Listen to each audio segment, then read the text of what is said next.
Necromancers, special mages who wield black and dark magic. A long time ago, the Emperor of the Tannan Empire led an army of 500,000 to wage war. To oppose him, the headquarters of Kizen sent just 10 necromancers to face the mighty army. Though there were only 10 necromancers, the 500,000-strong army was instantly turned into corpses, and the Tannan Empire was reduced to nothing but ashes. The former emperor's rotting corpse met a miserable end, seated upon the imperial throne. Just like that, the necromancers seized control of a new era and conquered half the continent. But there was another power that threatened the necromancers' rule. Ruling the other half of the continent were the priests, the sole villains in the eyes of the necromancers. They used divine power to serve the goddess, and the continent maintained a precarious peace between the two opposing forces. However, none of this mattered in a place called Les Hill. It was a small village unknown even to its neighboring towns, and our protagonist, Simon Palentia, is the heir to this fiefdom. Of course, his identity was anything but simple. His father was a necromancer and his mother was a priestess. Even Simon couldn't understand how his parents had ever met. Simon thought he would live an ordinary life here, but he suddenly received a letter from a young girl. Though she appeared harmless on the outside, she was Neptes, the lich who had turned the Tannan Emperor's corpse into a puppet, and had lived for over 300 years. The letter was a letter of admission to Kizen Academy, the heart of the Dark Alliance and the headquarters of the necromancers. From that moment on, Simon's life was completely changed. After meeting Neptes that day, Simon began the busiest week of his life. Everything was in preparation for Kizen. His parents told him that school life would be great fun and that he would enjoy himself there. However, Simon's sudden admission made them worry. For 3 days that week, Simon didn't sleep a wink, creating a core with his father's magical assistance. For the remainder of the time, he learned breathing techniques and how to use black magic. A week later, Simon departed for Kizen with his father, seen off by everyone. Even on the way, Simon never stopped his training under his father's guidance. You gather the magical power floating in the surrounding air into your body, slowly generate mana and then transfer it to your core. That's all there is to it. Can you feel the mana solidifying inside your body? Seeing his son nod, Richard continued. Alright, now, try to make that mana flow to your hand. Yes, just like that. Release it from your fingertips. Before long, Simon created a black substance at his fingertips, which was the darkness, the source of a necromancer's power. The biggest difference between ordinary mages and necromancers is dark energy. Mana has gaseous properties, so it eventually liquefies and dissipates into the air. Darkness, on the other hand, can be either solid or liquid, allowing it to easily coalesce and be molded into other shapes. So, by using this property of darkness, you can create these forms. People who train in magic based on darkness are called necromancers, Richard explained while demonstrating to help his son understand more easily. Richard was no amateur. He seemed to know a great deal about dark magic. And since there wasn't much time, Richard focused solely on teaching his son how to extract darkness and infuse it into his basic core. Simon tried to imitate what he had just learned. Before long, he was able to extract a large amount of darkness and control it at will. Witnessing this, Richard couldn't help but be astonished. Unbelievable. It usually takes a necromancer 6 months to 2 years to create a form with dark energy. But Simon had succeeded in just 3 days. I knew the kid was talented, but this kind of explosive talent could backfire. I'd been putting off building his core, hoping he wouldn't repeat the mistakes I made in my youth. But maybe the time has come for that talent to shine. In Richard's eyes there was pride for his son, but also a hint of worry for the times ahead. Just then, the dark energy in Simon's hand transformed into a beautiful blue flame. Delighted, he showed it off to his father, thinking it was some special power, but it turned out to be just a color. It was indeed beautiful, but it had no effect whatsoever. A moment later, the carriage stopped and the two arrived at their destination. Simon was very surprised as he thought they still had a long way to go. Richard got out of the carriage and explained, "This is the border of the Drizen Kingdom. From here, you must go alone. I'm sorry I couldn't tell you beforehand. I can't enter Drizen territory either. It's a long story. From now on, you'll have to decide everything for yourself before you act. Don't worry. I guarantee you'll do better than anyone and I'm proud of you." Though disappointed, Simon understood that it was time to leave his parents' nest and live his own life. After bidding farewell to his father, he continued his journey to Kizen Academy. A week later, in the Drizen Kingdom, Simon arrived in the capital city of Rengenstein. It was a huge city, bustling with countless people and dark creations on the streets. Following the instructions, Simon had to go to 239 Camo Street to meet his guide. But being new to the city, Simon had no idea how to get there. He had no choice but to ask a woman nearby for directions. However, her face terrified Simon. Such things were commonplace in the world of dark magic, but Simon still trembled in fear. After kindly being given directions, he felt a little relieved and bowed his head in thanks before leaving. Just as Simon asked for directions and left, a suspicious-looking man approached the woman. He seemed to be plotting something. As instructed, Simon was struggling to find his guide. Just then, the same suspicious man from before approached him and spoke. "Hey, student. You're looking for 239 Camo Street, specifically SL1E6A, right?" Simon looked at him and greeted him. "Ah yes, that's right. Are you perhaps the guide sent by Howl?" The man immediately played along. "Yep, that's right. I'm the guide from Howl. I figured you might be lost since you were late, so I came out to find you myself." After exchanging greetings, he introduced himself as Rai and led Simon away. "Follow me. I'll take you to your lodging first. It's a good thing I found you before you got into any trouble. This place is full of scammers trying to trick naive travelers, things like pickpockets or merchants overcharging you." Simon saw through everything but didn't expose him right away. He followed the man into an alley and then suddenly asked, "So are you trying to trick me too, mister?" Hearing this, the man was flustered and pretended not to know anything. "Haha, I don't know what you're talking about," but Simon cut him off. "You keep looking down at the ground and touching your vest pocket. Checking if the item is still there, are you? Judging by the width and wrinkles of your pocket, I'd say you have a knife in there," the man tried to explain. "Don't get me wrong, that's just for self-defense." But he had no idea that Howl was just the name of a goat living in Les Hill. His plan exposed, a man trembled with rage, drew his knife and shouted, "You knew and you still followed me. Who the hell are you? Damn it, who cares who you are? You're going to be begging us." Just then, a group of people suddenly appeared and surrounded Simon. It seemed the man never intended to act alone. He pointed his knife at Simon and threatened loudly, "Now put everything you have on the ground, your clothes, your bag, everything." When Simon didn't cooperate, one of the gang members charged with a knife. "Hey country bumpkin, you still don't get the situation, do you? You think we're playing around with you?" But they had no idea they had messed with the wrong person.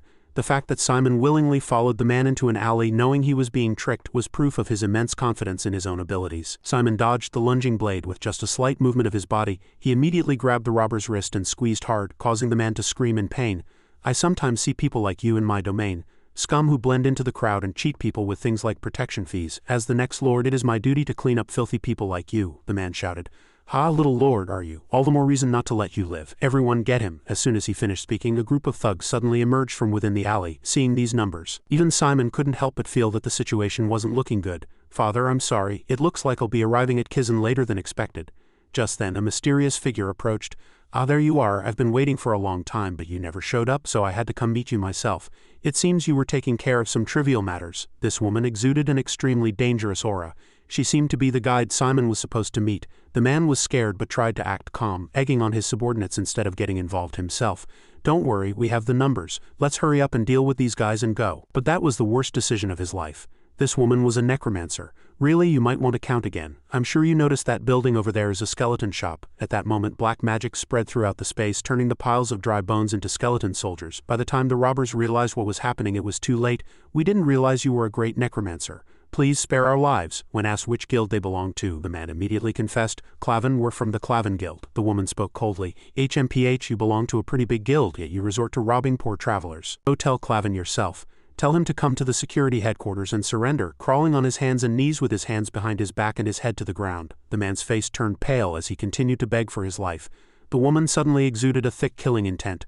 "What, are you giving me orders now? If he sends a proxy or shows up without a single scratch on his face, I swear in the name of Kizen that I will erase your guild from this continent." Hearing this, the man trembled all over.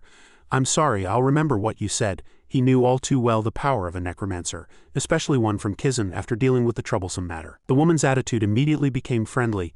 "You're Simon Palentia, right?" Simon, still not understanding what was going on, awkwardly asked back.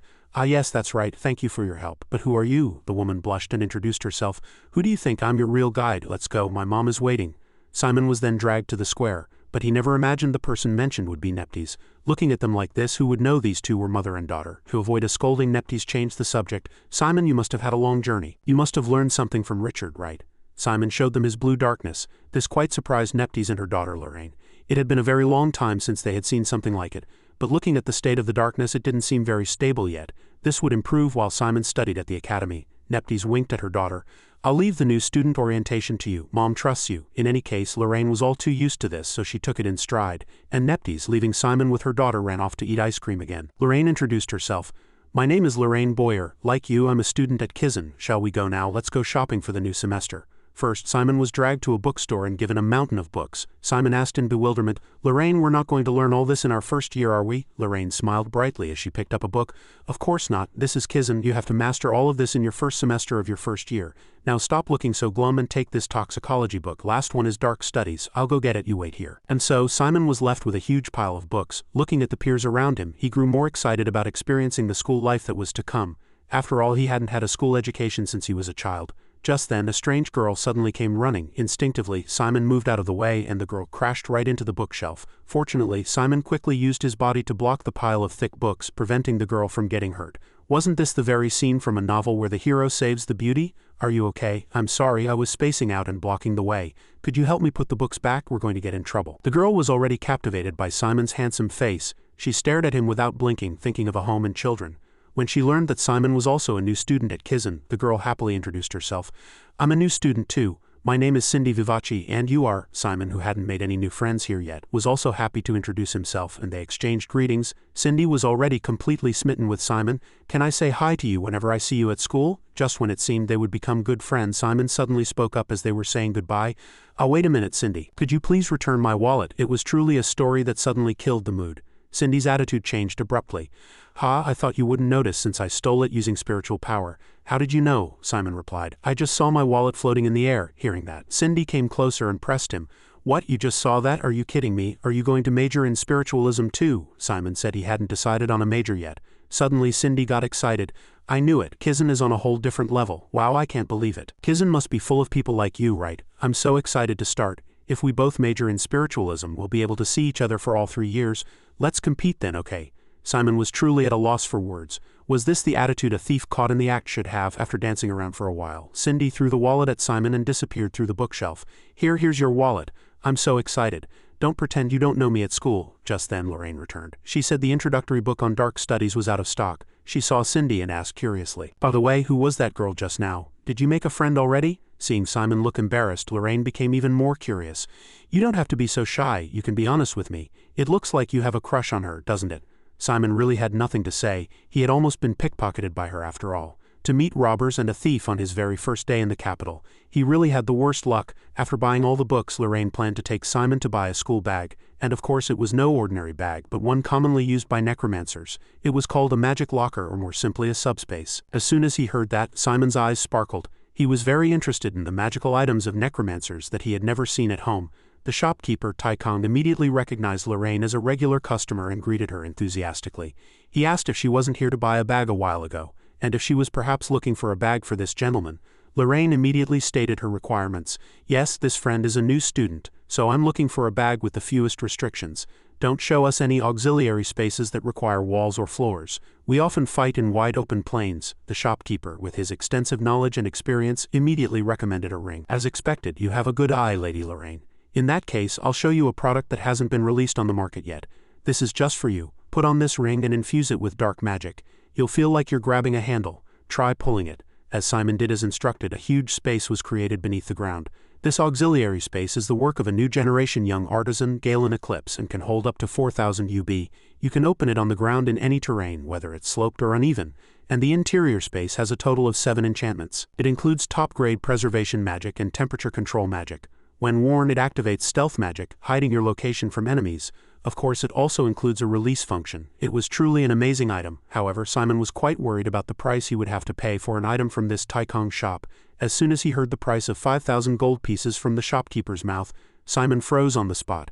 To think that such a small item was worth the same as the entire annual budget of Les Hill. But Lorraine didn't mind at all and immediately decided to buy it. Seeing Simon's worried expression, Lorraine explained, "Don't worry, it's my mom's money, not mine. I don't know the details, but my mom owes your mom a lot. This is just paying off a debt, so don't refuse." Simon still felt a little awkward, but he was eventually persuaded by Lorraine. He resolved to study hard at the academy to repay Neptes. After buying all the necessary items, Lorraine took Simon on a tour of a section of the capital. At the dinner table that evening, Lorraine gave him a few words of caution. 30% of Kizen students are commoners, so don't even think about using your status to bully others. Kizen is a complete meritocracy. Tomorrow is your first day. Do you have any questions? Simon then remembered his conversation with Cindy and asked about majors. Lorraine kindly explained, "Majors? That's an interesting question. In your first semester of the first year, you'll be learning 9 subjects. 7 required for your major and 2 electives. Starting from the second semester, you can apply for the elective courses you want. And when you become a second year, you have to choose a major. That means you need to quickly find out what you're talented in. I recommend deciding on your main subjects first and focusing your studies on them. When there are group projects, students with clear strengths are more popular." Simon could somewhat imagine life at the academy. When asked what major he was thinking of, he answered right away, "Well, I think I'm a little interested in spiritualism. What you showed me this morning was quite impressive. Hearing that, Lorraine got a little excited. Oh, spiritualism is great, it makes you feel like an orthodox mage, and one of the instructors at Kizen is Professor Hong Feng. After that, the two of them talked late into the night without realizing the time and then went back. If you're too tired today and end up being late tomorrow, my mom will kill me. Simon expressed his gratitude for what had happened today. Thank you so much for today. I really enjoyed it. I'll never forget this day for the rest of my life. Lorraine also had a very enjoyable day. Before going home, she told Simon a huge secret. Actually, Simon, there's something I have to tell you.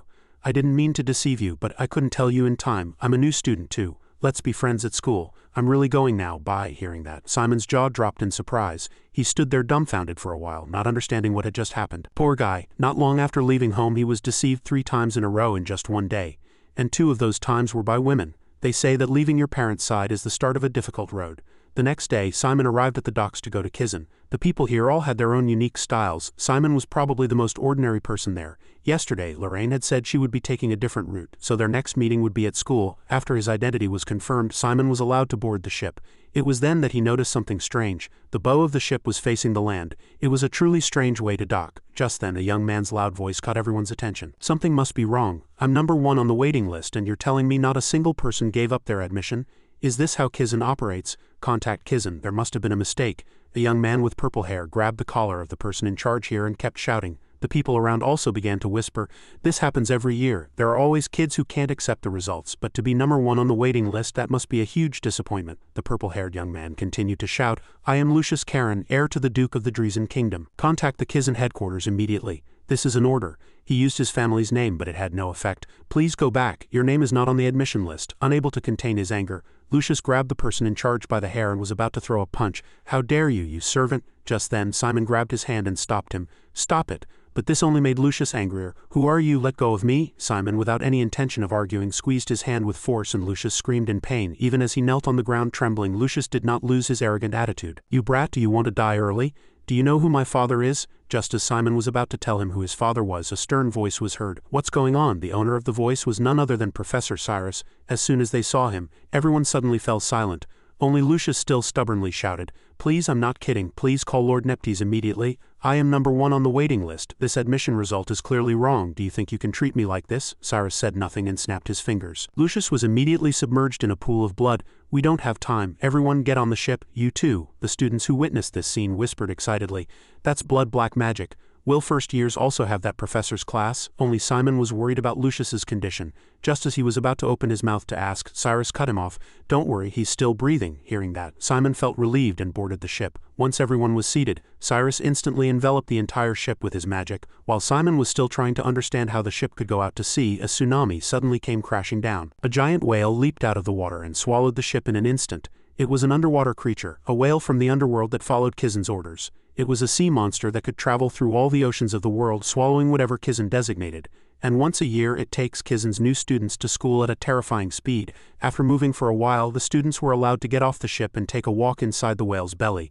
The weather here was quite pleasant, and people even lived here. At this time, the friend sitting next to Simon bravely struck up a conversation. That was really cool back there. It was a difficult situation, but you bravely stepped up and spoke out. Oh, and you're really humble. Anyway, I'm a new student like you. My name is Rowan. After exchanging greetings, Rowan asked Simon how he passed the entrance exam. The words entrance exam made Simon's mind go blank. Exam? I've never taken one. Neptes just came and gave me the letter of admission. If I tell them how I got in, won't I get caught up in a fairness issue? After thinking for a long time, Simon decided to give a vague answer. I did something similar. Something related to darkness. Just then, an announcement saved Simon. Attention all students. Please return to the ship and take your seats. We will be arriving shortly. As he boarded the ship, Simon noticed that the current was getting stronger. It seemed like something was about to happen. Once everyone was inside the ship, Cyrus once again enveloped it with his magic. At this moment, the waves hit hard, causing the ship to shake violently, and the announcements continued to play. Attention new students. The ship may be a bit chaotic upon arrival, so please remain seated. Do not stand up and be careful. Please hold on tight to the handle in front of your seat in case of impact. But this announcement seemed to be useless.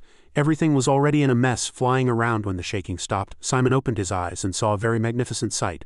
The whale had stopped and was rising above the surface of the water. The island in front of it was the legendary Kizen. Cyrus released his magic and positioned the ship in place. The new students were then given friendly instructions. New students, please form lines of 4. Once everyone is in line, we will now distribute the school uniforms. Male students use the changing room on the right and female students on the left. You have 5 minutes to change and reassemble outside. Simon was very happy with the stylish uniform, just as his father had said. It was nice enough to wear to a party.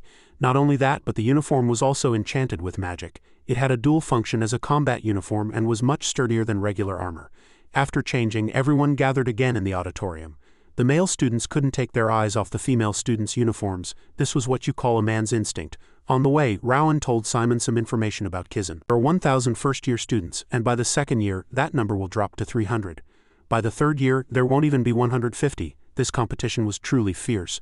Simon felt dizzy hearing that. He had only been exposed to black magic for a few days and he didn't know if he could make it. Rowan then introduced some outstanding figures to watch out for. The orthodox successor of the Ivory Tower, Send, and famous stars are all here. Over there is Darwin Karadini.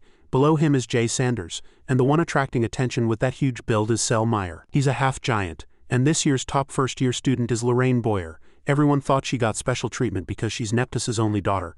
But from what I heard, she took the entrance exam and passed with a pretty good score. She wasn't the top scorer on the exam, but everyone already knows she's the best student in the class. Just then the auditorium darkened, and a speech echoed out.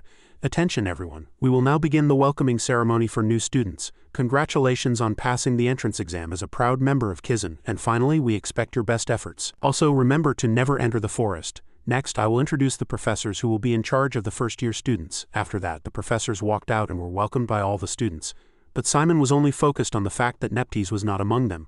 Rowan explained, "There's no way such a great dean would come to a welcoming ceremony for these rookie new students. It would be an honor to even see her by the time you're a third year." But in Simon's impression, that didn't seem right at all. The next order of business was the student representative's oath. The top male and female students will come up to the stage to take the oath. First is the second place special admission, Sneak, and the first place special admission is Simon Florentina. Simon's jaw dropped in surprise when he heard his name called. He had not been told in advance that he would have to give a speech in front of all the new students. Rowan, who was next to him, was even more surprised. He had never imagined that the friend he had just made was a top idol. With no other choice, Simon had to get up from his seat and go up to the stage. The other students saw this and began to whisper. They wondered how such an ordinary-looking young man had gotten first place. Seeing Simon look nervous, Sneak told him it would be fine if he just read what was written. Simon took a deep breath and then followed Sneak, reading aloud. "We solemnly swear blah blah blah." After a long and tedious ceremony, the first class began immediately. And as usual, Simon was the center of attention in the classroom. "He's the first place special admission, Florentina, right? I've never heard that name before. Which family is he from?" Simon was extremely nervous. He was afraid that if his backdoor admission was discovered it would be a huge problem. "Is everyone talking about me?" To start the first day with such an anxious heart. "How many classes will there be today?" To relax, Simon opened a book and started reading. "Oh, summoning is the magic my father used. Does that mean if I learn this subject I can become like my father too?" Richard was Simon's ideal role model. He hoped to become a man like his father later on. As Simon was lost in his daydream, a handsome young man entered the classroom. Some people associate necromancers with a dark and gloomy image of dealing with corpses in the dark, but that is all in the past. Most modern necromancers are very smart, practical, and stylish. This is the new generation of necromancers, and the first-year curses professor Bahina Maga, who had just entered, is a prime example. A rising young necromancer who became a member of Kizen's core combat unit, the Crows, in his late 20s. He is an incredibly popular idol among Kizen students. Standing in the center of the podium, Bahin opened his mouth. "Nice to meet you, everyone. I'm Bahina Maga, and I'll be in charge of first-year curses this year." Just by introducing himself, the students couldn't hide their excitement. All the students stood up and screamed as if they had seen an idol. After calming the students down, Bahin continued. "All right, I'll take attendance. Since we're all meeting for the first time, why don't you stand up and introduce yourselves when I call your name?" After that, the students took turns standing up and briefly introducing themselves. And not surprisingly, when it was Simon's turn, whispering sounds were heard again from somewhere in the classroom. After all the students had been called, Bahin picked up a piece of chalk and wrote on the blackboard. "Let's start with a basic question. Why do we need to learn curses? Does anyone know the definition of a curse?" As soon as he finished speaking, Jam immediately raised his hand. "A curse is a form of black magic that can weaken an opponent while maintaining one's own power." This answer greatly satisfied Bahin. "Very good, but since some students might find it hard to imagine what weakening an opponent means, let me give you an example. Let's assume two knights of equal skill begin a duel and fight with all their might. They are tiring each other out, waiting for the opponent to make a mistake. After about 20 exchanges of blows, the opponent still hasn't surrendered. Just then, one of the knights stares at his opponent with murderous eyes and shouts. The opponent's complexion begins to change. Finally, the sword slashes the opponent's shoulder and he starts to bleed, his movements faltering. The knight began to seize the opportunity for victory. He pressed his opponent, attacking his legs to stop his movement, throwing sand in his eyes and hitting his helmet with the scabbard to distract him. The fight intensified. And finally, the knight cut off his opponent's neck, and his head fell to the ground. Through the verbal and visual description, all the students were immersed in the example and highly focused. After giving the example, Bahin looked at the students and asked, "Do you understand even the most primitive and barbaric clash of force is just a series of actions to weaken the opponent and gradually seize victory? Now I will show you how a modern necromancer fights. The way a modern necromancer would defeat this person is to win with a single blow." All the students were astonished to hear this. If this was true, necromancers were truly terrifying and cool. Bahin continued his lecture. Curses are the simplest and lightest part of all black magic. Another characteristic is their fast activation speed. Moreover, they can make an opponent tremble with very little power. At this point, Bahin suddenly stopped talking and approached a student. Before the student could even understand what was happening, he was hit by Bahin's curse magic and collapsed on the spot. And Bahin took out a sword and struck a cool pose. This is how a modern necromancer fights. This pose completely captivated all the students in the classroom. The professor is so cool. Cursing is the best. This was the pinnacle of psychological manipulation. After releasing the curse on the student, Bahin continued, "I don't know what major you will choose, but I guarantee that more than 80 of you will continue to take my course in the second semester. Cursing has perfect synergy with other subjects. I recommend that you practice your special abilities while casting curses on your opponents whenever you have the chance. That is the most effective way to seize victory. Personally, I think curses are the core of modern necromancy. The reason behind this is the priests. Curses are the most optimal way to counter them, your main enemies." As soon as this issue was mentioned, the atmosphere suddenly became tense. Everyone knew how strained the relationship between necromancers and priests was. Bahin continued, "Let me ask you, when a necromancer has a curse and a priest has a blessing, the difference is that one strengthens and the other weakens. Now who can explain why a curse is better than a blessing?" Again, Jam was the first to raise his hand. Quote, "Jam Victoria. Casting a curse is faster than praying. So a curse can stack its weakening effect on the target faster." Bahin smiled after hearing this.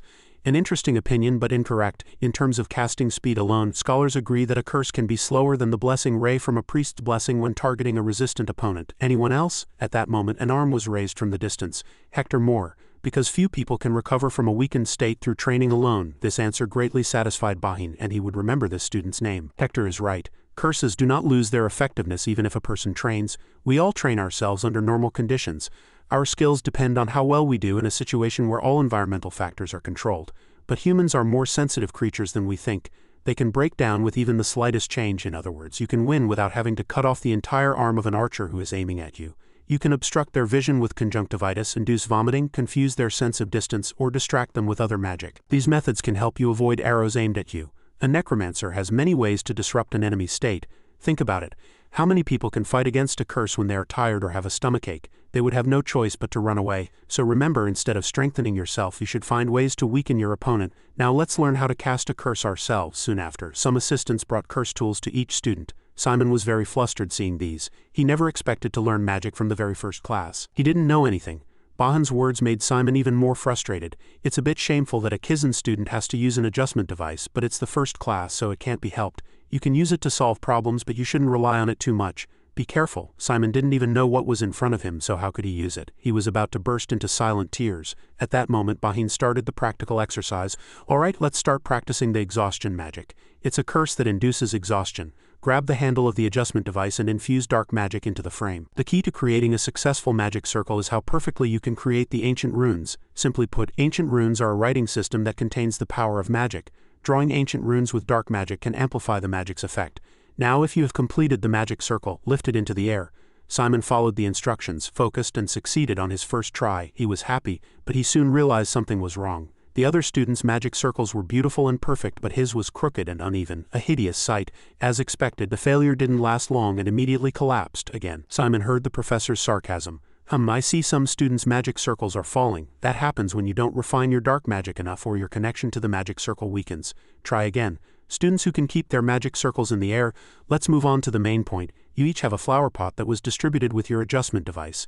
Aim at the flower pot on your desk and cast the curse. If there is a clear change in the flower pot, it means the magic circle is effective. Before long, some students succeeded on their first try. On the other hand, Simon couldn't even create a proper magic circle. Bahin continued. I'm starting to see a difference in your skills. Students who have succeeded continue practicing to increase the speed of completing your magic circles. Once you are satisfied with the speed, practice creating a magic circle without an adjustment device. The number of students who succeeded in casting a curse gradually increased and they began practicing at a higher level. Meanwhile, Simon was still failing repeatedly at the first step. What's the problem? Why am I the only one failing? What am I doing wrong? Suddenly, Simon remembered what Neptes and Lorraine had said about his blue darkness. Right, if I'm not yet proficient in using mana as Neptes and Lorraine said, I have to start from the basic steps. The professor said there was a lack of refinement or a problem with the connection. So instead of infusing mana directly into the core, let's gather as much as possible and then transfer it to the core all at once. After a moment of concentration, Simon's blue darkness flared up and the dark magic became more stable.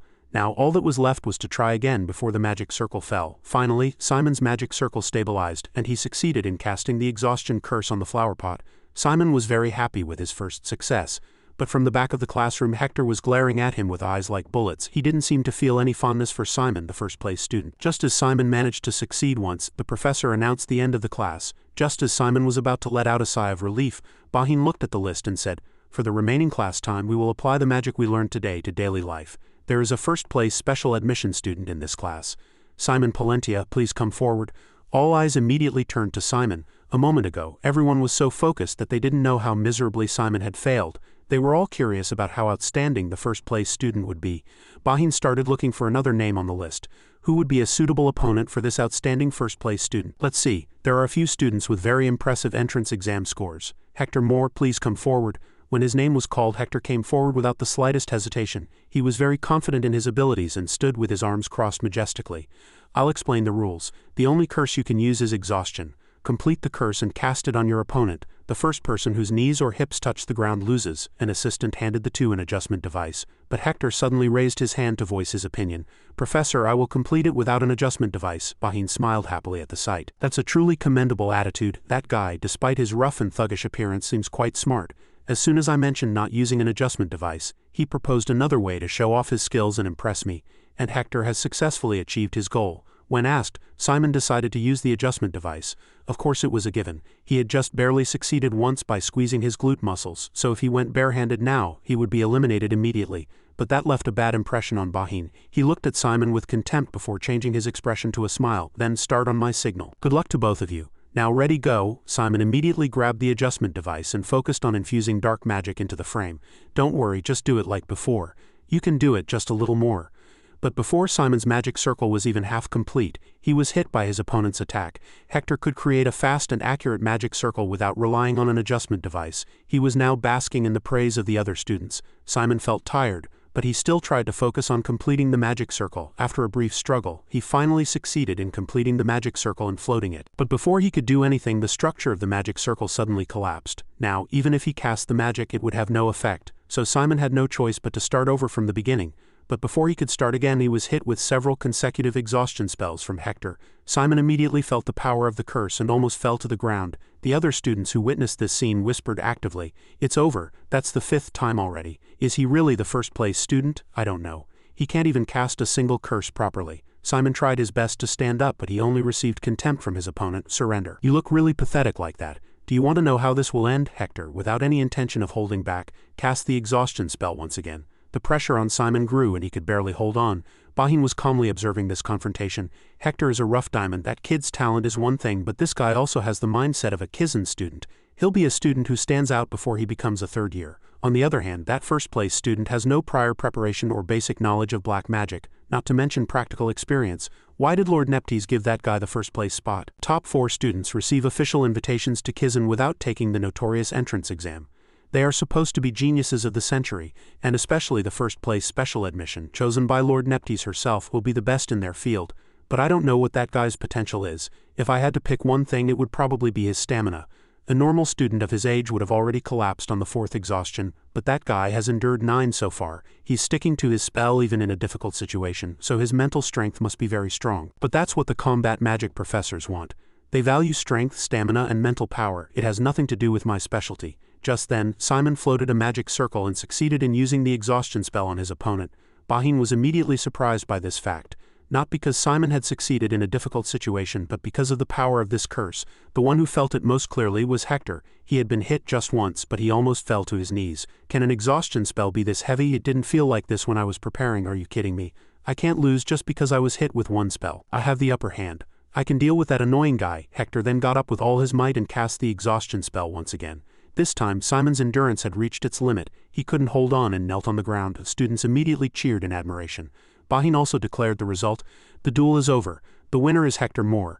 Both students did very well. It was an interesting duel. Bati snapped his fingers to release the curse on Simon and then declared the class over. After class, a female student approached and asked about today's lesson, but Bati refused her, saying he would explain later in his office. I can't waste this precious moment on such a trivial child. Simon Palentia, the one and only exhaustion curse that guy cast on Hector was worth more than Hector's 10. It was truly the best strike. A genius like that must major in curses. Bati muttered to himself and smiled pervertedly. He seemed to have taken an interest in this first-place student. Meanwhile, Simon was exhausted after his first class at Kizen. He never imagined he would have so much trouble from the first day. It wasn't enjoyable at all, just as his father had said, after taking a few more classes. Simon complained to a classmate with a zombie-like face. "Why are these subjects so hard?" The classmate heard this and explained. "Of course, it's because you were chosen as the top student in the special admissions." Simon still didn't understand why that was related to his subjects being difficult. The classmate had to explain further.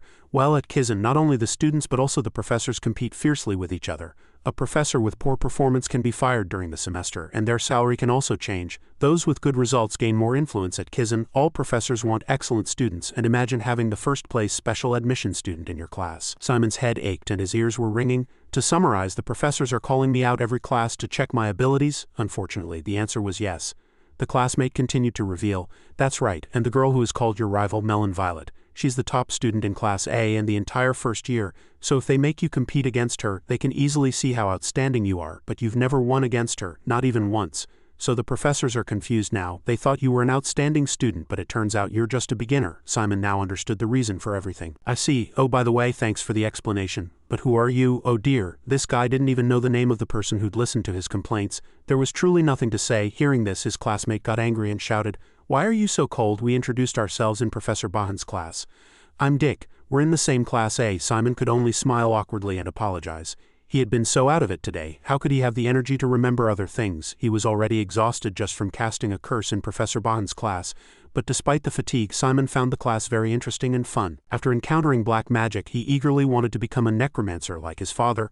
Although he thought this friend was a bit strange, Dick kindly reminded him, "Oh, but Simon, there's a serious problem.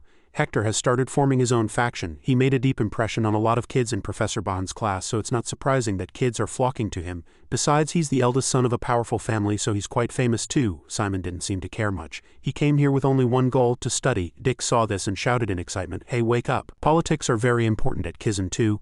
Do you know what will happen if the entire class falls under Hector's influence?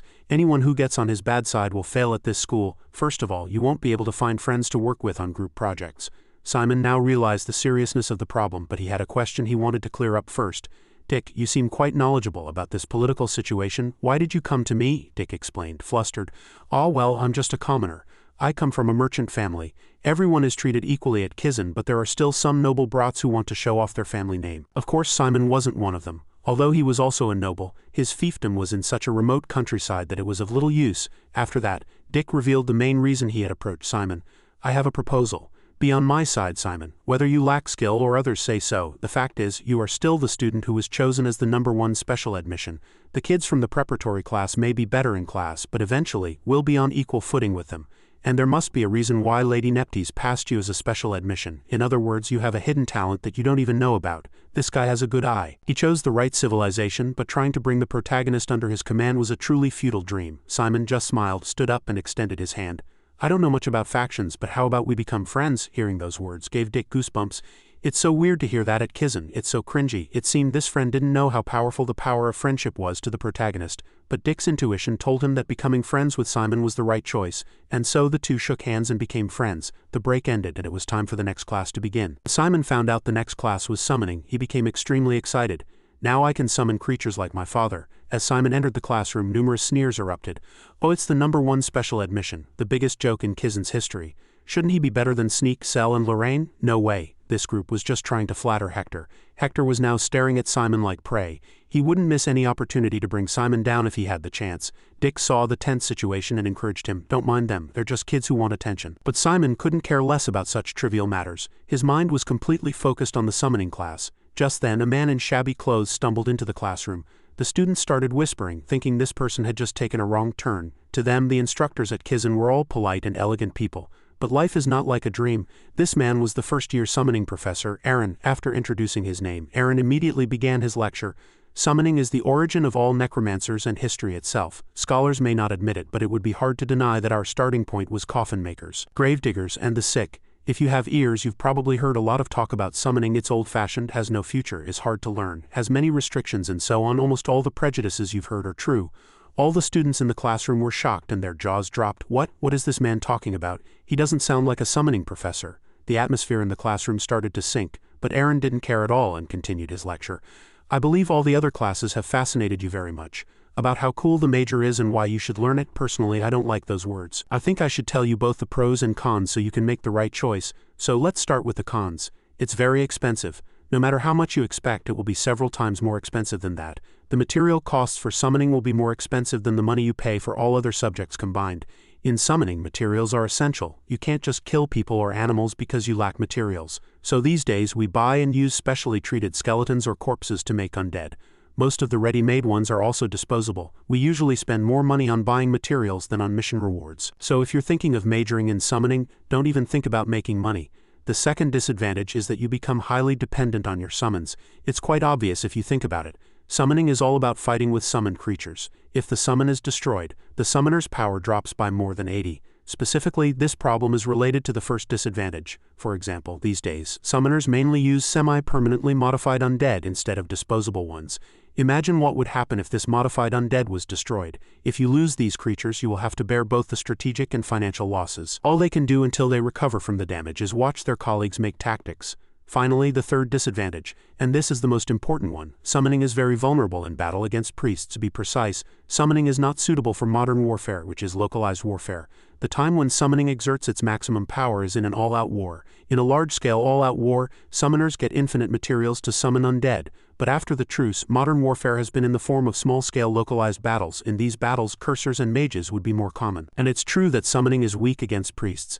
Imagine your undead legion could be wiped out with a single holy magic spell. How much time and money would it take to rebuild it? There are many disadvantages, but the final decision is up to you. Just then, an arm suddenly went up. Professor, I'm James Victoria. I'd like to know about the advantages of summoning as well. Aaron's expression suddenly turned sour. I don't remember allowing questions. Aaron let out an annoyed sigh and then explained the advantages. Numerical superiority, various tactical abilities, and support from summons. He gave all sorts of fancy analyses when explaining the disadvantages, but the advantages were so simple. Is this professor really teaching summoning? After that, Aaron spoke seriously. Whether you take this course in the second semester is up to you. But remember one thing, if you don't have enough courage, don't even think about setting foot in a field. If you're thinking of coming to me for counseling about changing your major after becoming a second year due to financial problems or other reasons, or crying and begging or despairing, don't even dream of setting foot in this field with such a weak attitude.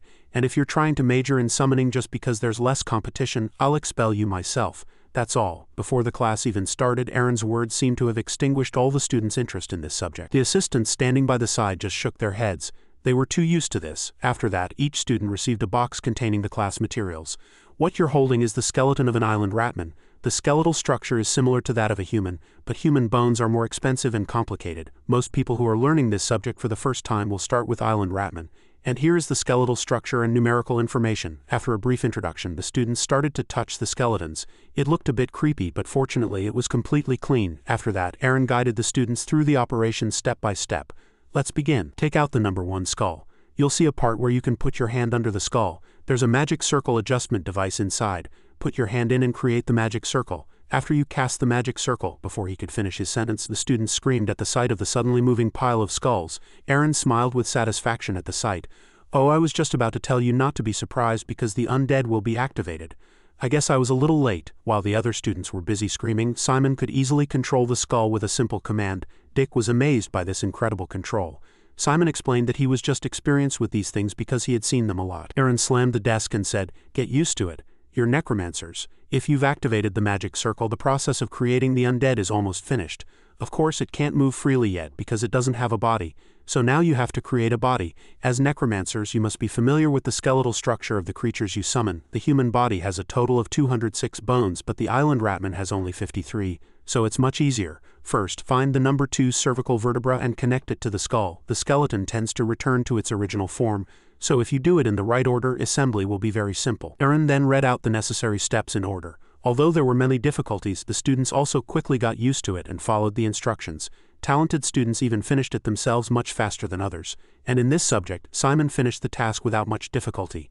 Not only that, but he also had time to point out and correct Dick's mistakes. After the practical exercise, as usual, it was time for a one-on-one match between Simon and another person. This time, the opponent was surprisingly Hector. It was true that enemies meet on a narrow bridge. Before starting, Aaron explained the rules of this match. We have 10 minutes left until the end of class. The two of you assemble the skeleton and bring me this necklace. The person who gets the necklace first before time runs out wins. You can't take the necklace yourself or use black magic. Other than that, anything is allowed. Now get in your positions ready. Go! Simon and Hector immediately opened their material boxes and started assembling. Unlike last time, Simon was confident that he could win. But when he looked up to see the diagram, he found that it had already been removed. It was clear that the two could not rely on outside help, but Simon wasn't very worried. He thought he just had to assemble them in the order written on the bones. But life is not like a dream. The bones were not numbered at all, Aaron explained. Of course not. The bones you just used were for educational purposes. The assistant numbered them one by one. The skeletons sold on the market are not numbered. Didn't I tell you? As necromancers, you should get used to this. After that, the two started assembling the skeletons. Hector assembled each part step by step and accurately without much difficulty. On the other hand, Simon struggled quite a bit, fumbling with each one. Because this was his first time encountering this, it was difficult to remember the order of each part. Aaron observed the two students carefully at this time. The number 1 special admission has no experience assembling a skeleton at all. And that big guy has already memorized the order and structure. He's relying on knowledge rather than memory. The knowledge he learned in the preparatory class helped, but it was his intuition that allowed him to avoid mistakes at the crucial moment. Was his name Hector? He's talented. On the other hand, that number 1 guy is on the verge of giving up. Didn't he attend the preparatory class? It seems Hector is the only one who looks talented in this class. It didn't take long for Hector's skeleton to be able to stand on its own. Now all he had to do was assemble both arms. The other students gasped in admiration at the sight. He had almost won, but Hector was still very careful with every operation. I'm going to win. When the opportunity comes, I'll crush you, so that you won't even have a chance to challenge me again. I'll make you the laughingstock of this class. I'll trample on your pride as number 1 and watch you fall. After the final operation, Hector's rat successfully took the necklace first. There were 5 minutes left, and if Hector continued to hold the necklace, he would win. Simon's arms trembled at this time, trying to finish as quickly as possible. I was too confident. Hector is from the preparatory class, but this is my first time handling this skeleton. The chances of me winning are very low. Instead of forcing myself to remember the knowledge I learned in class, I'd rather give up. That's right, I'll just go with my gut. I'll assemble it however I want. The other students started whispering when they saw Simon wasn't doing what he had just learned. What? He's wrong from the first step. Did he give up? He has no talent or courage. How did a kid like that get first place? Leaving the voices of criticism behind, Simon was still focused on the assembly process. The professor said to use the skeleton to get the necklace. He didn't say to assemble a perfect skeleton. There's no time. Let's forget about the complex structure. I'll make it as simple as possible. Use bone 25 as the leg. 27 is a key part, so I can't take it out. Take out 28, bring 29 and then 31, and so, with some parts omitted, the skeleton was gradually completed. Aaron's eyes widened in surprise at the sight.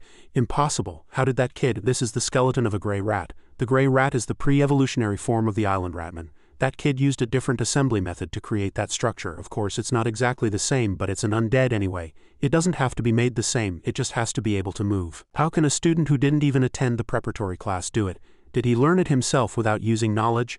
After fumbling for a long time, Simon finally completed the skeleton according to his gut. The other students felt his determination and started cheering for him with all their might. The outstanding students were even more surprised to see Simon's operation. And the most frustrated person was Hector. Something's wrong. I'm the only one who made a perfect skeleton. I did it in a short time without looking at the diagram. Hector Moore, I should be the center of attention, but why isn't anyone cheering for me? Just then, Simon ordered the skeleton he had just assembled to charge and snatch the necklace. But because it was missing some parts, his skeleton shattered into pieces after the collision. Hector felt a thrill thinking he had won. He mistakenly thought he had regained all the glory and respect from his other classmates. But the protagonist buff wasn't that simple. In an instant, Simon controlled the arm that had been flung into the air to grab the necklace and successfully snatched it. Hector couldn't accept the result and loudly argued with the professor. This is unfair, Professor Aaron, this is too unreasonable. The professor told us to use a skeleton to bring him the necklace. This is just one bone, not a skeleton. Just then, Simon spoke up. A skeleton? I don't think so. Before Hector's astonished eyes, Simon reassembled the skeleton with a single wave of his hand, making it as good as new with the necklace in its mouth. How about now? Is it fair now? Seeing this, Hector's blood boiled, but there was nothing he could do. At this point, Aaron intervened. Stop. The winner is Simon Florentina. Hearing the result, Simon couldn't contain his joy and lifted the skeleton high into the air. He had finally won once and was no longer the laughingstock of the entire class. This was a truly sweet victory. In the faculty lounge, the first-year professors were drinking tea and talking about this year's new students. Everyone had already set their sights on a few genius students they wanted to pull to their side. As they talked, the topic shifted to Simon, the #1 special admission. Everyone was curious about Simon's skills, so they asked Bahin, "You taught Class A today." Bahin answered immediately, "That student lost to another student in my class. I'm not yet sure if he has great talent or not." "Not yet?" Hearing this, the other professors asked back, "That's really surprising, but he's still #1. Does he really have nothing special about him?" Bahin didn't mention the fact that Simon's curse was abnormally powerful, only mentioning that he had endured 9 exhaustion spells. It seemed he wanted to monopolize this newly discovered genius student. The other professors were not particularly impressed by that story. 9 times? Endurance is important, of course, but it's not very impressive for the #1 special admission student. Just then, Aaron, who had finished his lecture, came in and was asked a question. "Oh right, you taught Class A today too, didn't you, Aaron? About the #1 special admission student. What do you think of him?" Aaron answered without the slightest hesitation. "He's a slow and ordinary kid. He has his flaws, but he has some originality when it comes to creating creative specimens. I don't think this year's #1 student is all that special. There's no way Lady Neptes could have chosen him." This statement sparked a heated debate among the other professors. But how could something like this deceive Bahan's eyes? Did Aaron just create a smokescreen about him? He's known to be a picky person. If he had to do something like that, it could only be because he's taken a great liking to that #1 student. A slow, ordinary kid who has his flaws but some originality when it comes to creating creative specimens. That was the best praise Aaron could give. A kid chosen by Lady Neptes and who caught the eye of the picky Aaron. This kid is getting more and more interesting. Bahin then opened his mouth and asked, "Oh right, Aaron, is the declaration you made last year still valid? The one about not personally mentoring any more students?" Bahin smiled slyly as he spoke. Depending on Aaron's answer, he would be able to confirm his suspicions. Just as Aaron was about to answer, Neptes suddenly jumped in and cut him off. "Hello everyone." Seeing such a childish display, who would think she was a necromancer who had lived for 300 years? As soon as the professors saw Neptes, they immediately showed their respects. Only Bahin took an ice cream bar from his pocket and presented it to Neptes. Though she refused with her mouth, Neptes' arm very honestly and happily accepted the ice cream bar. Ice cream was indeed the best weapon to win over a child's heart. Neptes then asked the professors about the new students on their first day of admission while eating her ice cream. The professors did not hold back their praise for the students they liked. They were eagerly waiting for the time when they could mentor each student individually. Neptes was very satisfied seeing this. "Good, very good. Let me know if any problems arise. Anyway, since it's the first day, you should all go home early and get some rest." Just then, Aaron suddenly spoke up. "Lady Neptes, I have something I'd like to discuss with you privately." Seeing this, the other professors were extremely curious about what had made Aaron so serious. Neptes accepted this sudden request without a hint of hesitation. Before leaving, Bahin gave a meaningful smile. "He's always so direct, but Lady Neptes won't tell you what you want so easily, Aaron." Meanwhile, Simon and Dick were struggling to apply for a dorm room. Because they came late, there were no more 2-person rooms left. In the worst-case scenario, the two would have to stay in different rooms.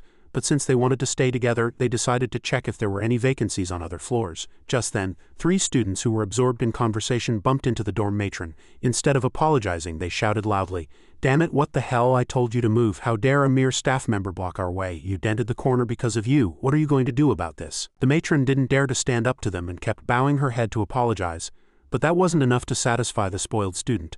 "What's an apology going to do? What are you doing just standing there in a daze? Hurry up and move this." Just then, Simon stepped forward and intervened. "Can't you see I'm talking with her?" Dick, who was beside him, also poked his head out and added, that's right, we were here first. Don't cut in line like that. Besides, it was obviously you who bumped into her on purpose." Hearing that, the student shouted in anger, "Who do you think you are? You're just commoners, aren't you? Who are you to butt in?" Suddenly, one of the guys recognized Simon and stopped him. Hey, wait a minute. It's that guy, the #1 special admission who took the oath as the student representative in the auditorium." After recognizing Simon's identity, the 3 immediately backed down. Just be careful next time. Let's go." Dick watched them and laughed his head off. What a bunch of pompous brats. After thanking Simon for helping her, the matron took him to look for a dorm room. After rechecking the entire list, she said to Simon, "Actually, there's a room on the 4th floor with 2 empty spots. It's room 409. It's a 4-person room with a great view, and it's close to the central staircase." As soon as she saw the names to check who the students in the room were, the matron immediately became flustered. Rooms 412 and 413 only have 1 empty spot, but they're right next to room 409. How about we take a look at those rooms? But Simon wanted to be with Dick, so he asked about room 409 again. With no other choice, the matron had to tell him the reason for her strange reaction. "Well, there's already a student in that room. His name is Kajan Advan, and he was here last year too." Hearing that, Simon asked back, Last year, but this is the first year dormitory, the matron continued. Kizen didn't get promoted to the second year. I heard he had some problems and had to start over from the beginning. I'm only the caretaker of this dorm, so I don't know the details, but I heard that many students who roomed with him asked to have their rooms changed. Some had bruises on their faces and Kizen caused a lot of trouble too. That's what I heard. Kizen usually expels problem students, so it's strange that he's an exception. Hearing that, Dick got a little scared and advised Simon that they should look for another room. But Simon decided to go in and greet him first before making a decision, despite Dick trying to stop him. As soon as they opened the door and went inside, the two immediately felt a dark and gloomy atmosphere. The room was dark without a single ray of light and a person was on the bed covered with a blanket. "Hello, excuse us, we're sorry to disturb your sleep. Would it be okay if we shared this room with you?" As soon as he finished speaking, Kizen woke up immediately. He stared straight at Simon with his bloodshot eyes. "A new student, I see. So today is the day admission results are announced. Time sure flies. You don't need to be so formal. Since I'm a first year too anyway." As soon as Dick saw Kizen's body full of scars, he was so terrified he almost wet his pants. He hid behind Simon and trembled. Just as Simon was about to open his mouth, Kizen cut him off. "I don't know how long you guys will be able to last at this academy, but keep just two things in mind. First, don't meddle in my affairs. Second, don't make a racket before I fall asleep. Once I'm asleep, you can sing or dance, do whatever you want." Hearing that, Simon asked back, So does that mean we're allowed to stay here?" Kizen didn't even care and covered himself with the blanket to go back to sleep. "It's not very important, is it? Even if it's not you, someone else will come since this is the only empty room." After receiving permission, Simon and Dick went outside to report to the matron that they would be staying in this room. As Simon seemed to have made up his mind, the matron could only offer a few words of caution. "All right, if any problems arise, don't hesitate to let me know. I will immediately report it to the administration department to get it handled." After filling in the nameplates in front of the room, Simon and Dick moved their luggage into the new room together. Dick was still uneasy and asked again, "Do you really think he won't wake up?" Simon answered, "I'm not entirely sure, but he said we could do whatever we want once he's asleep." To test it, Dick suddenly dropped the pile of books in his hands onto the floor, making a loud noise. Still, Kizen showed no reaction at all. Only then was Dick able to feel somewhat at ease. So what he said was true. He doesn't seem like a bad person. We'll be fine as long as we follow his rules. Anyway, now that we have a room, let's put down our luggage and go for a bath. I saw a bathhouse on the second floor when we came up. Let's go check it out." At the mention of the bathhouse, Simon suddenly showed an unusual amount of interest. After trying it out, he was very satisfied. However, his country bumpkin-like behavior drew even more attention. According to Dick, Simon was already the center of public opinion for being the top student on the exam. But now he was also being called a country bumpkin and a fraud. While talking, the two discussed the fact that only 300 students could advance to the second year. Everything depended on the grades they received. It was then that Simon heard about the concept of student protection for the first time. Seeing that Simon knew nothing about it, Dick explained, "It's when they can't accurately evaluate a student and can't give them a grade yet. During such a period, professors can't talk to these students privately, and they can't expel them arbitrarily. They're also not allowed to injure a student. As I recall, there are more prohibited things, but I can't remember them all." Simon was a little surprised to hear that. "So you're saying they're overlooking everything I did today?" Fortunately, thanks to student protection, Simon was not expelled for his abysmal knowledge. Dick continued to explain, "Once that period is over, student expulsions are a common occurrence. You get expelled for not showing enough talent, for not showing promise for a successful future. Rule violations, incomplete assignments, anything can be a reason. But if you can last until the end of the first year, you'll be able to get a job almost anywhere. If you survive this fierce competition and officially graduate, you'll become a pioneer in an era where all continents are developing. I think you can become anything except a noble. In fact, if you graduate from Kizen, a small country might even offer you a princess in marriage." It turned out that the title of a Kizen necromancer was that valuable, which showed just how immense the power of a dean like Neptes was. When asked if he came here to become a noble, Dick answered firmly, "No, of course, that would bring some advantages, but it's not my goal. My goal is money, lots and lots of money. So I'm going to be very busy from now on." Just then, a box suddenly flew out of a black hole in the ground and into Simon's hand. Dick was frightened by the sight. "It's just a subspace, and this is a rat skeleton assembly kit. I haven't learned much in this subject yet, so I brought one to practice and get more used to it. I just don't want to forget everything I felt a moment ago." Dick saw this and approached out of curiosity. "So are you going to assemble it in the correct order this time?" The answer was, of course, no. Simon was going to do it according to his own will and senses. After assembling for a moment, Simon finished the skeleton. Dick immediately recognized that it was the same one Simon had assembled in class. "Yeah, but it can be improved. It took more time, but it still has defects, and one leg is loose." However, its creativity alone was enough to leave Dick speechless. But Simon was still not satisfied with this. He placed his hand on the skeleton and said he was sorry. Then, with a burst of force, he shattered the skeleton into pieces. Dick was a little surprised to see this. What's going on? You did such a good job." At that moment, Simon closed his eyes and focused on remembering what Aaron had lectured about in class.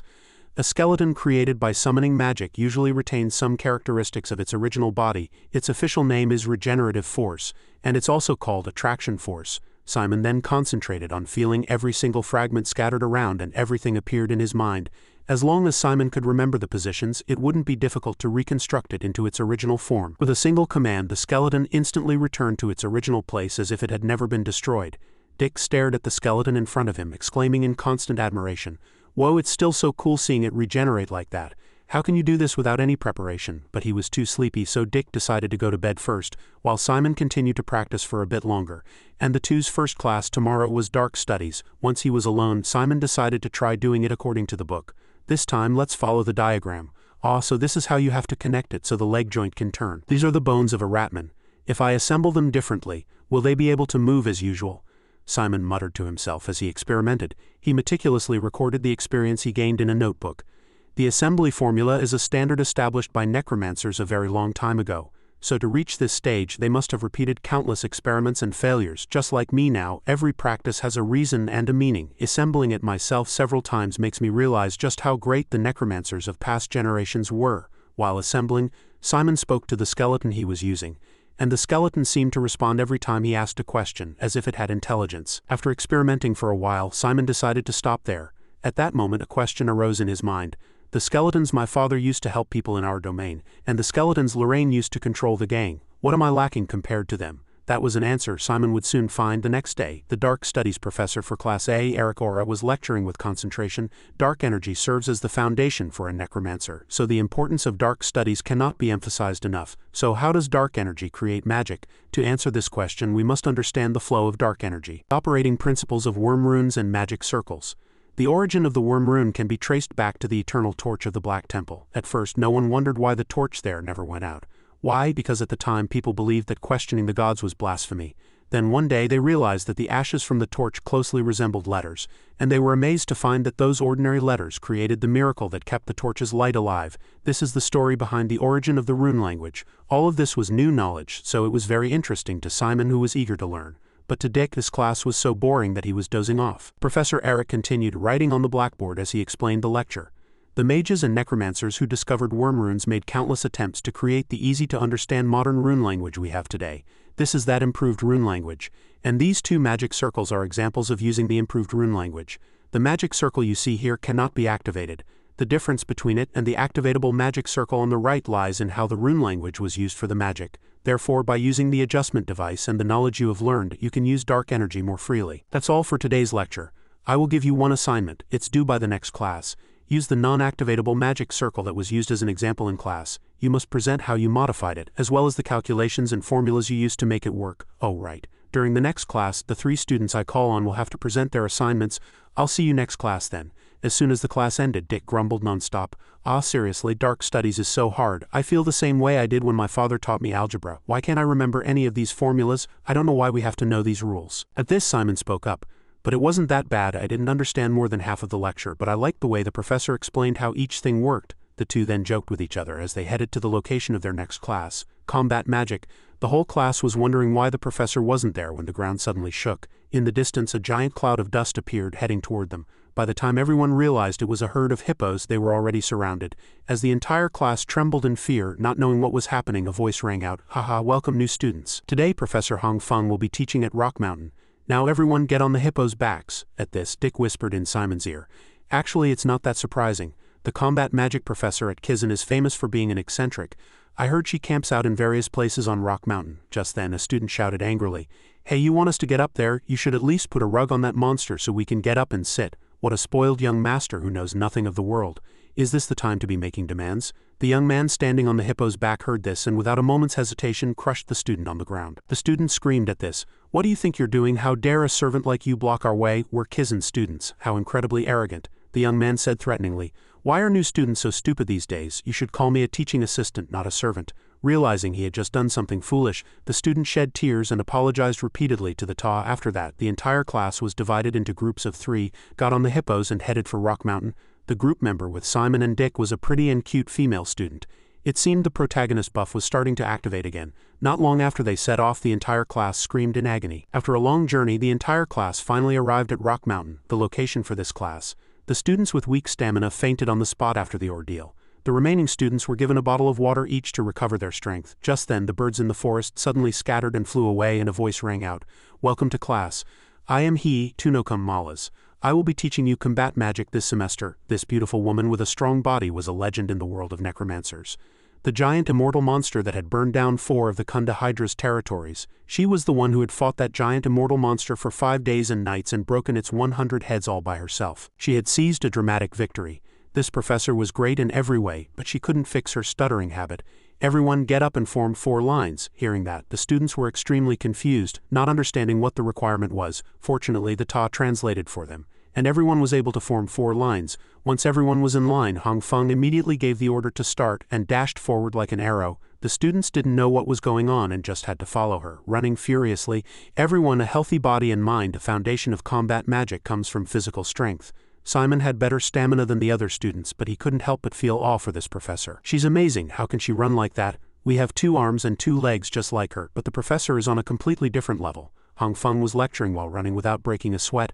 Strengthening the body with dark energy is the foundation of this combat magic class, and we will also learn how to use our bodies. Necromancers who mainly use combat magic are called combat necromancers. If you reach a certain level like them, dark energy will flow out of your body as smoothly as silk. The dark energy will take the form of clothes, which we call the cloak of darkness. This is the signature technique of a combat necromancer. The trees are dense here, so be careful. The situation became more difficult as the whole class entered the forest. Students with weak stamina like Dick panted at this point. I'm so jealous of the guys who are talented in this subject. It was true. Some students were weaving through the branches as if on a stroll. On the other hand, most students couldn't keep up with the professor even with all their might. Though he was out of breath, Dick still had the presence of mind to look after others. "Simon, are you okay?" When Simon said he was fine, Dick, still gasping for air, said, "How can you be okay? Are you really okay?" At this, Simon smiled brightly. "My hometown is mountainous, and it's been a long time since I've had such a refreshing run." This was the first time Simon had been so happy since enrolling. He felt as if he were back in his hometown. After running for a long time, Hong Feng had the whole class stop by a cliff. "All right, you have to use dark energy to jump over the ravine in front of us." Seeing the abyss before them, the students trembled in fear and asked back, We have to jump over this?" At this, Hong Feng calmly instructed, "You can do it, you just need a little trick. It's like exploding dark energy from the palms of your hands. This time you're using your feet." Hong Feng then demonstrated by easily flying through the air. "Did you all see that? You don't need to fly into the air. When you jump, you blast dark energy through your feet like a rocket. It'll feel like you're stepping out of the darkness." With a simple leap, Hong Feng easily reached the opposite bank. Now it was the students' turn to imitate what they had just seen. While everyone was hesitating, the talented students from before seized the opportunity and stepped forward first.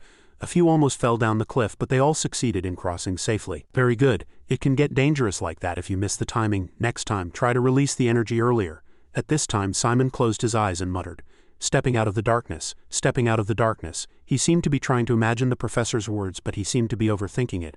Dick thought it would only get harder the more he thought about it, and boldly tried first. While in the air, he saw Hector jump higher, lost his concentration, and landed on his butt. On the other hand, Hector was the one who had jumped the highest so far and received praise from his classmates. It seemed his physical abilities were not bad either. Seeing that Simon had not yet started, Dick offered words of encouragement. "Simon, did you see me just now? I did it, so you can do it too." Simon then jumped very high and far, just as the professor had said, captivating everyone's attention. "I did it." Simon was very happy to succeed on his first try. He was no longer the laughingstock of the class. Even Hong Feng couldn't help but be surprised by his last move. But Hector, who had been overtaken, was extremely resentful and gritted his teeth. After waiting a moment for the students who had fallen into the ravine, Hong Feng led the class to the next location. On the way, Dick showed Simon his notebook. "Oh right. Simon, want to take a look at this on the way? It's a list of students to recruit for our group project. The group projects start next week, so we need to be prepared. I made a list of everyone's names, strengths, and personalities." The list was so detailed and specific that Simon couldn't help but be astonished. While he was barely keeping up with classes, Dick had already had the time to observe the other students in the class. So that's why he came to me. After observing Hector, he must have thought he couldn't get along with him. After all, to maintain a group, they had to get along well with each other. When asked about his thoughts, Dick replied, "Most of the students in our class are very outstanding. They're all good, but that girl, the one who rode the hippo with us, I think she'll be expelled as soon as the student protection period ends. She was one of the 2 who fell into the ravine. Her personality is also quite timid, so she'll get bullied." Just then, Hong Feng started running again. "Everyone, we've walked a bit, so now we have to run again." The students grumbled constantly at the sight, but only Simon was happy to be able to run. "This subject is really active. It's so much fun. This young man must have a screw loose. Suddenly the ground shook violently, and a herd of hippos charged madly toward the students. By the time the students looked for the professor's help, she was already gone. Even the TA had disappeared without a trace at some point. In a dangerous moment, Simon exploded dark energy from under his feet and jumped high into the sky. Dick said nothing dangerous would happen during the student protection period. Could this be an accident? If we can't avoid these hippos, someone might get hurt. But Simon's worries seemed to be for naught. The students of Kizen would not give up so easily. Using various methods, the students safely passed through the herd of hippos. While in the air, someone he knew greeted Simon, but he didn't notice it and focused on landing. I'm not in a position to worry about others. I worried for nothing. I can't believe I have to compete with 1,000 monsters like these. Seeing Simon sigh, Dick thought he was scared. Are you really okay? That must have been scary. Don't worry. All the hippos are tamed by Professor Hong Feng. She's a master of combat, but she can also use the power of her dryad bloodline. When I watched from above, the hippos only surrounded the ones who fell. They didn't trample them. Just then, the TA appeared. Now there's no time to sit and rest. Get up, the hippos are coming to attack again. Professor Hong Feng is waiting below, so let's go right away.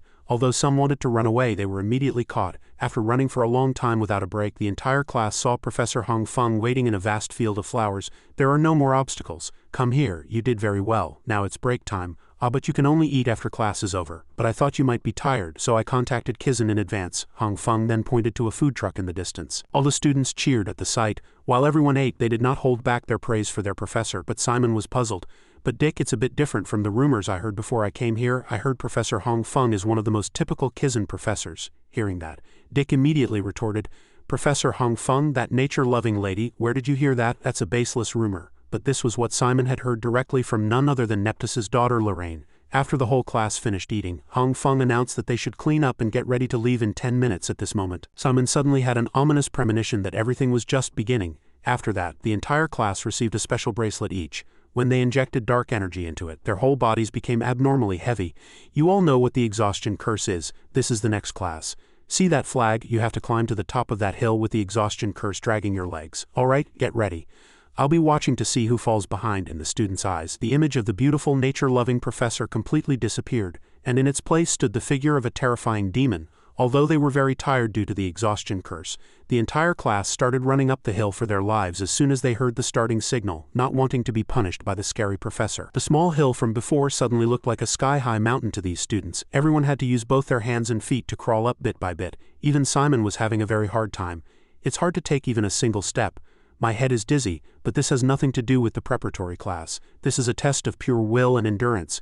If I fall behind here, I won't be able to catch up. I'll move forward no matter what. This was Simon's chance to prove his abilities. Hector, who was ahead not far away, was very surprised to see Simon approaching. Damn it, is it that guy again? I used a special technique to reduce the effect of the curse and move forward, but that guy caught up to me without any tricks. Fine, I'll show him what I'm made of this time. And this challenge then turned into a battle for first place between Simon and Hector. The two were almost neck and neck and were determined to take first place at any cost.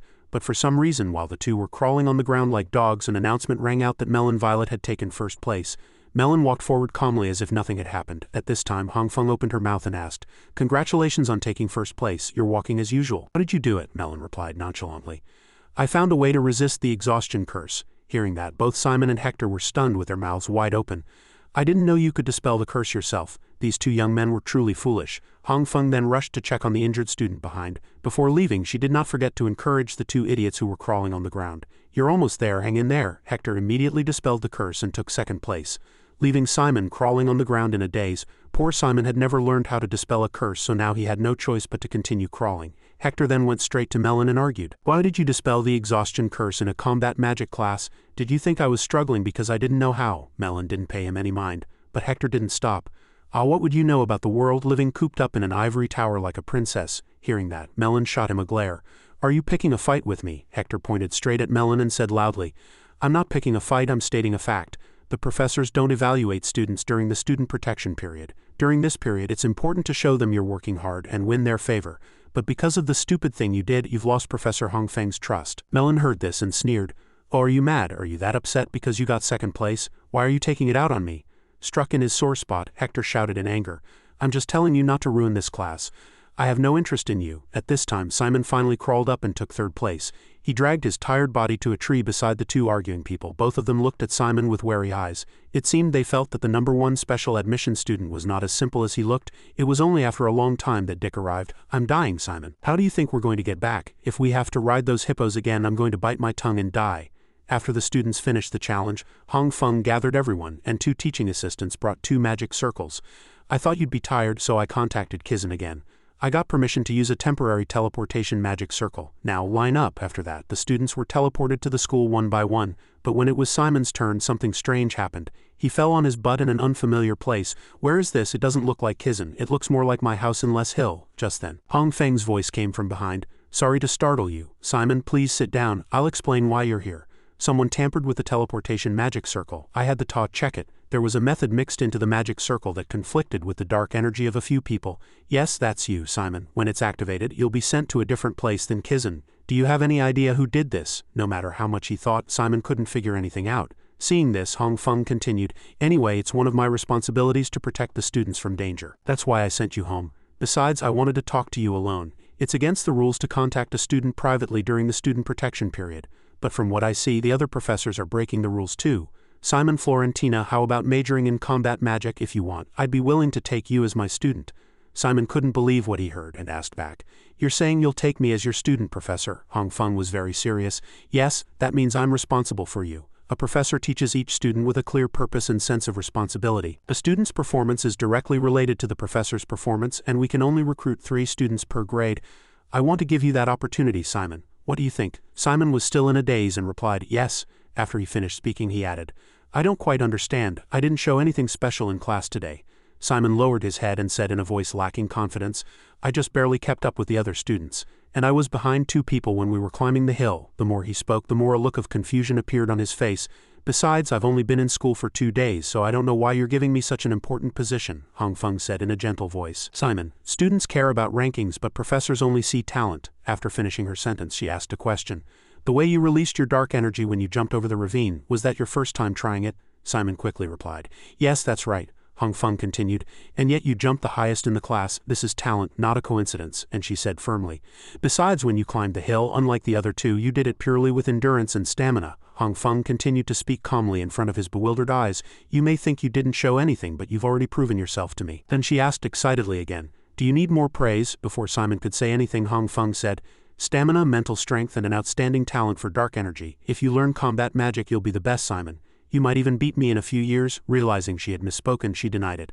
"No, I can make you stronger than anyone else." Faced with Hong Feng's high praise, he could only remain silent, not knowing what to say. After a moment, Simon spoke first. "Professor, thank you for the offer." After finishing his sentence, he lowered his head apologetically. "But I'm afraid I have to refuse." Hong Feng was surprised but still asked politely, "May I ask why?" Simon answered honestly, "I have a field I want to explore right now." After hearing his words, Hong Feng accepted without hesitation.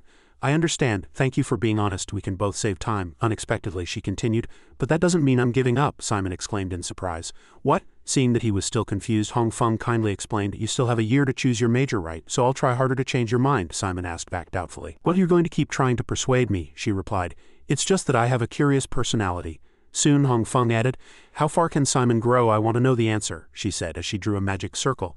"You don't have to be my student." When Hong Feng said he could come to her for help anytime, he was moved and replied, "Thank you, Professor." In less than a second, she reminded him, "Please keep this a secret. It's the student protection period after all." After that, Hong Feng spoke again. "This teleportation will really take you to Kizen." Only then did Simon reply happily, "Thank goodness." Then she waved her hand brightly and said goodbye. "You can go now. I'll see you in the next class." Simon replied politely, "Yes, I understand." And he walked straight into the teleportation circle Hong Feng had drawn without hesitation. Before teleporting, Simon said goodbye politely. "See you next time, Professor." Hong Feng watched him leave with affectionate eyes. Just then, someone was heard calling her. Teaching assistant Brad stuck his head out and asked, "Professor, what happened? What did Simon say?" She answered calmly, "He refused." He was puzzled after hearing that. How dare he refuse? "Professor, why don't you choose Hector? He's more talented in this subject." "I honestly don't understand. Why do you like Simon more?" Hearing this, Hong Feng said frankly, "That kid is a genius," Brad exclaimed in confusion. "What?" she said in a confident voice. "I've seen many geniuses at Kizen." Hong Feng paused for a moment before continuing, "But this is the first time I've seen a genius of that type." The scene shifted elsewhere. Someone was about to open a closet door when Dick's voice was heard. "What took you so long?" Simon replied, lost in thought. "Maybe there was a problem with the teleportation," he replied as he wiped his hair. "Really?" After he finished speaking, Dick said excitedly, "Do you know what happened to me? You won't believe it." Hearing that, Simon also asked back out of curiosity. "Why?" he continued. "When I stepped into the teleportation circle, I felt like I hit something. It was like my body was blocked by something." After that, Dick continued, "When I came to my senses, I was in a place I couldn't have imagined. So I was like, where is this? But it turned out to be." Finally, he finished in a low voice, "Professor Bahin's office." Simon couldn't believe it and asked back, "Professor Bahin who teaches curses?" Dick confirmed, "Yes, that's right," seeing that he was quiet. Simon became curious again. "So what happened next?" Dick replied. "The professor just had me clean his office." The more he spoke, the more excited he became. "The Kizen seniors say that professors usually recruit students with this kind of teleportation method. Was I chosen? Could I become the professor's official student?" Simon also thought it was plausible and replied, "That's possible." Dick immediately exclaimed in a thrilled voice, "I can't believe I'm so close to a big shot at Kizen." As soon as he finished speaking, he jumped up and shouted, "You know what an official student is, right? Now your school life will be smooth sailing thanks to the professor's power. You can avoid things like disciplinary action or expulsion." Simon saw this and quickly calmed his friend down. "Calm down." After pouring out his heart, Dick finished with one sentence, "How can I calm down?" Suddenly, Hector approached and said in a contemptuous voice, "That's the most absurd thing I've heard all year. A worthless commoner like you becoming Professor Bahin's official student. Don't make me laugh." He thought to himself, "Here we go again," and shot back, "Oh, this young master seems to be in a bad mood. You're upset because the professor is showing more interest in me when you should be number one, right?" he warned in anger. "Watch your mouth. Coming from a merchant family," Dick took it calmly, "coming from a merchant family, I know guys like you well," he said leisurely. "I heard you fought with Melon in the combat magic class. You think you're the only one having a hard time?" After finishing his sentence, Dick added, "You and I were equal here. Don't act like you have some privilege just because you received your family's teachings." Finally, he shot back with one sentence, "Aren't you the one who doesn't know the world, not Melon?" Hector heard that and shouted in anger, "You son of a bitch," and he immediately shot a powerful magic circle at Dick. Seeing his friend's strange behavior, Simon asked in confusion, "Dick, what's wrong?" Meanwhile, Hector added more attack power and cursed, "A lowly creature like you," he shouted in anger. "How dare you?" And he used his strength to send Dick flying back. Hector's eyes were filled with anger. "Is that all you can say?" After finishing his sentence, Hector declared in a low voice, "I'll kill you." On the other side, Dick was still fighting against his attack. Contrary to Hector's imagination, Dick suddenly smiled. He raised his hand in a provocative gesture and said in a trembling voice, "Go ahead and try." The friend with him thought the situation was not good and advised, "Stop it, Hector. You're going too far. You can't cast curses like that outside of the classroom." But Hector didn't listen and instead waved his hand, knocking them over. And he shouted, "Shut up!" Suddenly, something rushed towards him, and Hector couldn't help but be surprised. That person was none other than Simon. He ran straight at him and kicked him, and Hector took a few steps back, and he said in a resentful voice, "Well done." He got into a stance and said, "I knew you'd butt in." Hector called his name in a low voice, "Simon Florentina," but there was no sign of fear on Simon's face. He summoned magic, gritted his teeth, and said, "Let's have a proper fight this time." Suddenly, something flashed by in the blink of an eye and blocked Hector's spell, and he and his companions were all wide-eyed. Looking down at what had just been thrown, Kizen approached in front of everyone's surprised eyes and commanded coldly, "Stop it." He glanced around and warned, "Before I wring both of your necks." Instead of being afraid, Hector sneered, "Kizen Advin, I didn't know you were still at this school." But the friends with him called out anxiously, "Hey Hector, it's him. The guy who got expelled for hitting another student," he continued with a pale face. "You must have heard that rumor." But before he could finish, Hector cut him off. "I don't care, let's go." After finishing his sentence, he said aggressively, "From now on you two be careful. I won't forgive you again." Despite Hector's blatant provocation, the three said nothing. After that, Simon said sincerely, "Kizen, thank you for your help." But he turned around coldly and replied, "You two, shut up." Seeing the students blocking his way, Kizen shouted, "Get lost." They immediately said in a hurry, "We're sorry." After he finished speaking, Simon said, "See, he's not a bad person." Dick wrapped his arms around his neck and continued, "Yeah, definitely." Returning to the bedroom, a satisfied sigh suddenly echoed, "It's finally the weekend." Dick asked Simon curiously, "What are you going to do this weekend?" He replied casually, "This week, I don't have any plans yet." He sounded upset after hearing that. "Why are you so boring? Spending time on the weekend is pretty important." Simon saw this and immediately knew. "You must have separate plans." Dick continued arrogantly, "Of course, my weekend schedule is more important than my weekday classes." Then he wondered why that was. Dick replied excitedly, "I'm getting ready to go to Razist," he said in surprise. "Razist? You mean the town down there? What are you going to do there?" He replied calmly, "I have to make money." Simon was puzzled. Make money? Seeing that his friend still didn't understand the situation, Dick had to explain, "You know how Kizen gives students living expenses, right? As you go up in grades, you run out of money. So I thought I'd have to get a scholarship to earn more money, but I'm not confident I can get those grades." Finally, he finished with one sentence, "So I'm going to use my special ability as soon as possible." After finishing his sentence, Dick kindly advised, So you should find a way to make money too. Once the student protection period is over, the professors won't be giving out free materials in class anymore, Simon exclaimed in surprise after hearing that. Really? Then he said again. The living expenses Kizen gives are not enough, so the seniors also have their own ways of making money. You're interested in summoning, right? Then it'll be harder than other majors. Recalling that Aaron had also warned that the major would eat up a lot of money, Simon began to vaguely understand. After he finished speaking, he opened his mouth. I didn't know we had to take care of those little things ourselves. It's not easy living at Kizen, Dick replied. Right? After a moment, he suggested. Wait until I get settled in Razast. By then I can at least find you a job. But Simon firmly refused. It's okay. It's only fair that I make my own money. Dick was impressed after hearing that. You're pretty thorough when it comes to money, huh? Oh, I'll be back after I finish all my appointments tomorrow. Bye. He was curious after hearing that. Are you leaving already? It's late. What if you get caught by the matron? He replied wittily. It's okay, Kizen is strict, but that's everyone's freedom. As long as I don't get caught, it's fine. See you later, Simon replied hesitantly.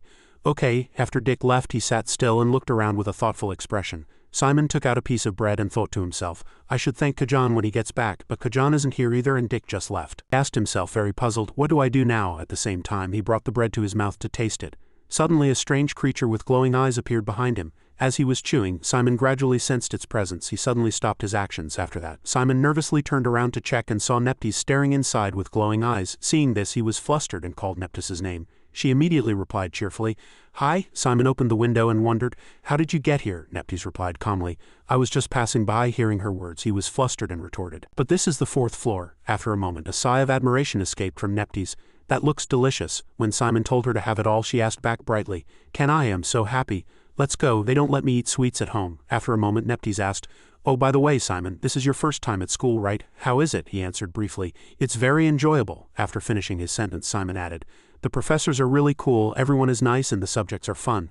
I think this school suits me better than I thought. To be honest, it was a bit hard at first, but a friend at Kizen helped me a lot. Neptes heard this and replied with a smile, That's a relief. I was worried you'd struggle since you came without any prior learning. A moment later, she spoke in a reminiscent voice. It's so nice to talk to you here at Kizen like this. It reminds me of when Richard was here. Hearing this, Simon hurriedly confirmed, My father? Neptes revealed excitedly. Yes, your father, he exclaimed in surprise, hearing that Richard had also been a Kizen student.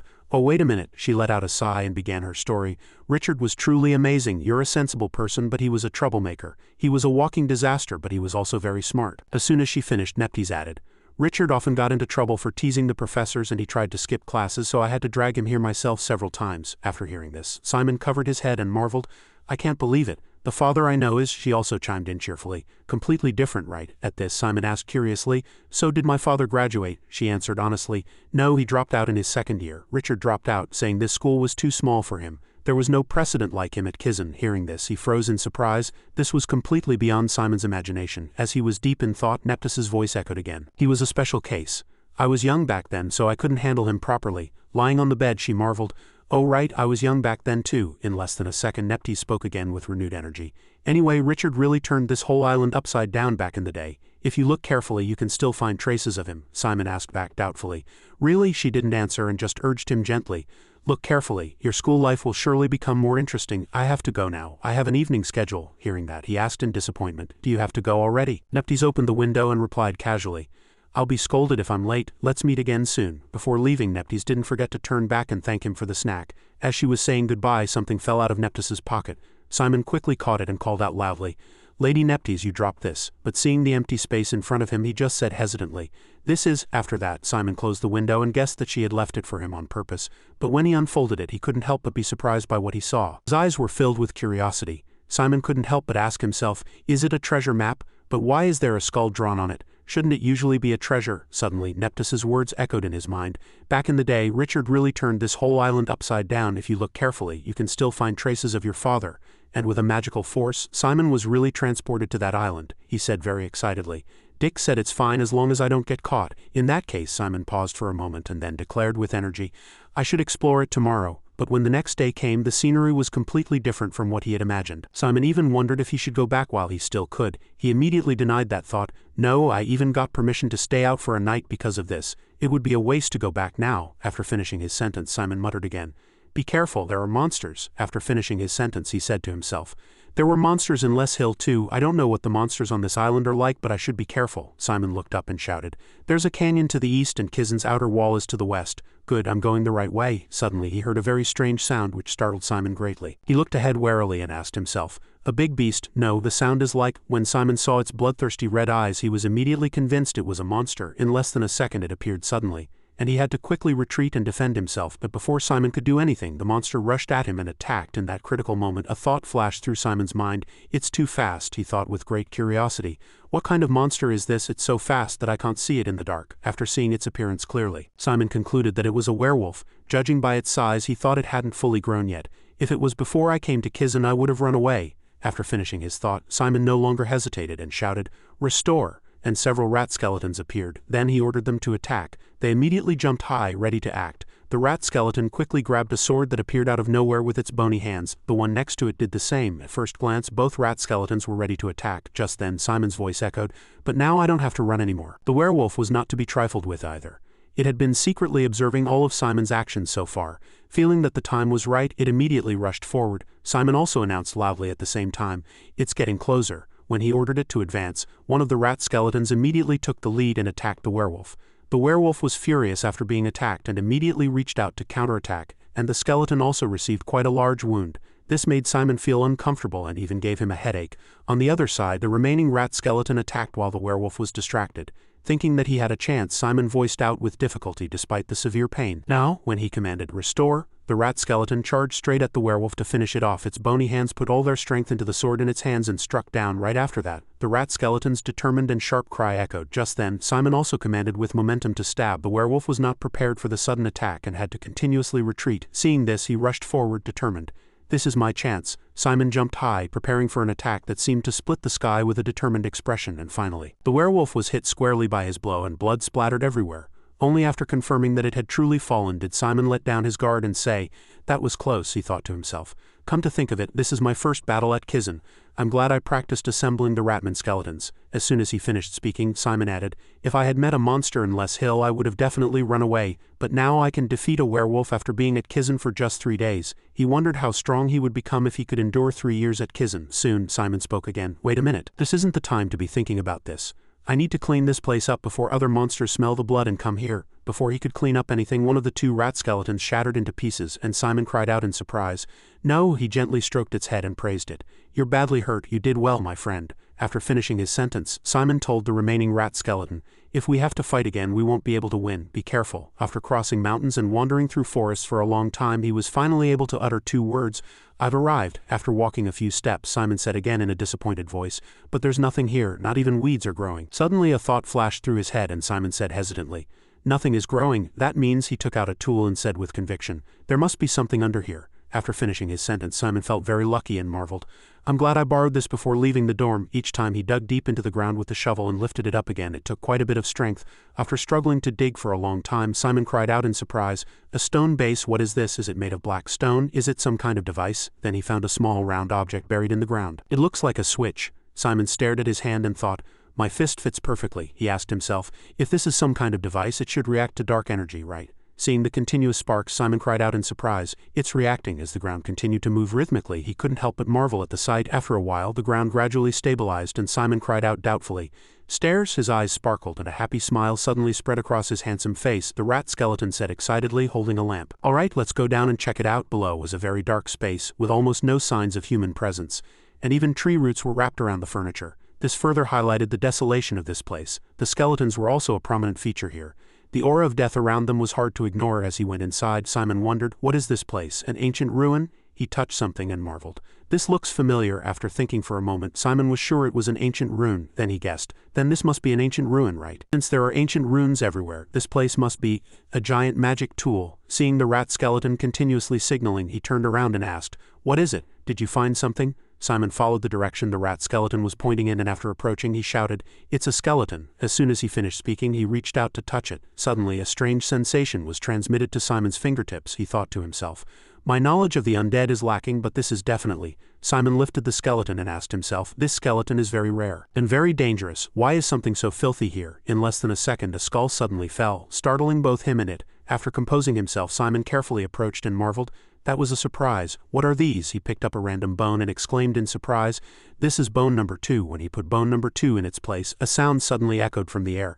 At this, Simon thought excitedly, I don't know how this undead will react when it wakes up. It might try to harm me, but I still want to assemble it. He calmly placed the skeleton on the desk. He said seriously, it's the perfect time to risk something. After finishing his sentence, Simon raised his hand high and at the same time gathered a small amount of magic in his palm. Right after that, he slammed his hand down hard and asserted with momentum.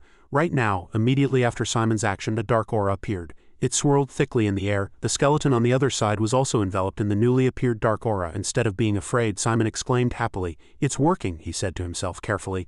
I woke up one skeleton, now all that's left is… Simon glanced at the pile of bones below and then spoke. All right, let's assemble it. A little more time passed, he muttered as he assembled it. I'm glad I focused on summoning, otherwise I wouldn't have been able to assemble this skeleton all night, Simon said hesitantly. I'm not 100% sure, but the skeletal structure is similar to a human, so I know how to assemble it.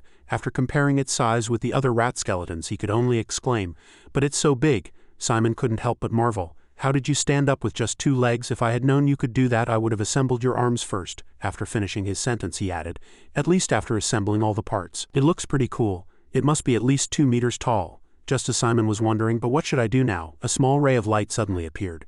It went straight into the skeleton he had just assembled, startling Simon. What is that? Meanwhile, laughter continued to echo in the air, giving one the creeps. As time went on, the cheerful sound seemed to get louder and louder. The floor also suddenly rose up, and Simon cried out in surprise. What's going on? The sound of laughter coming from his throat and the symbols he determined to be ancient runes continued to appear. The skeleton was surrounded by a dazzling blue light, and with numerous ancient runes a voice was heard. Finally, he paused for a moment, and then marveled with momentum. I have finally returned. A ray of light suddenly flew toward the skeleton at an unimaginable speed. He summoned his power and shouted in anger, Who dares to disturb my sleep? After finishing his sentence, Pier interrogated, Human over there, did you wake me? State your name. He stammered and revealed that his name was Simon Florentina. Pier heard this and confirmed doubtfully. What, are you saying you're from the Florentina family? After finishing his sentence, he continued, I see you are a descendant of Richard. Simon said hesitantly. Descendant sounds a bit grand, but yes, that's right. Then he explained, Richard is my father's name. I am the son of Richard Florentina. Pier heard this and guessed to some extent. I see now, he explained as he walked. Your dark energy feels quite familiar, only Richard can wake me. Although he didn't fully understand, Simon replied, Yes, I understand. This time he asked a question. Excuse me, but who are you? Pier said leisurely. Me, I am Pier, he introduced himself, shouldering his weapon. I am the master of the Legion. I once ruled the continent with your father Richard. Simon didn't quite understand and asked back in a daze. My father's undead? But Pier didn't answer and said, Now I will ask who led you here, he said honestly. Neptes told me about this place. Hearing that, Pier immediately realized, I see, if it's her, it's possible. The silence between the two was soon broken by his voice. Good, make a contract with me, Simon Florentina, and lead the Legion. Simon heard this and asked back in a daze. A contract, he explained. The Legion will act according to your will and destroy everything that stands in your way. All the creatures in the world will kneel at your feet and beg for mercy. After finishing his sentence, Pier paused for a moment and then added in a low voice, But, and he continued seriously again, you will have to walk a bloody path of destruction, and that will become a part of your destiny. As he spoke, Pier spread his arms and asked, Now, son of Richard, he asked in a voice full of curiosity, are you ready to lead the Legion? Simon did not answer hastily and said slowly, Before that I have one question to ask. Said nonchalantly, I don't know what use you are or what kind of undead you are. And I've never heard of the Legion. Finally, Simon asked out of curiosity, Is that Legion you mentioned very powerful? Pier answered in a praising tone. To ask about the power of the Legion without any doubt or fear, that is a truly excellent question, human.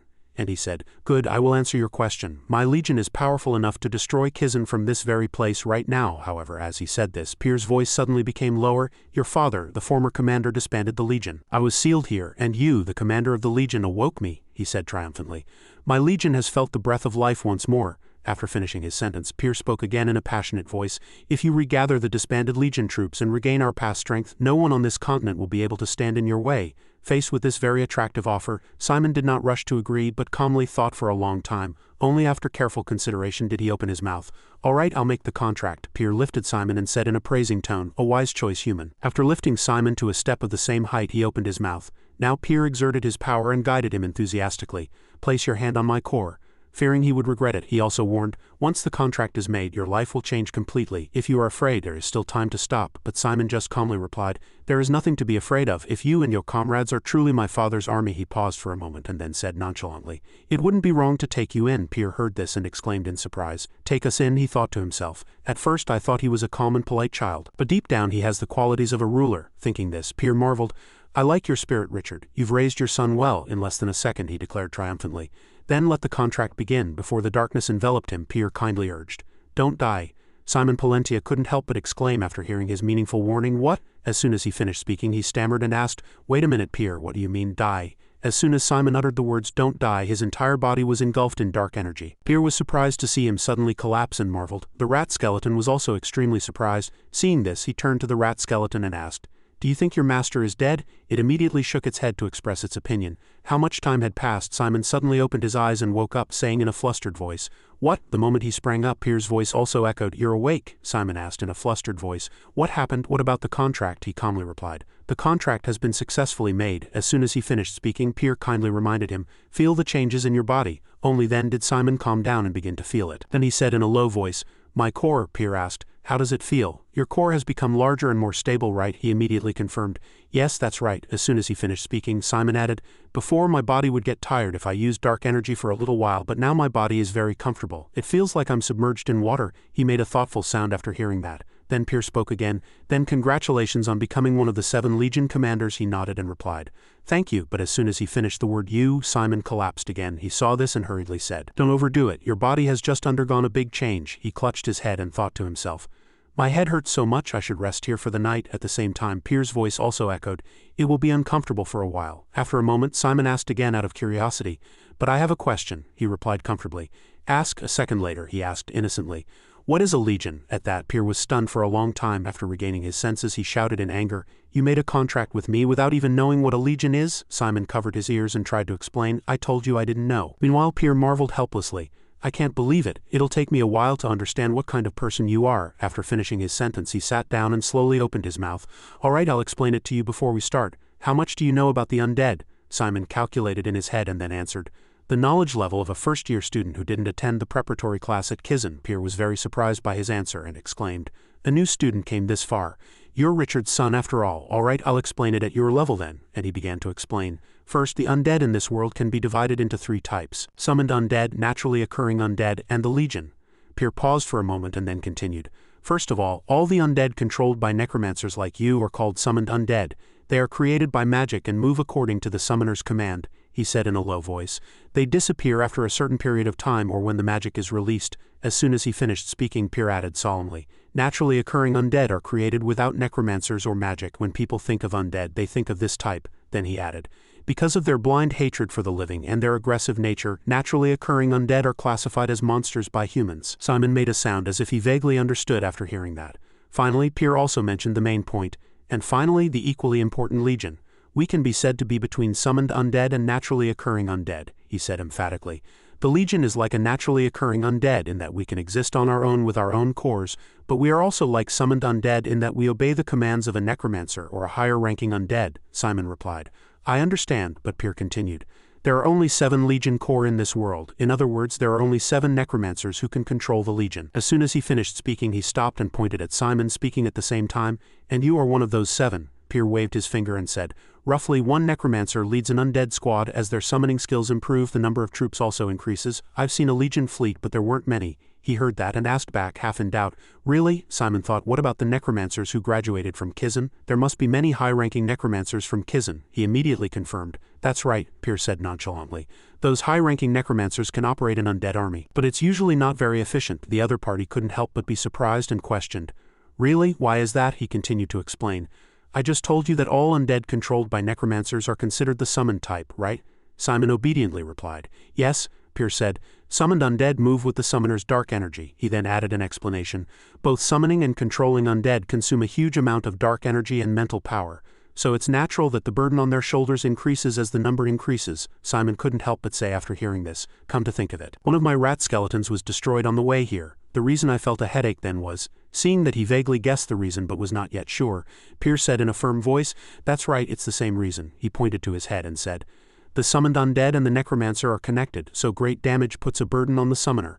Then Pier said in an arrogant voice, "But the legion's undead move on their own with their own magic. Besides, there are no restrictions on the legion." Then he asked seriously, "That allows you to operate an unlimited number of undead, regardless of whether it's thousands or millions. Have you ever heard of a single necromancer operating a huge undead army?" Simon answered honestly. "I have," Pier immediately guessed after hearing that. "Then that must be the story of a legion commander." Only then did Simon slowly ask, So you're saying I just became one of the 7 necromancers who can summon unlimited undead? He answered briefly. That's right. As soon as he finished speaking, Pier added, no more questions, right? He clenched his fist and replied, yes, thank you, Pier. He began to speak in a thoughtful voice after hearing that. Now that the contract has been successfully made, for better or worse, we're in the same boat now. Shall we talk about future plans? Simon continued comfortably. All right, Pier. Not long after, Pier suddenly said, you and I are both in a special situation. You said you're a new student at Kizen, right? He immediately confirmed, yes, but he asked again, are you thinking of dropping out of Kizen? Simon answered firmly. Not now, that would be against my father's wishes and I still have a lot to learn. Pier heard this and praised him. Good. I agree that Kizen has value that you can use. Nevertheless, he still asked worriedly, but what about your special situation? Pier bowed his head and replied. More accurately, it's a situation that makes me and my legion special, Simon wondered innocently. The matter of the legion being disbanded, he continued hesitantly. That's part of it, but there's something more important than that. He heard that and asked out of curiosity. What is it? Pier opened his mouth with a little hesitation.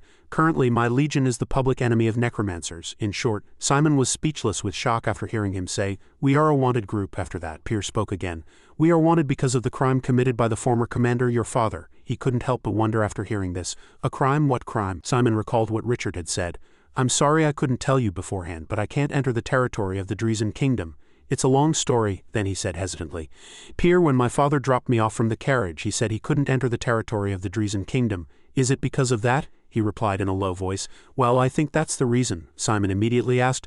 Then what is that crime? Pier then began to tell his story. It is an unforgivable crime in the magical world, and my legion also participated in that crime. Simon heard the words, that crime is betrayal. It felt as if his emotions had stopped at that moment. Nevertheless, his voice still echoed evenly.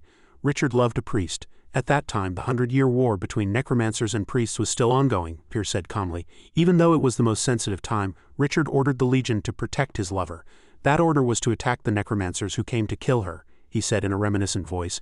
Many necromancers were killed by my legion, so it's natural that they ordered the extermination of our legion. Pier paused for a moment and then spoke again.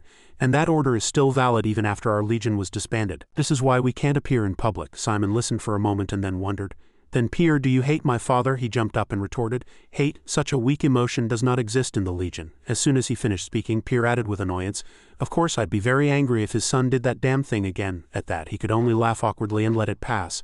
But he waved his hand again and continued, never mind, you don't need to feel guilty about that.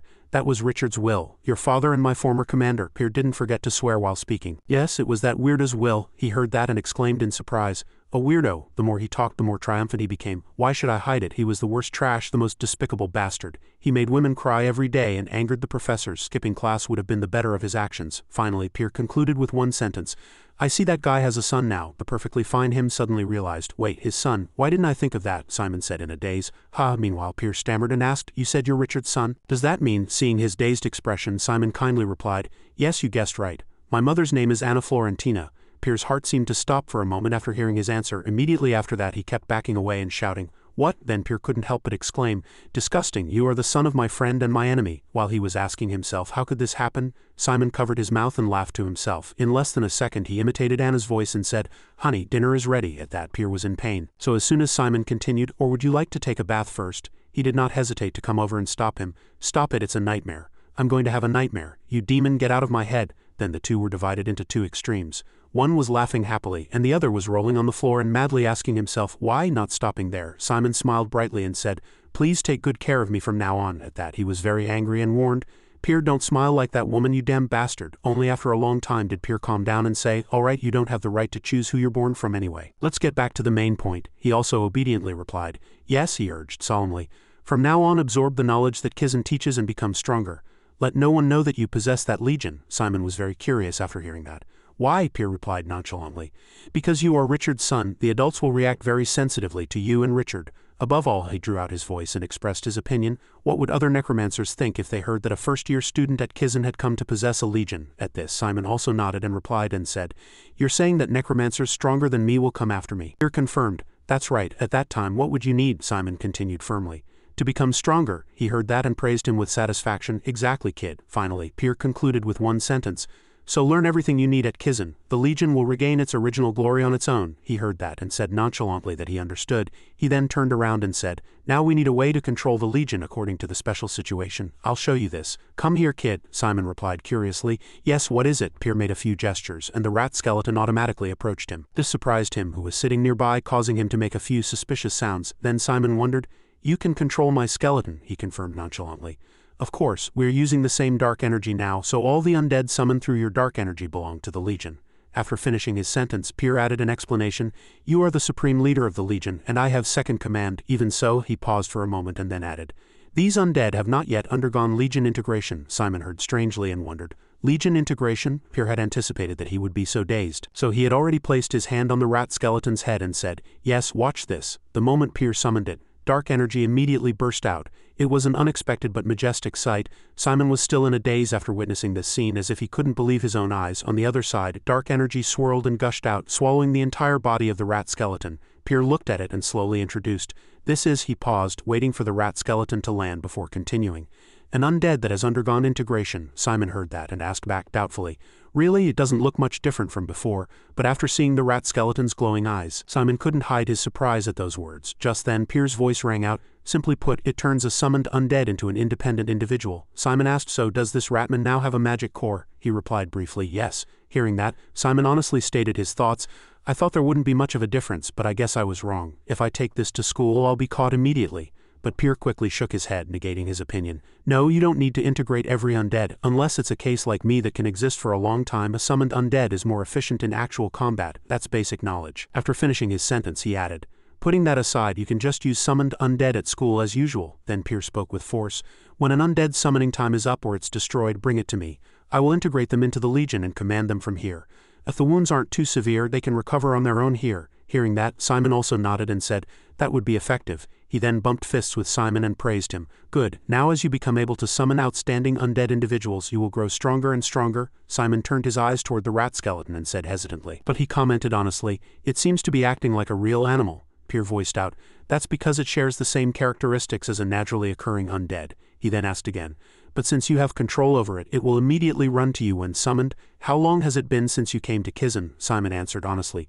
It's been 3 days now. Pier heard this and said, I see soon, in a few days. Simon couldn't hide his excitement when he heard him say that the first-year students at Kizen would be receiving missions.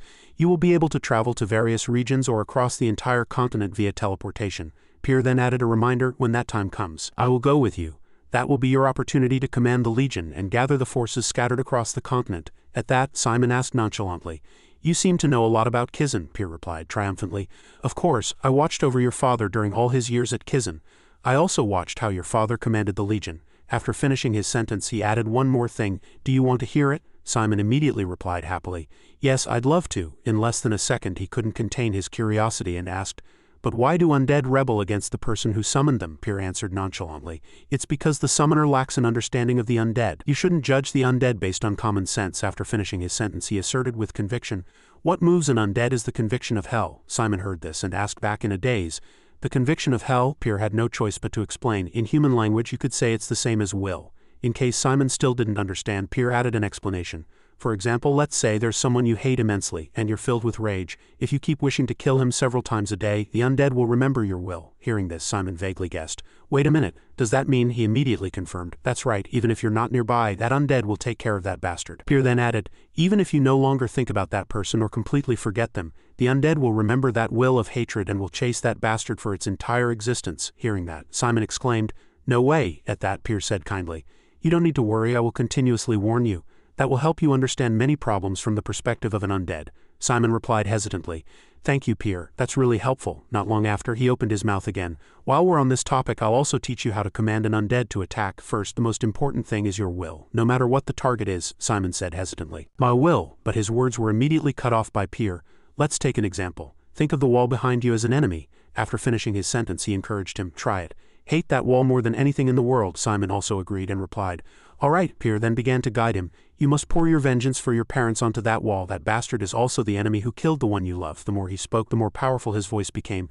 Now destroy it, tear it to shreds. Your enemy is a devil. At that, Pier raised his voice again and commanded, bathe in its blood. As the rat skeleton charged straight at the wall, his voice also echoed. Kill, kill. Pier controlled it and commanded madly. Die, a bastard not even worthy of living. The rat skeleton on the other side continued to attack the wall. He also continued without stopping.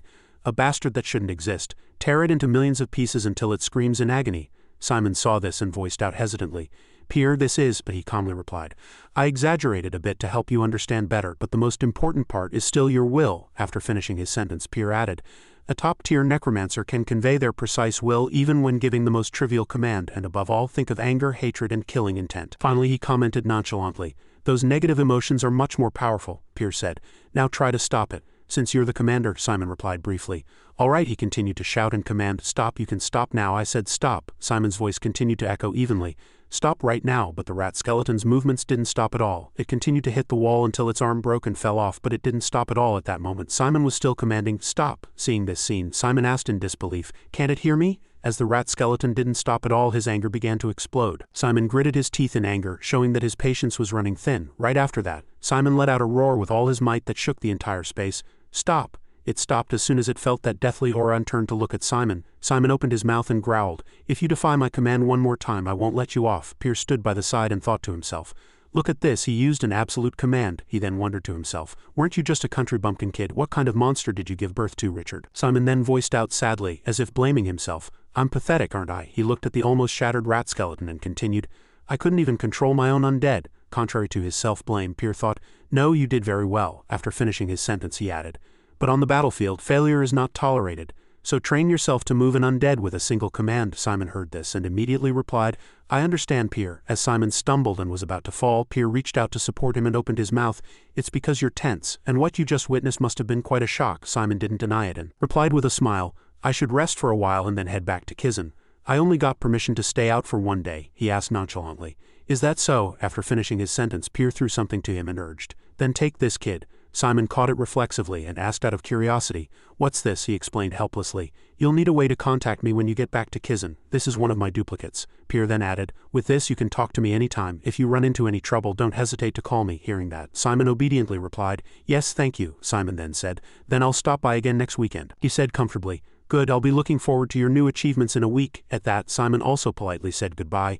How much time had passed? Pier's excited voice suddenly echoed, it's been a while since my influence has been felt in Kizen. He then asked, you said it's still the student protection period, right? I'm really looking forward to seeing what happens. Really? Simon heard that and couldn't hide his curiosity. Like what, for example? Pier frowned after hearing that question, and after a moment of hesitation he opened his mouth. For example? He then lowered his voice and said, like the terrible exam that lies before you. The scene suddenly shifted to the night before. As Kajan slept, a whispering voice was suddenly heard. All right then. Dick adjusted his glasses with a stern expression and opened his mouth. Let's begin the meeting. Simon on the other side also replied in a very serious state. I'm listening, Dick. He began his analysis. First of all, next Monday's morning and afternoon classes are all elementary black magic. Among them, there's something very important. Dick paused for a moment and then asserted with conviction, it's the group project. In case Simon didn't believe him, he added in a small voice to explain, once a group is formed, it stays that way until the end of the semester, so this is a matter of life and death for our Kizen life. Dick argued that the first and most important thing was to have 4 people in a group. It's even better if everyone is good at different subjects. All my subjects are average, but I'm a bit better at dark studies. Your best is summoning, right? Simon quickly replied, yeah, that's right. Dick heard his answer and continued triumphantly, good, even though it's just the 2 of us, the balance is good. Let me explain in more detail. We learn a total of 9 subjects, right? He began to list the subjects. Theology, dark studies, summoning, spiritualism, hematology, toxicology, combat magic, holy power defense, and elementary black magic. Dick pointed at the book as he spoke. Among these subjects, theology, dark studies, and summoning have a very high weight in the final exam scores. That's why these 3 subjects are called the 3 major studies of necromancers. Simon heard this and opened his mouth comfortably. Then we can take care of 2 of the 3 subjects. You know dark studies and I know summoning, he also agreed and replied. So we need to recruit someone who is good at theology. What about the others? After finishing his sentence, Dick continued to analyze. Spiritualism, hematology, toxicology, combat magic, holy power defense, and elementary black magic are supplementary subjects. You can't apply for them as a major, so let's skip them. The kids who like combat magic mostly focus only on this subject. Their scores in other subjects are usually very low, so we should exclude them too, Simon stuttered and asked when he said, the kids who want to major in theology are usually good at holy power defense. It seems they understand the enemy very well. Similarly, hematology has similarities with toxicology, so many students will learn both in parallel. Do we need to know all this? Dick replied nonchalantly. Of course. He then pointed at the paper and opened his mouth. So we need to recruit the guys on this list, Dick asserted with conviction. If this person doesn't work, there's another, and we need to let them know that the #1 special admission student is in our group. Got it? Hearing that, Simon nodded and said, got it. Finally, he said with force. Then let's go for the win, Simon also continued triumphantly. To our victory. And now, Simon was sitting alone in a corner clutching his head and muttering the two words victory. On the other side, Dick was wondering, why is she in a first-year classroom? Simon heard this and asked out of curiosity. Who is this? He looked at her and introduced her. Jane Olivia. She's the vice dean of Kizen, a walking terror who even expels third-year students. Suddenly a powerful voice rang out. Dick. At that moment Dick's heart seemed to stop. On the other side Jane was still calmly announcing. Life is unpredictable. One more word and I will consider it cheating and nullify your exam. He immediately came to his senses and voiced out. I'm sorry. All the students felt the same as Dick. Their eyes were all staring at Jane, filled with curiosity. Just then she opened her mouth. I imagine the other students are also wondering why I'm here. Jane paused for a moment and then continued. As you know, I have only taught third-year students until now, so some students might think I'm a substitute teacher, but from this semester I will be officially in charge of first-year Class A, she urged coldly. Please try not to disappoint me with your lacking skills. Finally, Jane added one more sentence. Now focus on the exam. They had no choice but to obediently reply, yes. On the other side, Simon's stream of negative thoughts began.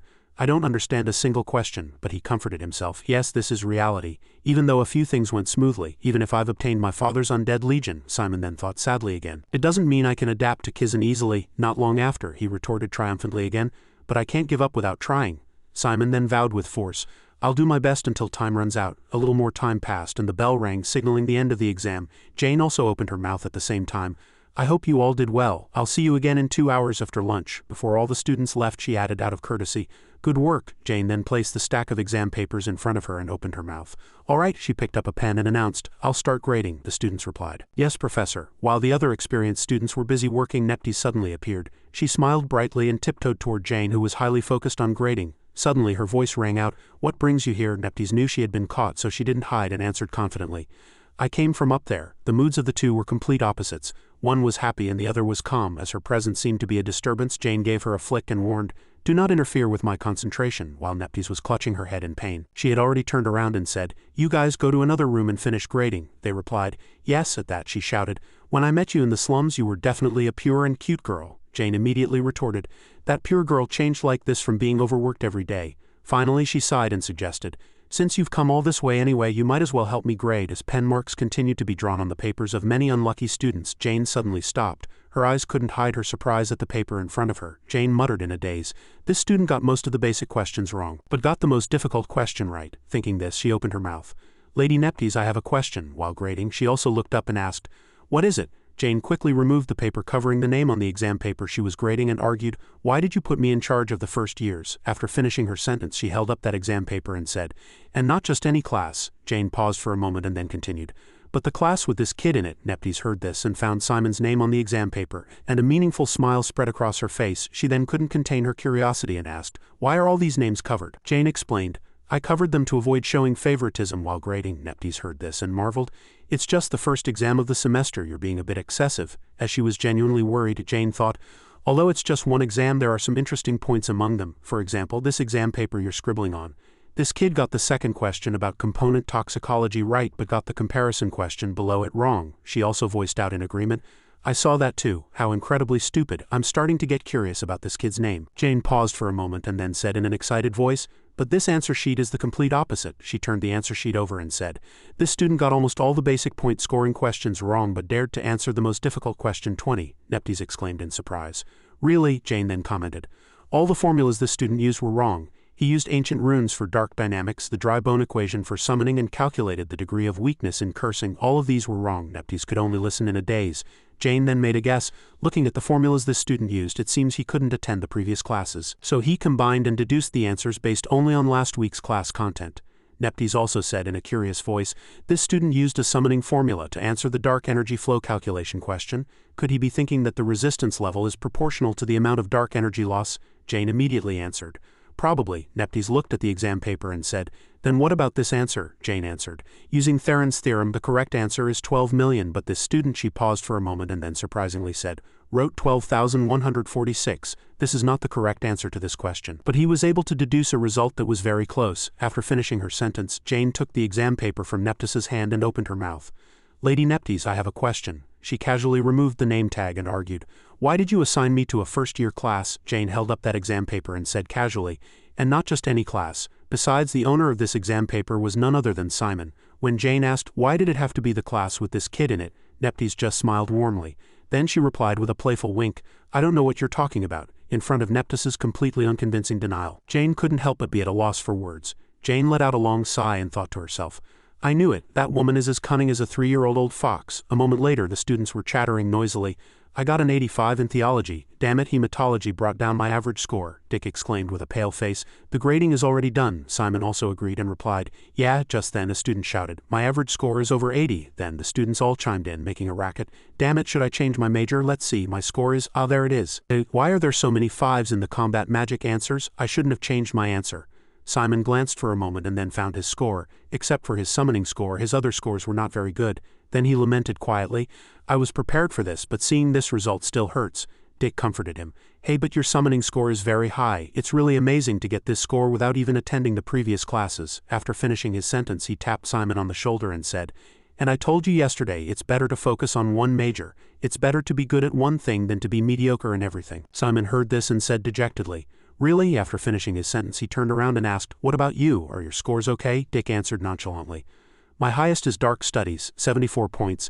The other subjects are mostly between 60 and 70 points, so my average will probably be around 70. Simon heard this and stammered his praise. You're pretty good at studying. I feel betrayed. Dick immediately denied it. No, I'm just doing enough not to get expelled. Then Dick changed the subject. But we have a problem with our plan, Simon replied curiously. Why? Dick said in a low voice. All the students' scores were revealed in the first class today. After finishing his sentence, Dick added an explanation. Our plan was only effective before this information was released. Now that the scores are out, everyone can gauge their own skills. As he continued his impassioned speech, if we're unlucky, it'll be very difficult to recruit even a single kid. Suddenly a voice rang out. Attention, Jane stood coldly and announced. I'll give you 30 minutes from now on. She paused for a moment and then urged again. Check your scores and form groups of 4. Except for special cases, your group will be maintained until the end of the semester. When Jane said that from now on elementary black magic would be taught in groups, and that there would be group projects that could only be completed with the cooperation of all members, the students' eyes widened in surprise. Nevertheless, she continued nonchalantly. You will receive individual scores and group scores separately. Of course, if you don't show good teamwork, your score will be deducted. It doesn't matter how outstanding you are. Finally, Jane concluded with one sentence. That means you have to choose your teammates carefully. Understood? As soon as her words fell, the students started shouting noisily to find teammates. Jasmine is Jasmine here, looking for 3 people who are good at theology and dark studies, 60 points or more. Can anyone let me in their group? I'm good at spiritualism. The recruiting calls continued to ring out. Let me join too. My average score is 60, combat magic. Anyone need someone good at combat magic? Meanwhile, Simon thought to himself, Dick said he was going to recruit Jam, our #1 priority, and Claudia, our #2.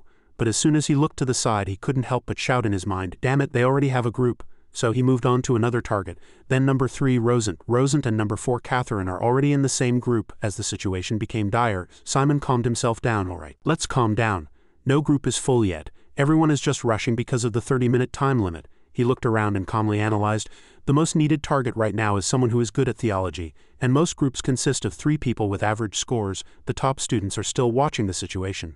Simon thought with a tense expression. Then the choice I have to make now is, and he quickly approached Melon. At that time she was watching the situation from the side in front of the surprised eyes of his classmates. Simon calmly proposed, Melon Volant, won't you join our group? The other students asked themselves, bewildered. Did he just try to recruit Melon? She's the only one with an average over 90. Over there, Melon casually commented. Interesting. You seem to think a special admission is a free pass. That just proves you have connections. After finishing her sentence, she confirmed again. And I only believe the numbers in front of my eyes. You want me in your group? You, with an average of 30? Instead of being ashamed, Simon replied firmly. Yes, at this time Melon still said calmly, It seems you're quite good at summoning. That's your only 80-point score. He ignored the murmurs and replied calmly. You're the same. She heard this and retorted. But my score is higher than yours, Simon proposed again. I know, so let's make a bet, then he said with momentum. 1 month, give me 1 month, then I will surpass you in summoning. If I can't, I will leave Kizen. This was beyond Melon's imagination, so she couldn't help but exclaim, what? Then she stood up and advised, you're crazy, take that back if you don't want to torture yourself. But Simon still replied firmly, no, I only say what I can do. She heard this and had nothing more to say. She just sighed helplessly. After that, the two fell into an indefinite silence. Neither of them had any intention of speaking first. Meanwhile, Melon thought to herself, I have to keep the top spot in the class this semester no matter what. She thought her biggest obstacle was Hector. I can beat him in the written exam but not in the practical and performance evaluations, then Melon calculated in her head. To beat him I have to win the group project. That means I need someone who is good at summoning, which is my only weak subject. And she recalled Simon's brilliant record, the #1 special admission Simon Florentina, one who beat Hector without attending the previous classes. Melon was very hesitant at this time. Should I find another student with over 80 in summoning, or should I bet on this special admission student who beat Hector? Finally, she broke the silence so far and opened her mouth. The promise you just made, Melon asked doubtfully. Will you really keep it? He replied firmly. Yes, Simon extended his hand and promised with a smile. I'll keep my promise no matter what. Nevertheless, she was still quite hesitant and just stared at the hand Simon extended without saying a word. After a moment of consideration, Melon extended her hand to shake his and said, all right, I'll join your group. As soon as her words fell, Dick ran over, hugged him and exclaimed, Simon, you're a real problem solver. How did you recruit Melon? Melon saw this and was puzzled. Wait, who are you? Simon explained. He's in our group too. I recruited you into our group, didn't I? Don't worry, our group has a D rank and an S rank in theology and dark studies. Melon heard this and felt as if the sky was falling, lamenting helplessly. Oh my God, then she said reluctantly. All right, I'll do my best. But I won't forgive you if you hold me back, especially you. You dead weight, Dick retorted. Dead weight? That's too harsh. Meanwhile, Simon was happily giggling. Soon, Melon's voice rang out again.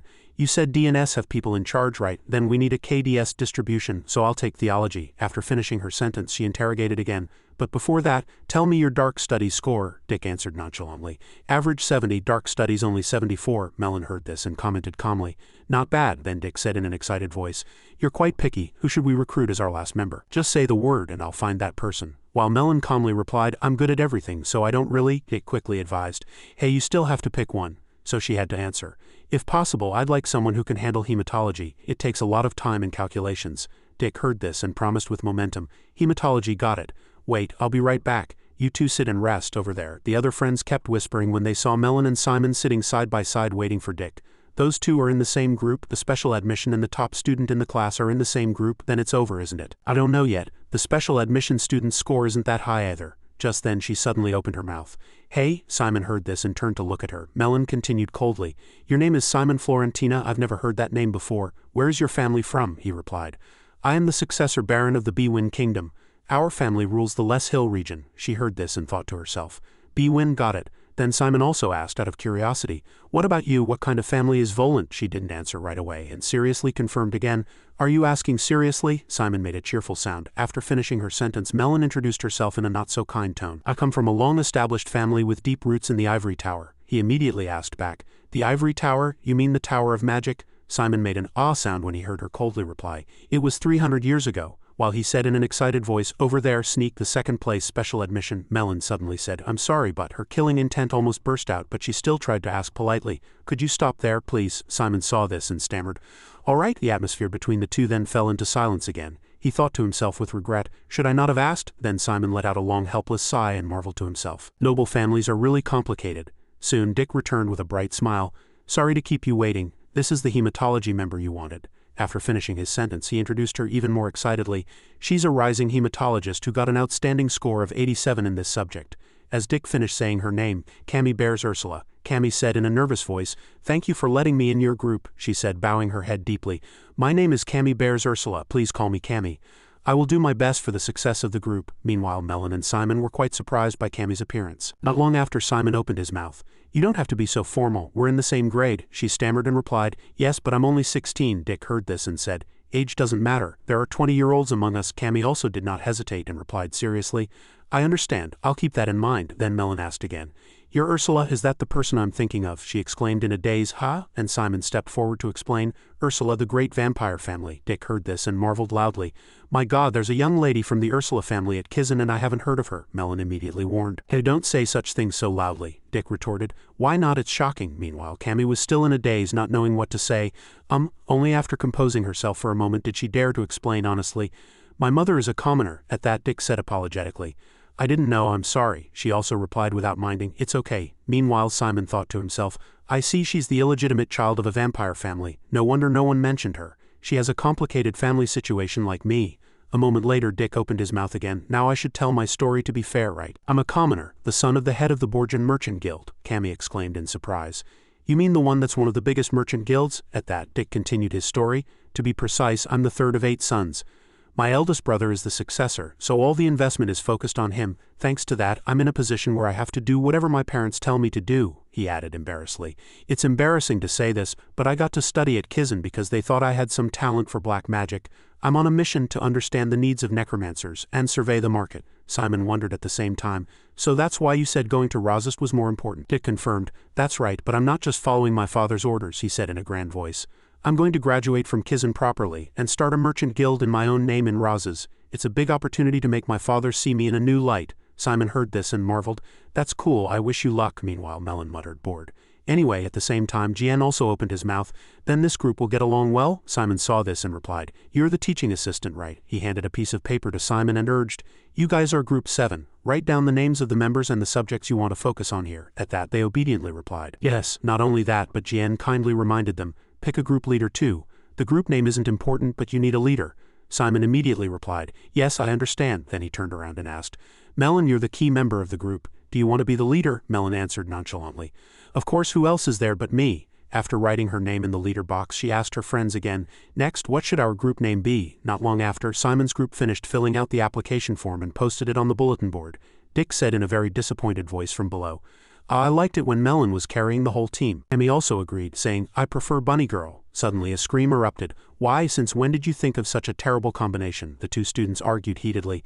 But it's just the 2 of you and the 2 of us. You have 2 toxicology majors. We don't need this kind of lousy group. How could you say that? Other students pointed at them and whispered. 3 black magic majors, are they insane? But they're all in 3D over there. Are they really going to form a group like that? The person in question tried to explain. That's the major I'm aiming for. My scores in other subjects are high too. Another student cut them off with a single phrase. It doesn't matter, I'm not joining this group of losers. Dick saw this and resting his chin on his hand said in a thoughtful voice, The situation is quite tense, but it's not surprising. Elementary black magic is evaluated based on all 8 subjects, so it's better for all 4 members to have different specialties. He paused for a moment before continuing his analysis. So if students with the same major are too close, they can't recruit others into their group. Like those people. We're lucky. A girl from over there approached and declared confidently, I'll take just 1 person from your group. The male student who heard this retorted angrily, What are you talking about? If you hadn't taken Lucy from our group, we'd already have 4 members. The girl who was originally with the 2 male students now turned and left, saying, Sorry, did I give them a shock to the head or something? The female student who had just switched groups said cheerfully from over there, I'm going to major in hematology, so I won't overlap with you. Then that should be fine, another person replied. Of course, welcome. You're really smart. Where's the TA? Let's go register. Simon saw this and muttered in admiration, That's cruel. He reminded himself there's no time to worry about others. Simon and Dick, resting their chins on their hands, said, This always happens during the student protection period, if you don't compete fiercely. We'll fall behind. Then he couldn't help but ask himself, falling behind at Kizen means leaving forever. My God, how could you think of cruel first? Just then Melon spoke up. This is due to a lack of skill, preparation, and effort. What have you been doing for the 4 days since school started? She nonchalantly pointed out that if their scores were bad, they should have recruited people in other ways. Meanwhile, Simon was quiet, lost in thought. Time passed quickly and Jane opened her mouth. 30 minutes are up. Students who don't have a group yet come up here. The whispering started again, so we won't see them at Kizen next week. All 3 of them are Ds? Then 1 spiritual blast would be the end of them. She glanced at the students' expressions and opened her mouth. Are you angry? Jane said coldly. A difficult start doesn't mean a bad ending. Remember this anger and work harder. If you divide the other subjects among yourselves and raise your average score, there will be hope. Finally, she said nonchalantly, You may return to your seats. They obediently replied, Yes, Professor, and went back to their seats. Then Jane raised her voice. Now that the groups are formed, I have an important announcement. Next week, after the student protection period ends, we will conduct a group ability assessment during the first elementary black magic class. She announced in a low voice, You will have to fight a monster, and that monster is... At the climax, Jane suddenly stopped and both Melon and Simon waited with blank expressions. In less than a second, she continued, A Cyclops. The one-eyed monster that all students feared and were even terrified of. The students heard this and immediately started whispering, A Cyclops, can we win with our current skills? Jane heard this and said coldly, Quiet, I will explain the rules. Then she opened her mouth. You will have to go down to the dungeon in Kizen's basement. As soon as she finished speaking, Jane added, You have to defeat the Cyclops with your group members, however. Only 1 student can fight the Cyclops directly. The other 3 must stay in one place and support the student fighting the monster or weaken the monster to provide support. She paused for a moment and then added an explanation. Of course, all disruptive techniques such as exhaustion or blinding are allowed. The same goes for bleeding techniques from hematology or poisoning techniques from toxicology. Jane continued coldly. Summoning a living creature to fight is also allowed, but direct offensive magic from a necromancer, including spells, is prohibited. Dick was lost in thought as she said, "Refer to the distributed materials for detailed instructions." Over there, Cammy was very surprised to hear Jane say that the combatant would be wearing magically enchanted protective clothing. Only Melon listened to Jane with pleasure. "I will explain the grading method. We will grade you based on whether you succeed in hunting the Cyclops. We will comprehensively evaluate the hunting time, stability, cooperation between group members, creativity, and the completeness of the black magic." Over there, Simon also became quite nervous as he heard her say, "To successfully defeat the Cyclops, you will have to draw out your strength to the maximum by the time the exam begins." Finally, she concluded with one sentence, "That's all for the explanation. Any questions?" Jam Victoria immediately seized the opportunity and said, "I'm Jam Victoria. Are we fighting a real Cyclops? I thought this assessment would be a virtual battle using Kizen's simulation system." Jane glanced at her and continued her explanation. "They are all living, breathing Cyclopses that have just been caught in the Western continent. Your question reminds me of something." She casually threw out a remark. "Before the exam begins, you will all have to sign a life waiver. Any other questions?" A brave male student stood up, introduced himself, and asked a question. "Sneak, what happens if we fail to defeat the Cyclops?" Jane answered quickly. "If you fail, you will receive the lowest score, and no other criteria will be considered. There are 3 cases of failure." Then she began to explain the results. First, if the combatant can no longer fight. Second, if a professor or guardian judges that the battle can no longer continue. And third, if a group member declares a forfeit. Over there, Melon said seriously, "To fight a real Cyclops, we need to plan our strategy carefully." Dick was excited. "I'm so excited, my heart is pounding." Cammy shivered and groaned. "I'm a little scared." Dick, sitting on the other side, was only interested in one question. "So who's going to fight?" Melon heard this and said confidently, "I'm the strongest, so it's obviously me." Simon didn't argue and just laughed it off, then said seriously, "But if only one student fights, isn't this test too advantageous for those skilled in combat magic?" Cammy immediately agreed, saying, "That's right, I think so too." As soon as she finished speaking, she added, "A Cyclops' attack is very powerful, so it's quite difficult to defend against with magic, and doing so consumes a lot of magic. I think the best way is to avoid the attack." But Melon didn't think so. "No, I actually think the complete opposite." After finishing her sentence, she analyzed meticulously. "Students who learn combat magic usually choose physical attacks instead of magic attacks, but think about the Cyclops' skin. Do you think a physical attack would be effective?" Dick heard this and chimed in. "That's right, those Cyclops bastards have really thick skin," he continued helplessly. "Even if you strengthen yourself with dark energy, your energy will run out quickly." Cammy heard this, turned around and asked, "Then do you have any idea how to defeat them?" Melon answered quickly, as if she had been waiting for this question. "Of course." While Jane also said calmly, "It seems there are no more questions. There are 3 elementary black magic classes left before the exam. In the first class, each group will present their hunting plan. In the second class, you will practice with a mock battle to gain experience." She paused for a moment and then announced in a loud voice, "And in the third class next week, it will be the real thing." Finally, Jane calmly instructed, "The remaining students, discuss your strategies with your group members. If you have more questions, stand up and ask." As soon as her words fell, Dick bowed his head and asked, "So what's the strategy you just mentioned?" Melon answered with confidence. "Listen carefully." In less than a second, a small magic circle appeared in her palm. Then Melon also began to introduce, "This is basic black magic." As she commanded in a small voice, "Darken." A black aura immediately spewed out from the magic circle. After unfolding the magic circle, Melon asked, "Is this enough?" Dick's mouth fell open in admiration. "You already know that spell?" Simon also praised her endlessly. "You're amazing, Melon." Melon retracted the spell and said nonchalantly, "Now I'll explain my plan." The 3 of them immediately agreed. She drew a picture with one hand and explained with the other. "First, I'll fight the Cyclops and burn it with Darken. You 3 support me with spells. Cast an exhaustion curse on the Cyclops to slow it down. In the meantime, I can turn it to ashes." Dick interrupted. "Wait a minute," he continued confidently. "Did you forget? Teamwork is also a grading criterion. You might stand out, but in that situation, we have nothing to do. Then we'll get a 0 for teamwork." Melon heard this and asked back, "Do you have a better idea?" Before Dick could answer, Simon asked, "Melon, can you cast Darken and dodge the Cyclops' attacks at the same time?" She replied, "Why not? Why do you ask?" This time Dick answered, "I'm worried you can't. You fell behind in the combat magic class and couldn't even cross the ravine. Don't you remember?" Melon was embarrassed by his words and admitted, "That's true. But if your spells are effective, I won't have to dodge in the first place." He heard that and immediately flew into a rage. "Hey, spells are not our specialty. You're the only theology major in our group." Cammy saw this and, terrified, tried to stop them. "Oh no, you two, stop it." When the atmosphere reached its peak, Simon slammed the desk and cut them off.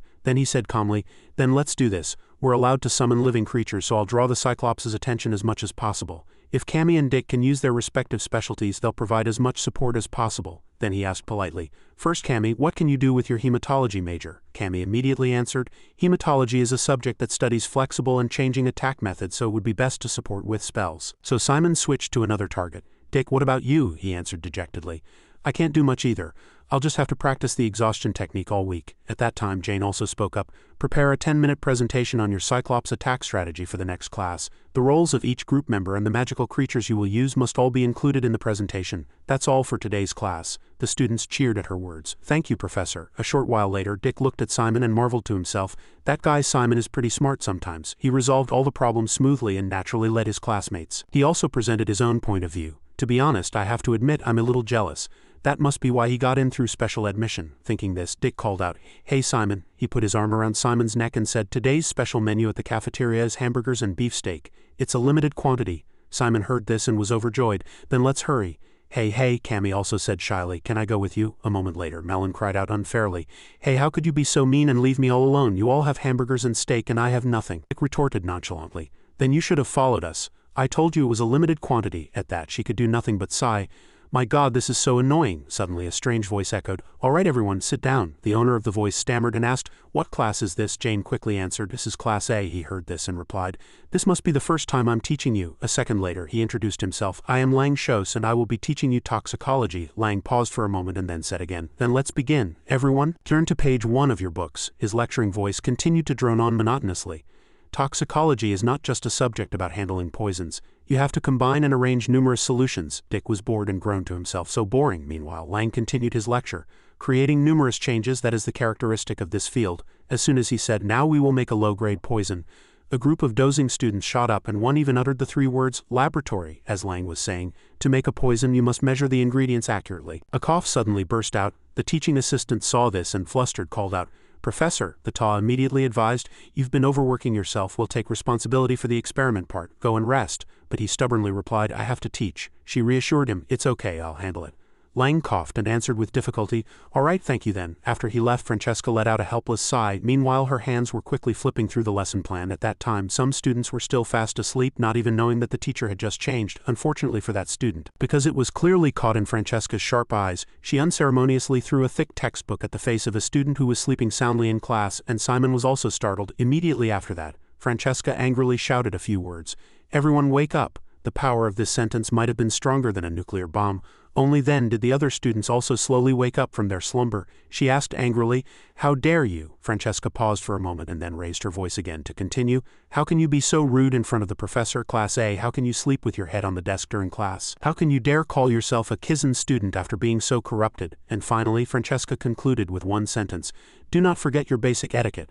"Understood?" They immediately replied, "Yes, we understand." Then she also introduced herself. "I am Professor Lang's teaching assistant, Francesca Belmont. I will be teaching this class today in place of the professor." Soon the experimental tools were placed on the students' desks and at the same time Francesca also opened her mouth. "We will practice preparing a low-grade poison. You can put your books aside." As soon as she finished speaking, she added an explanation. "The secret to making a low-grade poison is not controlling the variables of the amount or the order of arranging the ingredients. It lies in the flexibility of the preparer during the preparation process." Francesca slowly guided them to light the candle under the cauldron. "When the water starts to boil, put the salamander and barley powder from your ingredient pack inside." Just then a student asked, "Teacher, how much should we put in?" She answered calmly, "It doesn't matter how much you put in. Put it in until you think it's enough." And so the barley powder was continuously poured into the solution without any formula. While Simon was absent-mindedly admiring, "The smell is terrible," he exclaimed again. "Yours turned green, mine is blue," after hearing Francesca say, "If blue smoke comes out of your cauldron, raise your hand. These students will be making a poison with a neuroparalytic effect." Dick obediently raised his hand to signal, and she asked again, "Green?" Several other students raised their hands at the same time. Simon was one of them. He heard Francesca say that these students would be making a poison that causes severe headaches and hallucinations. When she mentioned it would be advantageous when dealing with mages or necromancers, he let out a sound of surprise. Over there, Francesca continued her lecture. "These things are not mentioned in the book. You have not learned these flexible methods in the preparatory class." After a moment, Francesca commanded again, "Those with green smoke, take off your coats and hang them on your chairs. The teaching assistants will distribute additional ingredients." Then she raised her voice. "Now everyone, you should see a thin film of oil in your cauldron. Skim it off with the ladle. Vegetable fatty acids reduce the poison's effectiveness, so remove as much as possible." After finishing, Francesca instructed, Once you are done removing it, continue stirring the solution. You must keep stirring until the solution thickens. If the fire is too strong, the solution might solidify, so watch the flame below carefully. Female student, noticing her experiment was strange, asked curiously, "Teacher, my poison turned yellow. Is that okay?" She praised her immediately without the slightest hesitation. "Very good. Yellow means it is the highest quality among those poisons. You could sell a poison of that quality in Razist." The friend sitting next to the female student heard Francesca's words and continued to praise her. "Amazing, that's really cool," another student bravely reported. "My poison changed from blue smoke to green." She thought for a moment and then quickly replied, "It seems the ingredients at the bottom of the cauldron have floated up and changed the effect of the poison. Please bring more ingredients for this student." Dick witnessed this scene, thought of something, then turned and called out, Hey Simon," he whispered in a small voice. "Now I see how Professor Lang can keep teaching at Kizen. It's because the Ta is so competent, right?" Simon also agreed and replied, "Yeah." Suddenly, Francesca's voice rang out, "What is it?" He immediately denied it. "No ma'am." After finishing, Simon added, "It's nothing." At this time he had already finished his experiment. A little more time passed. Dick, bored, spoke up. "Simon, should we include this in our materials for the Cyclops? I think it's better to try everything we can," he continued. "I was thinking the same thing, but Melon thought the idea was very bad. It won't have any effect, you idiot. This is a low-grade poison, which means it has no effect on medium to large-sized monsters. A Cyclops is a medium-sized monster, so the poison will be ineffective." Hearing her point out the problem, Dick clutched his head and marveled. "It's really useless." Meanwhile, Simon was reading a potion-making book and suddenly found something quite interesting. At this time he muttered quietly, "This poison uses lake mushrooms." Lake mushrooms, Simon thought for a moment, and finally remembered that his mother had cooked them a few times. Then he called out in a small voice, "Melon." "What?" Melon asked curiously. "What is this?" As soon as she saw the contents of the textbook, Melon's jaw dropped and she looked very surprised. At first she asked happily, "Simon, what page is it?" Simon didn't understand what she meant but answered, "Page 254. Cammy also came over to look with her, and after a glance she exclaimed, "This is it, Dick," and he heard Melon say, "It might be effective if we can prepare it," and exclaimed happily, "Really?" She looked at the textbook and said, "Look at this. This poison temporarily paralyzes tendons and contracts muscles." Melon paused for a moment and then introduced in a very grand voice, "It is called NV." After finishing, she added an explanation. "This is a neurotoxin that weakens muscles. It says here that it is effective on small to medium monsters of level 3 or higher. If we use this on a Cyclops, we should be able to at least slow its movements." Dick was very happy and said, "It might help amplify the exhaustion magic." Meanwhile, Simon was still diligently searching. "Let's see. The usage is, make the target drink it or apply it to a wound. We could injure the Cyclops and then throw a vial of poison on it." He heard that and quickly asked back, "Right, we can have a summon injure it and then throw a vial of poison on it," Cammy immediately praised. "Good idea." Then Melon spoke up again. "Then let's prepare it. We can book a lab in advance and get some cauldrons. The problem is the ingredients." After finishing, she added, "Simple ingredients like lake mushrooms, slime's blood and silk placenta can be found at Kizen." Cammy spoke up at the same time. "The last three will be hard to find." Then Dick continued nonchalantly, "If I go to Razist and ask around, I can probably get all of them." He couldn't help but be surprised after hearing that. "Really?" he answered confidently. "Of course, why not do it right away? I'll go to Razist after class." Just then Simon also remembered. "Right, I can get this." Dick asked curiously, "Which one?" He pointed at a picture in the book and answered, "This, the lake mushroom. I've seen it many times in my hometown." "It's also at Kizen." Dick asked back doubtfully. "It's at Kizen where?" Simon casually said one phrase, "In the Forbidden Forest." All three were greatly shocked. Dick, upon hearing this, shook his body as if dancing and argued, "How do you know? No, wait, you're going into the Forbidden Forest? What are you trying to do?" He saw this and calmed him down. "It's okay, it won't take that long.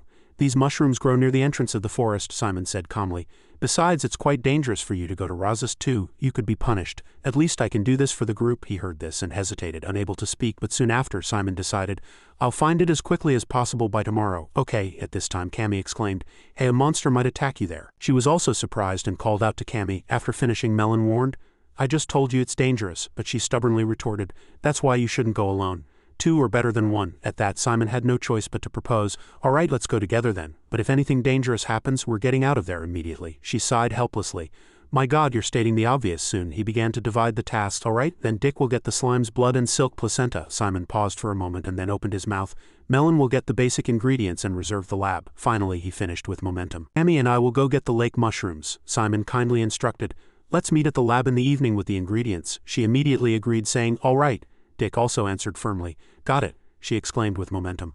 All right, the group of four continued to discuss animatedly, and on the surface everyone seemed full of momentum. Unfortunately, the scene was all witnessed by a stranger. He then showed a very mysterious smile. Not long after, it was time for class to end, and everyone left the classroom one by one. Just then, that strange man approached Hector and greeted him. "Hello, Hector." He felt something was off and turned his head to see who had just called him. Soon that person opened his mouth. "I have some useful information for you. Want to hear it?" The scene shifted elsewhere. At the same time, Simon also opened his mouth to announce, "All right, we're here." He shone the flashlight and instructed Cammy, "Let's get it quickly and go back." Cammy, she heard that and answered happily. "Okay, Simon." Dick opened the way and instructed, "Go this way. This is a secret passage that few people know about." After finishing, he added, "The guards near the Forbidden Forest just changed shifts. They'll probably be back in a little while. But don't let your guard down. Hurry up." They heard that and quickly replied, "All right, thank you." Dick said to see them again before leaving. Simon nodded and opened his mouth. "All right," she gently reminded. "Be careful, Dick." After entering the forest, he wondered, "Cammy, you seem very excited." Cammy answered innocently, "I love taking walks at night." Simon heard that and suddenly remembered, "Oh right, Cammy is a vampire. Maybe this is her personality." He walked and spoke. "You like the night?" Cammy immediately replied. "Yes, the night is very peaceful and comfortable." Simon asked himself, "Really?" After finishing, she opened her mouth sincerely. "Oh Simon, I'm sorry for saying this a bit late, but thank you for helping me during the combat magic class." Fearing Simon wouldn't understand, Cammy added an explanation. "I couldn't have climbed up by myself. I looked around for someone to help, but everyone ignored me. I told myself that was normal since Kizen is a very harsh place." But she paused for a moment and then continued. "Then you appeared, the only one." Cammy recalled the situation at that time and continued, "You reached out your hand to me." Simon heard this and said embarrassedly, "I just did what I had to do." But before he could finish, she cut him off with momentum. "That's what makes it even cooler, that you did what you had to do." The atmosphere at that time was quite awkward, so he had no choice but to change the subject to another story. "Really, all right. Look over there, Cammy." But Simon's voice still couldn't hide his joy. "Lake mushrooms, that's them. There are so many." Then he suggested, "We don't know how much we need, so let's pick them all." Cammy also quickly agreed. "All right." After harvesting a basket of mushrooms, Simon marveled, "That was faster than I thought." She also chimed in. "Yeah." After finishing, Cammy said, "But I have something to ask. Why did you come to Kizen, Simon?" He asked back. "Me?" After thinking for a moment, Simon began to open his mouth. "The initial reason was probably for my parents, but as I attended school I started to have my own thoughts and goals." After finishing, he added, "And after learning summoning, I seriously want to become a necromancer." Cammy let out a sound of admiration after hearing that. Then Simon turned around and asked, "What about you, Cammy?" But before he could finish, a strange sound echoed. He turned his head warily. Meanwhile, Cammy judged in a small voice, "It's nearby." She hadn't even decided what to do yet. Simon quickly pulled Cammy along and said, "Hide." Not long after, the two hid behind a large rock. At the same time, the sound of a conversation was heard. "It seems they're hiding somewhere around here. All right, let's search this area intensively." While they were struggling to find the two's whereabouts, Cammy introduced in a small voice, "Those are the Kizen Guard Corps." He heard that and checked again doubtfully. "Guard Corps?" She trembled and replied, "Yes, they protect the areas around Kizen. They usually manage the forest or hunt monsters. If we get caught by them, we won't be able to get out of it, even during the student protection period." After finishing, Cammy asked herself, "Dick said the patrol would be here a little later." Simon guessed to himself, "Then this is an unusual emergency patrol. Did something happen in the Forbidden Forest?" At this time, Cammy had almost lost her composure and kept muttering, "What do we do, We're?" Simon saw this and called out quietly, "Cammy." After finishing, he grabbed her shoulders, made her look straight at him and then opened his mouth. "Cammy, look at me. Listen carefully. We can get out of here." Seeing that she had calmed down, Simon suggested, "I have a plan, so trust me. Just follow what I do. You can do it, right?" Cammy quickly replied, "I can." Soon he conveyed, "Pier, can you hear me?" Pier replied, "I hear you, kid. What's wrong?" Simon said honestly, "I'm in a bit of a difficult situation. I'm scared." He paused for a moment and then opened his mouth firmly. "It's time for our legion to move." Pier heard this and his attitude became very serious. This was the first time he had reappeared after that long seal. Time passed again. Cammy quietly announced, "Simon, I've found all the stones around here." Simon replied, "Thank you, Cammy. I'm done on this side too." After finishing, he kindly instructed, "Let's make the most of what we have." "Ready?" Cammy answered with one word with momentum. "Yes." Simon was very satisfied with her answer and opened his mouth. "Good." He drew out his voice and then quickly commanded the bone rat, "Go over there." The captain was still commanding the guards, "Split half and chase that way. The rest of you keep searching." They immediately answered obediently, "Yes, sir." Soon a guard shouted, "There's another one," the captain commanded. "Chase and catch it." Simon took this opportunity to grab her hand and hurriedly urged, "Cammy, run," but he probably forgot to factor in the guard dogs. They quickly noticed something strange about the two. She saw this and announced while running, "Simon, it's the dogs." At this time, the two were already quickly chasing them. Simon saw this and an idea came to him. "Cammy, bind those guys with blood magic. It's okay." She immediately replied, "All right." Then Cammy used all her strength to cast a blood spell at the dogs. They did not anticipate this action of hers and were hit squarely by this blow, but as soon as the guard dogs were hit by the spell, the guards discovered the two and shouted,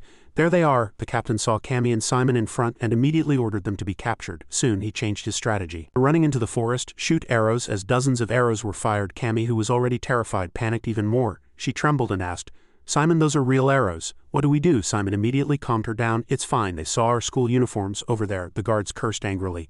"You bastards," but he thought that since they were still Kizen's workers they wouldn't harm them. After that they threatened again. "Stop there, don't run." Simon heard this and immediately retorted, "You say that like you're going to stop." A second later, he fought back, surprising them. "What is this? Be careful. It might be magic." Even when the two ran to the end of the road, the guards' voices still lingered in their ears. "We lost them. They couldn't have gone far. Find them." At the same time, Simon also opened his mouth. "Cammy, do you remember the leaping technique we learned in combat magic class? Do you think you can do it?" Cammy trembled and replied, "I can't." "Simon, you go first." Fearing he wouldn't go out of guilt, Cammy pretended to be calm and continued, "I'm fine." Simon heard her promise. "Even if I get caught, I won't tell on you," and called Cammy in a low voice. He firmly picked Cammy up in his arms and said politely, "Sorry for putting you through this." Cammy shyly called out one word, "Simon." As Simon got into a stance to leap, she stammered, "Wait, Simon, But everything was already too late. At this time he gathered all his strength in his legs. After that he leapt very high to move to the place in front. Cammy was so scared at this time that she didn't dare to raise her head and look around. In less than a second, Simon successfully completed the leap and landed safely on the ground. At this time he called out one word as if signaling,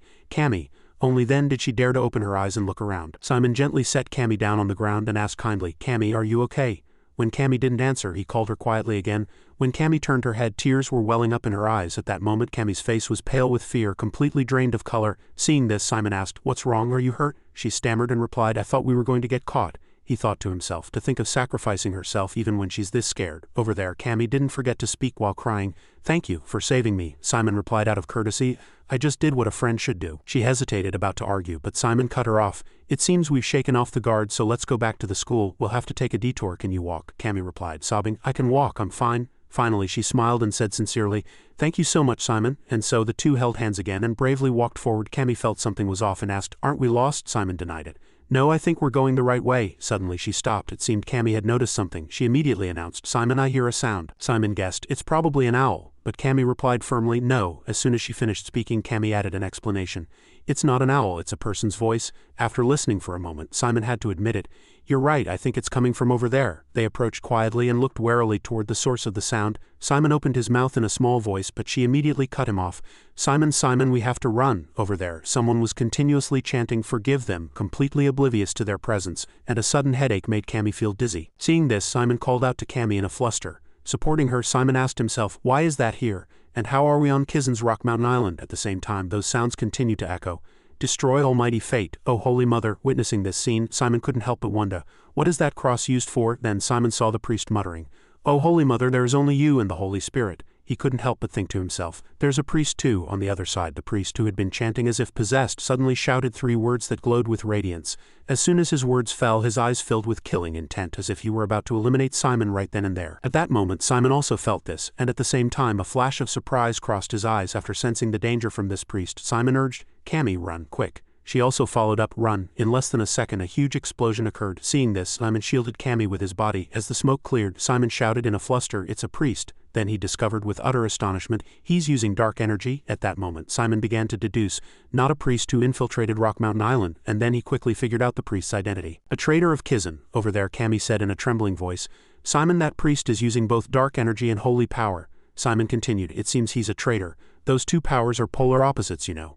After finishing his sentence, Simon grabbed her hand and added, "I don't know what's going on, but one thing is certain." He pulled Cammy, turned around to flee, and said firmly, "If we get caught, we'll be eliminated immediately." Suddenly a cross grazed her leg and Cammy felt extreme pain. Seeing a pile of weapons coming, Simon warned Cammy, "Duck." Fortunately, as soon as he ducked, they flew past, but Cammy's leg was wrapped in the priest's chains. Hearing her scream, Simon turned his head in a fluster and called out to Cammy. At that time, Cammy was bound by his chains and could only stammer Simon's name. Following that, the priest decisively pulled her into the air. Witnessing this scene, Simon shouted, "Cammy!" Soon, Cammy hit the tree behind him hard. Not stopping there, the priest summoned more chains and prepared for a new attack. Sensing this, Simon quickly fled to dodge his technique. Though he tried his best, a few of his weapons still caught up and even blocked Simon's front. Fortunately, he quickly changed direction and summoned his own weapon. As soon as the sword appeared, Simon approached, gripped it tightly, and prepared for the next counterattack. Just then, a huge cross came crashing down. He swung his sword to block it. Unfortunately, his sword broke, but the chains didn't stop and continued to rush forward. The moment the chains were about to touch Simon's body, they were suddenly cut in half. He quickly crouched down and dodged the fatal attack. Immediately after, Simon said in a low voice, "I permit it." Dark energy. He threw the stone straight ahead and commanded coldly, "Catch it." As the stone flew toward the priest, Simon added coldly, "Reveal yourself." Surprisingly, he was able to dodge Simon's attack. Seeing this, Simon was stunned, not knowing what to do next. The priest's killing intent grew stronger, and thousands of crosses and chains were in place, ready to charge at any moment. In the face of the massive sight before him, Simon's chances of winning were close to 0. So he immediately conveyed to Pier, I don't think I can handle that guy. Despite being cornered, Simon still calmly made a confident sound. The priest on the other side had no idea that the reason Simon was so arrogant was because Pier was standing right behind him. In less than a second he launched a surprise attack before the priest could even react. After finishing his attack, Pier burst into a very triumphant laugh. Following that he asked Simon if he was okay. As soon as he finished speaking, Pier added, You're too weak to fight this guy right now, so stand aside. Simon replied obediently, I understand. A thick killing intent emanated from Pier's eyes and he continued to laugh heartily. Pier launched a powerful attack and said humbly, It's been a while since I've fought. Over there. Simon took the opportunity while the priest was busy fighting to approach and support her. Cammy, are you okay? After checking, he heaved a sigh of relief. Thank goodness you're not seriously hurt.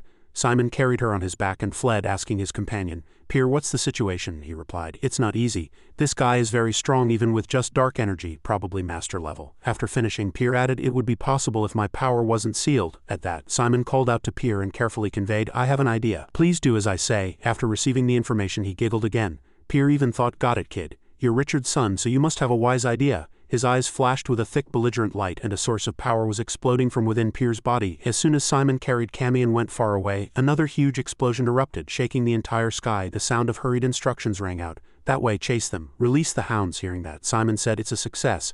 Pier, don't chase the priest anymore. Come back here. As soon as he appeared, he gave him generous praise. You tricked the guards, really? I'm proud of you, kid. But Simon asked Pier, Are you okay? Pier replied nonchalantly, Don't worry, this is nothing. By the way, that girl seems to need first aid more than we do. Seeing that he didn't look okay, he reassured him, It's fine, I'll help you. Simon felt himself floating in the air and marveled, I didn't know you could heal wounds. Pier calmly denied it. I can't do that, but I can get you out of the forest immediately. Hearing that, Simon stammered and asked how. As soon as Simon finished speaking, a feeling like teleportation washed over him. He saw Simon's expression, laughed heartily, and told him to hold on tight. Meanwhile, Simon was flustered and called for help. Soon Pier put him down and said, All right, you walk from here. Then he added an explanation.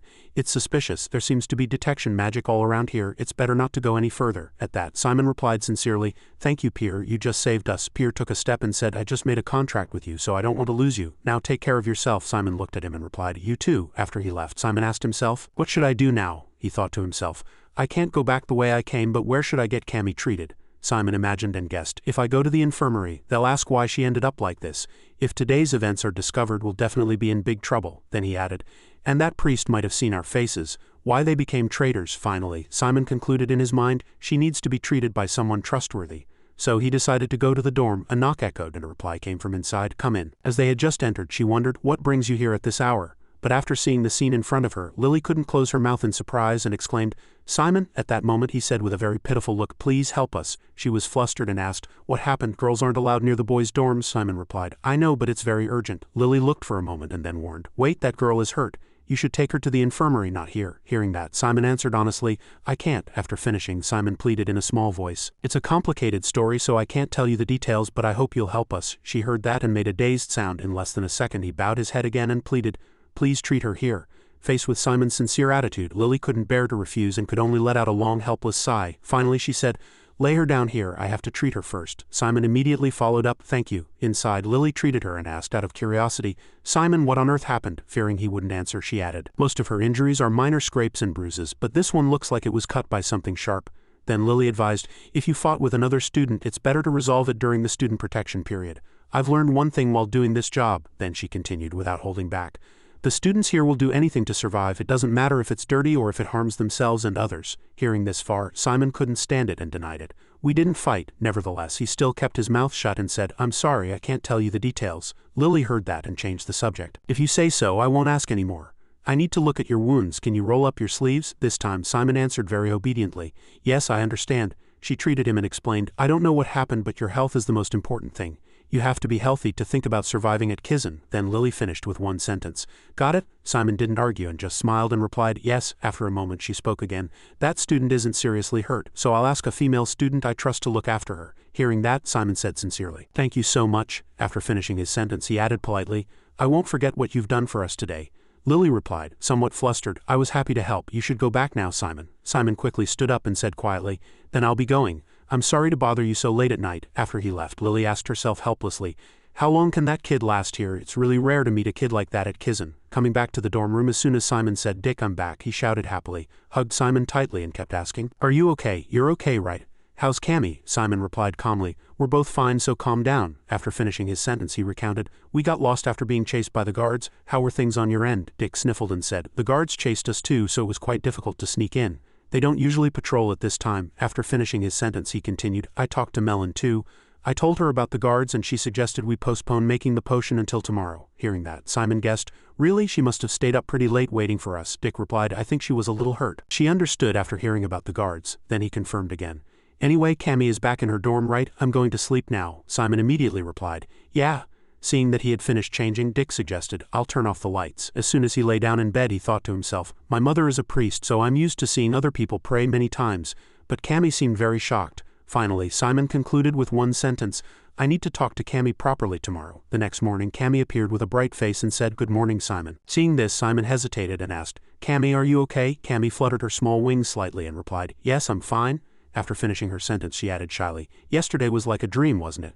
Hearing that, Simon asked back, "A dream?" Seeing that he didn't understand, Cammy explained cheerfully, "Yes, we took a walk together at night, picked mushrooms, got chased, and there were some scary things too. It was just like a dream." Hearing her say that the dream was beautiful at first but turned into a nightmare, Simon thought, right, maybe because of that incident last night's events don't feel real. So she thinks of last night's events as just a dream because she was so shocked. That will make her more comfortable than having to deal with the shock. So he put his hands on Cammy's shoulders and said seriously, "Cammy, listen to me." Simon said solemnly, "That priest ran away as soon as he saw the guards. They might have seen my face, but they didn't see yours. Don't tell anyone about last night's dream and act as usual." Then he said firmly, "I'll find out who that priest is." Cammy stammered and continued, Me too." Fearing Simon wouldn't believe her, she emphasized, "I want to help too, it happened to both of us." Cammy reminded him in a not-so-happy voice, "Don't ignore me." Only then did Simon reply in a fluster, "All right, but you don't need to do anything right now. I'll ask for your help when the time comes." Before leaving she still said cheerfully, "All right, leave it to me, Simon." Simon immediately agreed and replied, "All right, I'll do my best." As he entered the classroom the professor's voice echoed, "In the last exhaustion class I found that many students rely too much on the adjustment device. So this time we will learn about a simpler curse." As soon as he finished speaking, Bahin added, "Today's curse is the transmutation curse. This uses a formula to help dark energy target an object and is the foundation of all curses. Today's goal is to move this magic circle in the air without an adjustment device." Hearing the professor say, "A flower will bloom from the pot in front of you that has absorbed dark energy.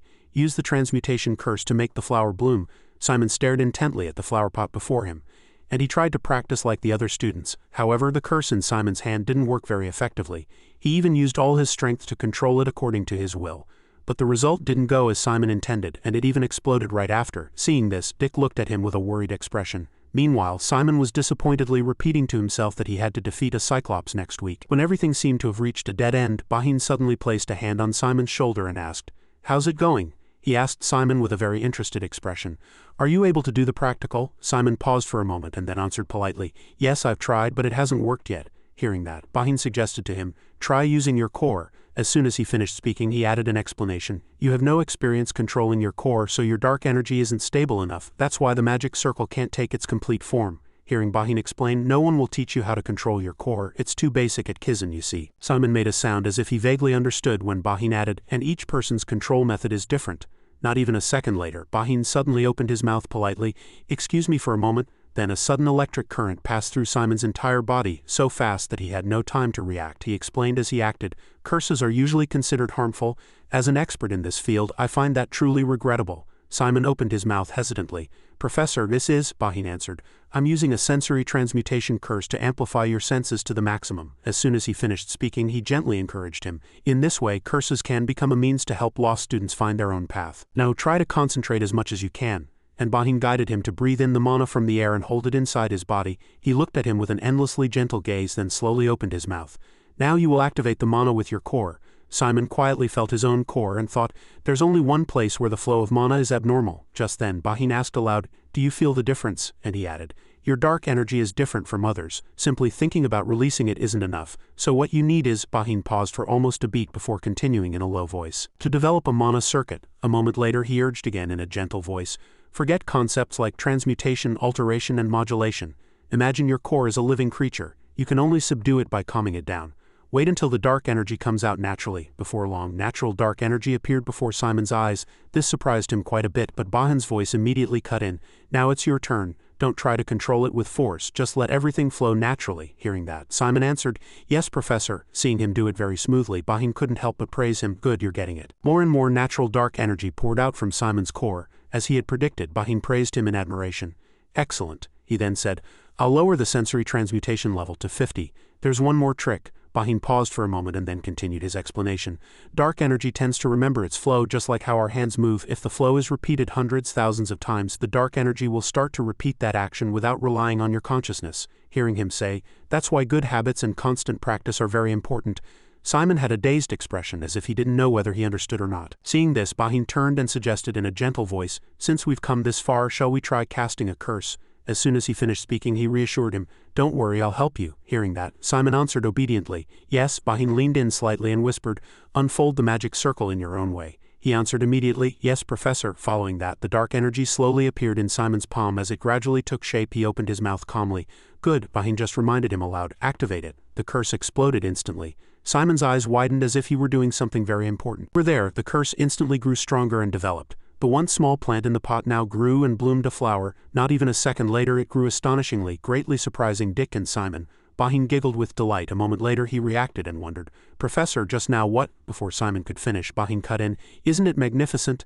This is, he paused for a moment and then continued, your attribute. Hearing that, Simon repeated blankly, my attribute. Bahin immediately confirmed, yes, I only helped you release your power stably. You just saw the possibility of your near future. And he praised him generously. Your dark energy is very special, Simon Florentina. After finishing his sentence, Bahin added nonchalantly, I hope you'll seriously think about what the best way is to bring out your talent. And then he added again, and also which direction you should go in to make the most of this special dark energy. Just then, as if a thought occurred to him, Simon called out hesitantly, Professor. Bahin quickly replied, yes. He then continued honestly, could you give me some advice about the curse I just cast? At this question he was lost in thought. At least 2 or 3 minutes passed. After finishing his thoughts, Bahin calmly opened his mouth. You have an excellent way of thinking, being able to reflect on yourself without falling into subjectivity. Very good. After finishing his sentence, he slowly stated his thoughts. I think your curse needs more emotion. Hearing that, Simon asked back as if confirming, emotion? Immediately after, he threw out a remark. Like when you command the undead, Professor. At those words, Bahin flinched. After a few seconds passed, he answered calmly, yes, something like that. Bahin patted his head and explained, emotion is a decisive factor in all of black magic. Simon answered, flustered, oh yes, thank you, Professor. In fact, he was marveling to himself. What was that? The professor's expression just now was really scary. Just as Bahin was about to leave, Dick quickly called out, Professor Bahin. He wondered, what is it? He asked, flustered. Could you help me too? It's not easy making flowers bloom in these pots. Hearing that, Bahin said in a sympathetic voice, I see. As soon as he finished speaking, he declared, waiting with your mouth open is the mindset of the lazy. Keep trying. Hearing that, Dick answered in embarrassment, yes, I'm sorry. Seeing Cammy cover her mouth and laugh, he stammered and called out, Melon. At that time, Simon was paying no attention to his surroundings and was only thinking deeply about his attribute. He repeated to himself with determination, all right, I have to master this before class ends. During outdoor activity time, Dick suddenly opened his mouth. Cammy, don't you think the professors are favoring Simon unusually much lately? She answered blankly, is that so? While Cammy was lost in thought, he opened his mouth again. Yeah, Professor Bahin was very kind to him earlier too. That's probably why Simon mastered the transmutation curse today. And look at Professor Hong Feng now. From above, Hong Feng gently reminded him, tense your stomach. Don't forget this time. Hearing that, he answered in embarrassment, I'm sorry, Professor. Not even a second after apologizing, Hong Feng pointed out powerlessly, this part is wrong too. Seeing this scene, Dick muttered jealously, it's like he's getting a private lesson. While Hong Feng was guiding him so enthusiastically, Simon answered accordingly.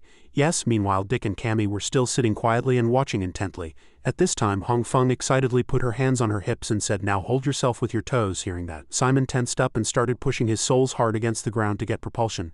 Yes, like a storm, he kept turning his body and kicking into the air. Hong Feng approached with satisfaction, clapping and praising him. Good, you did very well, Simon said in a voice of disbelief. Really? She answered, yes. After saying that much, Hong Feng again seriously analyzed each movement meticulously. But you only did the spin well. Your 4 basic stances are still unstable. Your gaze should be on the target, and you need to use your lower back properly. Plus, you need to turn your heel deeper. And you released too much dark energy when you kicked. Simon lowered his head and laughed awkwardly. I'm sorry, I'll be more careful, Hong Feng exclaimed happily. No, you did well, before Simon turned to leave. She didn't forget to call out and urge him. You just need more practice. From behind, Simon obediently bowed his head in greeting.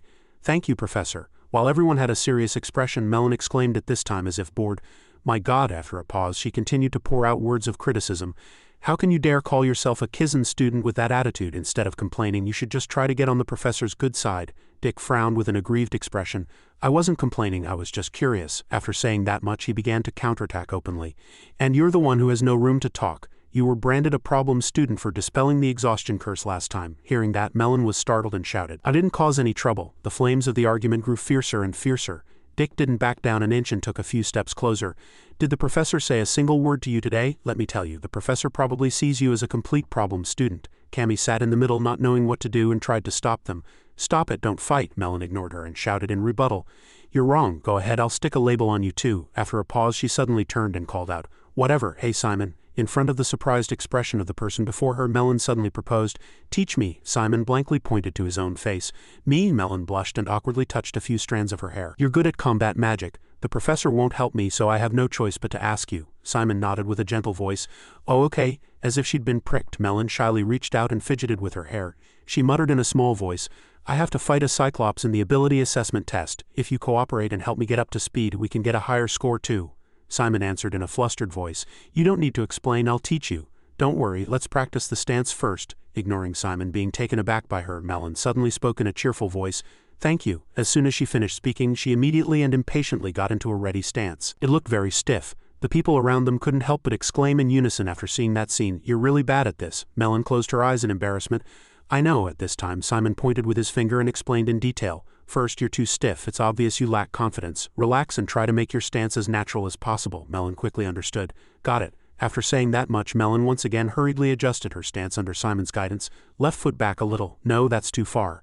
Lightly clench your fist and extend it forward. No, don't move your feet, and the position is wrong, while his voice continued to ring out. That's right. Gather your dark energy in your lower back area and keep it there. At that time, Dick couldn't help but say in a small voice of disbelief, how can she be so bad at this? Returning to the two over there, Simon was still guiding enthusiastically. Next, put strength in your toes and spin. Before he could even finish speaking, Melon suddenly exclaimed excitedly, like this, Simon answered in a weak voice. No, that's not it. It's like spinning using the power of your core. And when you spin, put the dark energy on the back of your thighs. In front of Dick and Cammy's expressions that said they didn't even want to speak, Melon and Simon continued to ask and answer back and forth. Here? No, a little higher. Here? No, that's too high. A little lower. Then here. That's your knee. Being corrected continuously, Melon at this point couldn't take it anymore and shouted in frustration, damn it, I'm not naked, I'm wearing a gym uniform, just touch me. In front of everyone's gazes, Melon could do nothing for a moment but quietly listen to the words touch me continue to echo throughout the entire forest. Ignoring her blushing with embarrassment, the female students around them started whispering with interest. What's going on? Are they dating? She asked him to touch her. While Melon was surprised, Simon quickly knelt and touched her thigh. Here, gather the dark energy here, and when you spin, move it this way. After a pause, he hinted in a small voice, Melon, if you want to clear up the misunderstanding, it's better to act indifferent than to get excited and deny it. Melon nodded obediently. Got it. Just as she finished correcting her stance, Simon stood up straight and suggested, try it like I just told you, let's test it right away. Melon quickly answered. Yeah. After finishing her sentence, she immediately extended her leg and kicked hard into the air. He stood to the side and exclaimed with satisfaction at the sight, but unfortunately, before Simon could say a word of praise, he exclaimed in fluster. He approached at this time and saw Melon covered in dirt. Are you okay? You fell, but you've improved. You still have a long way to go, but it's okay. Just a few seconds later, the female students around them saw this and rushed over to Simon. They asked one by one, did you only teach Melon the stance? Simon, your kick just now was really cool. Can you teach me too? Meanwhile, Melon couldn't help but have tears well up in her eyes upon seeing this scene. She felt hurt and resentful inside. What the heck is with him? A long time later, a calm and warm voice began to echo in another classroom. Today's class topic is restoration. After a pause, the voice continued. The greatest advantage of a skeleton is its restoration ability. Hearing this far, Simon tilted his head and looked at the bones on his desk. Returning to the podium, Aaron at this time quietly gave a signal by snapping his fingers. With just a few small movements, he could easily spread the flow of healing magic throughout the entire room. While the rat skeleton struggled to get up, Aaron continued his lecture. The principle of restoration is not complicated at all. After saying that much, he suddenly broke one of the rat skeleton's arm bones.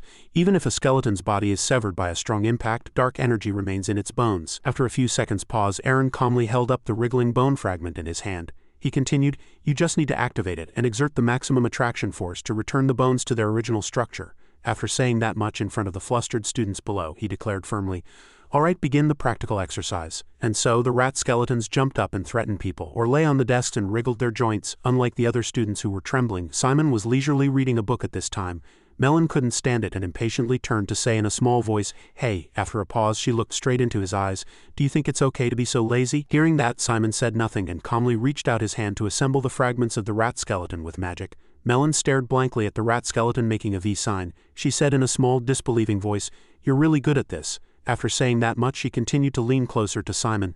"But don't get arrogant just because you're a little good at this restoration technique. You haven't forgotten your promise, have you?" He sighed weakly before answering. "I haven't forgotten. Don't worry, my score will be higher than yours no matter what." "Yeah," Melon was satisfied hearing that. "As long as you haven't forgotten, it's fine." After a few seconds' pause, she suddenly sighed and rested her chin on her hand. "If I had just gotten question 20 right, I would have gotten a 90 in this subject." Simon kept a straight face. "Question 21 in summoning, the exam from Professor Jane's class, the one on the last page. That one was easy," Melon replied, looking fed up. "Oh, of course. I'm sure you solved it without even taking the preparatory classes." "What was your result?" Simon answered honestly. 12,146. Hearing that, Melon stared at him as if she'd been struck by lightning. She couldn't hide her bewilderment. How did you calculate that?" Just then, a dark shadow fell over them. Simon, Florentina, Aaron stared at the two with a hardened expression. "What are you two doing?" Simon cried out silently in his head. "Busted."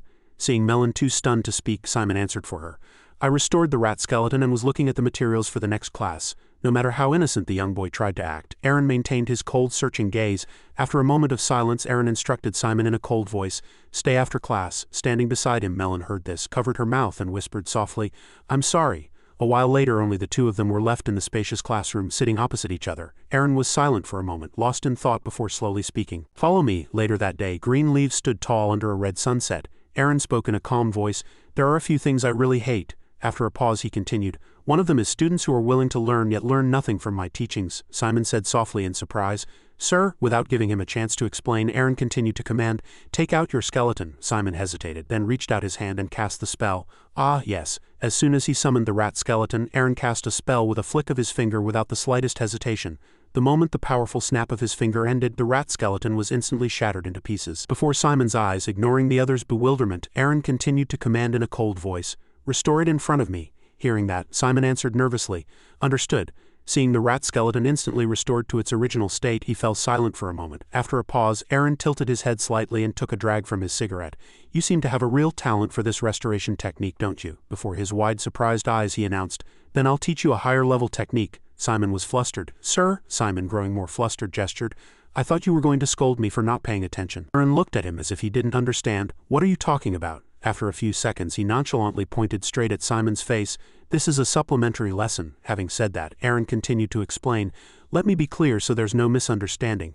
It is a professor's responsibility to provide supplementary education to students who perform above and beyond the regular class." Hearing this, Simon couldn't help but look at him with moved eyes.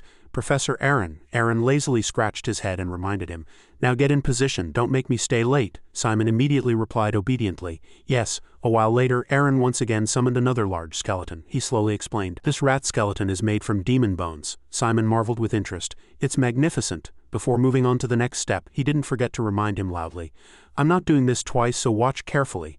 As soon as he finished speaking, he reached out his hand and skillfully manipulated the magic toward the rat skeleton. The rat skeleton immediately began to disassemble and an energy source formed accordingly. As the bone fragments separated one by one, Aaron suddenly turned toward a nearby old tree. "This is an offensive technique using restoration." Having said that, he threw the bone fragments with increasing speed without the slightest hesitation, ignoring a small squirrel that fell from a branch in surprise. The bone fragments continued to fly in succession, embedding themselves straight into the tree trunk. In front of the onlooker's amazement, Aaron focused with a low voice, "Bone pierce." Seeing the powerful bone fragments firmly embedded in the tree trunk, a small squirrel ran away crying. Aaron saw this but showed no emotion on his face. Ignoring the frozen squirrel, he coldly analyzed, "And a binding technique using restoration." After a pause, Aaron calmly looked at the small squirrel trembling inside the bone fragment cage. Having said this, his eyes suddenly grew darker than ever. Finally, before he could even finish speaking, Aaron then slowly waved his hand to control the flow of magic, and in an instant the bone fragments that had been trapping the small squirrel were all retrieved at once. As he drew on his power, a magical force immediately burst out from the bone joints. A defensive ability using restoration. Immediately after, it instantly transformed into a solid suit of armor that enveloped Aaron's body. In just a few seconds, he began to sense the flow of black magic. As soon as he donned the solid armor, Aaron stood proudly and looked at Simon. "Bone armor." Like a boy just hitting puberty, Simon's eyes sparkled as he exclaimed, "That's so cool." Aaron beckoned him to come closer. Depending on the necromancer's ability, a rat skeleton can become a weapon, a prison, or armor.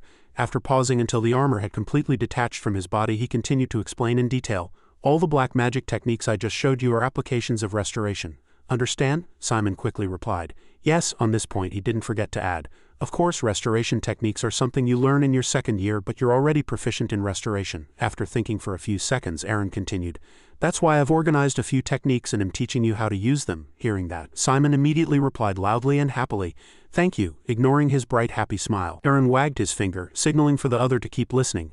For now, learn the bone pierce technique. Before that, you need to fix one of your habits when using restoration. Simon opened his mouth, puzzled. A habit? Beginning to imagine the model of a rat skeleton, he calmly explained. Yes, the core of restoration is manipulating the rat skeleton to the position you desire. On this point, Aaron aimed straight at the core issue. But your restoration is focused on the skull. After a few seconds, he didn't forget to patiently summarize the point. In other words, instead of waiting for the entire rat skeleton to recover from the skull and then move, you must use your will from the start to make the rat skeleton restore itself at the desired location. Hearing that, Simon looked down at his palm, from which the flow of magic was emanating. He thought to himself, my will. Pier said the same thing. I should be able to use the same method as when I commanded it. As if standing in the center of a giant formation, Simon seriously sent an interconnecting signal in his mind. Assemble before me. In a brief moment, every cell of the rat skeleton instantly received its master's signal. To Simon's surprise, the fragments of the weak and broken rat skeleton rushed forward. A few seconds later, seeing it kneeling, he made an assessing sound. Not too slow. Let's move on to the next step. Aaron stood on the other side observing. He slowly instructed. Restoration and bone pierce are two different techniques. The latter is just an application of restoration's power, so think of them as separate. Seeing Simon impatiently trying to reproduce the lesson, he added another note. Get into the habit of tilting the bones when you restore them. That way, the pointed ends will pierce the enemy's flesh. Having said this, Aaron calmly took out a bone fragment covered in black slime. If you concentrate the black magic energy on the bone in one direction, you can make it into a sharp blade like this. After a few seconds, he suddenly bound Simon's hands tightly with the rat's tailbone. As for the bones without pointed ends, use them as a tool to bind the enemy by attaching them to their body. A moment later, those countless bone fragments suddenly crawled up the bamboo trunk layer by layer. As soon as he seized the right moment, Simon shouted decisively, "Restore!" Before they had even fully received their master's signal, the fragments of the rat skeleton simultaneously exerted force, squeezing the bamboo trunk tighter and tighter. In an instant, the bone fragments together easily crushed the sturdy old bamboo trunk. Seeing the falling bone and bamboo fragments, Simon cheered excitedly.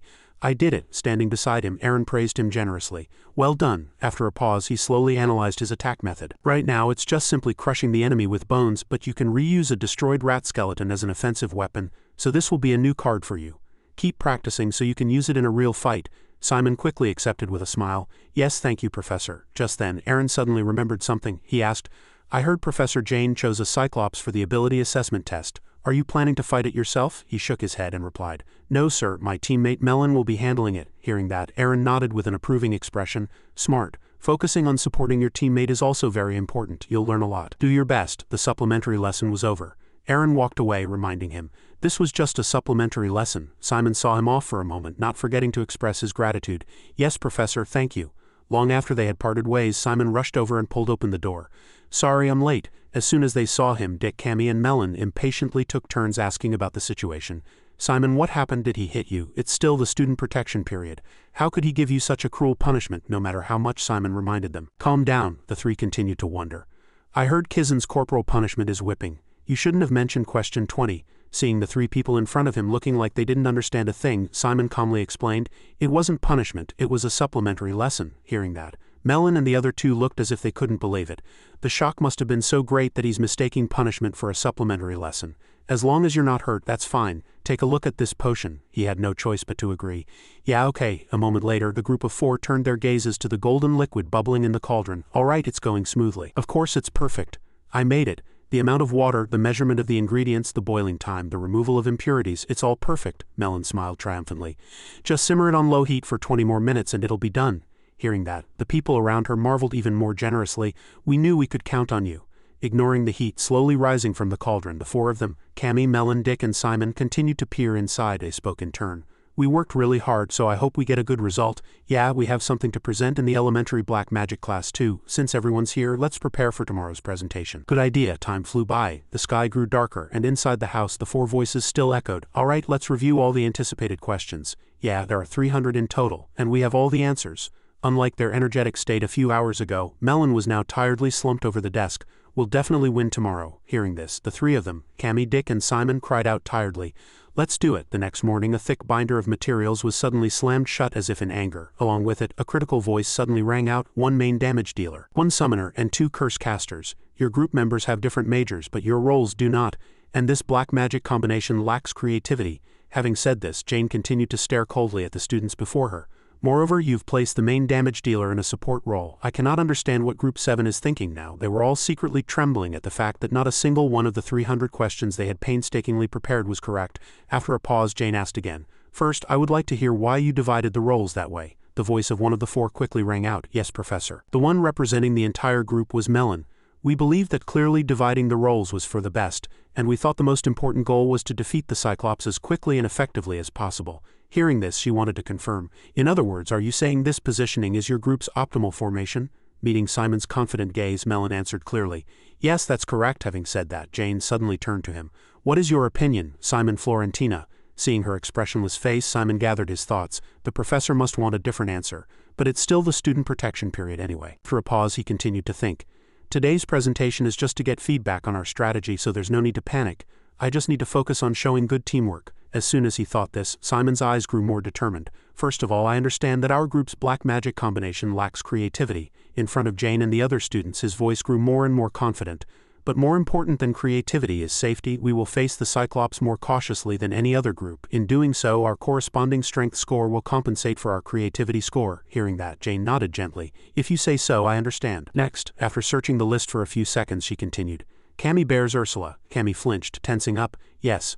A sharp light glinted in Jane's eyes once more. "You are a hematology student, so you should be on offense, yet you handed that position to a theology student and are supporting with curses instead." Ignoring her trembling in fear, she demanded in a low voice, "I would like to hear your opinion on this matter." It wasn't just Cammy. As soon as the question was asked, the other three couldn't help but exclaim internally, "This question is too hard." As if on cue, Melon, standing beside her, cheered her on internally. "Cammy, don't worry. Just answer confidently." Dick was also quietly giving her strength. "You can do it, Cammy. Don't give up." Simon, seeing Cammy still trembling with fear, couldn't bear it, and impatiently reminded her in a small voice, "Cammy in toxicology class." Like a conditioned reflex, as soon as she heard Simon's words, she unconsciously fluttered the small wings on her back twice. Cammy regained her original confidence. She answered clearly, "It's because of the Cyclops' characteristics." To the surprise of the other students in the classroom, Cammy calmly conveyed, "Characteristics? Explain." "A Cyclops' skin is very tough. Hematology spells are more effective when there is physical damage, so it's difficult to defeat a Cyclops with hematology." After a pause, she continued,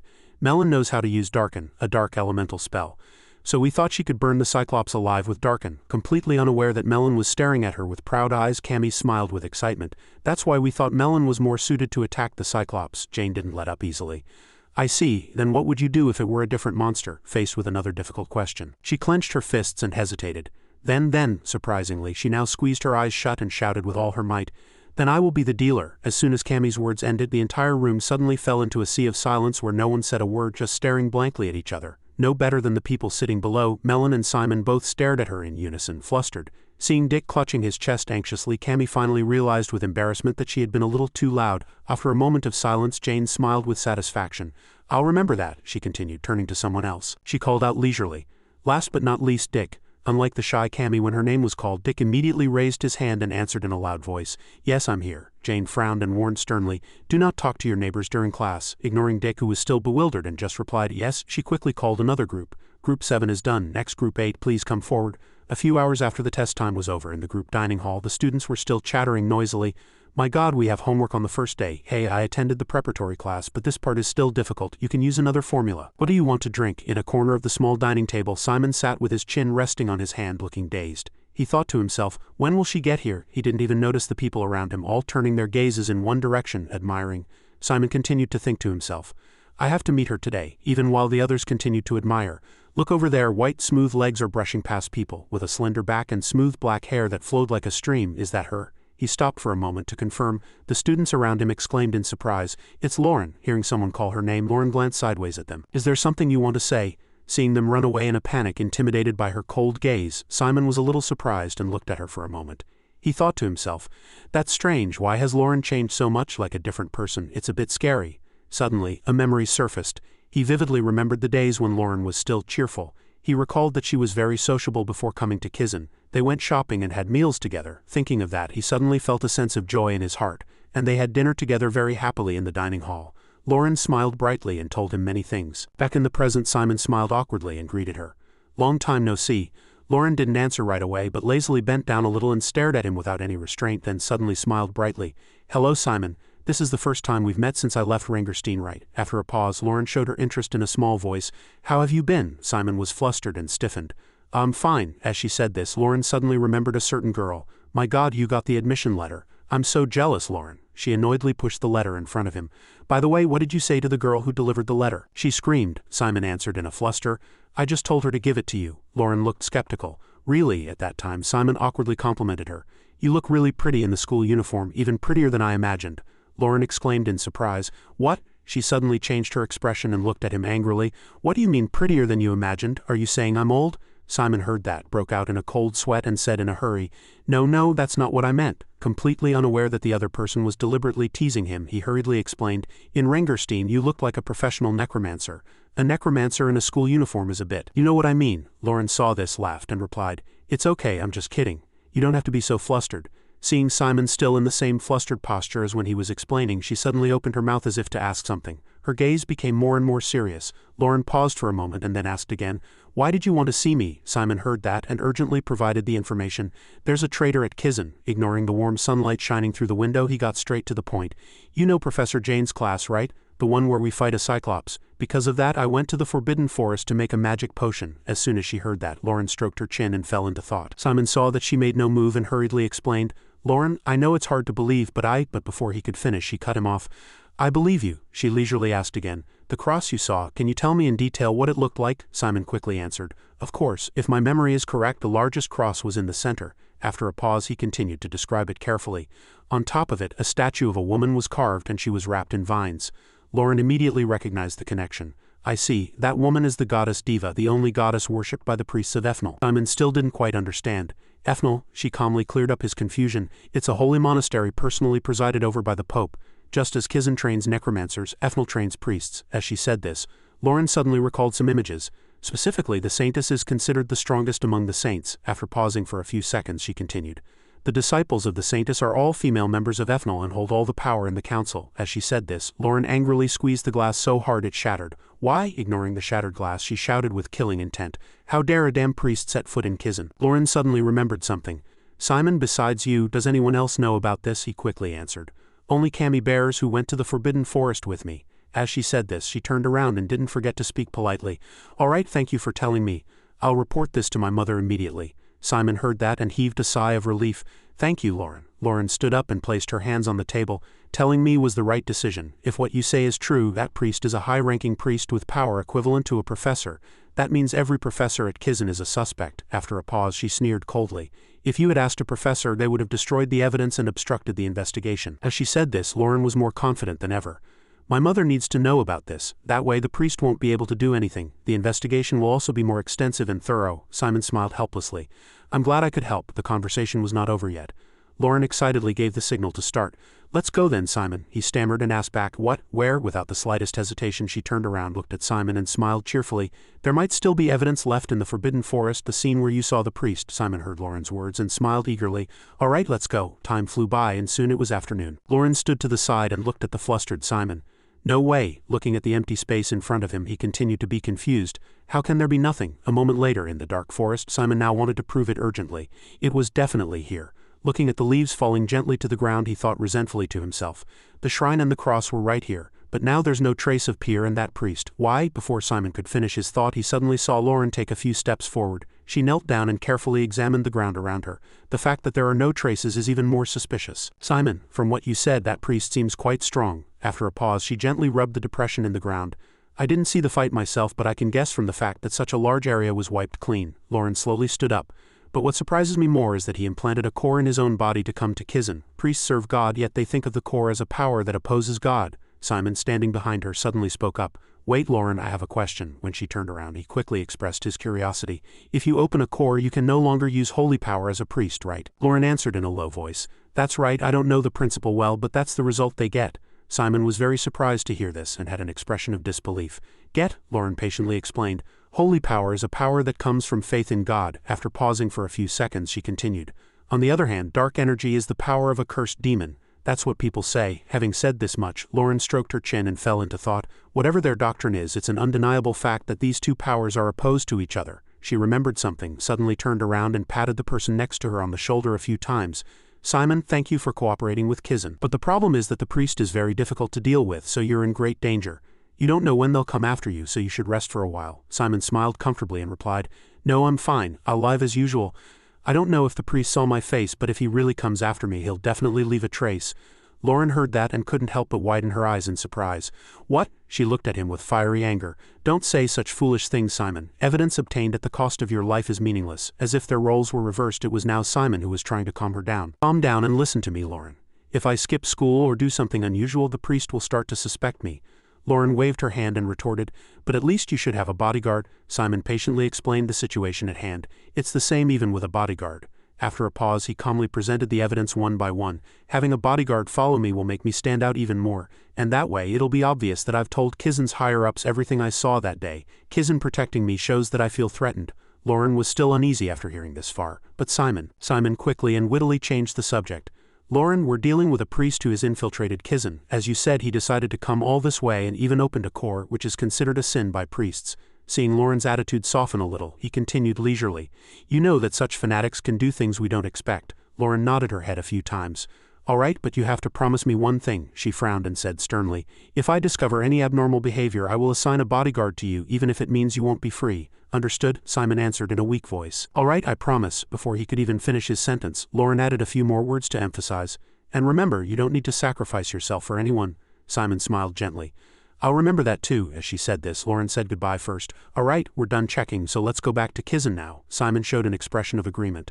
All right, that night under the bright moonlight, the buildings with their classic architectural style faintly reflected the lights from inside the rooms. Watching Lauren wave goodbye from a distance, see you next time, Simon. Simon's heart was suddenly filled with guilt. I'm sorry, Lauren. I can't leave school because of this, despite his smiling expression. See you next time, Simon kept thinking to himself.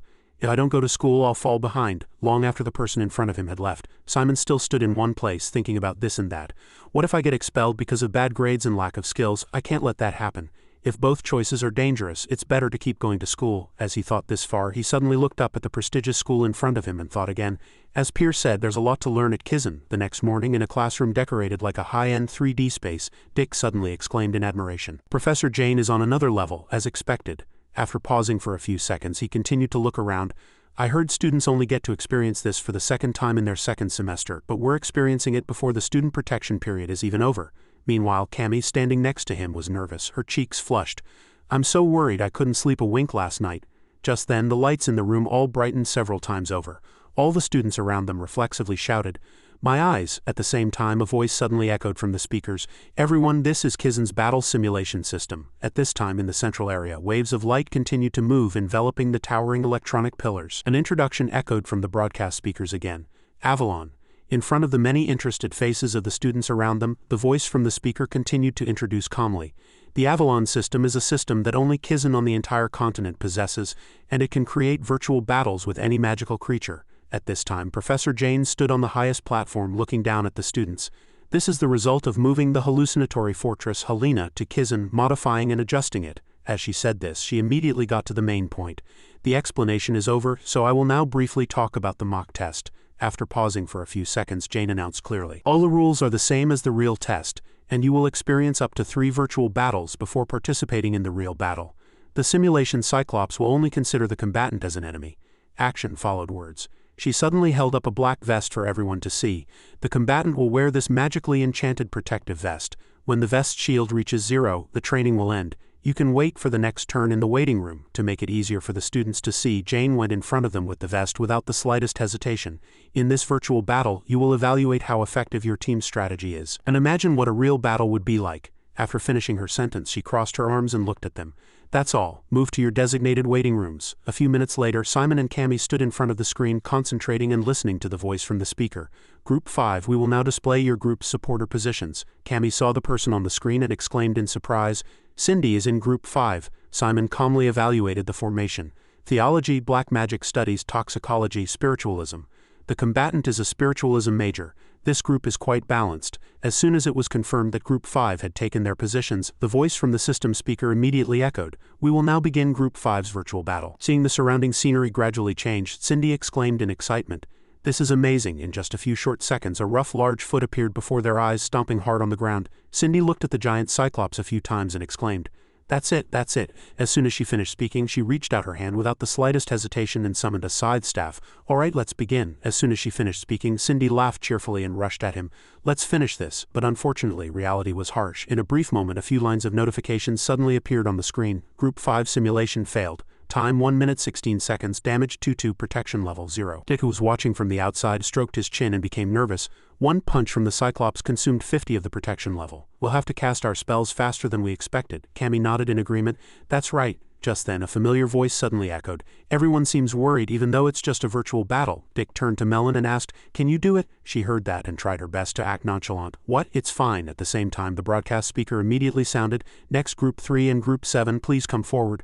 Seeing the person in front of him about to leave, Hector hurriedly shouted, "Simon Florentina." He asked, "You're the combatant for Group 7, right?" Simon lazily turned his body halfway and replied, "No, it's Melon." Hector heard that and suddenly flew into a rage. "You mean that stupid lady from the ivory tower? Did you give up that position to protect her honor?" He replied calmly, "Of course not." Ignoring his angry growl, Simon continued calmly, "It's simply because she's the strongest among us." After finishing his sentence, Simon's group quickly moved according to the instructions from the broadcast speaker. "Group 7, we will now display your group's supporter positions."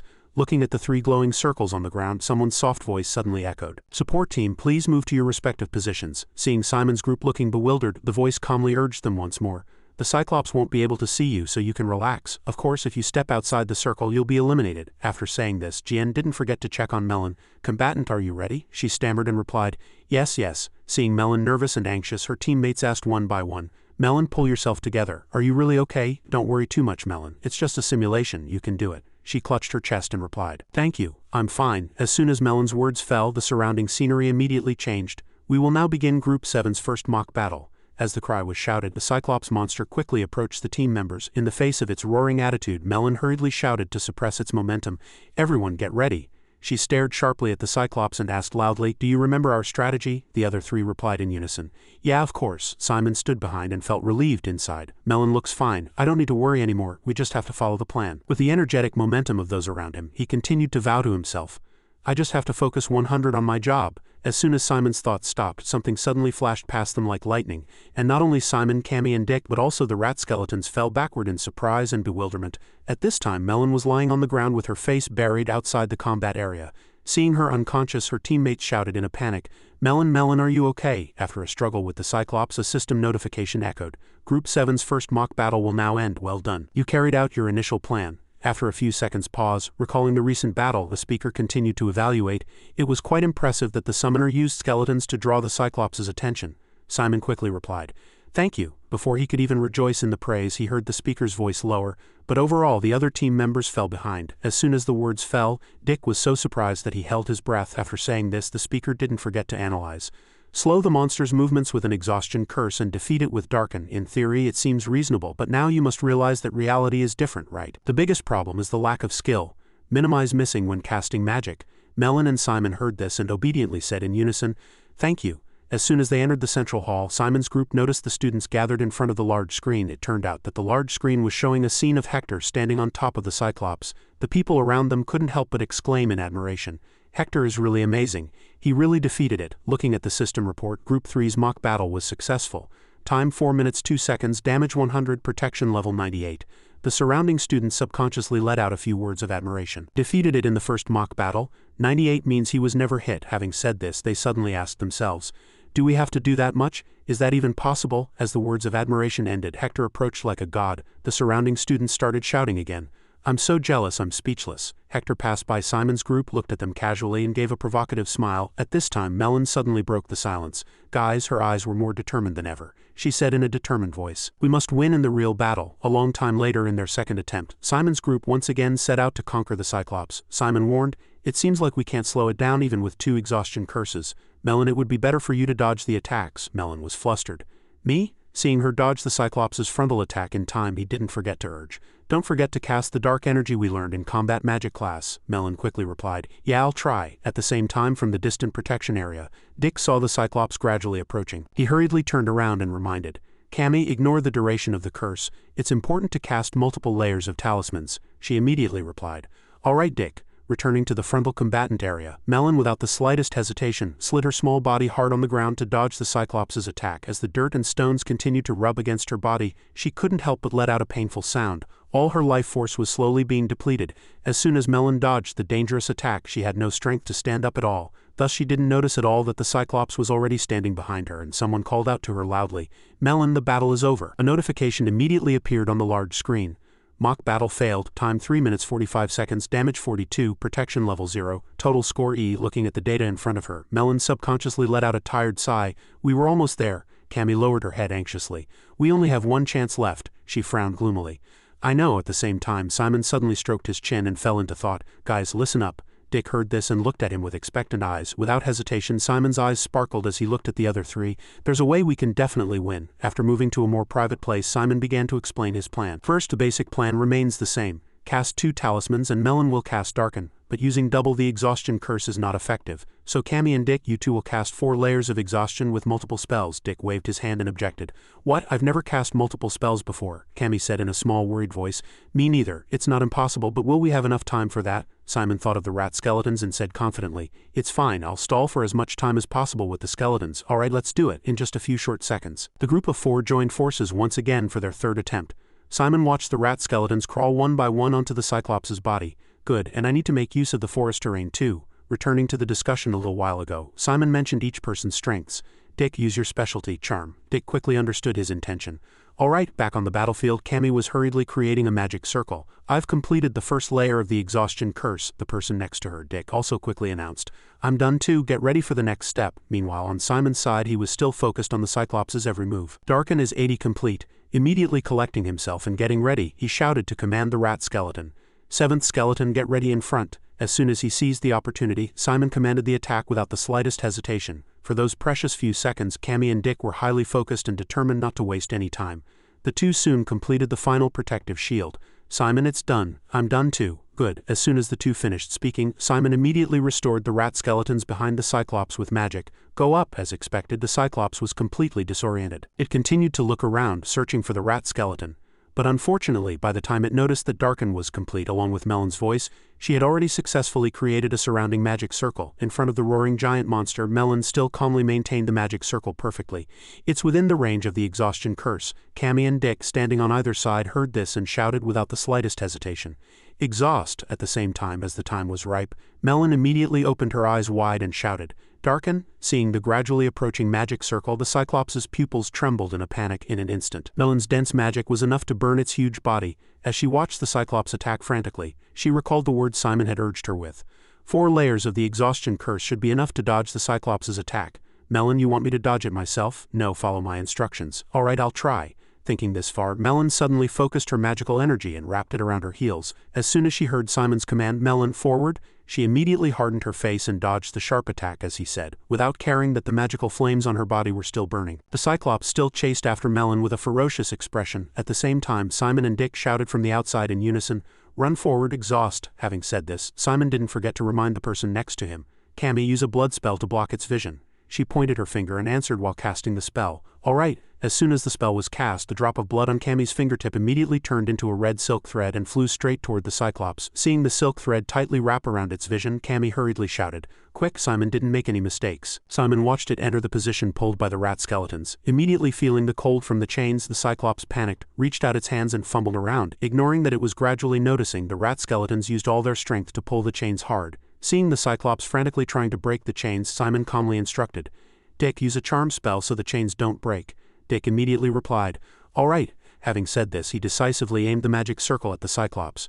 Charm. As soon as the words fell, a dark purple and blue magical energy immediately flew out and wrapped around the chains. Seeing the Cyclops struggling with the chains, Simon shouted loudly, Melon, finish it. At that very decisive moment, Melon ran over, panting.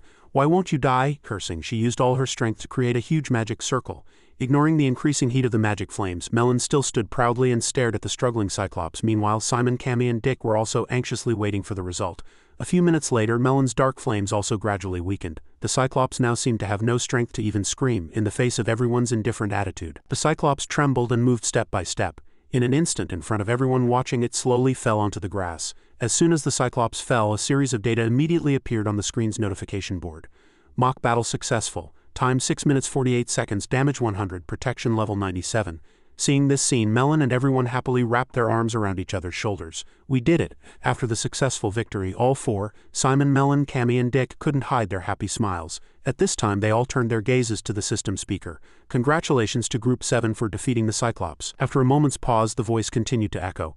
It is highly commendable that you executed a strategy that was only possible in theory and reasonably adjusted it through actual experience. At the same time, Jane's figure began to appear on the large screen.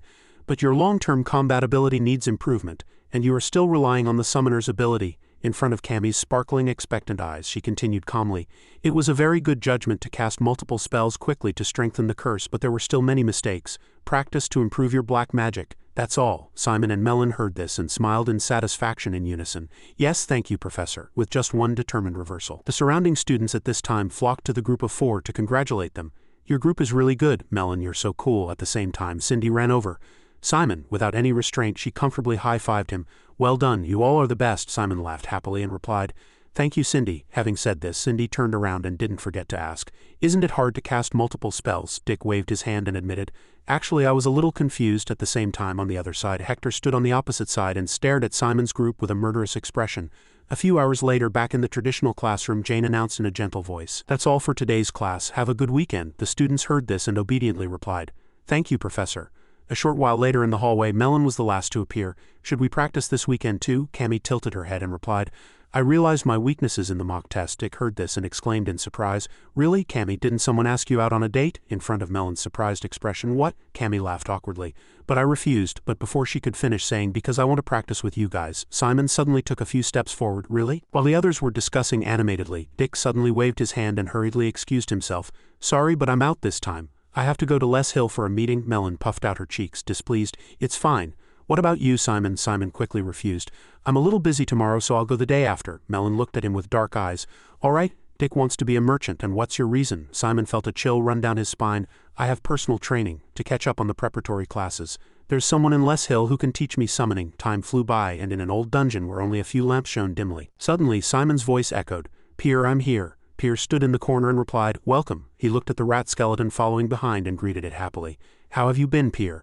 I'm sorry to ask as soon as I got here, but could you test my skeleton? Pier looked at the pile of weapons next to him and wondered. Are you here to train or to move in? Simon continued.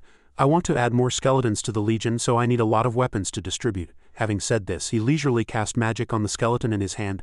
I get that, but what on earth did you do to make it look like this? Simon calmly replied. It got broken in a mock battle. Pier pointed at the messy wooden boxes on the floor and said impatiently, all right, can we start training? The ones you just assembled need time to recover. This time use a humanoid skeleton. It'll be a little difficult for a beginner like you to control, so concentrate. He looked at the two skeletons in turn and said enthusiastically, today I'll teach you how to control multiple skeletons at the same time. First, how many can you control at once right now? Simon scratched his head and replied, 2 is my maximum. If I try to control 3 or more, my mind gets scattered and it becomes harder to give commands. I also get a headache. Pier thought for a moment with a hum and then explained, don't worry, it's not important how many you can subdue at the same time.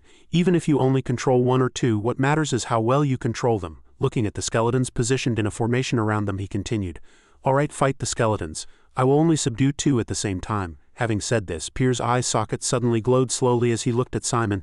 Come at me, kid. Simon heard this and looked at the person in front of him with a serious expression. Yes, after finishing his sentence, he immediately turned all his attention to the training ground. Go! As soon as the command was given, the skeletons quickly raised their swords and attacked their opponent. Simon watched from the outside, satisfied. Good advance. Under Pier's excellent command, the skeleton triumphantly stabbed the opponent repeatedly with its spear. In the face of a touch-and-go situation, Simon tensed up and shouted a reminder.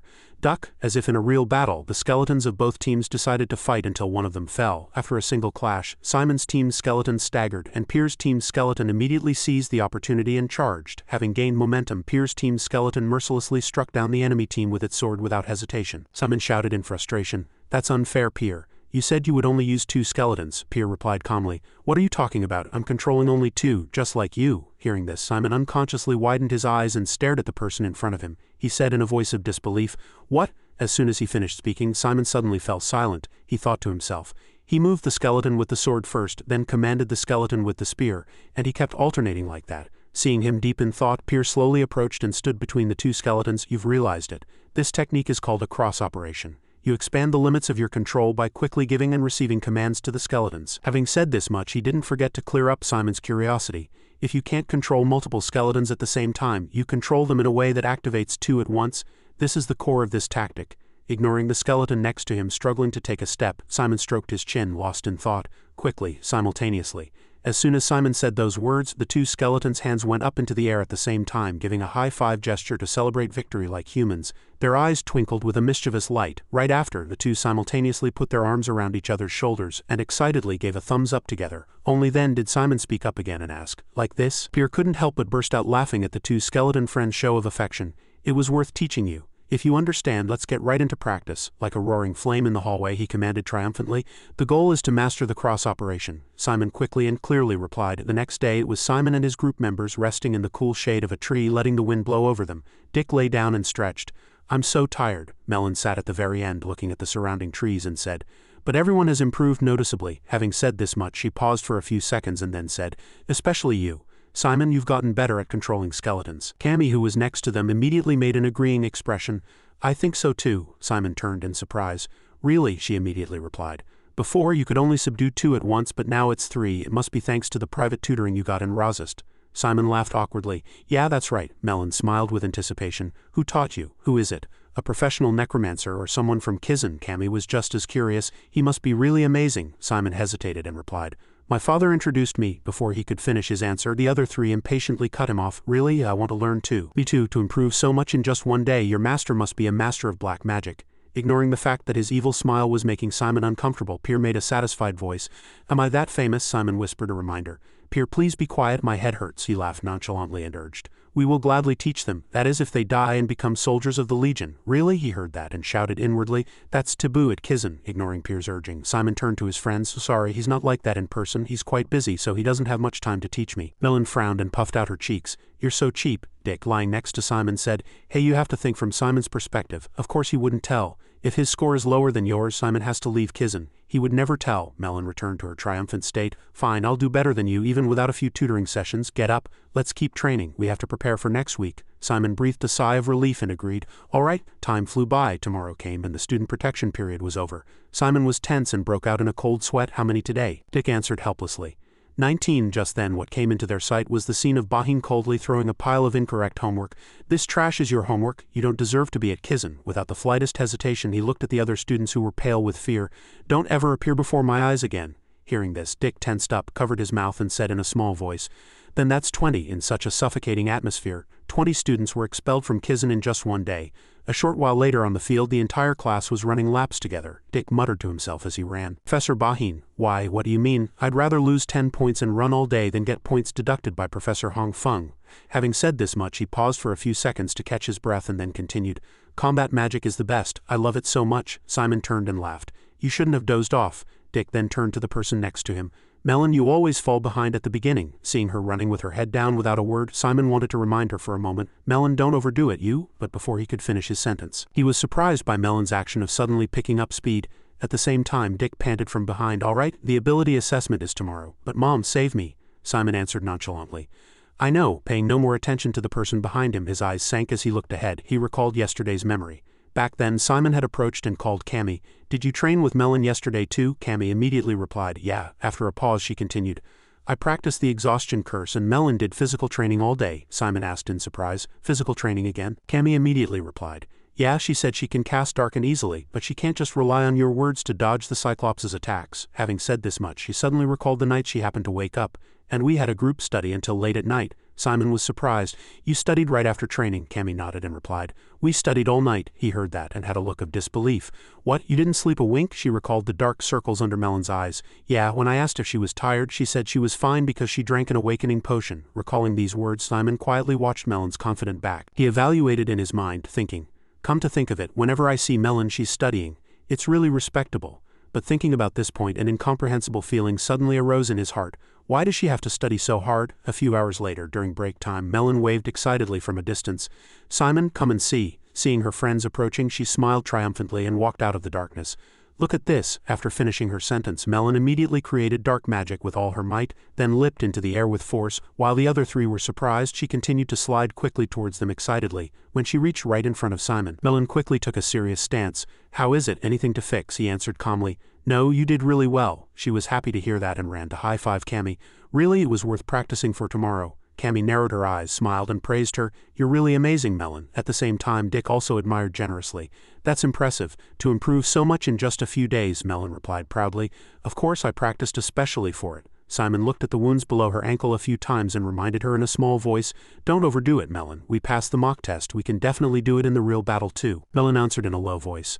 I know. After a pause she said in a firm voice, but I have no intention of passing complacently. Ignoring Simon looking at her with worried eyes, Melon was still determined. First place, no matter what, I will work hard and get first place. But unfortunately, just as he was about to advise Melon, a voice suddenly came from the other side. Break time is over. Everyone get up. After a few seconds pause, the voice continued. We will run to the next point without resting. A few hours later, under the warm midday sun, yellow chrysanthemum petals were swaying in the wind. Suddenly at this time, Hong Feng approached Simon, who was wiping his sweat. Simon, he answered in surprise. Yes, Professor. She smiled and asked. Did you practice the dark combat techniques I taught you? Simon quickly replied, Of course. I've improved a lot compared to when I first learned it. Hearing this, Hong Feng bent down slightly to observe. You're right, your dark energy flow has gotten quite good now. Your overall ability has improved and you've gotten stronger. Simon had a look of disbelief. Really, she explained, as I said, you have a talent for this subject. Suddenly, while Simon was smiling happily, someone ran over from a distance. Professor Brad was tense and breaking out in a cold sweat. There's an injured student. I think they sprained their ankle. Hong Feng cheerfully turned and urged Simon with a few words. I'll go see. Simon, don't forget to practice consistently to keep improving, he quickly replied. Yes, thank you, Professor. Returning to where his group members were gathered, Simon asked, Where's Melon? Cammy quickly answered. I don't know either. Having said this much, she shook her head worriedly. I'm always lagging behind in the group. Dick bent down and sat. Me too. Cammy came to me and asked for Melon.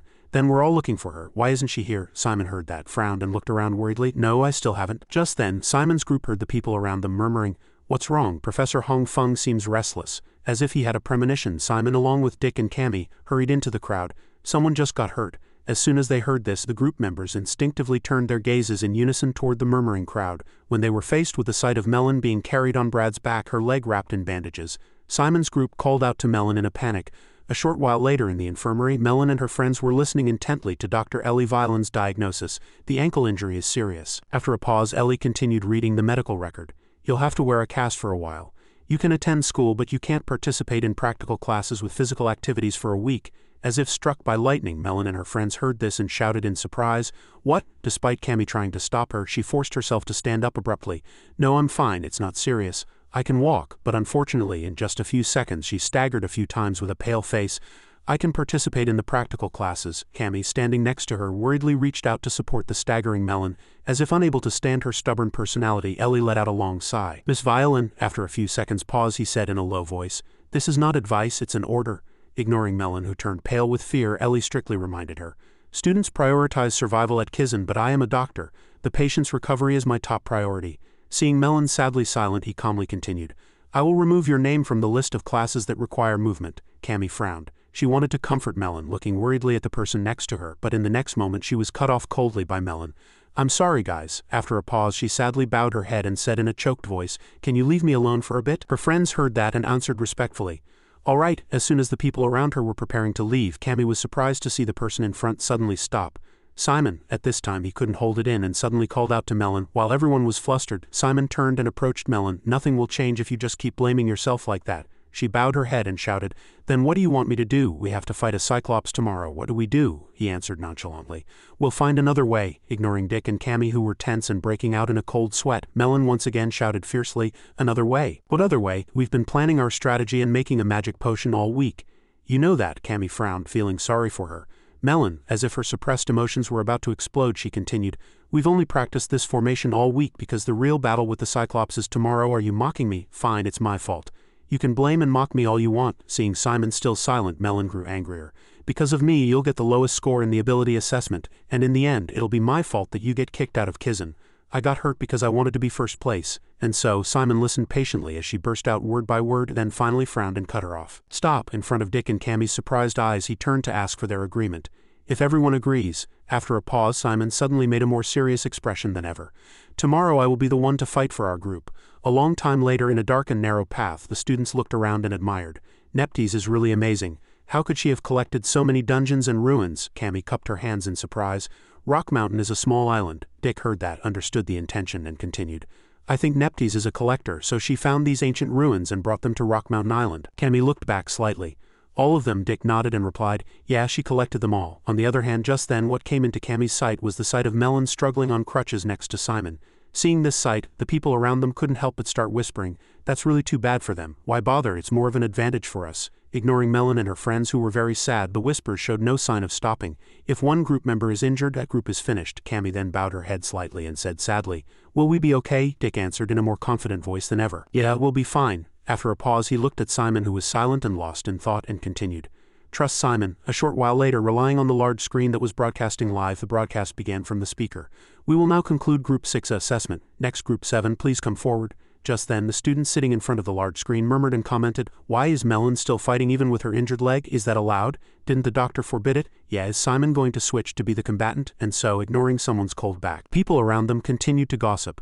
What? They're probably just pretending to do their best until the end. That way, they'll at least get some points. When people said this much, Hector's expression grew more and more sinister. Returning to the combat area, Simon turned at this time, smiled, and reassured everyone, it's okay. After a pause in front of Dick and Cammy's focused listening attitude, he calmly encouraged them. The situation might have changed a little, but that doesn't mean all our efforts have gone to waste. Having said this much, he looked at Melon. So let's do our best until the end. As soon as Simon's words ended, an instruction immediately blared from the speaker, and the next Cyclops was brought in. As the Cyclops appeared and stood before Simon's group, the speaker shouted an announcement. We will now officially begin Group 7's assessment. Before the Cyclops' shackles were completely removed, Jane didn't forget to remind them through the speaker. You don't need to overdo it. After a pause, she continued to urge them. If you think you can't do it, ask to stop the assessment. The 4 group members heard this and quickly replied, yes, Professor. Jane was somewhat relieved to hear that. She began to give the command, release the restraints. As soon as the explosive sound rang out, the test began under her command, and the Cyclops immediately raised its weapon fiercely and charged. At the same time, Simon tensed up inwardly and controlled the skeletons. Let's just do it like we practiced. The combat position may have changed, but the plan is the same. First, I have to draw its attention. The skeletons took turns attacking fiercely, but the Cyclops nonchalantly stomped on them one by one with its huge feet. Simon couldn't help but be surprised by the Cyclops' speed, which contradicted its size. He realized a moment too late that it was about to swing its club at him. In front of his teammates' worried screams, Simon quickly leaned back and dodged the attack by a hair's breadth. Dick, who saw it from afar, was flustered. Wait, what is this? In the mock battle, it targeted the skeletons first, Melon calmly explained. A mock battle and a real one are very different. It attacks what it sees. Hearing this, he paused for a few seconds and looked at Simon. But Melon, that thing, as he said this, Dick's intuition was more certain than ever. It seems like it's been targeting Simon from the beginning. As soon as his words ended, the Cyclops unleashed several more attacks on Simon without the slightest hesitation. As soon as he dodged the next attack, Simon hurriedly shouted, Restore! As soon as the command ended, the skeleton that had been stomped to pieces by the Cyclops suddenly jumped up with its sword and delivered a strong blow to the Cyclops. Amidst the smoke of broken bones, Simon gritted his teeth nervously. A real battle is much harder than a mock one. At the same time, everyone outside shouted in concentration, it's within range of the exhaustion curse. Without any delay, Dick and Cammy cast the exhaustion spell at the same time. As soon as the words were spoken, a thick black smoke immediately spread, and the Cyclops, its vision obscured, growled uncomfortably. As the time was ripe, Simon quickly opened his eyes wide. He vowed to himself, now's the time. As if he had special engines on his heels, Simon immediately stepped on the darkness and soared high into the air as if to seize the opportunity before him. Simon tightened his wrist and gripped the spear with no mercy in his attack. He used all his strength to cast magic, enveloping his entire body. From a very appropriate distance, Simon, floating in the air, threw the spear straight to graze the Cyclops' head. But unfortunately, due to one of its accidental movements, his sharp spear could only inflict a small wound. As soon as he landed, Simon checked the situation and was disappointed to see the bloody scratch on the Cyclops' face. So close. Before Simon could even collect himself, the Cyclops continued to attack fiercely in a rage.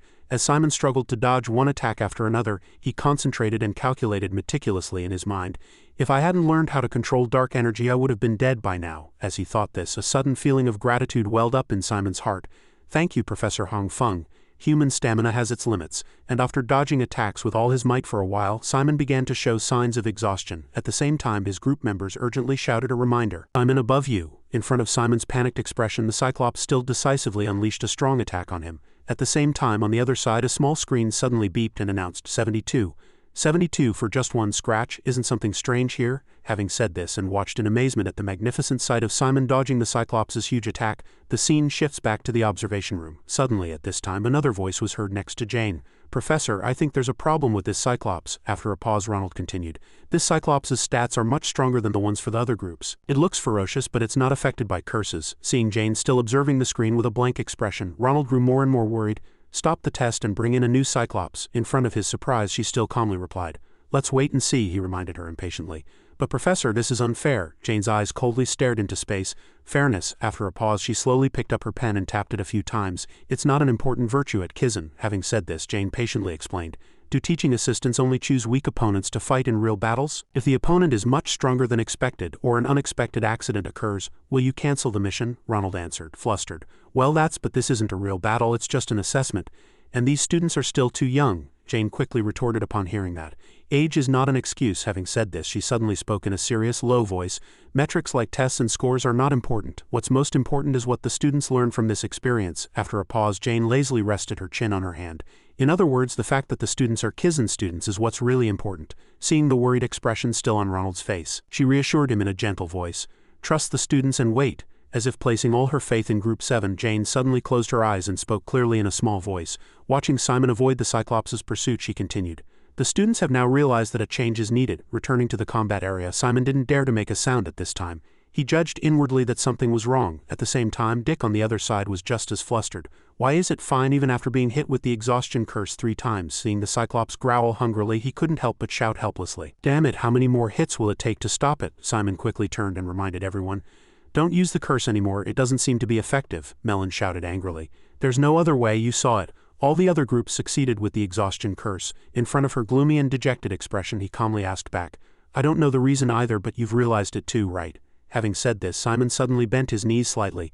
So let's switch to a different attack method. After a pause, he slowly stood up, reached out his hand and brushed off the dust a few times, ignoring the Cyclops' bloodshot eyes staring straight at him. Simon declared clearly. Do as you wish. In front of the fiercely charging giant monster, he demanded explosively. Forget all the strategies we thought of. As if unexpected, the other group members heard Simon's words and shouted in a fluster. What? Seeing that everyone was still bewildered, Simon shouted with all his might while running. Help me in any way you want. Hearing that, Cammy quickly replied. All right, Simon. She winked, held up a bloody finger and said, Then we just have to do our best to help Simon, right? Dick excitedly threw 2 swords toward Simon. He shouted loudly. Use these. 2 skeletons jumped up and caught the weapons Dick had given them. They quickly charged at the Cyclops. Simon answered with satisfaction. Perfect, Dick. Immediately, 2 sword strikes came down decisively. The Cyclops' face was disfigured and fresh blood gushed out without stopping. It painfully covered its face and groaned. Simon clenched his fists. He closed his eyes tightly and told himself to concentrate. Just like Professor Bahin showed me, I have to remember that feeling. Good. After concentrating with all his might for a while, Simon finally got the result he wanted. The Cyclops was already holding a club in its hand. He looked up at it thoughtfully and thought to himself, Thank you, Professor Bahin, Simon shouted powerfully. Come out. A group of skeletons with bizarre smiles appeared, he thought to himself. Thanks, Pier. Simon immediately commanded in a stern voice. All-out attack. They each did their job, spreading out all over the Cyclops' body. Its whole body was pierced as if it were being stung by hundreds of fire ants, only more brutal. The skeletons tortured the Cyclops with their swords. After that, countless arrows were embedded in its arm. The Cyclops' eyes were wide and bloodshot. It was in extreme pain. The Cyclops raised its head and roared, looking very miserable. The scene changed, and the students were murmuring and discussing. Did they use a different plan? Since the formation changed, they must have thought of another plan. Then this must be just an impromptu tactic. Hector was listening quietly from behind. He nodded in agreement. Someone commented, but it's not bad. Simon's image was shown on the screen here. He panted in frustration and asked himself, Am I missing something? I feel like I can do much better than this. Pier watched Simon from another place and commented, To control the undead, a strong will is needed. A top-tier necromancer shows an unwavering will even when doing the most trivial things. That resolve can be emotions like anger, hatred, or killing intent. And the more negative the emotion, the greater its power. Simon suddenly stopped, his eyes widening in surprise. A shout continued to echo. Kill! The skeleton was still fighting fiercely with the Cyclops, tearing at the Cyclops' skin with its sharp-clawed hands. That sound echoed again. Kill! Simon couldn't help but marvel at the sight before him. Jane was so surprised she couldn't close her mouth. The voice continued to echo urgently. Kill! A skeleton that had fought until its head flew off was still firmly attached to the Cyclops' body, stabbing it. A fierce shout echoed. Kill! The Cyclops, unable to resist as its body was being torn apart, fell into a mental panic. It exploded in anger and swung its club. The Cyclops' huge hand reached for Simon. Seeing that, Cammy couldn't help but worry about him. she hurriedly warned Simon in a loud voice. At this time he was in a state of panic. Fear was evident on Simon's face. He thought to himself, it's too late in such a desperate crisis. Suddenly Melon appeared and spoke, "Dark elemental magic, dark freeze." Simon immediately turned to where the sound came from. He looked very surprised. A thick, solid wall of ice was instantly erected, protecting Simon's safety. He turned his head to see Melon and his jaw dropped in surprise. While Simon was still in awe, she enthusiastically cheered for him to continue. One hand was on a crutch, but with her remaining hand Melon supported him with all her might. She hurriedly reminded him, "Don't stop, we've almost won." Simon was moved and thanked Melon. As for the Cyclops, it was still blocked by the ice wall and couldn't find a way out. Simon quickly seized the opportunity and announced, "Cammy, all the conditions have been met." She immediately replied, "Got it, Simon." Cammy began to cast a spell. Blood magic Ursula. Red blood flowed from her eyes. Cammy's eyes turned black. The flowing blood was rather eerie to people. While the ice wall was still effective, she immediately cast a bleeding technique and countless small blood vessels covered the Cyclops' entire body. Cammy was pushed back and Dick hurriedly ran to support her, calling out loudly, "Cammy," she panted, exhausted. Cammy urged with difficulty, "The rest is up to you, Simon." He waved his hand decisively and assured her with great determination, "Leave it to me, Cammy." She could be somewhat relieved. Cammy replied, "Thanks." Broken bone fragments clattered to the floor. Someone called, "Professor Aaron." Simon bravely stepped forward and fought the Cyclops alone. He charged, unleashed a special move and shouted loudly, "Restore." Cindy watched the TV screen intently and marveled, "That's really amazing." Jane next to her was no less impressed. The Cyclops collapsed with numerous wounds and several ice shards embedded in its body. Simon immediately shouted, "Everyone use the NV potion." Dick quickly rushed forward and replied, "Got it." He swung his fist and Melon swung the bottle. A strange yellow gas rose from next to the Cyclops' hand. A voice was heard, "It's working." Simon's face was drenched in sweat. He was extremely tense and prayed inwardly, "Please fall, please." The Cyclops' hand still hadn't left the ground. There were signs of convulsions. The Cyclops roared. Saliva flew from its mouth. The people standing there were flustered. "What, it can still stand? What on earth is going on?" Simon panted and gave his opinion. "If I don't use a finishing move, are all attacks meaningless?" he ordered Dick. "Give me the talisman." He threw it to Simon without hesitation and said, "Catch." He held the sword from which abundant spiritual power emanated.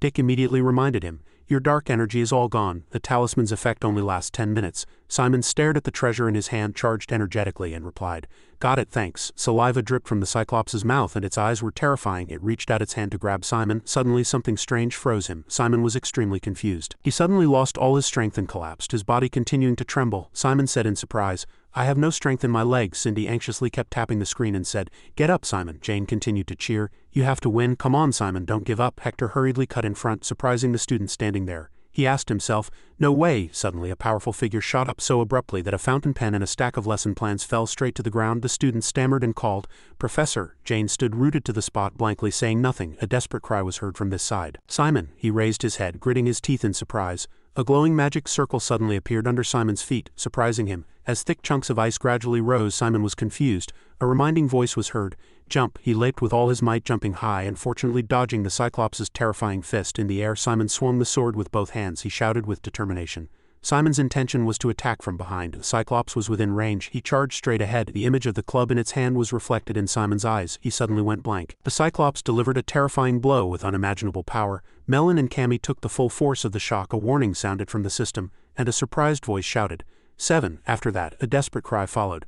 Simon stopped. At this time he looked very haggard, and smoke was rising from his body. Simon was lost in thought. He must have been sent flying by the Cyclops, hitting his back and cracking the wall. Simon lowered his head. He was not satisfied with this result. Simon reached out his hand and thought, "Ending like this is not befitting of a necromancer." As his patience reached its limit, he immediately burst into anger. Simon clenched his fists, his eyes more determined than ever. Instantly, Simon summoned the shattered bone fragments. Under his control, they merged to form an arm which then grasped a sword. Following that, both arms gripped the hilt together and aimed it straight up.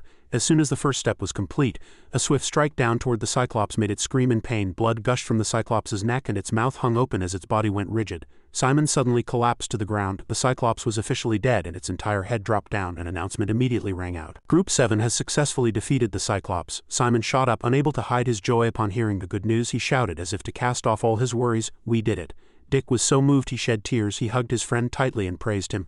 "Simon, you did it. You did really well. It was amazing. I'm so proud of you, dude. You're definitely the best." Cammy's eyes also welled up with tears. She gently wiped them away with her hand and opened her mouth. "Congratulations on succeeding." Melon gathered her courage and expressed herself, "Well done, Simon. I'll consider this a debt I owe you," he replied with generous praise. "You did great too, Melon." She looked up at Melon, bewildered. Blushing, she stammered, "Simon, about yesterday, I'm sorry." The two boys listened to her. Before she could finish her sentence, Cammy and Dick suddenly threw their arms around her. Each said a word.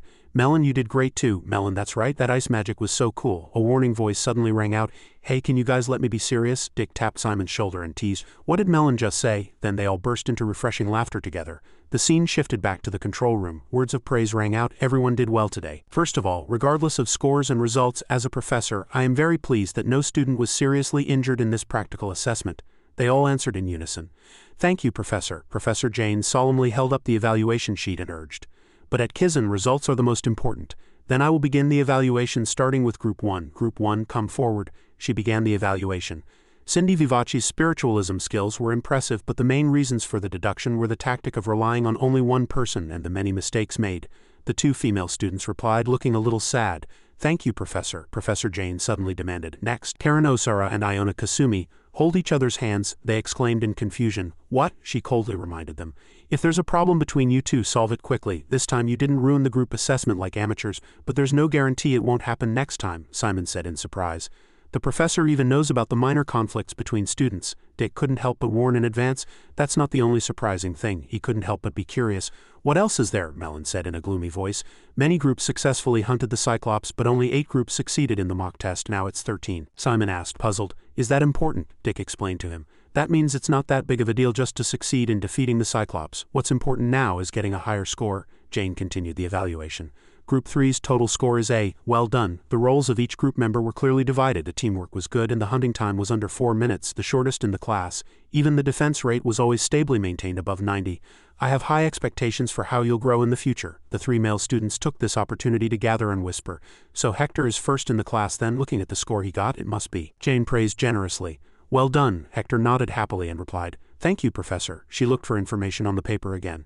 Jane stopped at an item and announced. And finally, Group 7. She bluntly pointed out the mistakes they had made. You were a complete mess. It took 13 minutes and 58 seconds and the combatants' defense rate was only a single-digit number of 7. They were reckless actions that didn't match the pre-discussed tactics at all. Simon's group all felt ashamed. Finally, Jane concluded, Group 7's evaluation score is D. They had no choice but to accept it. Bowing their heads to thank the professor, Jane suddenly said. Of course, that's the evaluation score when this special information isn't included. Simon's eyes immediately widened in surprise. She held up a piece of paper in front of all the students and said, This is the autopsy result of the Cyclops that Group 7 killed. The whole class exclaimed in surprise.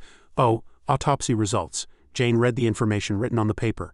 According to the results, the curse and poison used to capture the Cyclops caused an abnormal side effect. The Cyclops that Group 7 faced became extremely ferocious and gradually went out of control as the curse was lifted. In addition, its physical strength also increased significantly for a temporary period. In other words, it showed abnormal behavior due to the side effects. Then she immediately announced.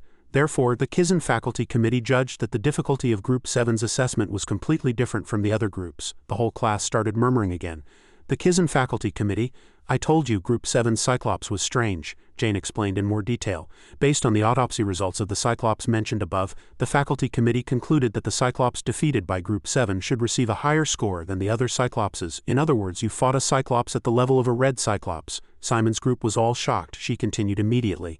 Therefore, we will apply a new evaluation standard to this group. We have to be fair, don't we? Hector's complexion immediately changed. He seemed very angry inside. Jane gently suggested, I will now announce the exact scores. Malevolent, she answered firmly. Yes, Jane began to score. You used elementary black magic that far surpasses the average level of Kizen's first-year S-class students and played the most important role in protecting the combatant. Your weakness is your immature self-management and the injury caused by excessive training, but the fighting spirit you showed despite your injury was impressive. Your individual score is 80 points. As soon as Jane's words ended, Melon couldn't hide her joy. She was so happy that her eyes welled up with tears. Jane immediately moved on to someone else. Next, Dick Hawk, you used the black magic curse in the right place at the right time, making the process of defeating the Cyclops smooth. Your individual score is 80 points, he answered excitedly.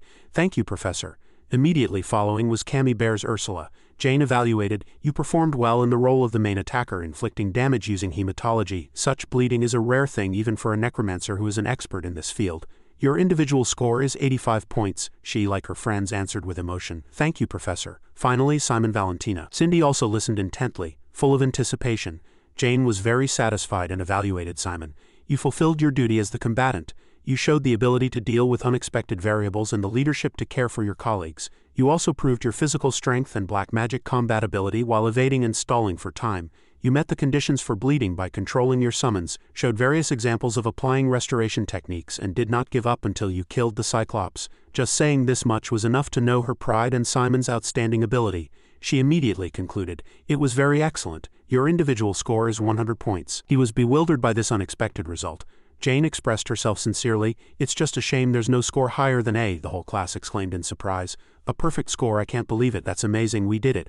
"Simon, that's amazing, 100 points." A friend worriedly turned and called Hector. When he was overshadowed by Simon, he couldn't hold back his anger and shouted, "Shut up." Hector frowned and gritted his teeth, his eyes filled with resentment. He growled a warning, "Before I rip out your tongue." Simon's group of 4 at this time happily put their heads together and celebrated. At night in an empty lot, Simon's group lit a fire together. They were very boisterous. "Congratulations on the A," Cammy said in surprise. "This is real alcohol." Simon looked into his cup and asked back. "Really?" A confirming voice was heard. "Yes, it is," Hong Feng said cheerfully and urged. "But don't get too drunk. I will be your guardian tonight." Kizen gave special permission to celebrate your amazing evaluation results. Everyone exclaimed excitedly. "Oh," she added an explanation. "Now that the student protection period is over, you're probably facing many difficulties, but you should know that the professors don't dislike you. So keep this momentum going, got it?" Bahin said happily in unison. "Yes, Professor." Dick playfully approached Hong Feng and tried to sound her out. "Professor, it's rare to have a drink with you like this. Can I ask you a question? I'm really curious." Her eyes sparkled with interest as she said, "Of course, go ahead." Then he expressed himself honestly. "This is just my guess. By any chance, do you take care of Simon more than the other students?" Melon was startled and reminded him. "Hey Dick, how could you ask a question like that?" Hong Feng pretended to reveal her true feelings. "That's right, a professor is a person too. There are students I like and students I don't." Dick could only scratch his head and laugh awkwardly. Then, "Of course," he held up his glass and said, "Then I shouldn't have asked a question like that. Just forget what just happened and let's keep toasting." She laughed loudly and explained, "It's okay, I'm kidding." Hong Feng smiled brightly, patted the 2 male students on the back and expressed, "I like all the students, sorry for joking." "Then I'll tell you some good news." Simon couldn't help but be surprised. "Good news?" She didn't beat around the bush and got straight to the point. "Next week you will be carrying out a mission." Simon was still bewildered. His 3 friends were all delighted. A very meaningful night passed in an instant. Early in the morning at school, Dick's familiar voice was heard.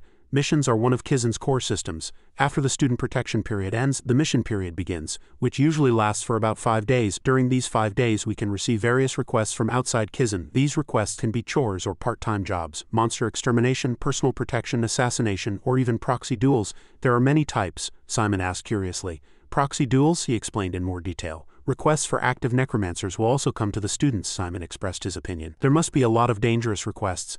"Then there must be rewards, right?" Dick immediately asserted. "Yes, that's right. Depending on the difficulty and completion of the request, you receive evaluation points from Kizen and payment from the client. These requests are the best way to earn money for materials at Kizen. If your major is summoning, it's a good opportunity to earn a lot of money." Simon rested his chin on his hand and fell into thought. Dick suddenly remembered. "And there are a few things you shouldn't forget during this period. First, you must complete at least 1 request during the mission period." "If during the 5-day mission period," Simon wondered again. "What happens if all the requests we receive fail?" Dick answered firmly.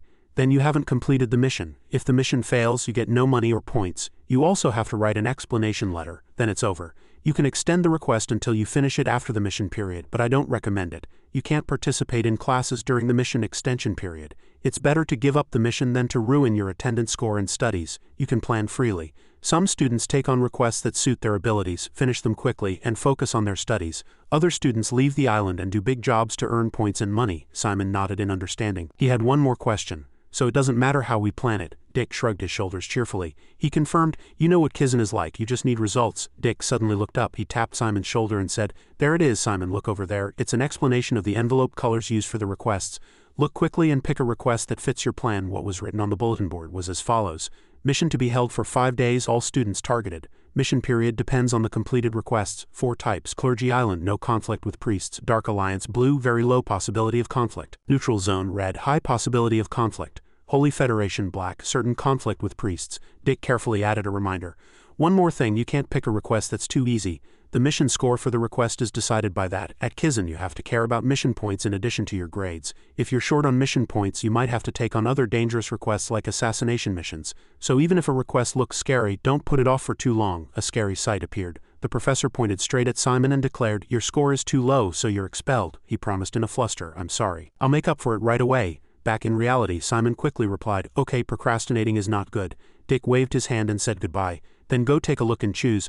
Let's see each other after you've decided." Simon immediately replied, "Okay, thanks for this information." Standing dazedly among the people, he wondered, "What should I choose?" A friend walked around with a piece of paper and asked, "Anyone want to go to Clergy Island to catch werewolves? It's for 2 to 3 people." Pier's voice was heard. "There's no need to think. We have to leave the island somehow," the students murmured. "This request is blue. But it's from Rangerstein, so it looks easy. Let's just pass. Rangerstein's pay is too low." Pier hurriedly urged Simon, "Our priority is to get off the continent, gather soldiers for the Legion, and regain our past glory." He asked out of curiosity, "Soldiers for the Legion? Are the undead stronger than you, Pier?" he declared arrogantly. "I am the master of the Legion. No one dares to oppose me." Pier suddenly hesitated slightly. "But some of the generals belonging to the Legion are terrible monsters." Simon was surprised and curious. "Generals belonging to the Legion? Are there other undead with status besides you?" he began to explain in detail. "The Legion is composed of several undead units, and since ancient times, undead with intelligence have commanded the soldiers under them." Simon's eyes sparkled with excitement. "Then our goal is to find the ancient undead who were the generals of the Legion," Pier immediately asserted. "Exactly." He suddenly fell into thought. "But where do we find those generals?" he confidently reassured him. "Don't worry, those guys are all crazy. They'll surely be causing disasters all over this continent." Simon sighed in relief and thought, "I see," Pier continued. "I remember all of their personalities, so let's take a closer look at the request now." He stared blankly at the bulletin board and muttered, "If my father's undead were on Clergy Island, Pier would have told me. So let's skip the missions on the island," he asked. "How about it, Pier? See anything that stands out?" He quickly reported. "Nothing. Let's go to the red missions section." Simon immediately replied, "Understood." He suddenly bumped into someone. Simon hurriedly said, "I'm sorry." The person he bumped into was Hector. He frowned and glared at Simon with sharp eyes. Hector exclaimed in surprise, "Simon Ferentia," he asked out of curiosity. "Are you going to the neutral zone too?" Simon immediately explained. "I'm just looking around," Hector warned him. "The neutral zone is a place of chaos where Kizen's influence doesn't reach at all. Kizen won't know whatever trouble you get into." He glanced at Simon and said, "I hope we don't meet again during the mission." Suddenly a voice called out, "Hector." He turned in confusion upon hearing the voice, and Simon turned his head, gave a meaningful smile, and advised Hector, "Be careful." At those words from Simon, he immediately froze. He frowned in confusion. After speaking, Simon left without hesitation, and he stood there as if rooted to the spot, watching Simon's back with a resentful expression. Pier asked, "What's with that guy?" Simon answered weakly, "I don't know either." He changed the subject. "What about that one? A village destroyed by diseased zombies." He gave his opinion. "Plagues are too common, something even a necromancer can create. Besides, none of the missions here are related to the general's skills." Pier suddenly shouted, "Wait kid, what's that blue envelope over there?" Simon guessed. "I think someone misplaced it here," he exclaimed in surprise. "No, the mission rating has been changed. The information on the envelope was a request to investigate the Anise Estate missing persons case. Rating DB, multiple young women missing. They were found mummified and the previous client also went missing. Reward 50 gold, Pier said in surprise. "The young women were found mummified. Hey kid, show me the detailed information on this request." As soon as Simon took out the paper inside, his eyes widened. He said aloud, "They really were mummified." He immediately got excited. "This is it, kid," Pier said with certainty. "It must be her," Simon asked back, puzzled. "Her? Who do you mean?" Inside the envelope was a photo of a woman's shriveled corpse. Pier answered Simon's question. "The ancient undead who leads the swarm of spiders." Gibbet. Scene change. A man's voice was heard. "Can you really solve it?" Ellen declared confidently. "Do not worry, it is the will of the great goddess to save all the people of this continent from the evil deeds of the undead." She slightly removed the hood of her cloak and continued, "In the name of the Pope and the goddess, I, Alino, a second-year student of the Holy Temple, will solve this case by any means necessary." Simon stood in front of a large door, took a deep breath, then raised his hand and knocked. Simon called out, "Professor, it's Simon Florentina." Jane was diligently writing inside the room. She replied gently, "Come in." Jane continued what she was doing and asked, "Are you here for a mission?" He immediately confirmed, "Yes, Professor." Jane suggested, "Let's see." Simon quickly approached and placed the paper on her desk, saying, "Yes, here it is." Jane shook her head and advised, "Find another request. This is not a case a first year can handle." He thought weakly to himself, "The professor is rejecting it so firmly." Simon showed a determined attitude. "I want to take this request no matter what. I'm confident I can solve it, Professor." She murmured softly, "Confident are you?" The scratching sound of Jane's pen was heard. He widened his eyes at what the professor was doing. She signed the bottom of the paper. Jane handed it to Simon and said, "To dare say the word confident in front of a Kizen professor, you must have a reason. You don't need to persuade me. You are a member of Kizen. Your job is to take responsibility for the results you create." He took the paper with a dazed expression. She spoke her thoughts frankly without hesitation. "I hope you don't disappoint me." Simon looked at the paper in his hand, unable to hide his joy. "Thank you for believing in me," Jane urged sincerely. "Return safely." He immediately replied, "Yes." Back in the classroom, Dick asked, "Did the professor approve it?" Simon confirmed excitedly. "Yeah, she did," Mellon warned seriously.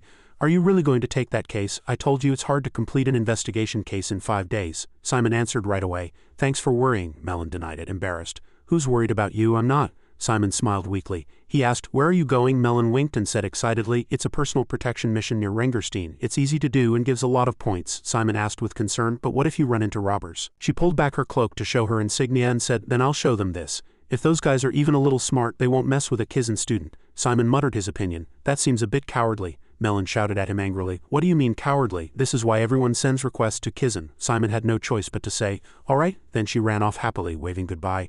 "I'm off then, see you next week." He also waved happily and urged, "Yeah, don't get hurt." Simon walked a few steps, then stopped in surprise. Sun saw him and called out with interest. She opened her mouth gently. "Hello, we haven't met since the entrance ceremony, have we?" Simon also replied politely, "Yeah, hello." Sun placed a hand on her chest and suggested, "Let me introduce myself formally. I am Sun Iend, the official heir to the Ivory Tower and the second special admission student." Simon sat across from her and said, "I see, I'm Simon Florentina. I'm from Les Hill." Sun suddenly burst out laughing. She said, "I heard you're taking good care of our Melon." Simon was bewildered by her words. Sun smiled brightly and sincerely requested, "She might get angry at you sometimes, but she's actually a very sweet and kind girl." "Stay by her side, okay?" Simon asked, puzzled. "Why are you telling me that?" Sun's eyes widened in surprise as she said, "What?" he asserted in a solemn voice. "Melon is just a Kizen student like you. She doesn't need your protection or to be treated like a junior. She's doing fine even if you don't worry about her." Sun sat blankly, unable to say anything. Suddenly an announcement echoed, "The teleportation device will activate shortly. Please do not extend your hands outside the device during operation." Sun rested her chin on her hand and smiled mysteriously. She answered with interest, "All right, see you later then." A moment later, under the yellow sunlight, a wooden sign engraved with a niece appeared, and behind it a small rustic house could be faintly seen. Simon stood in the unfamiliar space feeling dizzy and lamenting. "I'm tired. She gives off a really overwhelming feeling like a queen or a high noble." Simon frowned and muttered, "I understand her concern since Melon is also from the Ivory Tower, but treating Melon like a subordinate is really annoying. I can't believe I'm this tired after just a few words." Pier was struggling inside the suit of armor. He snapped at him irritably. "Hey kid, why did you get such a small suit of armor? Damn it, it's too tight." Simon explained weakly, "I couldn't help it. It was the last suit of armor left, and I can't take you around without a disguise. People would be scared." He took out the paper from the envelope and pondered. "We've arrived at the request location. What now?" Pier showed him the way. "The most basic way to handle a request is to gather information, and one way to gather information is to meet the client.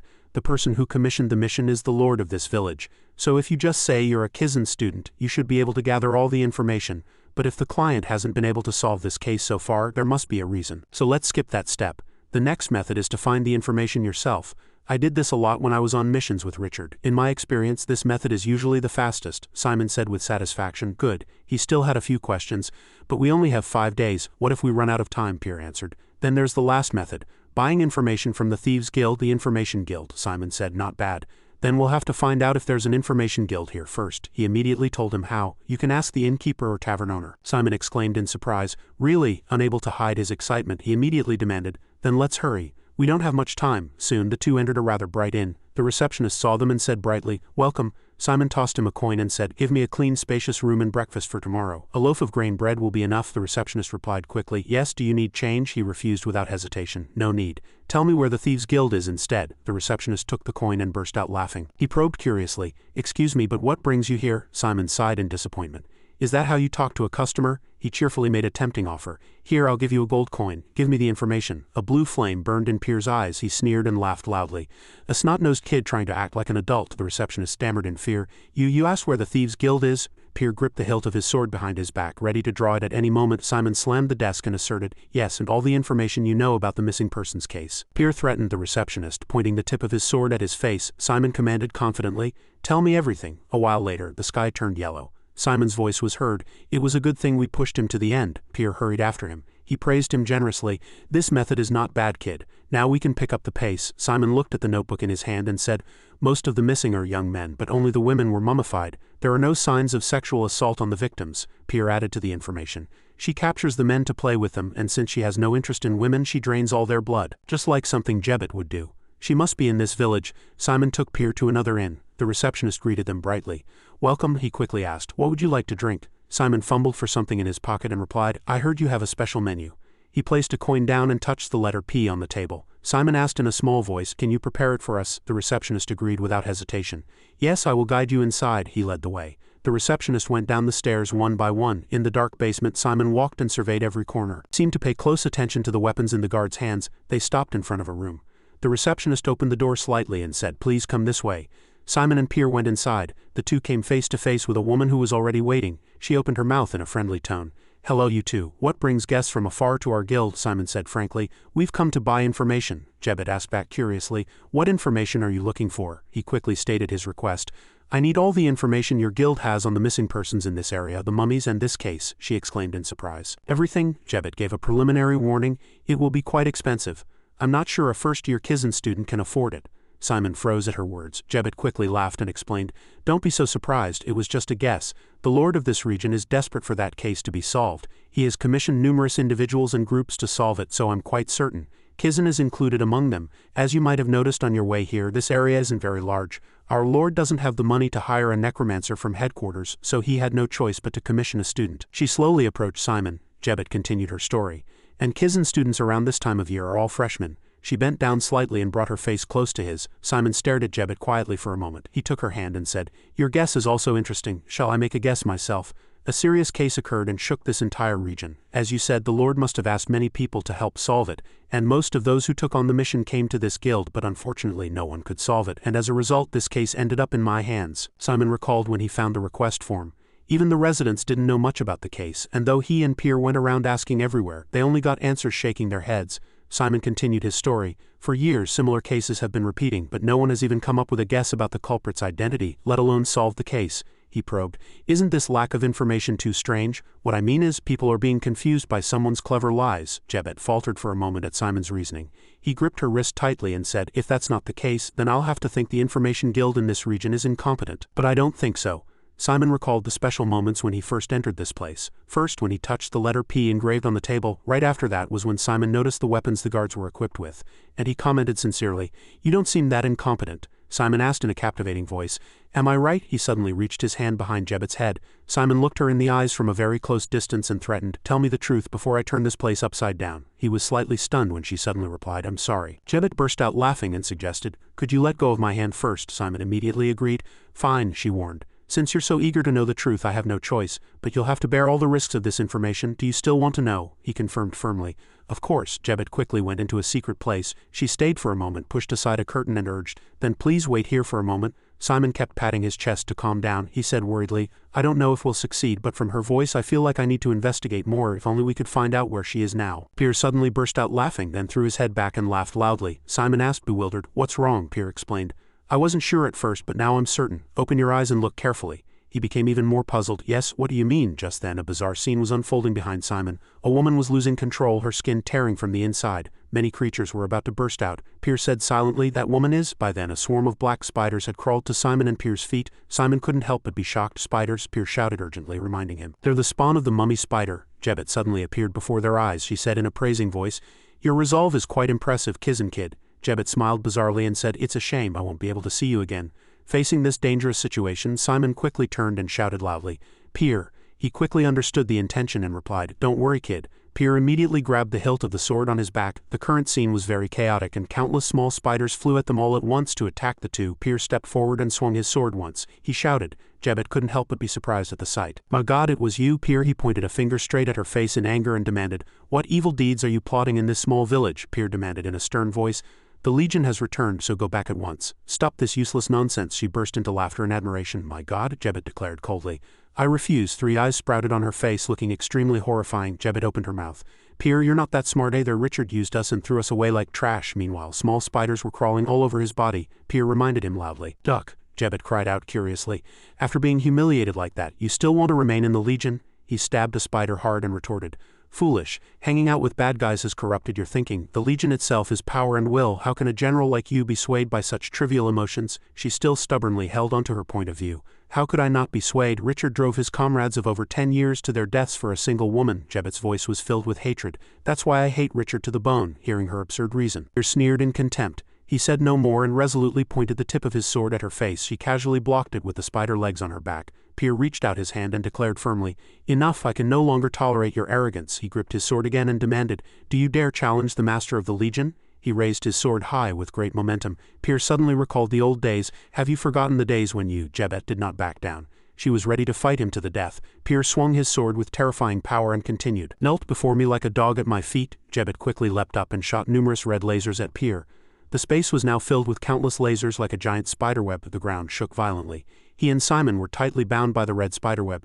Jebet sneered triumphantly. You talk a big game, but you've gotten much weaker now, haven't you, Pier? She looked down from above and commented, It seems your seal was broken recently too. After finishing her sentence, Jebet turned around without delay. Pier hurriedly demanded, Where are you running off to? She replied nonchalantly. See you next time, Pier, and that kid too. Jebet looked back at them with a demonic smile. The two were freed from the spiderweb. Simon said, This combination is a group of. Pier confirmed. That's right, manipulating information is a piece of cake for her. He swung his sword and sighed in frustration. Damn it, these damn bugs, there are too many of them. Suddenly a voice was heard.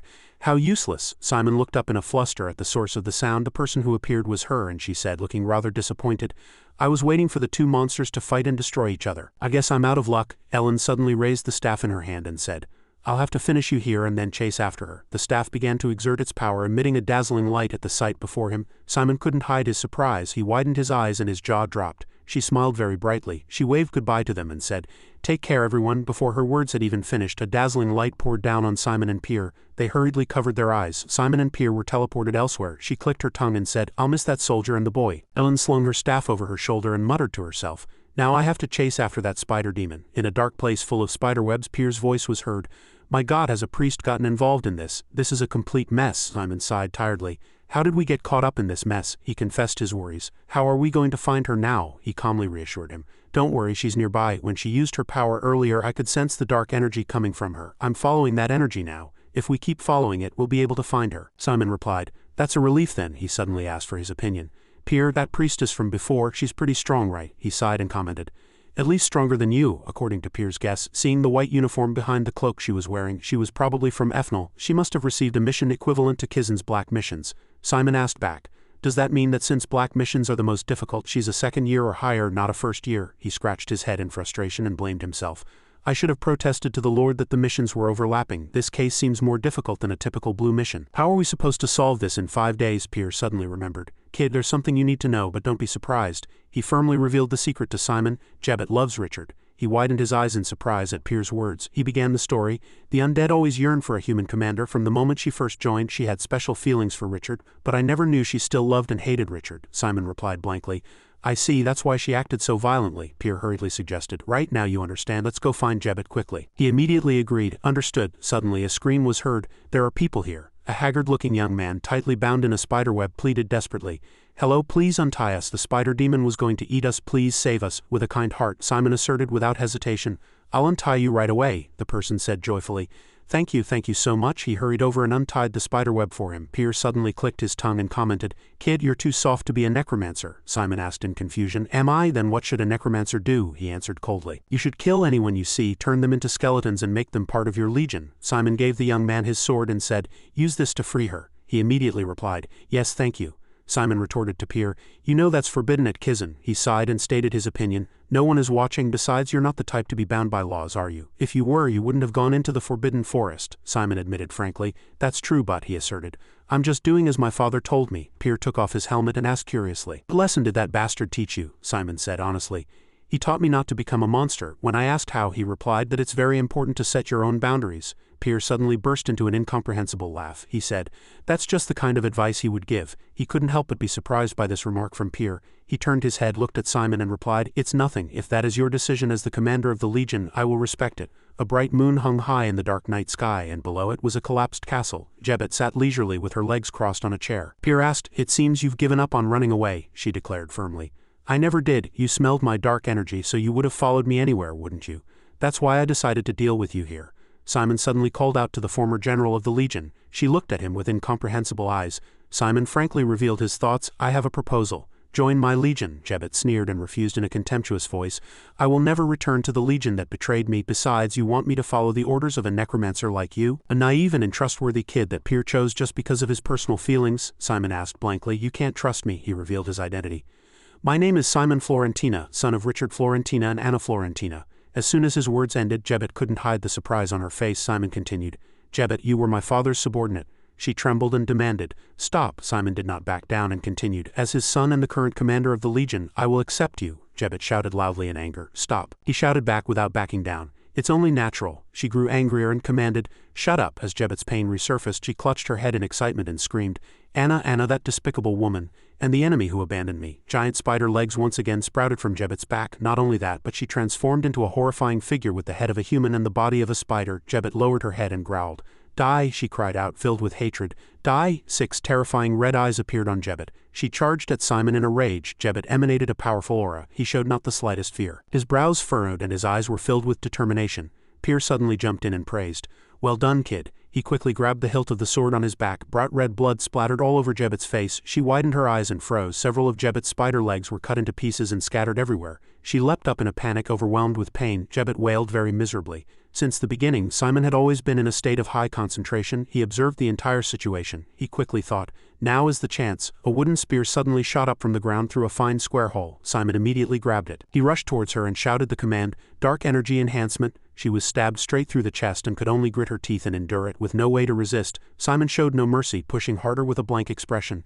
It was difficult for Jebet to suppress the pain. Simon placed the tip of the spear at her neck and stepped on her face. He growled and threatened. "This is your last chance, Jebet," Simon demanded in excitement. "Will you join the Legion, or will you die right now?" He stepped on her harder until she agreed. She trembled and looked at Simon. Suddenly an unidentified object flew towards him at a terrifying speed. Simon looked at it in surprise. Fortunately, at this moment when he had let his guard down, a solid shield appeared and protected Simon. The savior was none other than Pier. He struggled to hold on and grumbled in annoyance. "Damn it." He tapped Simon's shoulder and reminded him. "Dodge it, kid." He was still bewildered, unable to hide his surprise at what had happened. A dazzling light of immense power was emitted. The two hurriedly hid behind the shield. Simon widened his eyes and exclaimed in surprise, "Holy power, I almost died. It's a good thing I was hit in time." A figure appeared and holy power emanated from the staff. Ellen said in a calm voice, "Ancient evil spirits, what a pesky swarm of spiders." She smiled brightly. Ellen declared confidently, "Today you will all be annihilated." She threw the ice chunk in her hand and it fell straight down. Ellen raised her staff, aimed it at it and said, "Farewell." In the face of this chaotic situation, Simon asked nervously, "What do we do now, Pier?" he suggested. "Let's attack that priestess first." He was still very worried. "Can we win? Our opponent is that priestess," Pier asserted with considerable confidence. "Dealing with holy power is a bit tricky, but the priestess herself is quite weak, so we can win in one blow." He divided the tasks. "I'll handle the attack, so you draw her attention." Simon immediately agreed. "Understood." Ellen observed the front, her eyes filled with excitement. Ellen smiled brightly and exclaimed, "Oh," she reminded her. "It seems your leg is injured." Jebet was startled and looked down to check. Ellen spun her staff very skillfully. She hurriedly reassured her. "Don't worry, I'll send you to hell without any pain." With this, Ellen raised her staff high and a magic circle was rotating above it. From the center of the magic circle, the sharp tip of a sword flew out with overwhelming power. She said to herself, "My mission is over." As the dazzling light shone straight on Jebet's face, panic was evident on her face. A black shadow suddenly stood in front of Jebet and blocked her, and she couldn't help but be surprised. Because the scene right now was Simon taking the full force of Ellen's sword strike with his whole body to save Jebet's life. The fragments of the sword scattered in all directions, and a drop of blue liquid landed on her cheek. Jebet couldn't hide her surprise. "How, why you?" Simon collapsed, and he clutched his chest from which blood was gushing out unceasingly. Simon groaned in pain. He struggled to support himself with his hands on the ground. Simon's blood dripped onto the floor, and his complexion instantly turned pale. Simon's eyes grew blurry and he could barely keep them open. Finally, his endurance reached its limit. Simon fell face down on the ground and fainted. Pier called out loudly in a fluster, "Kid!" A short while later, a blazing fire was lit on the ground. It illuminated and warmed this dark, cold space. In the pitch-black darkness, a spider cautiously crawled out, its red eyes standing out. This spider showed no signs of harming anyone. In fact, its face looked quite cute. Simon, who had just woken up, was startled to see it. He hurriedly pushed the spider away with his foot. Pier quickly asked how he was. "You're awake, kid?" he demanded anxiously. "Pier, what happened to that priestess?" He pointed to the side and said. "She's over there," Simon exclaimed in surprise. "My lord!" She was hanging upside down from a thick spiderweb, screaming and struggling ceaselessly. Ellen cried miserably in despair. She continued to plead, "Please, I beg of you, just spare my life." Pier explained everything to Simon. "While you were unconscious, I made a temporary alliance with Jebet to catch that girl. That girl is just a junior from Ethnal, so it was easy to subdue her." He approached Ellen, forced a smile, and suggested, "Could you let her down first? The lord of this region asked both Kizen and Ethnal to handle this case, so we need to hear what she has to say." Finally, after she had screamed until her throat was hoarse, they let Ellen down. She knelt down and expressed her gratitude and excitement. "Thank you so much for saving my life," Simon reminded her seriously. "It's too early to be thankful. Answer our questions first." When asked if she was a student of Ethnal, she jumped up and denied it. "No, of course not," Pier commented helplessly. "She lies every time she opens her mouth." Simon wondered. "But you're wearing an Ethnal uniform." Ellen had no choice but to confess the truth. "This is a fake uniform," he asked back in surprise. "A fake uniform?" She trembled and confessed. "Actually, I was expelled from Ethnal 2 years ago. To be precise, I was kicked out before I even finished my first year." Simon widened his eyes, very flustered. Then why did you pretend to be a student? Ellen explained. I didn't want to accept the fact that I was expelled and my family isn't very wealthy, so I had to earn money somehow. That's why I pretended to be a student. I'm so sorry, Jebet sneered and said. Do you think I'd believe that? She accused loudly. You're just making excuses to get out of this situation. Jebet approached, tore her outer garment, examined the piece of cloth in her hand and said, This is just ordinary clothing. I heard Ethnal's uniforms are as sturdy as Kizen's. Eno whimpered, feeling wronged. This is a fake uniform I made myself. Simon took off his outer cloak and handed it to Eno. I'm sorry, please wear this for now, she answered hesitantly. Thank you. He personally helped Eno put on the garment. Simon asked kindly, What's your name? Eno answered honestly, I am Eno. He wondered why she, who wasn't even a student, had taken on this mission. Eno spoke of the brokers who crossed the border. They took on missions to exterminate the undead in the Dark Alliance, and the pay was very high. Just like Kizen, Ethnal also pays more for missions from the Dark Alliance. Simon nodded in understanding. He continued to probe. I see. Then have you met the Lord of this region? Eno immediately confirmed. Yes, I received the mission directly from the Lord. Simon didn't want to stop there and wanted to dig deeper.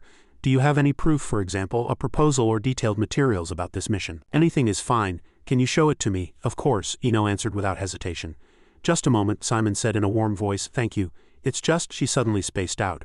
A thought suddenly occurred to her. Why, their eyes met for a long time, and in that moment it seemed as if only they existed in a space filled with dreamlike purple petals. For a moment, seeing Simon and Eno, Jebet recalled an image from the past. The two were sharing a tender sincerity with each other, just like Simon's parents in their youth. Jebet lowered her head, lost in thought. I thought I had forgotten it all by now. Returning to reality, Simon politely asked for permission. May I take all of this? If you agree, I will handle everything that remains. Eno readily agreed. Yes, do as you please. Pier peered in with him and wondered, What are you planning to do with this kid? Simon revealed his plan without hesitation. I'm going to meet the Lord. I need to get everything I can from him. Jebet suddenly burst into manic laughter. Excellent, excellent. Like father, like son. He ignored her and stood up. Simon quietly reminded them, We have to go now. She suddenly opened her mouth and asked, Simon, Florentina, right? He immediately turned and listened. She quickly continued. The offer to join your legion. With a serious expression, Jebet looked at Simon and nodded, revealing her intention. I will accept it. Not stopping there, Jebet added. But there is one condition. He couldn't help but be a little surprised to hear that. She firmly pointed straight at Eno's face, and Eno was extremely confused. With eyes full of killing intent, she coldly demanded, Strangle that priestess to death with your own hands. Eno flinched in horror. She widened her eyes and couldn't believe her ears. Simon stood between the two women and, as if unable to understand, confirmed once more, You want me to kill her? Jebet gave a chilling smile. He asserted firmly, Yes, that is my only condition. Simon, still unable to hide his surprise at her attitude, called out to the former general of the Spider Legion. Then Simon proposed, Tell me the reason why I should kill Eno. She answered without hesitation, To prove yourself. I want to know if you are a master worthy of my loyalty. He firmly refuted Jebet's words. Simon reminded her in a grim voice, Fine, what I want to ask is, why do I have to prove that I am worthy of your loyalty? She was startled by his words. Simon coldly pointed out, I think you're mistaken. It's true you belong to my father's legion, but I am not my father. I will run my legion with my own decisions and standards, but from what I've seen, Simon spat out coldly. You are not qualified. At those words, Jebet immediately froze. He continued to criticize, For an undead, you are consumed by cruel thoughts. You are swept away by your emotions and take important matters lightly. What does killing Eno prove? In the end, this demand of yours is nothing but an excuse. You are just acting as you please. You are just trying to manipulate me into following your impulsive and vulgar desires. Jebet kept her head down, unable to say anything. Finally, Simon concluded the point with a firm statement. I cannot trust such a creature, he declared firmly. My new legion has no need for someone as mentally unstable as you. Simon left her there and turned away decisively. He opened his mouth to remind them, Let's go back, Pier. They answered in unison. Understood. Eno still looked back, a little worried. She saw Simon glance back. Jebet was still sitting there blankly. He concluded, It seems we wasted precious time here. In an instant they all vanished without a trace. She was left all alone under the moonlight of the night. On the way back, Pier expressed his doubt. Were you really planning to make her surrender? Simon immediately denied it. Absolutely not. It was just to establish a bond between us, he added weakly, explaining. Jebet is possessive and tends to act on her own whims. If I have to subdue her in the future, there was no other way, he exclaimed in surprise. Was getting stabbed by the priestess also part of your plan? Simon smiled and nodded affirmatively without hesitation. I have no comment on that. Eno opened her mouth hesitantly. I'm really sorry about attacking you earlier, he comforted her gently. It's all right, you weren't aiming for me. Pier reminded him. Are you sure? The priestess's spear pierced your chest. Don't necromancers keep their core next to their chest if it was damaged? Before he could finish, Simon walked away first and answered, It's fine, it probably didn't pierce the core. Pier was suddenly lost in thought. He asked himself, No, the spear definitely pierced the core, so why is that kid okay? Not only is there not a single wound, but the contract between us was also unaffected. Impossible. Could it be that he was lucky and the spear missed the core? Strange. Simon turned his head and saw Pier still standing there as if rooted to the spot. He hurriedly asked Pier, "What's wrong? Let's go." He came to his senses and quickly replied, "Coming right now." The forest was shrouded in quiet stillness. It was a dark night. A moment later, as Simon entered a castle, a welcoming voice echoed, "It is truly an honor to receive such a distinguished guest." The man introduced himself happily. "I am Count Raymond, the Lord of Anise." He also replied politely, "I am Simon Florentina, a first-year student at Kizen." He hurriedly spoke, "You must be tired from your long journey to come all this way because of my request. I don't know how to thank you. Please make yourself at home. Rest well. I will do my best to ensure you are as comfortable as possible." Simon smiled politely. "I'm not tired. I came via a teleportation circle." Raymond, a little embarrassed, praised him. "I see, that's Kizen for you." Then Raymond suggested, "Then I will treat you to dinner. Please have a seat." Simon stated his opinion frankly. "Thank you, but I would like to discuss your request first." He still replied firmly, "Of course it's important, but it's already late today. I heard life at Kizen is very difficult. How about taking this opportunity to rest a little?" Raymond gestured excitedly and commanded, "Bring something to drink and eat." Simon immediately refused. "That won't be necessary," he said seriously. "I have something important to discuss with you, Count Raymond." He scratched his head helplessly. "I am sorry to have brought you all this way, but the case has already been resolved. As a sign of my gratitude for your interest and time, I will pay the reward for this job, so please rest well before you leave." Simon rested his chin on his hand and said, "That's strange. According to the guild's information, a related incident occurred just this morning," he continued. "If I don't complete the mission, I cannot receive payment. If Kizen checks later, we will both be in trouble." Raymond was so furious at Simon's words he could barely contain himself. He said without the slightest hesitation, "So if you tell me how your request was resolved, I will leave." Count Raymond, furious, slammed the armrest of his chair and shouted, "I told you." Raymond shot up, frowned, slammed the desk again and growled, "Just stay put when I tell you to. Even if you're from Kizen, you're just a first-year student. How dare you defy me, the Count and Lord of this domain? What are you trying to do by making a scene? I'm going to pay you anyway." At that moment, Raymond's soldiers surrounded Simon. They pointed the sharp tips of their swords at him. Simon silently exposed him. "First you try to entice me with sweet words and now you threaten me. It seems you've made up your mind." His tone was sarcastic. "To even mobilize your soldiers." Simon clenched his fist. He asserted firmly, "Then I can't just stand by either."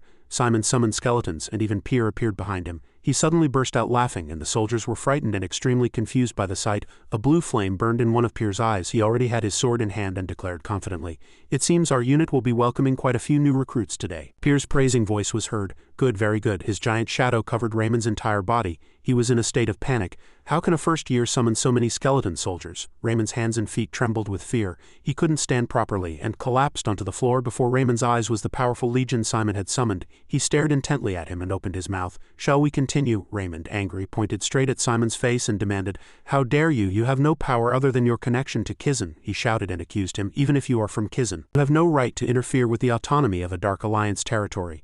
You're the one who deliberately and unreasonably mobilized your army." Suddenly a voice was heard.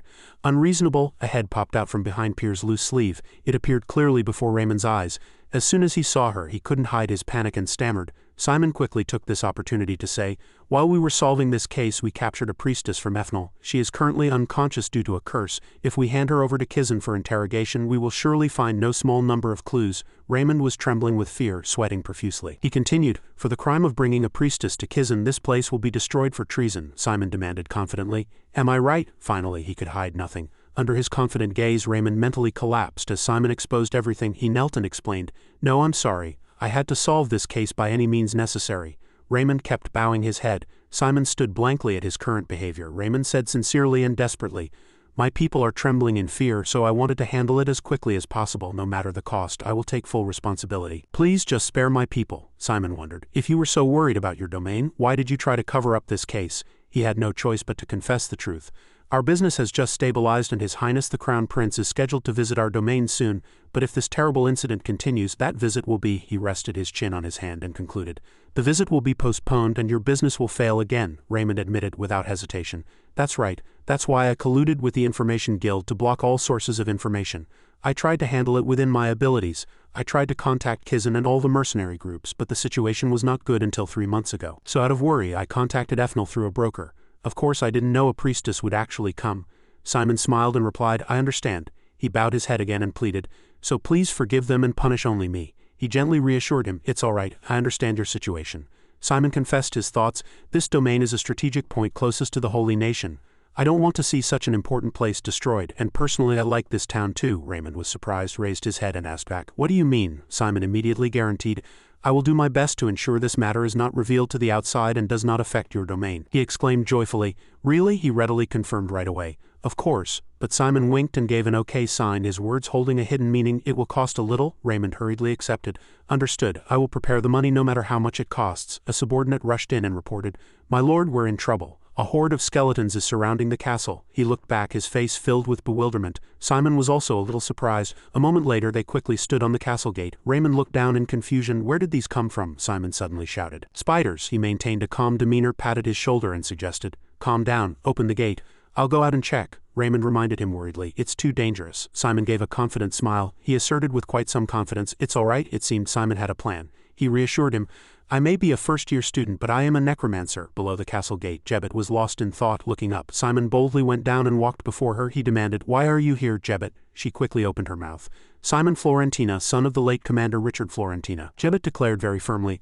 "I want to serve you." Simon was stunned by her words. Jebbet politely knelt and lowered her head, and she revealed her wish. "So please give me a chance to join your legion." When she asked to be tested, a swarm of spiders behind her also paid their respects before Simon. The sky was quite clear today, giving a refreshing and peaceful feeling. Simon's voice was heard. "Jebbet, if you want to join my legion, there are a few conditions. First, do not kill people without my permission." At this time, Raymond was standing on a high platform and announcing, "Kizen has sent us a necromancer. Thanks to him, all the misfortunes that befell us have been resolved." Simon continued his story. "If you need bodily fluids, hunt monsters. Second, do not harm those close to me in any way." Raymond excitedly encouraged the people.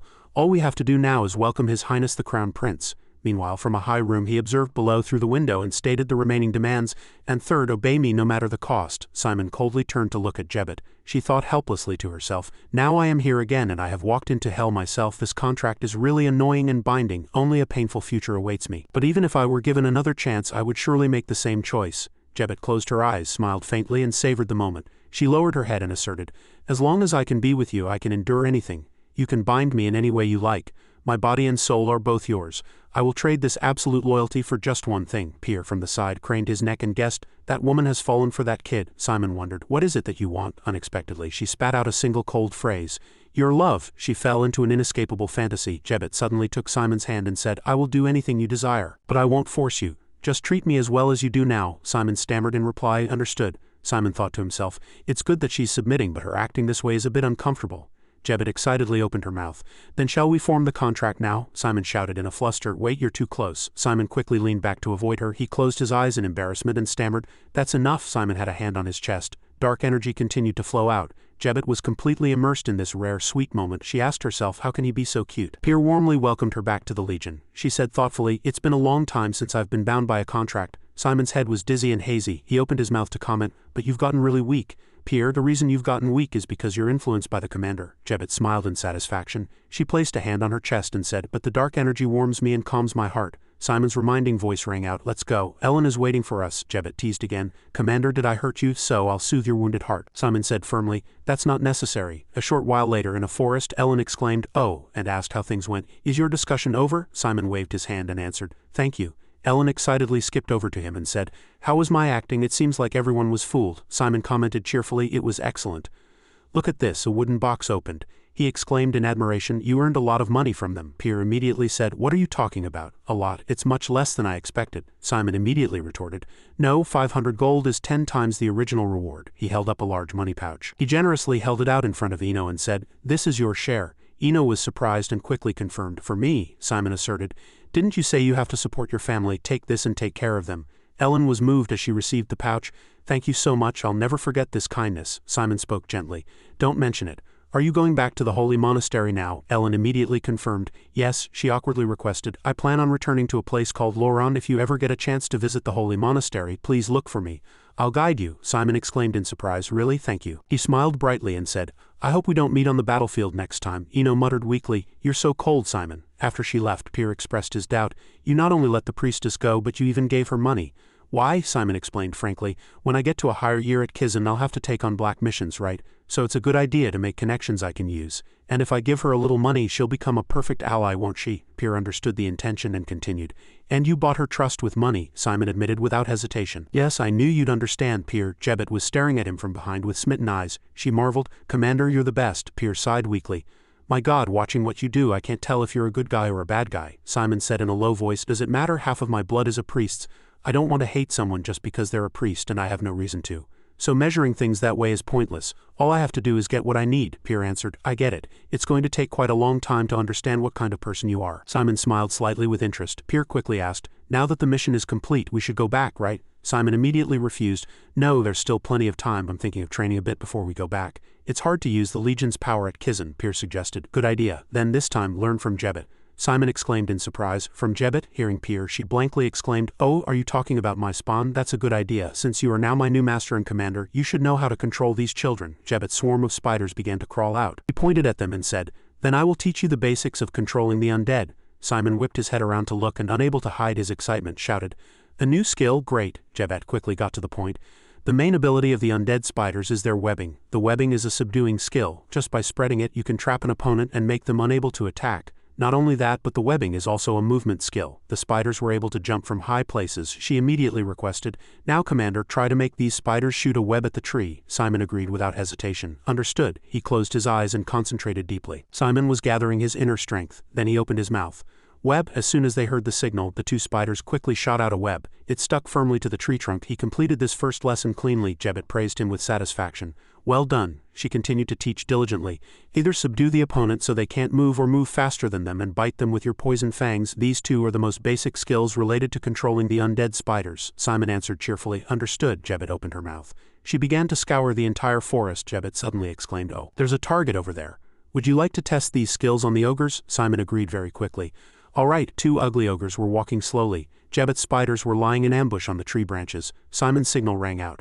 Shoot. Immediately they obediently followed and shot red webs from their mouths. The two ogres were thrown into confusion. They floundered in this sudden situation. As everything went according to Simon's will, he couldn't hide his excitement and continued to command jump. As soon as Simon finished speaking, the two spiders received the information and immediately jumped down quickly.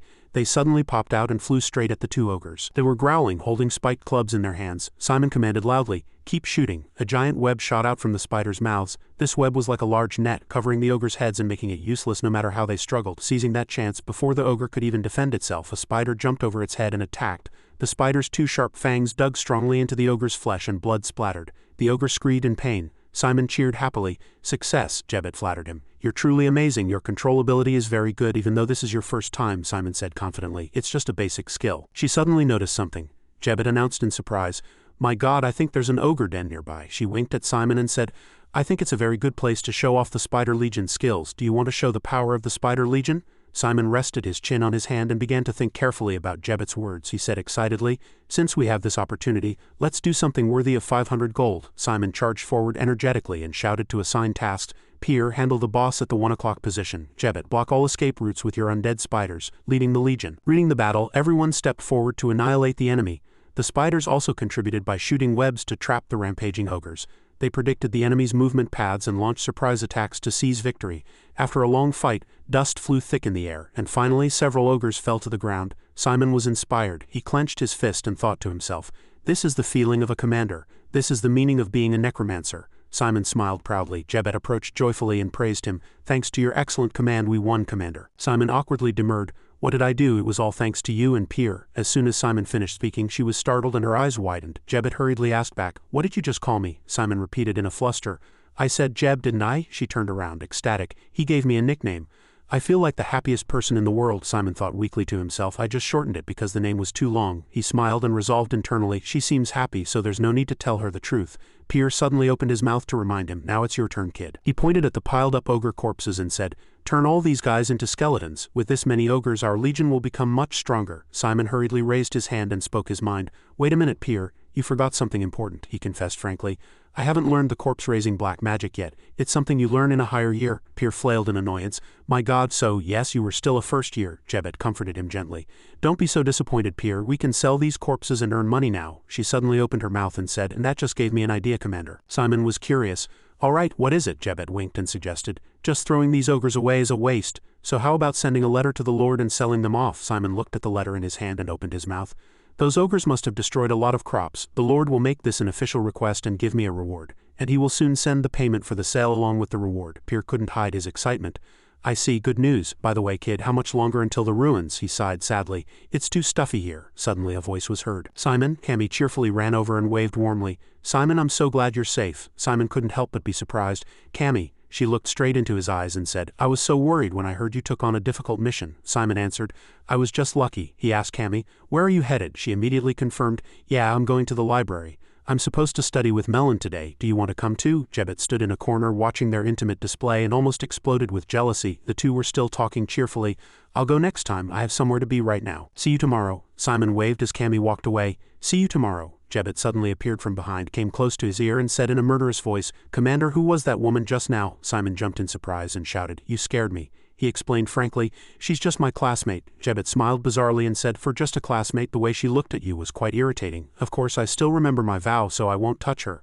I will wait quietly at the ruins with Pier, but I'm still very angry because of that woman. Simon answered in a fluster, Understood. It's a relief that you remember your vow, Jebet requested frankly, and I am just your ordinary subordinate. Commander, you can command me freely. Simon had no choice but to agree.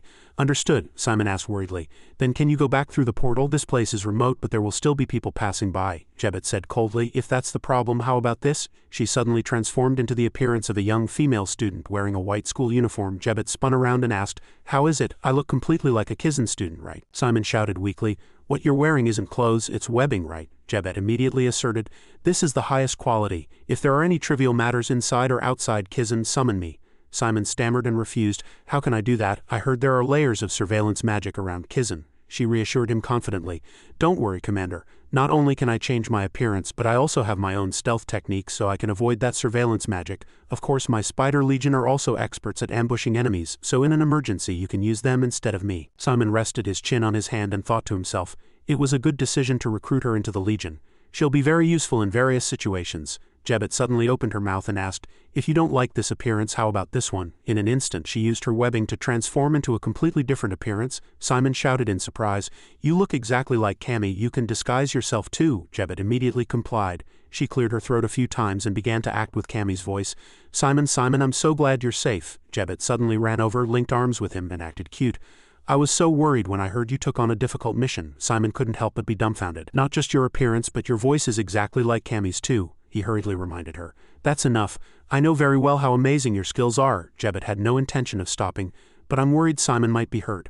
I'll have to check for wounds myself. He was flustered by her, and Simon desperately demanded, Stop it. Change back to your original form right now. Jebet spoke to him in a honey-sweet voice. How is it? With this skill of mine you can experience all kinds of pleasure. I'm really looking forward to that day, Simon shouted in annoyance. I told you I don't need that kind of pleasure. Pier couldn't stand it anymore and interrupted them.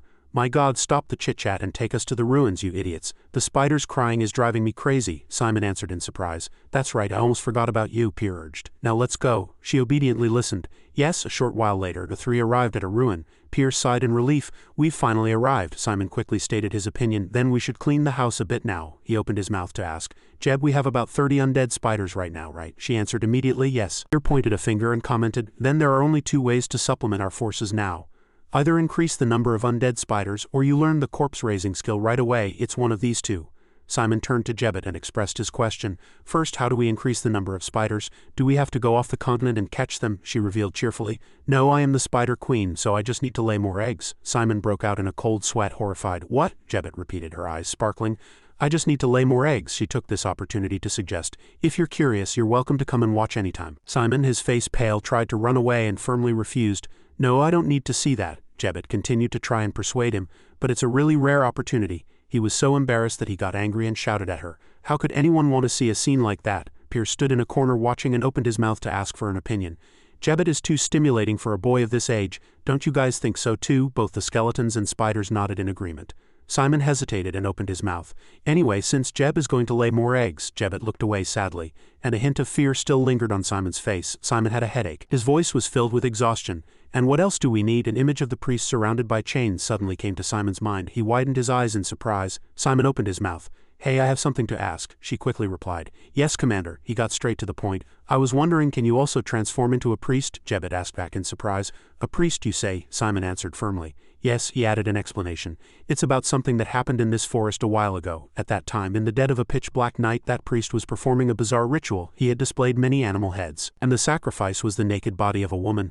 When Simon went to explore deep in the forest, he happened to witness the scene, and a cross suddenly flashed before his eyes. In an instant, a fierce battle broke out between Pier and the priest. Thick dust clouds rose up. Simon carried the woman who was offered as a sacrifice on his back and quickly fled. He hadn't gone far when a loud explosion erupted from Pier's direction, and he stopped, Returning to the present, Jebet rested her chin on her hand, lost in thought. I see, so you want me to disguise myself as a priest, Simon asked again. Can you do it? She affirmed that she could, but she added, but it's better to release the undead spiders first. No matter how perfectly I disguise myself, it'll be useless if the opponent is a real priest. He didn't quite understand. Why, is there a problem? She confessed her worries. Those who use holy power have special techniques that allow them to detect the undead quickly. While I can hide the fact that I'm not using holy power, I won't be able to stop them from discovering me. Simon immediately reassured her. There's no need to worry. That priest infiltrated with a core inside his body, Jebet exclaimed in surprise. With a core? She stated her opinion. I don't know what his objective is, but I can tell his determination is quite impressive, Pier continued. Not only that, his ability to use dark energy is almost at a professor's level. Jebet rested her chin on her hand again, lost in thought, and then said, if he has a core in his body, he won't be able to use holy power, so he probably lost the ability to detect the undead as well. In that case, it might be worth a try. I'll release the spiders to watch the forest, and I will personally study the appearance and behavior of a high-ranking priest. When the undead spiders find the priest, they will report to you immediately, Commander. Simon praised her with satisfaction. Good, she proposed firmly. Please leave this matter to me. He agreed without hesitation. All right, I'll leave it to you. The next day, Simon entered the familiar classroom. The entire class was chattering noisily. He looked around and thought to himself, everyone looks happier than before. Is it because of the mission, or because we're meeting after almost a week? Simon suddenly exclaimed in surprise. Oh, as soon as he saw his close friend, he hurriedly called out, Melon. She looked toward the sound, surprised. The two friends next to Melon teased her excitedly. Good luck, she gave them a warning, embarrassed. Hey, Simon stood there bewildered, not knowing what was going on. He greeted her first. Long time no see, Melon. She slammed the desk in annoyance and scolded him. You have some nerve. Melon rested her chin on her hand, frowned, and said, No, maybe you're just clueless. Simon stammered in a fluster. What's wrong? She clicked her tongue. Forget it, it's nothing. Melon pushed a pretty pink box in front of him. Simon asked in admiration, Is this for me? She hurriedly explained, I'm only giving this to you because we're in the same group, don't get the wrong idea. He was happy but also curious. All right, but why are you suddenly giving me cookies? It's not my birthday. Melon was furious with Simon. She shouted in his face, Don't you know today is cookie giving day? Simon was still dazed. What's that? Melon growled weakly. It's a day when girls give cookies to boys. Only then did he remember. Oh right, thanks, that's really thoughtful of you. She turned away in a huff and denied it. No, it's just out of pity. If I didn't give you one, you and Dick wouldn't get a single cookie, right? Suddenly a voice called out, Hi Simon. Two female classmates stood before him, vying to express their feelings. This is a lemon cookie. Please accept it. I brought black tea cookies. Thanks for your guidance in combat magic class, Simon replied brightly. Thanks, I'm happy I could help you guys. The cookies looked delicious. I'll eat them later, they said shyly. Yeah, of course. Melon jealously mocked Simon. I thought you were popular, but aren't they all just coming to say thanks? As soon as her words ended, another call was heard. Simon, the person who came this time, was Cammy. She excitedly brought a very large box. Good morning, Simon. Cammy struggled to place it on his desk. She said shyly, Thank you so much for caring for me and looking after me. Here, let's be good friends until the end of this semester. Cammy kept bowing, pleading desperately. Please accept it. Her actions left Simon frozen. Melon stood up, curious, and looked at the gift box. She said in admiration, Did you make this yourself? That's amazing. Cammy hurriedly waved her hands, vehemently denying it. I didn't make it myself. How could I dare? I bought it in Les Hill, she said, blushing. I just added some decorations on top. Simon was grateful internally. Cookie giving day is just like any other day, but to think she went through all this effort for me. He propped himself up on his arms and Simon's hand pulled something out of his pocket. He called Cammy softly. What Simon took out was his handkerchief. He gently wiped her cheek and said, You have something on your cheek. Cammy was so embarrassed her face turned red as a tomato. She widened her eyes and stammered. Cammy forcefully pressed the gift box into Simon's arms and shouted loudly, Thank you, Simon. As soon as she finished speaking, she immediately disappeared. He called out to Cammy, stunned. She fled in a hurry and Dick, who was just entering the classroom, was startled by the sight. Simon stood there blankly and asked himself, Why is she suddenly acting like that? Melon sighed, looking dizzy. Good grief, he asked. She'll be back before class starts, right? Dick approached Simon's desk and said, Is anyone sitting next to you? He suggested happily. No one's here yet? Come on, Melon said nonchalantly. Probably. Simon suddenly realized. No wonder everyone was so energetic. It wasn't just because we were meeting after a week, but because it was cookie-giving day, Melon continued excitedly. But since it's cookie-giving day, there's something fun to see in our class. Did you see it? Simon couldn't help but be curious. What's there to see? She quickly pointed it out to him. Look over there. What immediately came into Simon's sight was a birthday hat with a cute pattern, and below it were sparkling yarn decorations. Its owner was none other than Hector, and his expression was grim. It wasn't of his own free will at all, and next to Hector was a mountain-like pile of gifts from female students. Simon exclaimed in surprise, Wow, he must be having a really tough time, Dick said with satisfaction. Serves him right, Melon suddenly asked seriously. Simon, be honest, you didn't know today was cookie-giving day, did you? Simon froze, having been hit right on the mark. He asked, Is it that obvious? Melon answered honestly. A little. Don't forget you're at school now. I know you're not used to this stuff since you came from the countryside, but you should try to learn about recent events and trends, she carefully reminded him. Our teammates will understand, but others won't. The competition here is fierce and they won't miss a chance to drag you down, Simon said sincerely. Thanks for the advice, Simon asked curiously. So are there other days like this, Melon? If there's a day for girls to give gifts to boys, there must be a day for boys to give gifts back, right? She nodded and asserted. Of course, next is accessory giving day, he said blankly. That's a bit unfair, Melon explained weakly. Of course you don't have to give real jewels, she hit Simon's shoulder and said. You can give toys or cheap rings. Of course I won't stop you from giving me real jewelry. Melon winked and teased. I'm really looking forward to that day, Simon. He thought uncomfortably to himself.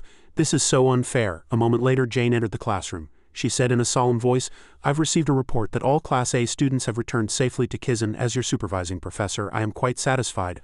I will begin with the first announcement. Starting this week you will be undergoing combat evaluations. Simon asked himself in surprise. Combat evaluations, Jane continued to explain. The evaluations will proceed throughout the first semester. The rules are very simple. You will fight one-on-one against other first-year students. All 14 classes of Kizen's first years will be your opponents. The winner moves up to a higher group, and the loser moves down to a lower group. She drew a pyramid diagram on the board to help the students understand easily.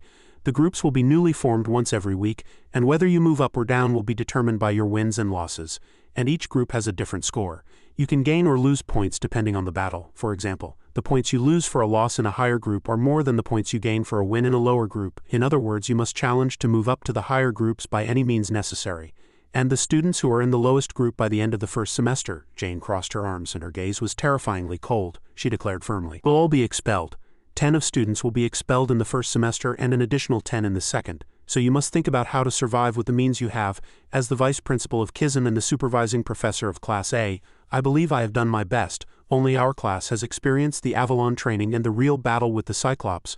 I cannot imagine a class more outstanding than Class A, which I am supervising. As the vice principal who has taken on the guidance of a first-year class, I trust you will not disappoint me. Dick suddenly leapt onto his desk with excitement. He shouted confidently, Don't worry, Professor Jane, we will do our best so you can hold your head up high with pride. Melon was extremely embarrassed and hurriedly shouted, Are you crazy? Sit down quick. Dick bravely raised both hands and shouted, Let's go, Class A, let's get started. Melon could only cover her face weakly and lament, This is so embarrassing. Jane, showing no sign of hiding her fed-up expression at the student's bizarre behavior, sighed and said, Student Dick, he answered with enthusiasm. Yes, Professor. Jane threw out a cold remark. You're the one I'm most worried about. Dick froze on the spot like a stone as if cold water had been thrown on him. The entire class gathered on the training grounds. Jane began with a question. I have a question. Is there anyone who can tell me the difference between the monster battles we've practiced before and these one-on-one battles? Cindy quickly raised her hand. Yes, Professor, we attacked the monsters by making a plan.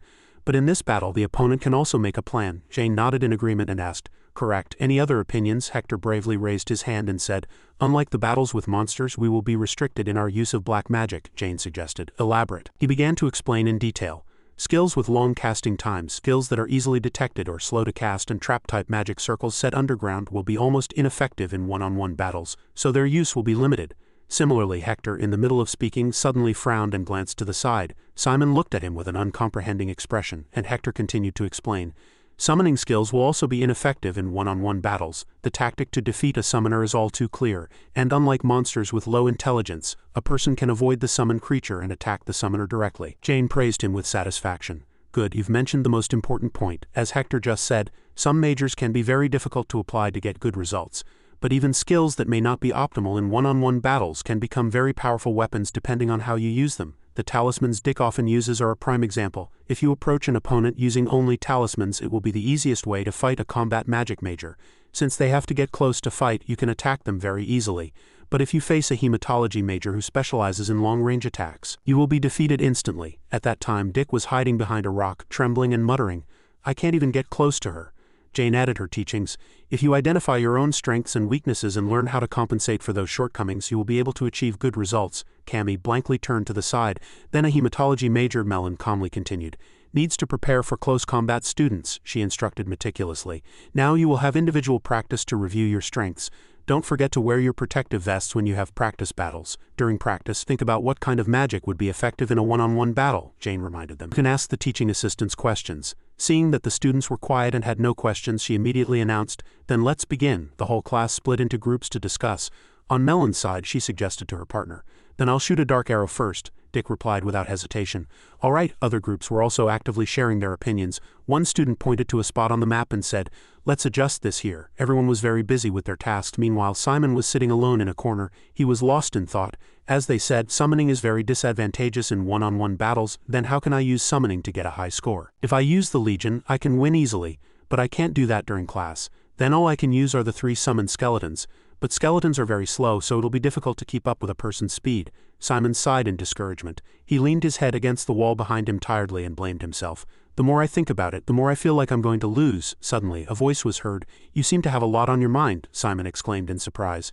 Teaching assistant Cindy. Cindy gave a bright reminder. If you have any problems, feel free to ask. I've been at Kizen for almost 2 years, so I can probably help. He hurriedly explained. I was just thinking about how to fight in the one-on-one battles. My major is summoning. She gave Simon sincere advice. In my experience, it's better to try it yourself than to just sit and think. He was dazed. Yes, Cindy didn't say much, just threw a suit of armor at Simon and said, try it. Cindy playfully turned around. She turned her head, winked, and declared, I'll be your opponent. She asked first, you know how the shield measurement works, right? He admitted honestly. Yes, Professor Jane explained it last time, she said with satisfaction. Good. Then there's no need to worry.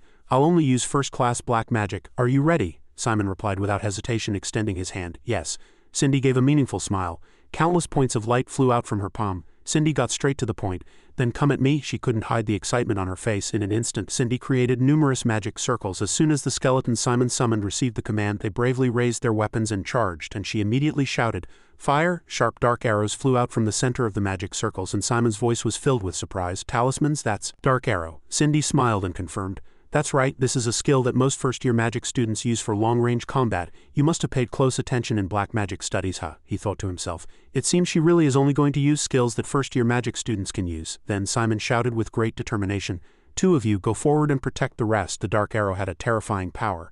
The skeletons couldn't even get close before they were hit by the arrow and their bones shattered. She ran over excitedly and exclaimed in admiration, you can control 3 at the same time. Cindy gathered power in her fist. She praised cheerfully. You're pretty good for a first year. Cindy charged forward with force. She threw a punch that seemed to split the sky straight at the skeleton, shattering its frame. Bone fragments flew in all directions. Cindy smiled sweetly as if nothing had happened. After being hit once by her, the skeleton could no longer move. It fell backward with a thud. The skeleton crashed to the ground right in front of Simon's eyes. He witnessed the scene and stood there stunned, as if rooted to the spot. Cindy's lips curled up as she taunted. Do you have time to be so surprised? She was summoning another magic circle again. It emitted a jet-black aura. With a fierce wind, Simon was flustered as they wrapped tightly around him at this time. Simon was pressed to the point where it was hard to breathe and marveled inwardly.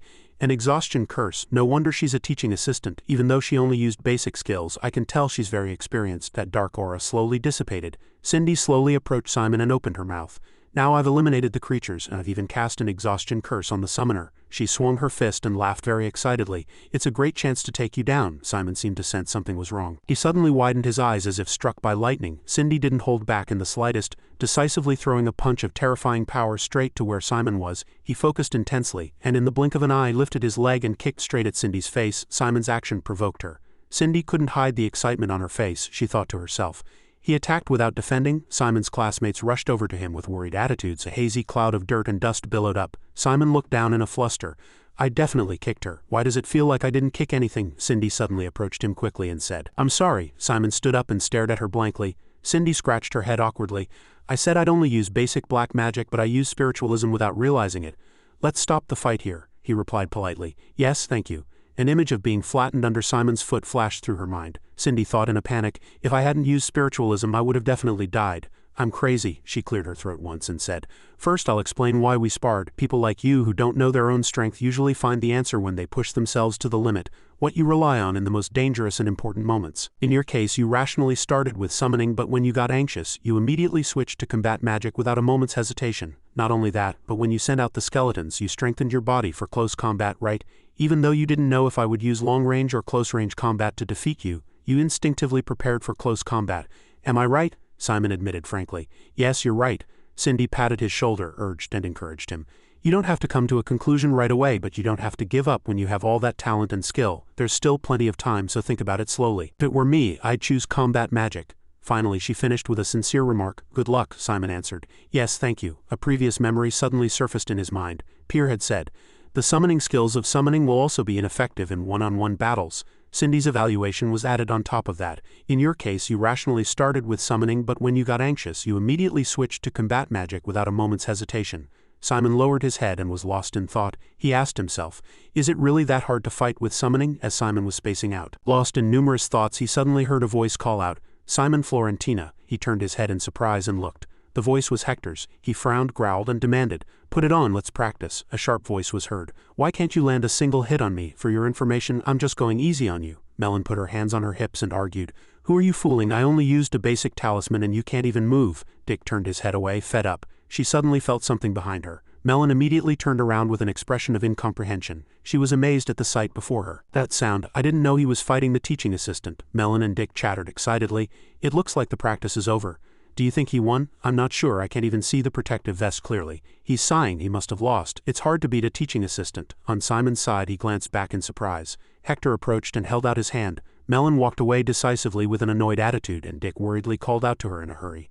Melon, Hector threw the protective vest hard at Simon's feet. He immediately opened his mouth. Simon Florentina, put it on and let's spar. The companion who came with Hector was so surprised by this sight that his jaw dropped. Simon silently stared intently at the protective vest on the ground. He was silent for a while, and then Simon suddenly flew into a rage. He threw it hard at Hector and argued, why don't you go pick a fight somewhere else? Simon turned around coldly. He looked back and reminded him, I'm not in the mood right now. Hector, ignored by Simon, couldn't hold back his anger and growled. You bastard! Melon suddenly appeared out of nowhere, spread her arms and blocked him. She shouted, no Hector, he warned her decisively. This is none of your business. Melon scolded Hector without hesitation. That's what you think. What are you doing right now? You're acting like a child. If you keep bothering others like this, I'll tell the professor. Dick and Cammy, who were watching from the side, were dumbfounded by her.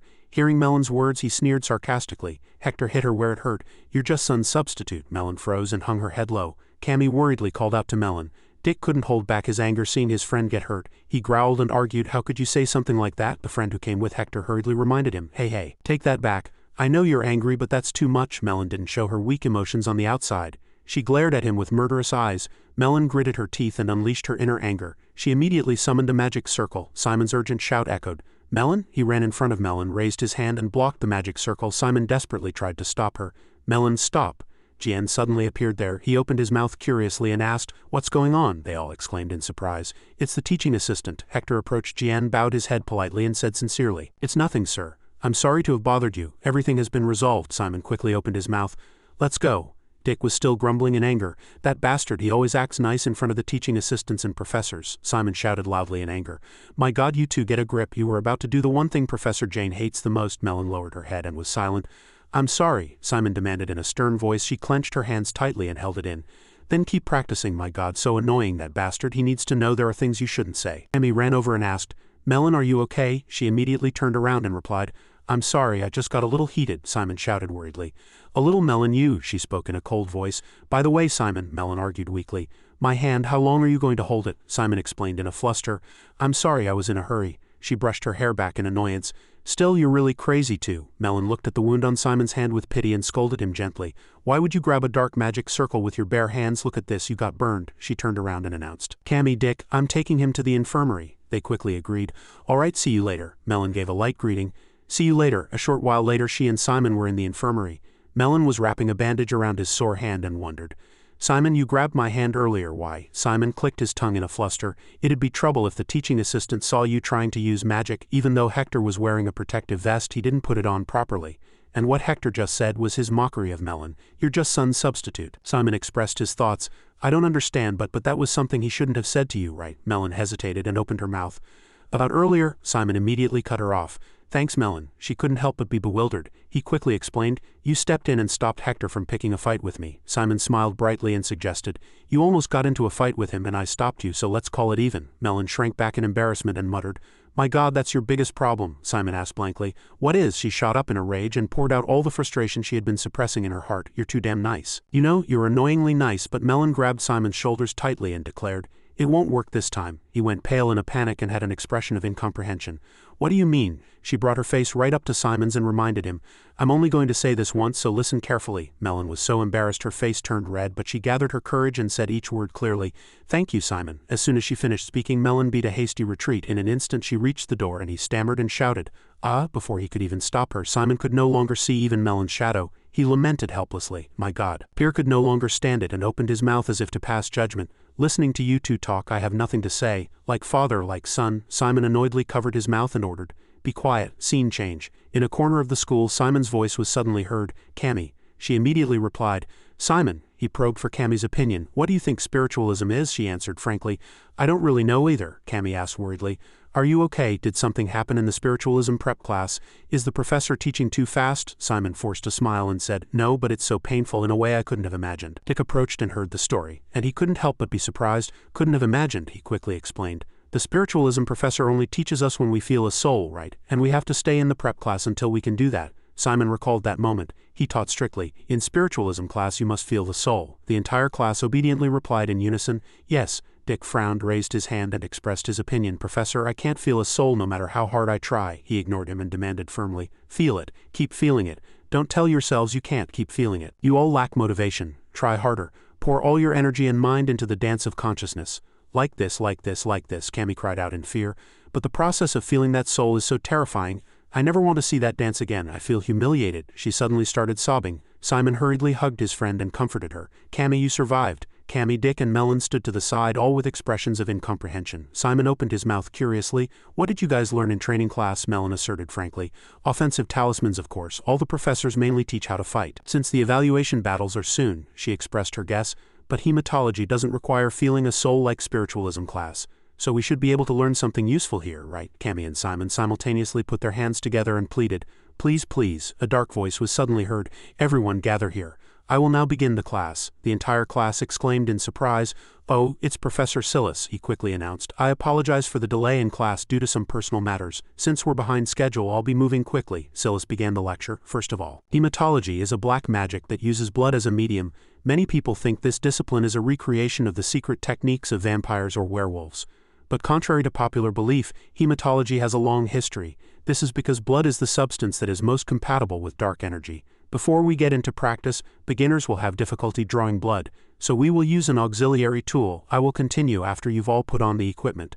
Dark energy and blood are quite similar, and necromancers can mix dark energy and blood to create various magical reactions. In other words, it would be a great shame if a necromancer did not use blood. It will consume your energy, but blood can be the fastest and most powerful weapon you can have, Simon suddenly remembered. That's right, Cammy is a vampire. He continued to teach. Today we will explore the properties and characteristics of blood and use blood bullets in actual combat. Hearing the words actual combat, Cammy couldn't hide her excited expression. Silas reminded them in a stern voice. Next, second row, get ready. Cammy answered, trembling. Yes, Simon stood behind her and encouraged her enthusiastically. Cammy, you can do it, she exclaimed blankly. Simon, hearing his words, Cammy took a deep breath to regain her composure. And she was fully prepared. Cammy raised her head, her hands clenched tightly, but a hint of anxiety and nervousness still remained on her face. At the shooting range, Professor Silas opened his mouth to remind them.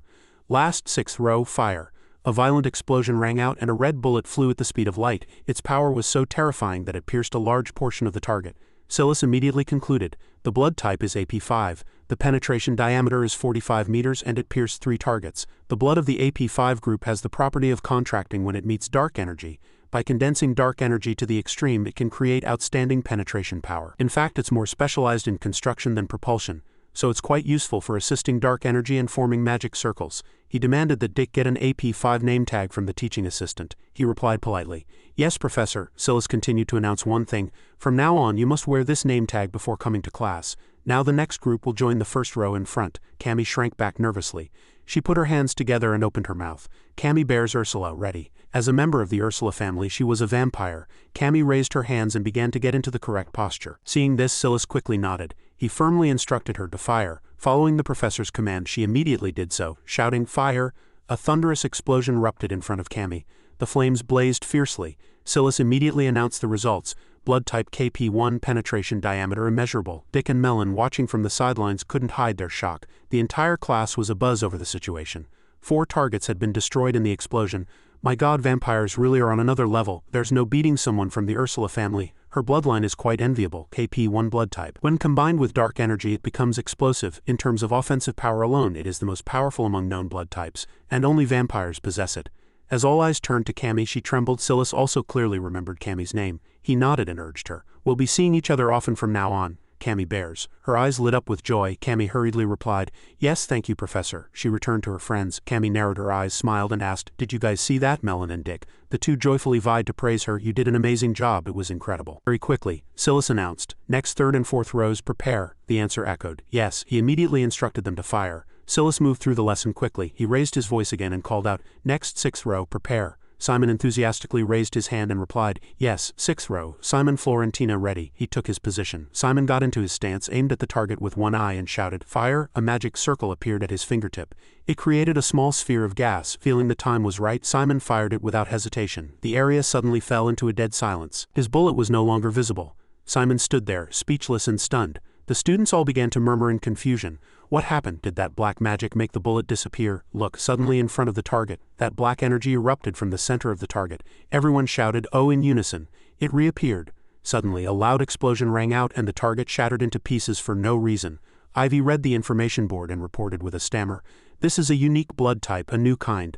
The 2 targets in front and the 2 on the left were hit and the penetration power is immeasurable. The blood bullet was fired in a fan shape, and I have never seen a blood type like this, so I cannot explain its characteristics. We will discuss your blood type in the next class. Next, Group 7, prepare." Simon sighed gloomily. He answered listlessly, "Yes." Ivy approached Simon with an awkward smile. "I don't have a name tag to give you. I'll give you a new one next class." Simon had no choice but to agree. "Yes, thank you." Camby looked at him with admiration. She wondered, "Simon, what was that? A new kind? That's amazing." "Simon," he scratched his head awkwardly, "I don't really know either. I've never heard of it." Dick stated his opinion seriously. "It seems pretty cool. It makes you more special, but doesn't that also mean there's no guidance for your case? All magic belongs to hematology, but the training methods are different depending on the blood type." Mellon nodded in agreement. "Right, there are no matches among the 4 of us either." Dick continued to explain. "In hematology, the professor sets the direction, and usually the teaching assistants give specific tips for each type. If there were 60 types in the class, you'd need 60 teaching assistants." Only then did Simon realize, so that's why there were so many teaching assistants. He gloomily voiced his inner concerns. "Then what will happen to me?" Mellon immediately said. "Right." Meanwhile, the moment of Simon's shooting test was being replayed on a TV screen. A sigh echoed. Professor Silas spoke. "Yes, I'm quite certain." He stroked his beard thoughtfully and declared, "Simon Florentina's characteristic is replication. The moment his blood comes into contact with dark energy, the dark energy absorbs it, and the dark energy that has absorbed his blood increases in volume and power. When it seemed like the blood bullet disappeared, it was actually the darkness absorbing the blood, making the bullet invisible." Silas commented with interest. "Once it hits the target, the damage is clearly dealt." He frowned, recalling every minor detail to analyze it. Silas marveled inwardly. Interesting. The powerful blood of a vampire like Cammy Bear's Ursula consumes dark energy to increase its volume, but in contrast, Simon Florentina's blood strengthened the dark energy. He tapped the desk a few times and muttered to himself, "This is worth studying in detail. Now I understand. Now I finally understand why you're putting so much effort into Simon Florentina." A memory from the past suddenly surfaced. Silas gently lifted his hot cup of coffee. He spoke up and asked, "What brings you here?" Bahin didn't hide a thing. "I've come to make a proposal," he said, slightly surprised. "A proposal," he cheerfully confirmed. "Yes." Bahin narrowed his eyes, smiled, and explained, "There's a half-vampire student in Class A, which I'm supervising, and surprisingly she's thinking of majoring in cursology. The truth is, she has some talent for cursology, but she scored higher in hematology on both the recent test and the entrance exam. Being born into a vampire family, she has an advantage in that field as well." Silas took a sip of his coffee, intrigued. "So what's your point?" he explained in more detail. "I will persuade her to major in hematology. She will undoubtedly become a reliable aid to you in the future, Professor." Upon hearing Bahin's words, he fell silent. He gently put down his coffee cup and spoke. "You've always been so arrogant, even as a student, haven't you?" A terrifying, killing intent emanated from Silas's eyes. He warned in a stern voice, "I know you're a member of the Crows now, but don't you dare underestimate me like that." Bahin forced a smile, quickly raising his hands to admit his fault. "I'm sorry if my words were a bit disrespectful. I just wanted to help as a longtime student of yours, Professor." Silas sighed with regret. "If only you hadn't quit hematology at the start of the 2nd semester," he stated his point frankly. "Professor Silas, I only ask for one thing. Give up on recruiting Simon Florentina from Class A." Bahin had given a slightly eerie and mysterious smile. Back in the present, he thought carefully. Bahin acts quite seriously based on his own self-interest. I should have realized sooner. When he asked me to give up on a student intending to major in summoning, not even hematology, to think he'd try to snatch a genius like Simon from under my nose. Ivy suddenly entered the room and announced, "Professor, here's your coffee." Silas took the cup and said, "Thank you. Come to my office at once and prepare a new research registration." Ivy asked back, "Yes, Professor. What is the topic?" He declared immediately. "A new blood type," she said in surprise. "Then you're planning to research Simon Florentina's blood?" Silas admitted. "Yes, I need to hurry before he's snatched away." He propped himself up on his arms and demanded, "We will tentatively call this new blood type SM1 and inform all the teaching assistants." Silas turned and urged, "We will also participate in the battle for Simon Florentina." A voice echoed inside the classroom. "You all look troubled. You must have a headache because of the combat evaluations." Bahin said with a smile. I understand, I'm a Kizen graduate myself. Having to fight your classmates will surely make you anxious and nervous. I will teach you a few tricks. I'll teach this class how to quickly and safely subdue an opponent. He immediately held up 2 fingers and announced, I will divide the class into 2 groups. Those who have decided to use black magic in the evaluations will need 1 more auxiliary curse. I will teach you a slowing magic. This curse can be cast very quickly. For those who mainly use curses or haven't decided whether to use black magic in the evaluation, I will teach my modified version of a paralysis curse. Both curses were developed and reconfigured by me personally, so you won't be able to learn them anywhere else. The whole class was speechless with admiration. Bahin continued to explain, the slowing curse limits movement by draining strength from a specific part of the body, including the legs. It can be cast faster than an exhaustion curse. The new paralysis curse is less effective than the existing paralysis spell, but I've modified it so that it can be applied in actual combat, so the casting speed will be faster than the original. He shouted enthusiastically, come on, get in line to learn the skill you want. Bahin quietly observed Simon. He thought to himself with satisfaction, come now Simon Florentina, a genius like you should learn what suits you best. Cursology is the best way to make use of your dark energy. Bahin gave an excited smile. Bahin continued to muse, you want to use summoning as your main skill in the contest? Forget that ludicrous plan and choose Cursology, he urged impatiently. Hurry up. Simon heard the sound of someone suddenly running and turned around. Bahin suddenly froze, his eyes widened in shock as he wondered, slowing. Bahin asked himself baffled, are you choosing Cursology as a supplementary magic again? He suddenly glanced to his side. Keiko leaned in close to Bahin's ear and reminded him, Professor Bahin, you're making that expression again. He shot her a glare. Then Bahin composed himself and explained, I suppose I got a bit carried away. He expressed himself sincerely. Thank you, Keiko, she quickly replied. Don't mention it, it's my job and you should start the class now. Bahin raised his voice and commanded, all teaching assistants, go to the new paralysis curse side. I will teach the slowing curse personally. Keiko asked back, startled. What? But last week, Professor, you said you would personally teach the paralysis curse, he declared firmly. I changed my mind, she said agitated. Professor, all the Tush prepared materials for the slowing curse, they even pulled all-nighters. Bahin, still maintaining a cold, blank face, said nonchalantly. Is that so? Keiko clenched her fist and thought to herself, no matter what I say, the professor won't change his mind, she replied. Yes, Keiko immediately demanded the Tush to gather, discard all the slowing curse materials and get ready to teach the new paralysis curse. They all stared dumbfounded, their mouths agape. They stammered, but Keiko, we spent the whole of last week preparing only the slowing materials. Keiko, she didn't hear a word they said, she reminded them firmly. It's not the first time the professor has changed his mind this capriciously. Hurry up and let's get to work. No matter how we try to convince him, the professor isn't one to listen, is he? Right? I'll lead the class so you all prepare to assist me. Keiko glanced back, observed Bahin's expression and thought, the professor definitely changed his mind because of that student. That student was none other than Simon. At that moment he was still cheerfully talking with his friends. He sighed helplessly. This is going to get complicated for both of us. Bahin brightly opened his mouth to ask, is everyone here? The entire class answered as one. Yes, Professor. He praised them with satisfaction. Good. Since you have chosen Cursology as an auxiliary skill, it will be to your benefit to learn it properly. A curse is the best black magic for buying time to complete your main spell. A student suddenly raised their hand to speak. Professor, I have a question. What types of magic take a long time to cast? Bahin said in surprise. Know your enemy and know yourself, is that it? A good attitude, black magic with long casting times. First of all, he rested his chin on his hand, smiled with narrowed eyes and answered casually, that would probably be summoning spells in general. A while later, when class was over and dusk had fallen, Simon was lying exhausted on a long bench. He opened his mouth to ask, Pier, does the Legion commander have to learn summoning? He frowned and asserted. You seem to be thinking deeply, but now I understand the reason. There's no such rule. Pier cheerfully encouraged Simon. Even if you choose another major, you can command the Legion on your own. How you command the Legion is up to you. We will respect your wishes, he asked curiously. Why do you ask? Are you hoping I'll stop you? He scratched his head awkwardly and admitted. To be honest, a little. Simon clasped his hands and poured out his heart. Everyone says summoning is weak and outdated. Even Professor Aaron, who teaches summoning, said so. Pier immediately probed. So are you going to give up on summoning? He hung his head low. His mind was a mess and he felt lost with no exit. Simon was currently lost in a sea of thoughts. He remained silent for a while, deep in thought. Simon nervously wrung his hands. Finally he gave a resolute answer. No, Pier smiled, satisfied. That's the spirit. What you're feeling now is exactly what your heart wants, and your current concern seems to be about something else, Simon said, not understanding. Something else, he confirmed at once. Yes, instead of debating whether to quit or continue summoning, you want to win this combat evaluation using only summoning. Isn't that what's bothering you? He spoke helplessly.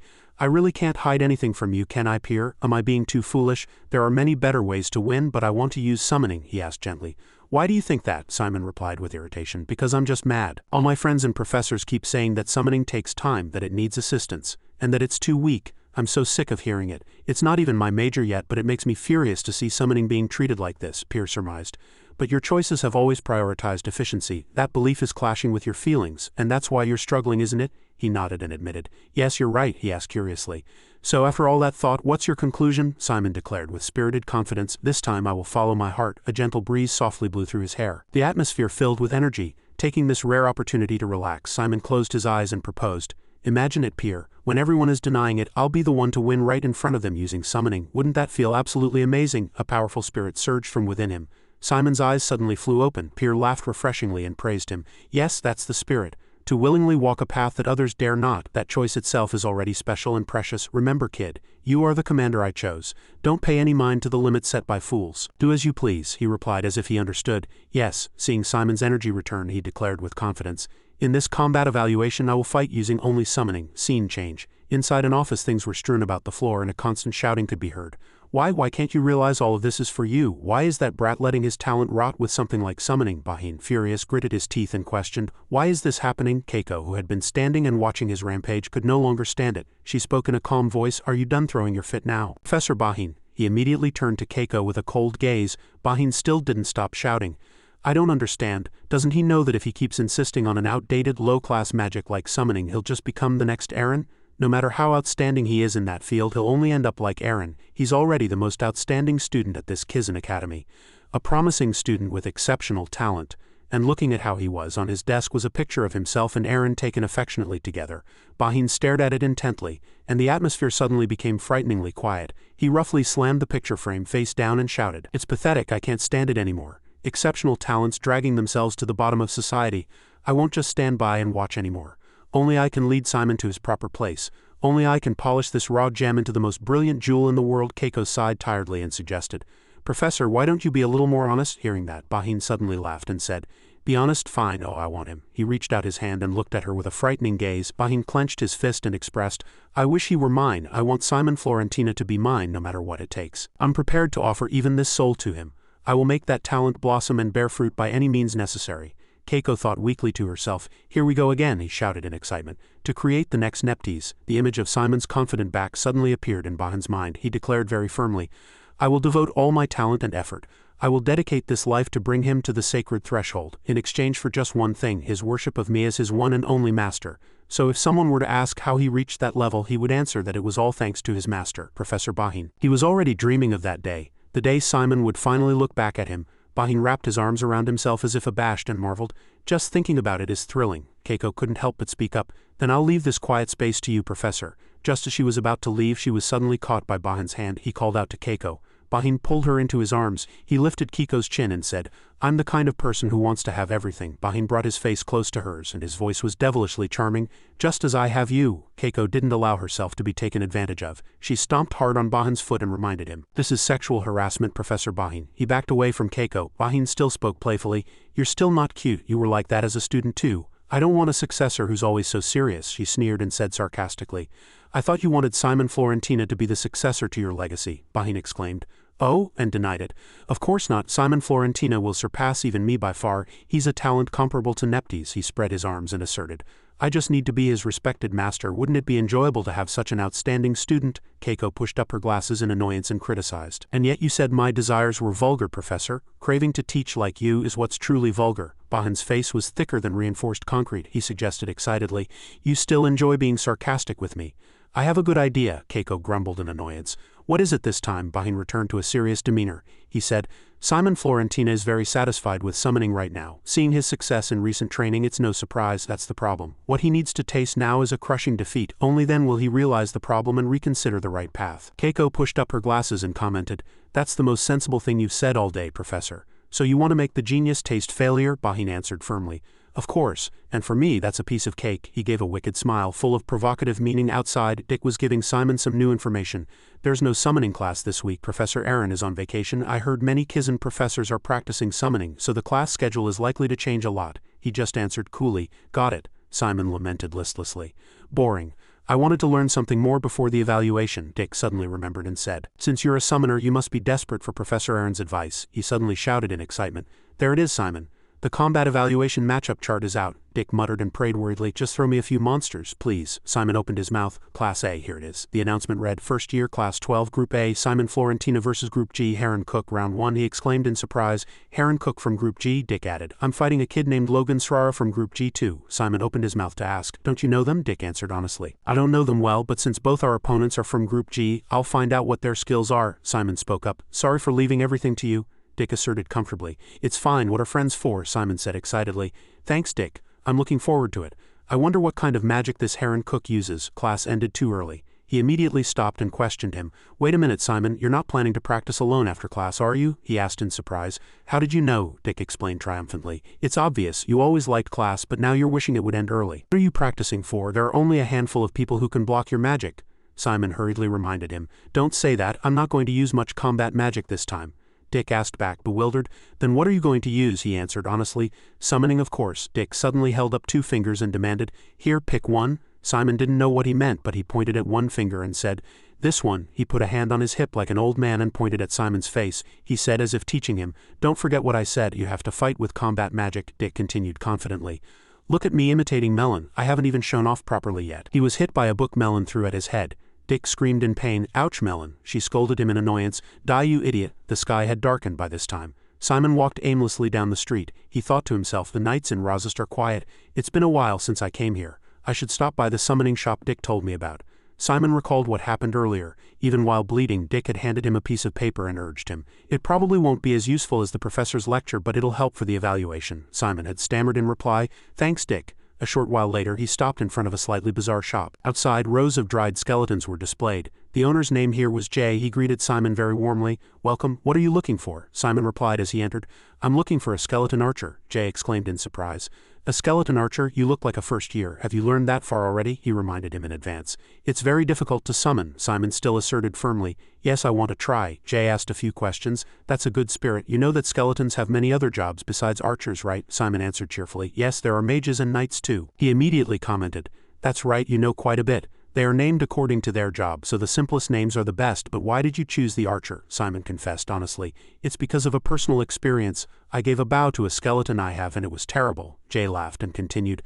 That's because each skeleton is only skilled in its own job, he carefully urged. This is a skeleton Saphiro, a safe choice for beginners in the archer job, and my recommendation is the Vanilla Company skeleton, Jay excitedly revealed to Simon. Have you heard of it? It's properly cooled. Its joint movements are smoother than other companies, and the magic circle imprints are very meticulous. The after-sales service is also very good. Simon marveled in surprise. Then it must be expensive, he answered honestly. It's only 30 gold per box, Pier's voice was heard. Buy a vanilla one right now, kid, Jay added. It's expensive, but it's worth the money, Pier continued to persuade. Even if it breaks, you can recycle the leftover parts, so buy it now, Jay suggested. If you recycle it 3 times, you're earning 90 gold, then the price would only be 17, 24, 22 gold. Oh, this one was made by an unknown summoner, so it's probably only 20 gold, but it depends on whether you know how to use it well. After listening to the long explanation, Simon firmly requested, 3 sets of the vanilla, please. Jay replied happily. Thank you for your business, he suddenly requested. I'm looking for one more thing. He was always ready to welcome. Yes, anything you need, customer. Pier sighed and scolded Simon. You're really wasteful spending so much money, he explained sincerely. But I really need it. He had nothing more to say and reminded Simon, fine, if that's what you want, I won't say any more. Don't waste it, use it properly, all right. He hurriedly agreed. All right. Walking down the quiet night street, Simon suddenly spotted someone and stopped in surprise. Pier immediately opened his mouth, curious. What's wrong, kid? Is it a friend of yours? He asserted worriedly. No, it's not just a friend, it's Professor Bahin. He had already noticed Simon's presence. Bahin looked at him with cold, murderous eyes. He spoke up and asked, Are you awake? On a desk lay the body of a young man covered in tattoos. Bahin gave a satisfied smile. He concluded, The surgery was a success, Bahin quickly probed. How do you feel, Heron Cook? He sat up and felt it out. Heron clenched his fist and a faint golden aura emanated from his body. Heron expressed, I feel like my body is overflowing with energy. He was very excited about his current state. Heron smiled confidently. Bahin opened his mouth to remind him, Good, you can go back to Kizen now and live as usual, but you must not show those tattoos to others. The tattoos will disappear automatically when the competition starts, so you just need to be careful until then. And don't worry, you won't get caught in the prohibited drug test. This brain core will last for about 2 months. Heron was very curious. Professor, why are you helping me? He smiled and said. The reason isn't important. You just have to take care of the task I asked of you, he excitedly confirmed again. You mean to defeat Simon Florentina, the #1 special admission student from Class A, Bahin admitted without hesitation. That's right, even though he's a special admission, you don't need to be afraid. Your power now far surpasses his. Heron opened his palm and stared at it blankly and quite intently for a while. He clenched his hand tightly, and one could clearly see the burning resolve in Heron's heart. Suddenly a giant bizarre black hand sprouted from his back. It scraped the desk surface hard with its firm sharp claws. Heron opened his mouth with satisfaction. My dark energy has become bigger and stronger than before. Thank you so much, Professor Bahin. I will never forget your help. He floated an idea. If Simon Florentina is a thorn in your side, Professor, shall I kill him and disguise it as an accident? As soon as Heron finished speaking, Bahin was startled and gripped his own arm tightly. He immediately asked back. Kill him, Bahin growled and warned. Don't do anything useless, just do as I say. Heron was slightly intimidated by his irritated attitude. Bahin slowly approached step by step and threatened. If any mistake happens and he dies, you and your entire family will not die a peaceful death. No, even after death, I will plunge you into suffering. Backed into a corner by him, Heron was so nervous that he collapsed to the floor. He stammered in reply. I will remember that clearly. Bahin frowned in annoyance and swore internally. How dare he, a bastard who isn't even worthy of being my backup plan. I don't feel good about having to use this method, but there's no other choice. I'll apologize later, Simon. But Simon, if you find out about this in the future. He went outside and looked at the soft moonlight spreading across the dark night sky. Bahin asserted confidently. You will be thankful for my decision. You definitely will. Scene change. Dick entered the bedroom. He opened his mouth to ask. You're back. Did you get caught by the guards? Simon fiddled with a large box and spoke. I almost got caught, Dick exclaimed in surprise. Then why are you here instead of back in the room? I thought you really got caught this time. You weren't back even after I finished washing up. I see you only changed your clothes, Simon explained. I'm here to make a skeleton. I bought a skeleton archer this time. He was surprised and hurriedly came over to look. A skeleton archer, really? Which company's is it? Simon answered immediately. Vanilla Company. Dick marveled in excitement. Awesome. It's a Saphiro skeleton, he reminded him. I'll wake the skeleton first, Dick suddenly shouted.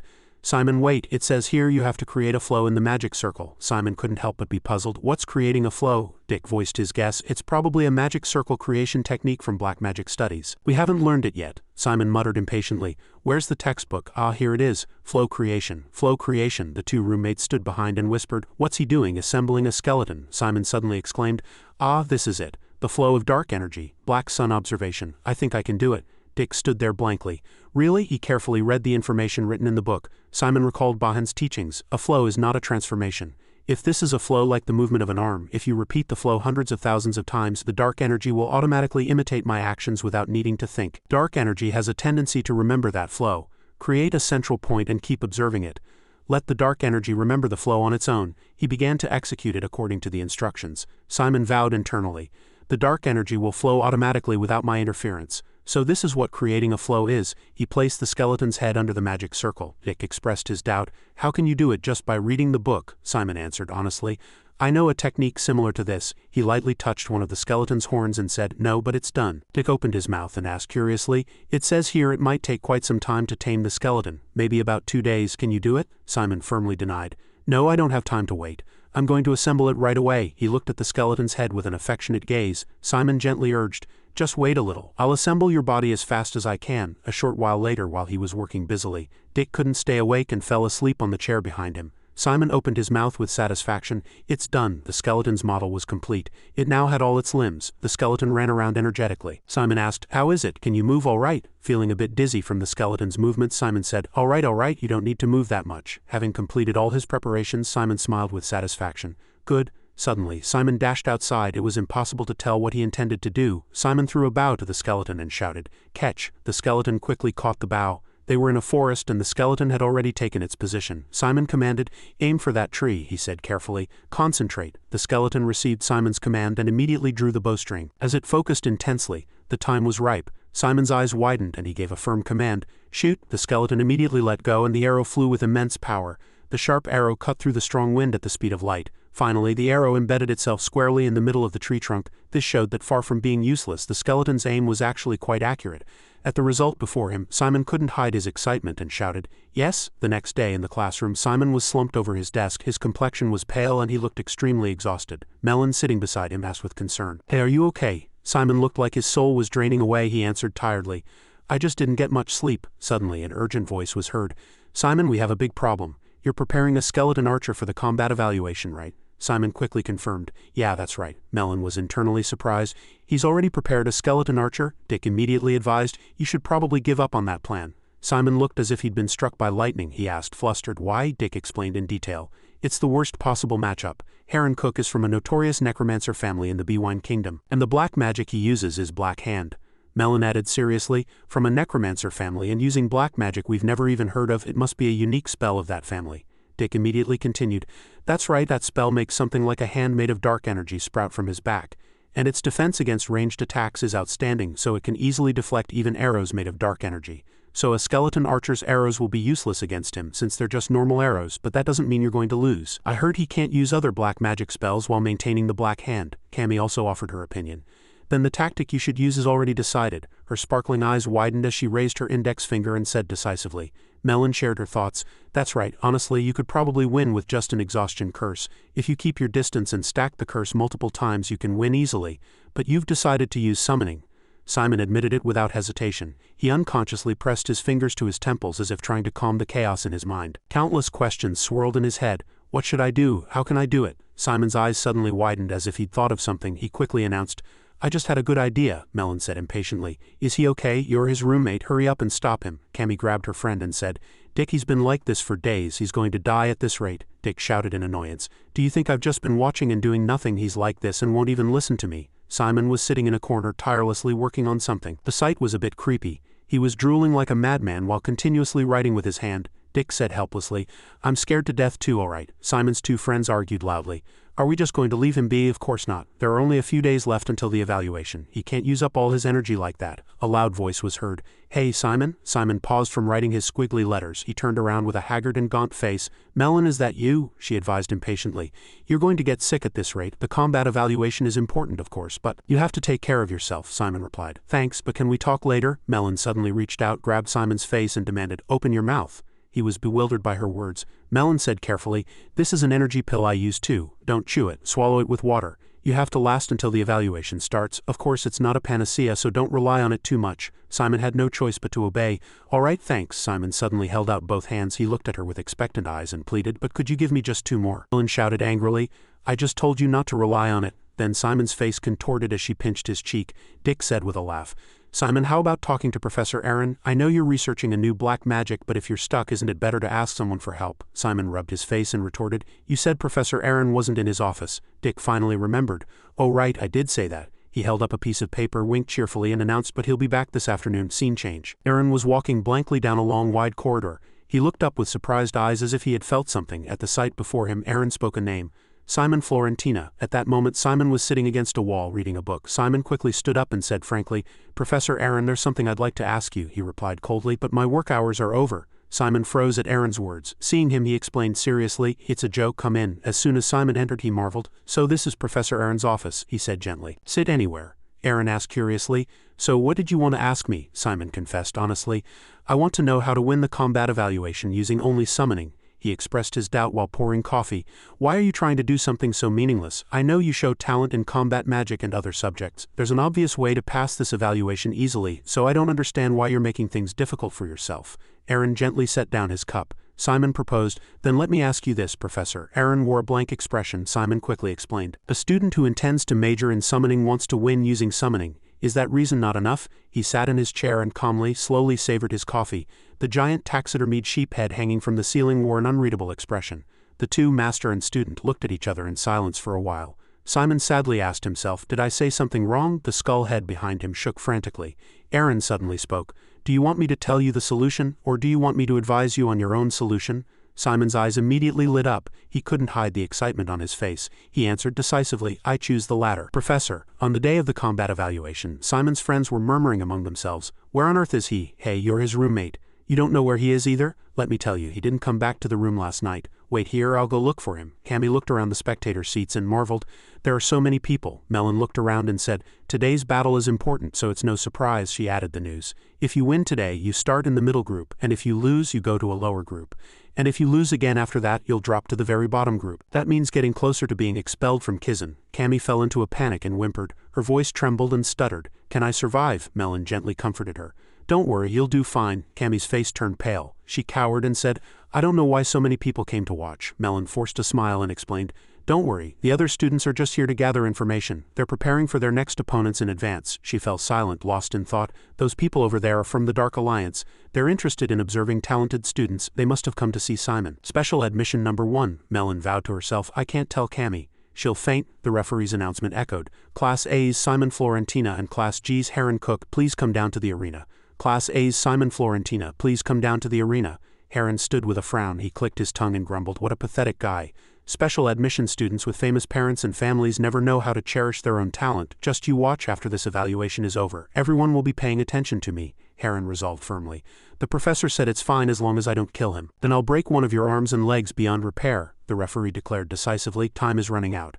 If student Florentina does not appear within 5 minutes, he will be disqualified and student Cook will be declared the winner. Just then a voice was heard. Wait a moment. Heron couldn't help but be surprised. Simon, he was entering the arena, supported by Dick. Simon looked drained of energy. He opened his mouth with difficulty.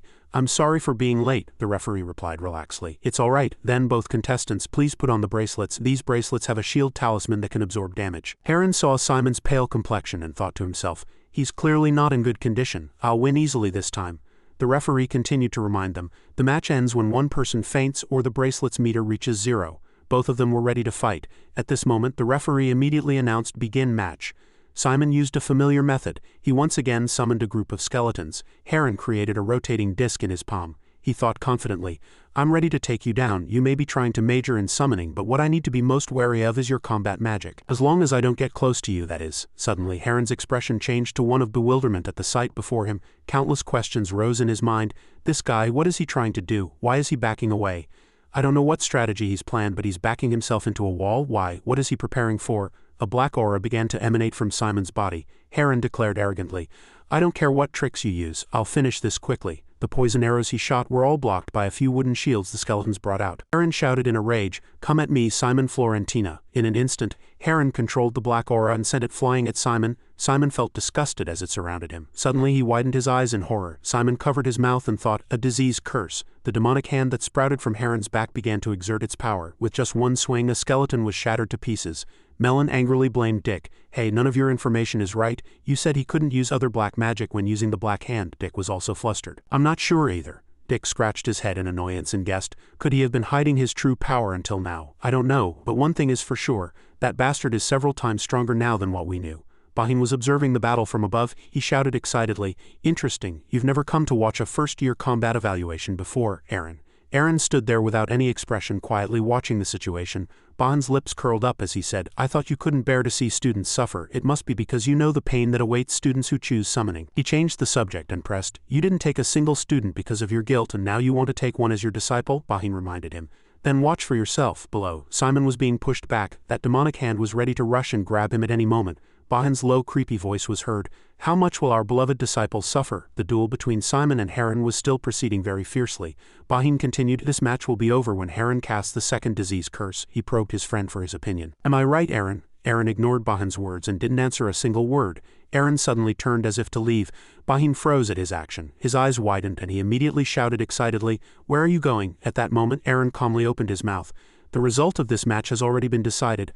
I just came to watch in case of any contingency, but it seems that won't be necessary now. He turned his head and looked at Bahin with cold eyes. Bahin couldn't believe his ears. He couldn't believe what he was seeing. He froze at Aaron's attitude. Returning to the fierce battle, thick dust billowed up. Aaron asserted arrogantly, this curse will be the end of you. He enlarged the magic circle in his hand. A black aura began to pour out from it. They rushed at Simon, surrounded him, and continued to attack. He groaned in pain. Simon, drained of energy, collapsed to the ground. Heron asked in a sarcastic voice, how does it feel? Isn't it unpleasant, Mr. Special Admission Number 1? You must have thought a no-name from Class G would be no match for you, right? How does it feel to lose to someone like that? Simon frowned and gritted his teeth. He quickly regained his composure. He warned, in this world, you should never underestimate anything. The black aura that had been restraining Simon slowly disappeared. He didn't want to accept reality. Simon struggled to his feet. Heron was puzzled seeing that. Did you give up? Are you surrendering? He triumphantly cracked his neck a few times. Simon said decisively. No, he looked up and smiled brightly. Simon continued, it's complete. Now it's my turn to counterattack. Heron was suddenly flustered. He looked all around. What? Simon suddenly disappeared from before Heron's eyes. He asked himself as if he couldn't understand. What did he just do? Nothing has changed. Simon's voice was heard. Did you know? Heron impatiently kept looking for him. Baheen, watching from above, also wore a surprised expression. Simon continued, Combat Evaluation Rule Article 3, Clause 4. If a student leaves the arena during a combat evaluation, they are disqualified, but no matter how closely I looked, there was no rule prohibiting bringing items into the arena from the outside. As soon as his words ended, a giant, slightly bizarre-looking creature rose up from under the ground. Heron looked up, trembling, and wondered, What is this? This is a first-year combat evaluation. He snapped, And you still brought a golem here? You're truly insane, the crowd began to murmur. What he had summoned was a mud golem. My God, to think I'd get to see it in person. A golem, Melon explained cheerfully. That's right, it's a spell that applies summoning magic to activate the golem's core. This spell is very symbolic for a summoner.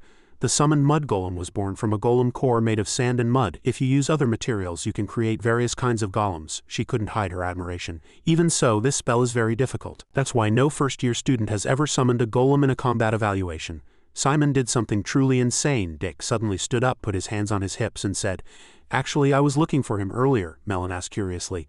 Where was he? Dick confessed without hesitation. He was burying a golem core right behind the arena. He planned to bring the golem in from outside the arena from the very beginning. Cammie's eyes widened and her jaw dropped.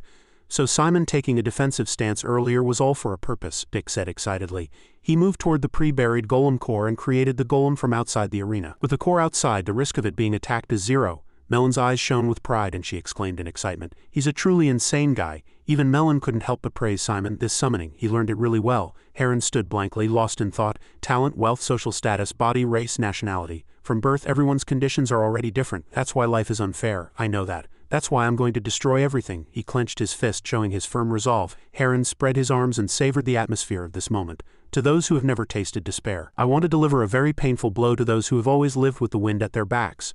But even so, a golem is just too much. The giant body completely blocked his view. Heron gritted his teeth, unable to control the fierce anger boiling inside him. Heron screamed like a madman, attacking the mud golem again with his demonic hand, but to the golem it was like an ant bite. As the mud golem now raised its fist, Simon's voice was heard. To throw a proper punch, you have to put your whole weight into it. Simon triumphantly controlled the golem's actions. The golem delivered a blow of immense power to Heron, and Heron hit the wall and fainted. The referee stammered slightly. The winner is Simon Florentina of Class A. He let out a sigh of relief. Simon massaged and loosened his sore shoulder. The stands immediately buzzed because of him. A first year summoned a golem. He didn't even use any other black magic besides summoning. Simon's friends proudly jumped up and cheered. Simon, your strategy was amazing, well done. The friend sitting below them lamented weakly. My God, I thought I was going to die. The crowd cheered once more. As expected of a special admission student, Simon is the best, he happily waved and greeted. To everyone. On Heron's side, the medical team came and took him away. Simon suddenly called out to Heron. He looked toward Simon's side with surprised eyes. Simon expressed himself frankly. I don't know why you hate me, but you will never be able to defeat me with a power that isn't yours. As Simon finished speaking, the rescue team quickly carried Heron out. He watched them, lost in thought. Simon looked up at the blue sky. He gave a satisfied smile. Now Simon happily tapped the golem's fist a few times and said, Let's go too. A blue butterfly gently landed on the mud golem's head. Melon's clear voice was heard.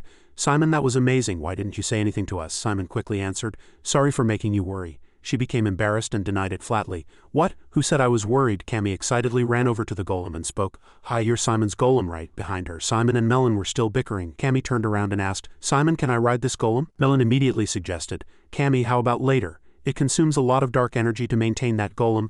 If Simon tries to hold on longer, he'll collapse from exhaustion, she said in embarrassment. I'm so sorry, I was being thoughtless. Simon gently comforted her. It's okay. I only found out after trying it myself. The mud golem instantly turned to sand and disappeared before their eyes. A golden orb that looked like an eyeball was revealed on the pile of sand. Dick exclaimed in surprise. Oh, it's the core. He moved closer to observe and wondered, Isn't that really expensive? How did you get it? Simon opened his mouth. He recalled his time at the skeleton shop. The shop owner, Jay, was still hesitant. You have 600 gold left after buying 3 vanilla sets, right? 600 gold? The starting price for a golem core is at least 700. What should I do? Simon was a little disappointed. He came up with an idea. I'll give you a discount to 650 gold. Give me 600 for now and I'll let you owe me 50. How about that? Keep 10 gold for emergencies. Returning to reality, Simon explained cheerfully. I bought it with the money from the mission and a small debt, he suddenly asked. By the way, when is the next mission period? Dick exclaimed in surprise. Why do you ask? Simon held up the core in his hand and said, This time I'm going to study seriously. Dick was shocked once again. Study what? He answered calmly. How to become a necromancer. Melon stood behind him and stared intently at Simon. His 2 eyes sparkled. Simon frankly asserted. And earn money too. Outside the academy an announcement echoed. The match between Dick Hawk and Rigan Srara will begin shortly. Please please prepare. Begin. Riggin was highly focused. She looked very serious about this battle, Dick thought to himself. According to the information I gathered, Riggin is a curse user like me. She uses dark energy to create thin threads and control her weapons at will. Having to fight a curse user who's hard to approach, Dick felt like he was out of breath. He gasped. Dick became confident. He pointed straight at his opponent's face and reeled off her personal information. Riggin Srara, real name Pringanka Srara, from the Daipak territory of the Sat Kingdom. Srara is your mother's surname, and a master in your village awakened your core.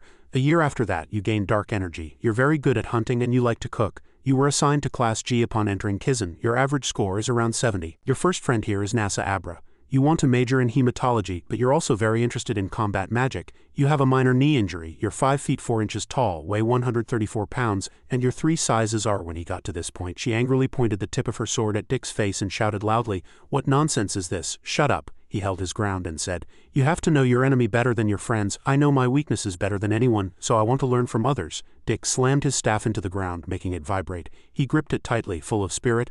"So I studied you in great detail. How about it?" Riggin shouted angrily, "Shut up and go to hell." She immediately summoned countless swords. Suddenly they were deflected. Riggin's attack failed. Dick immediately explained, "This is a type of electromagnetic force that attracts metals of the same element. Your swords are made of carbon steel and amerinium alloy, right? And I also know you bought 20 swords instead of armor. You must have thought you could underestimate me as just an ordinary curse user." He immediately created a magic circle.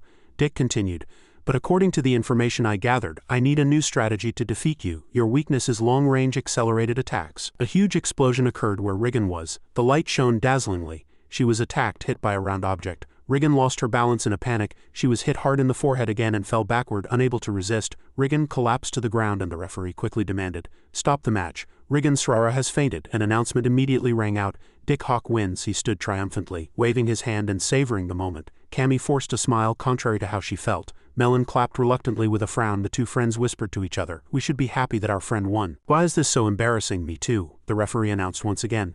"Melon Volant of Class A and Evan Bonney of Class C, both students, please enter the arena." Melon stood up and asserted confidently, "I'll finish this quickly." Her friends offered words of encouragement. "You can do it, Melon. Good luck." Just as she came down to the arena, she ran into Dick. He smiled brightly and waved at Melon. She coldly ignored Dick. Melon walked past him. She shook her head and sighed. "My God." Dick stared blankly at her back. He returned to his friends and wondered, "What's with her? Did something happen?" Simon immediately denied it.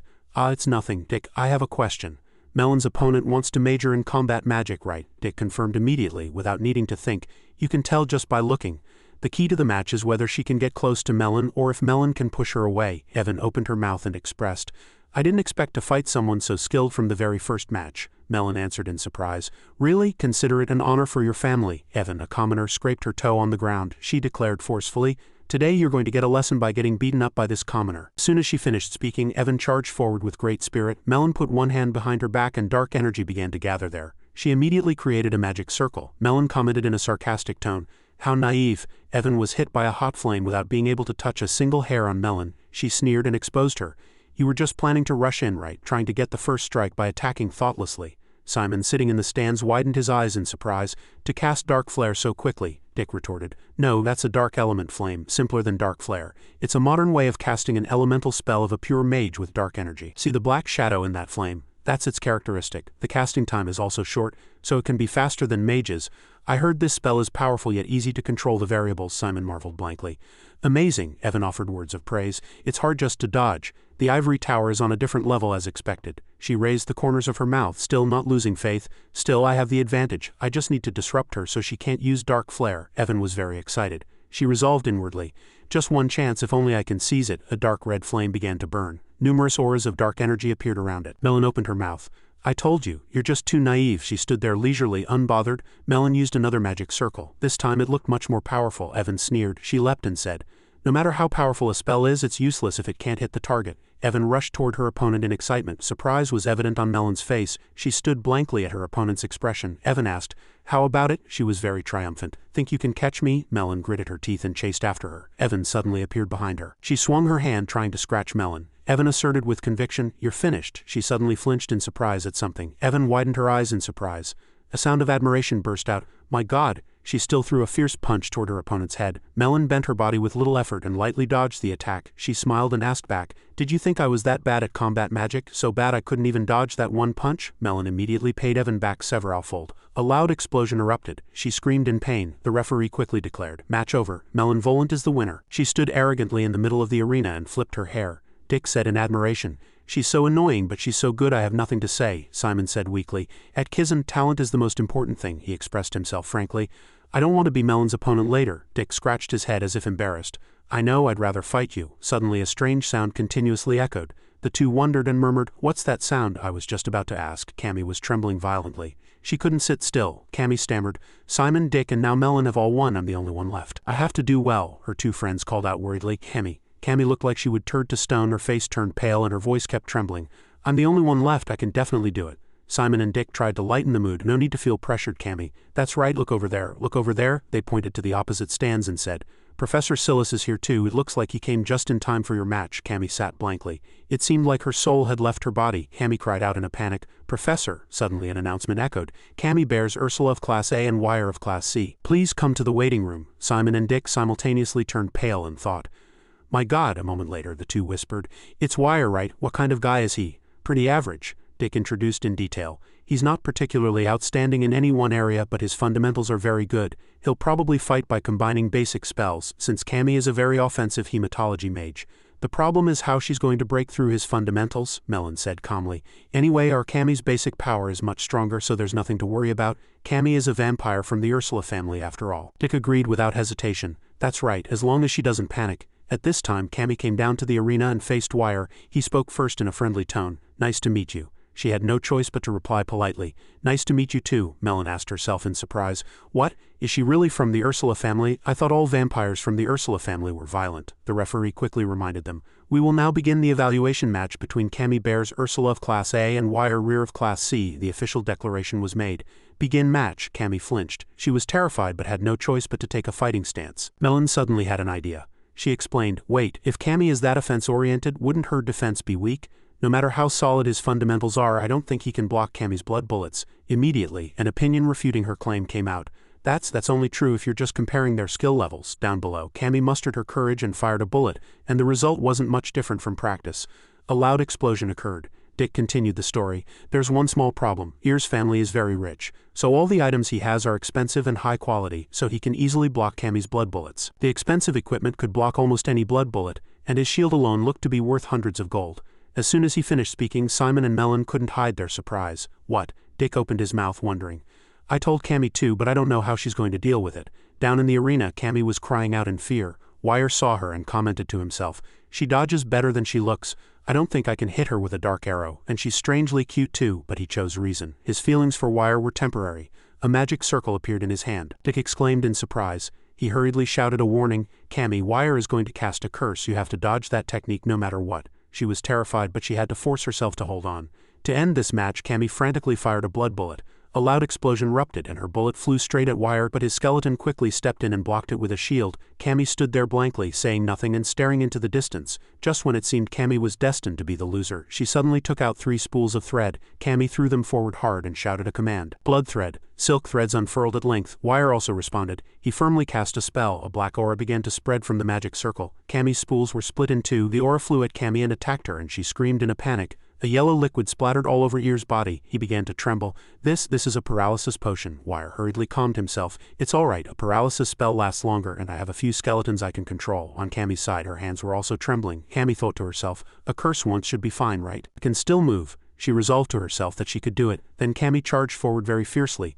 Wire exclaimed in surprise. "What?" he stammered and argued. "Wait a minute. You're going to take that hit and fight in close combat?" Cammy crouched down, gritted her teeth, and endured the attack of the black aura. Wire couldn't help but be shocked at the sight before him. What? She endured all that attack? Why? While his guard was down, Cammy suddenly rushed him. She leapt at Wire and he stammered and shouted, "What?" Cammy seemed to have transformed into a completely different person at this time. She opened her mouth to reveal 4 sharp fangs, looking very bloodthirsty. Cammy crazily bit down hard on her opponent's shoulder. Wire felt like a piece of his flesh was being torn off. He screamed in pain. "Let go!" An information window appeared. Ear's meter was blaring with a warning sound. His magic shield was decreasing with just a single bite. It dropped uncontrollably. The warning sound blared ceaselessly as if it had reached its limit. Wire was still screaming, "What? Let go, get off of me, damn it." He continued to struggle, trying to push Cammy away with all his might, but it was useless. Finally, Ear's magic shield was completely depleted. The referee immediately declared, "Match over.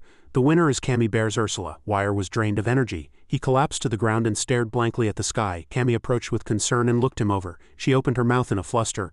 "I'm sorry." Wire immediately stood up and retorted, "No, it's my fault for being careless." "You made the right decision," Cammy asked carefully. "I just really wanted to win. Are you hurt anywhere?" He rubbed his shoulder, forced a smile, and answered, "No, I'm fine. The shield will prevent any scars and I can't complain even if I was hurt." After all, it was an evaluation match. Suddenly, Ear's eyes widened and he looked at the spot where she had bitten him earlier. He thought to himself, "Wait a minute, I was just bitten by a vampire and almost became one.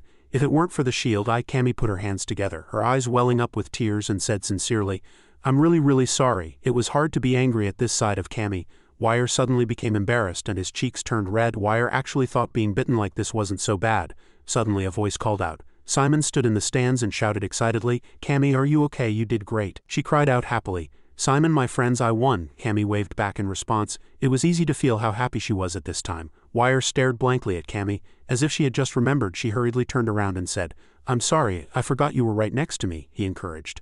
"No, it's okay, you should be happy you won." Wire shed a few tears, moved. He muttered to himself, "Even if it was just for a short moment, I fell in love." The red sunset was setting. Melon opened her mouth cheerfully. "Congratulations to everyone for getting a very important win in the evaluation match, especially you. Cammy, I'm so proud of you, you're so cute and lovely." She stammered in embarrassment, "Melon, I can't breathe." She hugged Cammy tightly and said, "We had a midterm last week, everyone must have studied, right?" She looked up at Melon with blank eyes and argued weakly, "What's with that look? Don't tell me you forgot."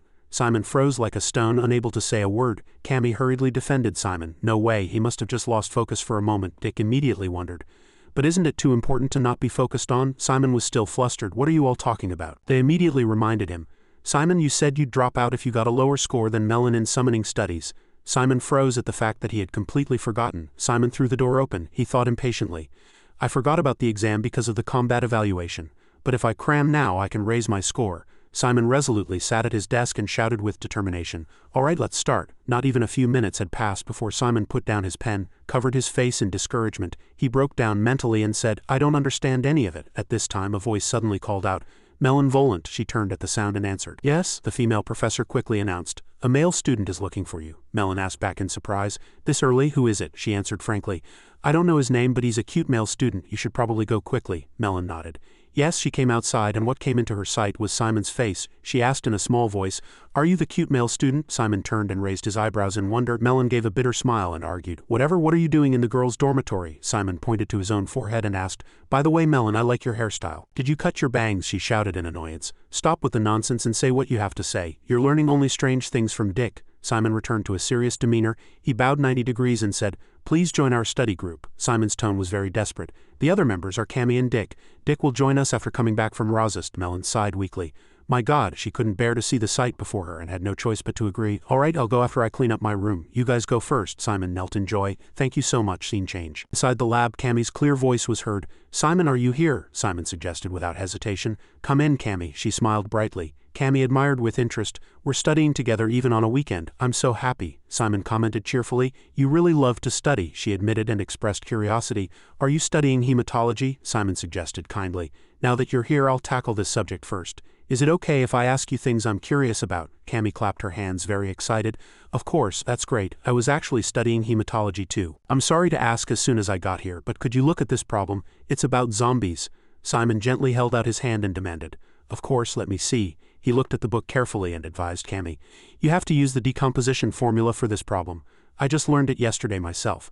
Problems about zombies usually have a trap with the weather or climate. If you read this problem carefully, it says hot and humid summer. That means it decomposes faster than usual, so you have to apply a promotion factor. Like this." Cammy had a hard time controlling herself as she watched every one of Simon's charming gestures. She became dazed and her cheeks turned red. Simon reminded her, "Now if you add this, you'll get the answer." Cammy came to her senses. She hurriedly opened her mouth. "Yeah, thanks, Simon. I understand it all now," Simon exclaimed in surprise. "Really? This is the first time I've explained it like this, so I'm glad you understood." Cammy shyly covered half her face with a notebook. She was restless. "What do I do? It's going to be harder to concentrate like this." "I'm here." Melon also arrived. She placed her bag on the desk and announced coldly, "I'll count this one time as a debt. I'm helping you because you're my group members." "You know it's hard to manage a group if someone drops out," Cammy said happily.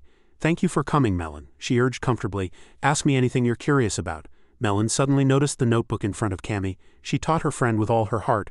This problem uses the decomposition formula. Cammy quickly answered. Simon explained it to me, Melon argued in wonder. Didn't you score over 80 on the last summoning studies test? Are you sure you don't know it? Cammy was so surprised she couldn't speak.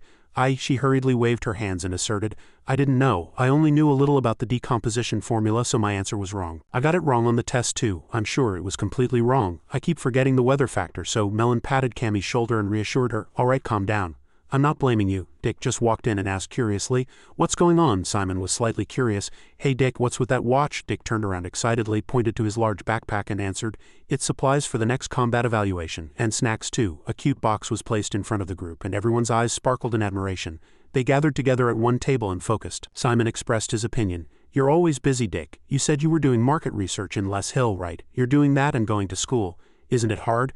Didn't you say you're going into business anyway? Do you need to keep going to school then? Dick clicked his tongue and asserted.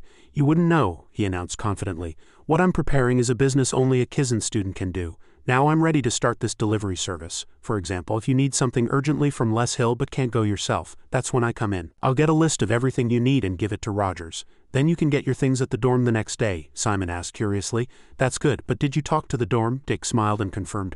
Of course. I even made a list of items you can order. Now I just have to start taking orders. Suddenly a series of knocks were heard from outside the door. They whispered, Are we waiting for anyone? No, it's just the four of us. Simon took the lead and opened the door. He asked curiously, Who is it? The other side immediately answered, It's me. Simon exclaimed in surprise. This voice, could it be? He quickly opened the door to check. The person who came was Neptes. She held out her hand excitedly and opened her mouth. Hi Simon, it's been a while, he thought blankly. Neptes. She hurriedly jumped inside and admired. It's cake. Simon blocked her in a fluster. Wait a minute. Melon sat Neptes on her lap and asked, How cute. Do you want to eat? She answered excitedly. Yes, Cammy demanded with some fear. Hey, wait a minute. Melon opened her mouth. Dick, is it okay if I give some to this child? He was flustered but immediately agreed. Of course, she asked kindly. What's your name, cute young lady? Immediately Melon received an answer. My name is Neptes. She laughed cheerfully. Really, that's a cute name. Simon froze and thought, They don't believe it's her. No, how could they? I thought Neptes would be the scariest witch I've ever met. In reality, she looks like a little girl. He suddenly turned his attention to Dick on the other side. He was standing silently, lost in thought. Dick suddenly turned with a pale face. He was trembling and sweating profusely. Dick opened his mouth and stammered, Simon, could that child be? Simon gave a small nod to confirm. Yeah, it is. A short while later, Neptes hurriedly opened her mouth. That was delicious. Simon, can you spare me a few minutes? Simon immediately agreed. Yes. Melon was suddenly disappointed. Do you have to go? She answered excitedly. Yes, bye. After coming outside, Simon bowed and said, I'm sorry, I'll apologize on her behalf. She burst out laughing. Don't worry, I'm used to people treating me like that. And that cake was delicious, so it's fine. Suddenly Neptes became silent. She called out in a solemn voice, By the way, Simon. He raised his head in surprise. Neptes smiled brightly and said, You finally obtained your legion. Simon hesitated and stammered. How? She immediately gripped his wrist tightly and reminded him. Someone might hear us here, Neptes suggested excitedly. So shall we go somewhere else? Simon exclaimed blankly. What? In an instant they appeared in a different space. Neptes landed excitedly. Simon was not so lucky. He face planted on the floor. Simon struggled to raise his head and his complexion was pale. Simon frowned and groaned. Ouch, he suddenly stopped as he saw the scenery here. Simon couldn't help but be curious. Neptes, where are we? A fair-skinned girl was drying her wet hair. She had just come out of her bathroom and exclaimed in surprise, Mom, this person was Lorraine. She stood blankly. Why did you suddenly come with Simon too? He opened his mouth wide, unable to hide his shock. Lorraine argued unhappily. Mom, why do you keep putting me in a difficult position? Why would you bring a man into my room without telling me? Neptes opened her mouth nonchalantly. Difficult, I brought him to talk to you too. She sighed weakly. My God, Lorraine brought her face close to her mother's and said, You're always like this, she retorted. You're the one who's like this. I bet you fell asleep while preparing for the exam again. Neptes didn't forget to remind her. Simon came to study, she asserted. Yes, I know. She started nagging again. Do you know how much I hear about you from the professors? Lorraine did not back down. What does memorizing those formulas have to do with my skills? The two bickered ceaselessly like that. Of course it matters. Everyone is studying. I said I know. What are you doing here, Mom? If you're done talking, please leave. Simon missed his friends and gave a bitter smile. Neptes grumbled and lamented. Sometimes I don't know who this child takes after. Only after she had said her piece did she wave her hand and remind them. All right, both of you sit down. Simon replied politely. Yes. Neptes quickly got to the point. First of all, Simon, you reported to us about the spy who infiltrated Kizen, the priest you mentioned. Simon confirmed. Yes. Did the professors find anything out? She immediately continued. I had a few trustworthy subordinates investigate. We found some clues too, but that's not what I came to talk about. Neptes' voice became solemn. I came to warn you today. Simon couldn't help but be surprised. A warning, she spoke frankly. It seems that spy knows your identity. Simon was stunned by Neptes' words. She opened her mouth and asked, Do you remember the Cyclops test, and do you remember that your group's Cyclops was unusually strong? Simon replied quickly. Yes, based on that, Neptes explained. Jane probably said it was due to the side effects of an anesthetic or some kind of curse, but in reality someone tampered with it on purpose. You must have guessed their intention, right? Simon answered frankly. They were trying to kill me and disguise it as an accident. She immediately asserted. Yes, if they could control the Cyclops directly, it's highly likely it was an inside job within the school, not Kizen's headquarters. Neptes returned to her playful attitude. Are you sure you don't need Kizen's protection? Lorraine was very worried about you. She reminded her, embarrassed. Mom. She stopped teasing and made a serious proposal. If you're worried about being expelled, I can grant you a 1-year leave of absence like your roommate Kazan to buy you some time. Stay at home until the case is resolved and return to school next year. Simon clenched his fists and asserted firmly, Thank you for your concern, but I've already made up my mind. Even if I'm in danger, I believe living here is a very precious experience. Please let me stay at the school, he promised. I will investigate myself. I might be able to help. Lorraine was suddenly moved. Neptes closed her eyes and thought carefully. Then she made a decision. Neptes gave a small nod in agreement. She said, I knew you would say that, because you're Richard's son. Simon's eyes immediately shone with excitement. Neptes rummaged through her pocket and said, If you want to stay in school, we'll find a way to protect you. Simon asked curiously, What is this? Is it a star necklace? She gently placed it around his neck and introduced it. It's not an ordinary necklace. It's an artifact. Neptes explained about this gift. Lately, there have been many worrying incidents not just in Kizen but across the entire continent. So we can't focus only on you, so wear this at all times, she carefully urged. If you're in danger, the necklace's power will protect you. When the artifact sends a danger signal, you must stop whatever you are doing and leave the place immediately. Understood? Simon quickly asserted. Yes, I'll remember. Neptes turned to her daughter. She reminded her, and Lorraine, you take good care of Simon too. She immediately listened. Neptes chided in annoyance. Don't lie there, get up. Come out of your room and go to school with Simon, Lorraine retorted tiredly. Mom, why do I have to do that? She confessed her true feelings. It would be strange if I intruded. She stared blankly at her daughter. Lorraine added, Simon's friends will think it's unfair or bothersome. At that, Neptes was moved by her words, and without realizing it, tears burst out and her throat choked up. Neptes suddenly threw herself on the floor and thrashed around like a child. She shouted loudly, Lorraine, you foolish child, you always make your mother worry. Idiot. Lorraine is an idiot. Biggest idiot in this world. The ancestor of idiots. She was helpless and froze like a stone and reluctantly opened her mouth. All right, I'll go. Neptes changed her attitude in an instant. She shot up and cheered, Hooray, get ready and go. Lorraine spoke shyly. I'm sorry, Simon. I'll just stay quietly by your side for an hour and then leave. Simon asserted brightly. It's okay, we're happy to have a new member. She frowned, put her hands on her hips and glared at him. Simon sat there blankly, not knowing what was wrong. Lorraine asked demandingly, Do you want to watch me change my clothes? Simon was startled and quickly said, I'm sorry, I didn't mean to. A short while later, he took her to his group. Simon raised his hand and introduced her to everyone. This is Lorraine from Class Y, she said hesitantly. I ran into her by chance and I was wondering if she could study with us today. I hope it's okay. I'm sorry for intruding on your group. Just think of me as heir and carry on with what you were doing, they exclaimed in unison.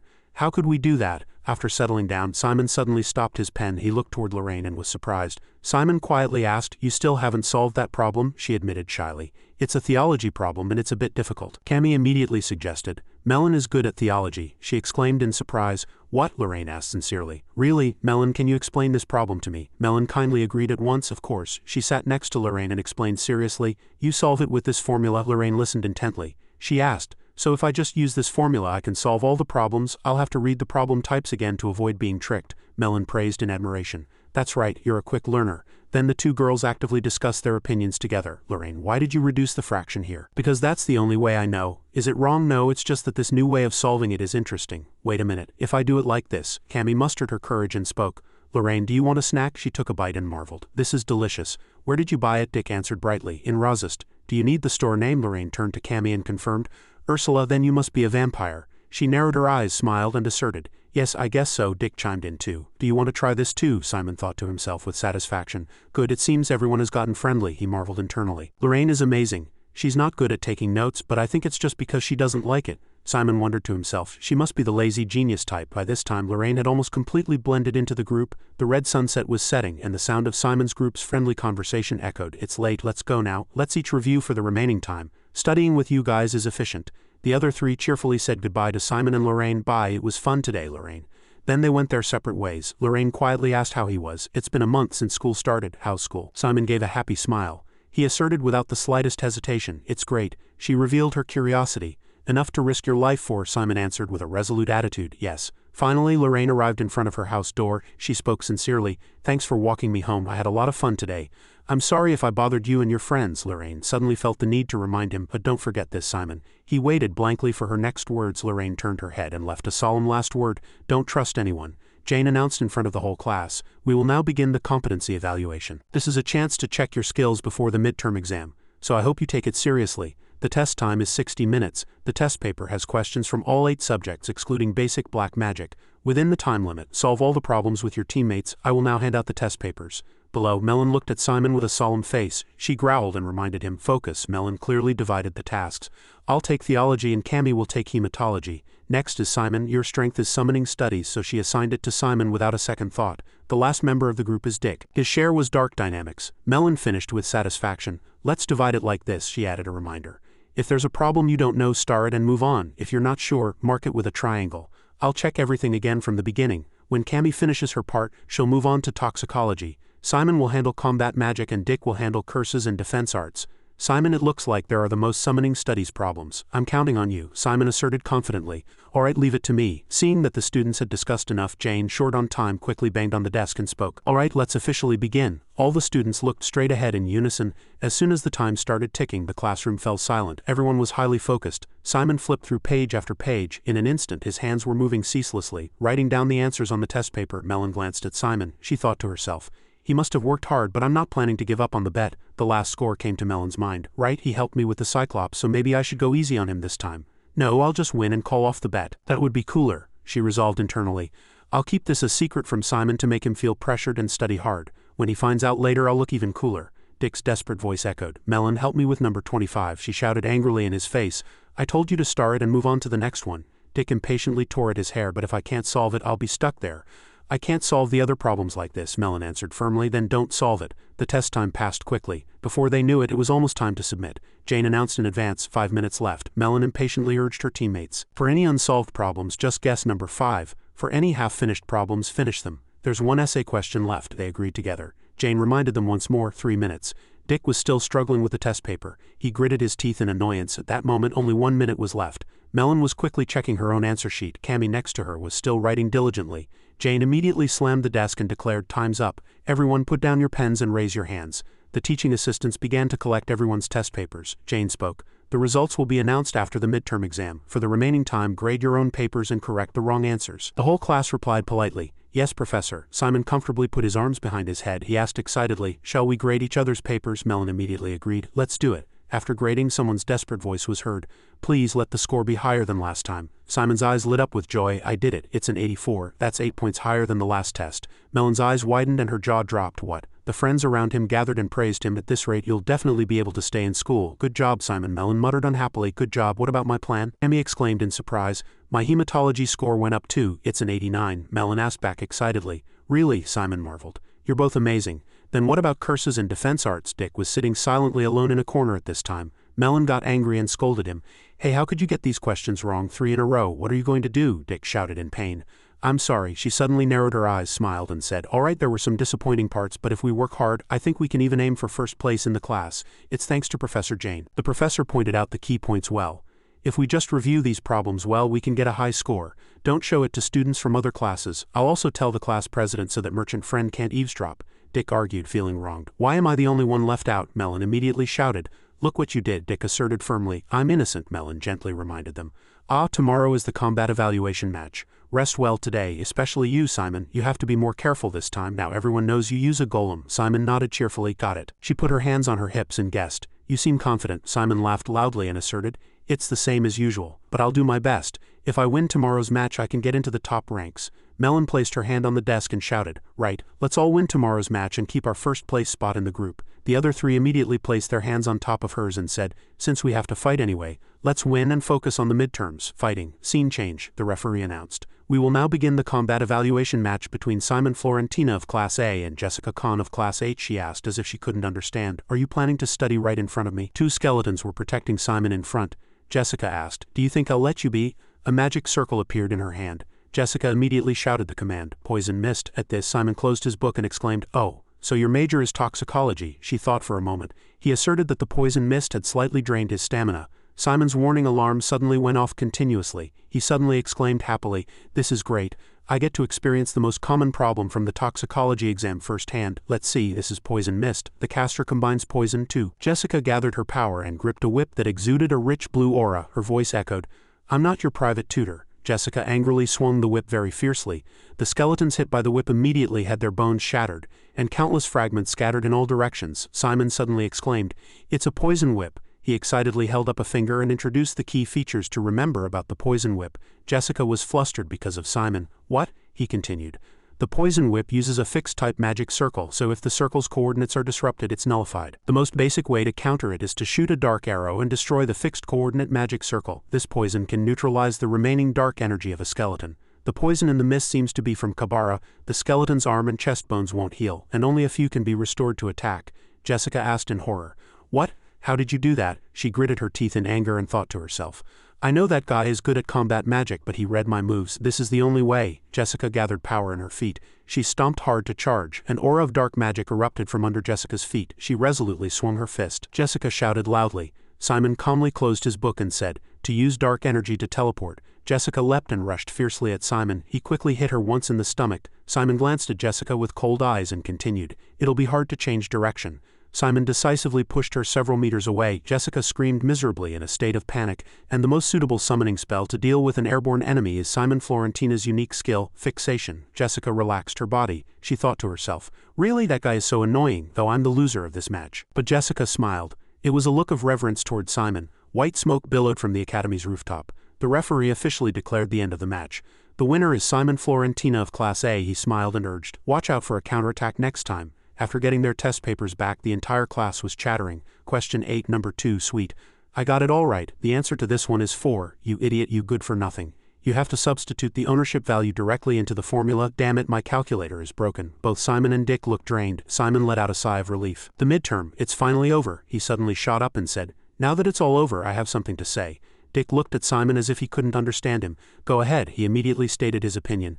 "The sole purpose of competing fairly with each other in this midterm is for learning and self-improvement," Simon expressed sincerely. "I really like that." His eyes were full of hope. Behind Simon's back, Dick was truly confused by this strange attitude. Melon waved and asked, "Hey gloomy friend, how was the test?" Simon answered her. "Hi Melon." She opened her mouth curiously. "How was summoning studies? I hope I can keep seeing you, Simon." He collapsed on his desk exhausted and let out a bitter laugh. Simon tore at his hair, blaming himself. "If I could go back a month, I'd punch myself in the face. I just realized I got way ahead of myself. I thought I could easily score 10 points from the start, but theory and practice are two different things," Melon exclaimed worriedly. "Don't tell me you failed summoning studies," Simon hurriedly denied it. "No, it's not that," he explained. "I mean, it wasn't as easy as I thought, but I still managed to succeed." She was angry because of Simon. Melon shouted in his face, "My God, you scared me." She calmed down and probed cheerfully. "So what's everyone going to do now? It's the weekend tomorrow." Dick immediately voiced his opinion. "I was thinking of going to eat some monster meat." Melon leaned in, surprised, and asked, "Why?" He smiled and reminded her, "You have to see it for yourself. There's going to be an important announcement." Cammy asked curiously. "What's the important announcement?" Dick excitedly revealed.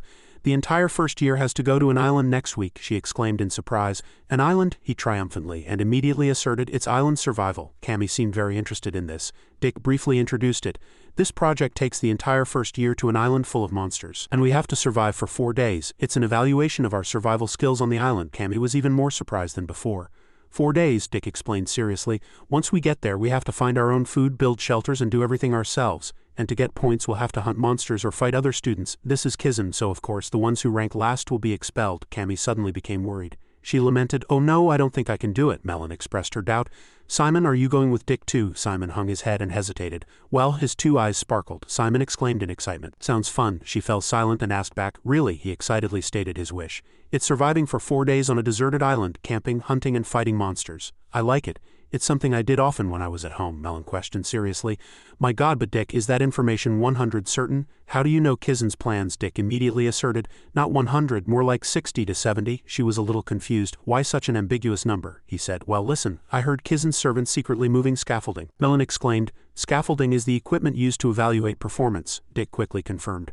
"That's right. Within 2 days, Kizen HQ's mobility team was working on a large-scale project. They moved a large amount of magic circle materials too. On top of that, professors from other classes are on vacation next week. They wouldn't do that if there were no classes next week." Melon rested her chin on her hand and commented, That's quite plausible, she began to discuss with her peers. Then we should prepare. What should we prepare? Dick stretched and expressed. The most important things are increasing our combat abilities and survival skills. Cammy opened her mouth curiously. Survival skills? What does that mean? He gave a few examples.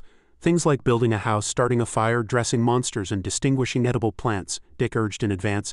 There are only monsters on the island, so we'll have to hunt and eat them or gather and eat plants. The faces of the two timid girls turned pale at the same time. Melon stammered. Right, we have to eat that, she suddenly suggested. We have to go to a monster cuisine specialty restaurant this week. Cammy, do you want to come with me? She answered, on the verge of tears. Yeah, I'll go with you. Simon suddenly opened his mouth. That's not necessary. Do you remember the dish we ate with Professor Hong Feng last time? Cammy answered excitedly. Yes, it was really delicious. Melon cheerfully confessed her inner thoughts. I think about it sometimes. Simon suddenly dropped a cold remark. She said, that dish was made from monster meat. Both girls' eyes went wide and their jaws dropped. He volunteered. I'll write a letter to Professor Hong Feng and ask for the recipe. They were moved and said in unison. Simon, you're the best. The day of the exploration soon arrived, and it was in a forest. Simon carefully examined the map and opened his mouth. I think this is the right place. He compared the monster in the picture with the monster that appeared before his eyes. A questioning voice was heard. Those are Notlaks, right? Simon agreed as well. I think so. Dick was excited. He called everyone over with high spirits. All right, let the hunt begin. After the midterm exam, they received a letter from Professor Hong Feng. Cammy opened the letter. The professor said he's willing to give us the recipe, but Simon's group has to prepare a certain kind of monster meat. So they had to go hunt a monster called Notlak. According to the professor, the species called Notlak is very harmful to the ecosystem. They eat everything and reproduce very quickly. So the island's ecosystem is being destroyed. The mission the professor gave them was to hunt the leader Notlak. Melon voiced her thoughts. And that leader Notlak. We have to cook it, so we need to catch it without inflicting serious injuries, right? Simon immediately confirmed. That's right, Melon suggested. That's going to be difficult. Let's take care of the small ones first. She quickly reminded her teammates. Dick, you'll be the main support with curses. Simon, you be the tanker and long-range support. Cammy and I will take down the enemies with long-range attacks. Got it? They answered in unison. Got it. A Notlak leapt up and aimed straight for Dick. He immediately opened his mouth. All right, curse. A deafening red explosion erupted. A little red paint was on Dick's forehead. The Notlak was already on the ground. Thick smoke was rising from its body. An urgent voice was heard. Dick, are you okay? Dick answered immediately. Thanks, Cammy. Your blood bullets are still dangerous, she warned loudly. More are coming, Dick shouted urgently. Simon, I need support. At this time, 3 Notlaks were charging at him with high spirits. Hearing that, Simon stepped up himself. He raised his bow, aimed at them, drew and fired. Simon and the 3 skeletons shot their arrows at the same time. The Notlaks were all hit by the arrows and fresh blood splattered everywhere. Suddenly a swarm of Notlaks poured out. He immediately turned around and informed them. There are more. This time she used her real strength. Melon shouted. All right, everyone, step back. She created a blazing flame and threw it straight at the swarm of Notlaks, burning them alive. A questioning voice was heard. Are we almost done? Melon was still standing with a tense expression. Cammy looked up at her blankly. From a while ago, a Notlak had been sitting and waiting on a branch behind Melon. It jumped down, taking advantage of the moment she let her guard down. Cammy shouted in surprise. Melon, behind you! A blood bullet was fired from Cammy. Fortunately, the Notlak couldn't do anything to Melon. It was thanks to her close friend saving her in time. Cammy was still maintaining her shooting posture. She asked worriedly, Are you okay? Melon was moved and hugged Cammy tightly. Thank you, you saved me. Seeing them, Simon's mood also improved. After completely wiping out the swarm of Notlaks, Simon's group gathered in one place and talked. Is anyone hurt? They'll definitely come again, so let's be careful. But what do we do about this fire? Shouldn't we put it out? Simon smiled and said, It's fine. The dark flare is an ancient artifact, so it'll go out on its own. Dick, you know everything, but you don't know this, he retorted bluntly. Of course, I'm not a genius like you. Cammy stared blankly at the cheerfully smiling Simon. The argument wasn't over yet.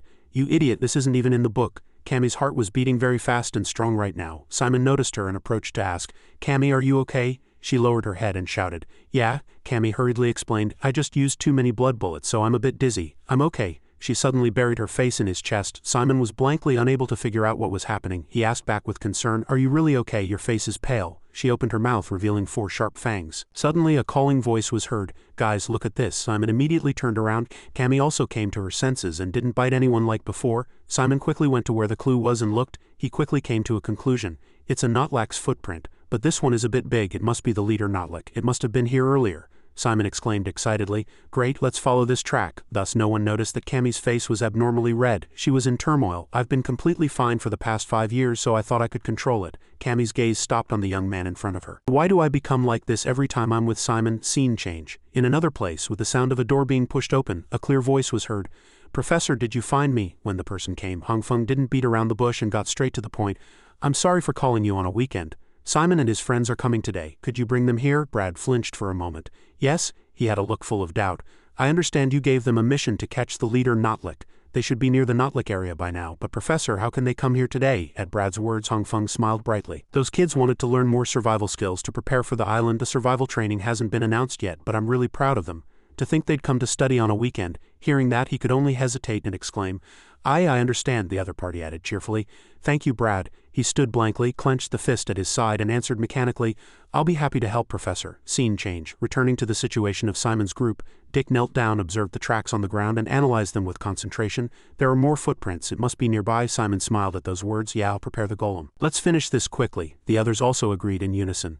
Good idea. As soon as he finished speaking, Simon quickly got to work. He dug into the ground and placed the mud golem underneath. Not even a few seconds had passed before a loud noise echoed from the surroundings. A Notlick came here by riding on a tree branch. It growled and stared at them fiercely. Everyone had a fed-up expression. Speak of the devil, but they had no time to hesitate. Melon opened her mouth. Simon, you just focus on preparing the golem. We'll support you. As soon as she finished speaking, Cammy immediately got into position, ready to attack on command, firmly shooting a blood bullet forward. Leave it to me. Numerous blood bullets were aimed accurately, but the Notlick quickly leaped up and dodged. Seeing that sight, Dick raised his eyebrows and admired. My God, its reaction is faster than I thought. At his reaction, Melon got angry. This is no time to be admiring it. Then, as the Notlick was about to move, a blazing flame suddenly shot up and blocked its path. It reacted very quickly and went up to a high tree branch. Dick immediately grumbled. Hey, don't use fire. That's our dinner. Don't burn it, Melon retorted in annoyance. Don't be picky, she muttered. We're going to grill it later anyway, Dick continued, annoyed. Damn it, you're right about that. The two of them bickered so fiercely. Cammy stood in the middle, smiling awkwardly and trying to mediate. Hey, don't fight. Then Dick admired again. A little grilling should be fine, right? The Notlick counterattacked. It was jumping down this way. Melon shouted in surprise. My God, stop joking around and focus. Dick turned around. Oh, he summoned a portal at his feet, took out a very large net and said forcefully, word by word, always. The next moment Dick, with a serious expression, gripped the end of the net and swung it with all his might. The giant net spread wide and wrapped around the Notlack's entire body. He spat out the last word, firmly. Focused, as magic spread throughout the net, the Notlick couldn't resist and could only growl madly. Finally it fell, its heavy body hitting the ground hard. Dick exclaimed excitedly, All right, we caught it, but it seemed the Notlick hadn't surrendered yet. Its two eyes were bloodshot and it gnashed its teeth and growled fiercely. The Notlick extended its handful of sharp claws and grabbed the net tightly. In an instant the giant magic net was torn into several pieces. Seeing that, everyone was shocked. What? Dick scratched his head and smiled awkwardly. Was I short on magic? Melon was so angry she couldn't even speak properly. How foolish. While they were talking for a moment, the Notlick was already running away in another direction. Dick quickly discovered it. Look, it's running away, but the Notlick couldn't get far. A fist that seemed to strike down from the sky covered its front. The Notlick immediately flew backward, its body grazing past the three of them. Melon's group. Its heavy body crashed into a nearby tree, a loud noise erupted and even the tree trunk split. Simon walked out leisurely with the mud golem. Sorry to keep you waiting. The others were excited to see him and cheered. You're just in time, they urged. Simon, you do it. He naturally didn't refuse. All right, I'll finish this quickly. As soon as he finished speaking, a giant black shadow was cast over the terrified Notlick. The mud golem looked down at it indifferently and slowly raised its two hands. Dick's voice echoed around them. Hey Simon, it's our dinner, so don't smash it. Before he could finish his words, the mud golem attacked decisively. A powerful sound echoed. The surroundings were filled with dust and dirt and stones flew everywhere. Dick stood there dumbfounded and finished the rest of his sentence. Into pieces. Melon had a look of resignation. She was too used to this sight. We're always eating minced meat. Just then a rustling sound came from a nearby bush. Brad's voice was heard. I heard an explosion just now and came over. It's nearby. The three of them, Melon's group, immediately turned around. As soon as they saw him, they exclaimed happily, It's our Ta. Brad gathered the group and got straight to the point. You've completed the mission splendidly. Well done. I've installed a teleportation magic circle nearby. Let's go, they answered in unison. Yes, a moment later, Melon's group of three successfully teleported at the speed of light and left the place. Just as Simon was about to enter the teleportation magic circle, Brad suddenly reached out and stopped him. Wait a minute, Simon Florentina. He opened his mouth. You and I have something to talk about. Simon was puzzled. Right now, can't we talk after we teleport? But his opponent spoke word by word in a tone that seemed to not allow refusal. Do as I say, don't ask. He frowned deeply and pointed straight at Simon's face. Let's have a man-to-man talk. Simon couldn't understand Brad's actions at all. All of a sudden, Simon decided to ask for certain. Can you tell me what I did wrong? The other party asked back.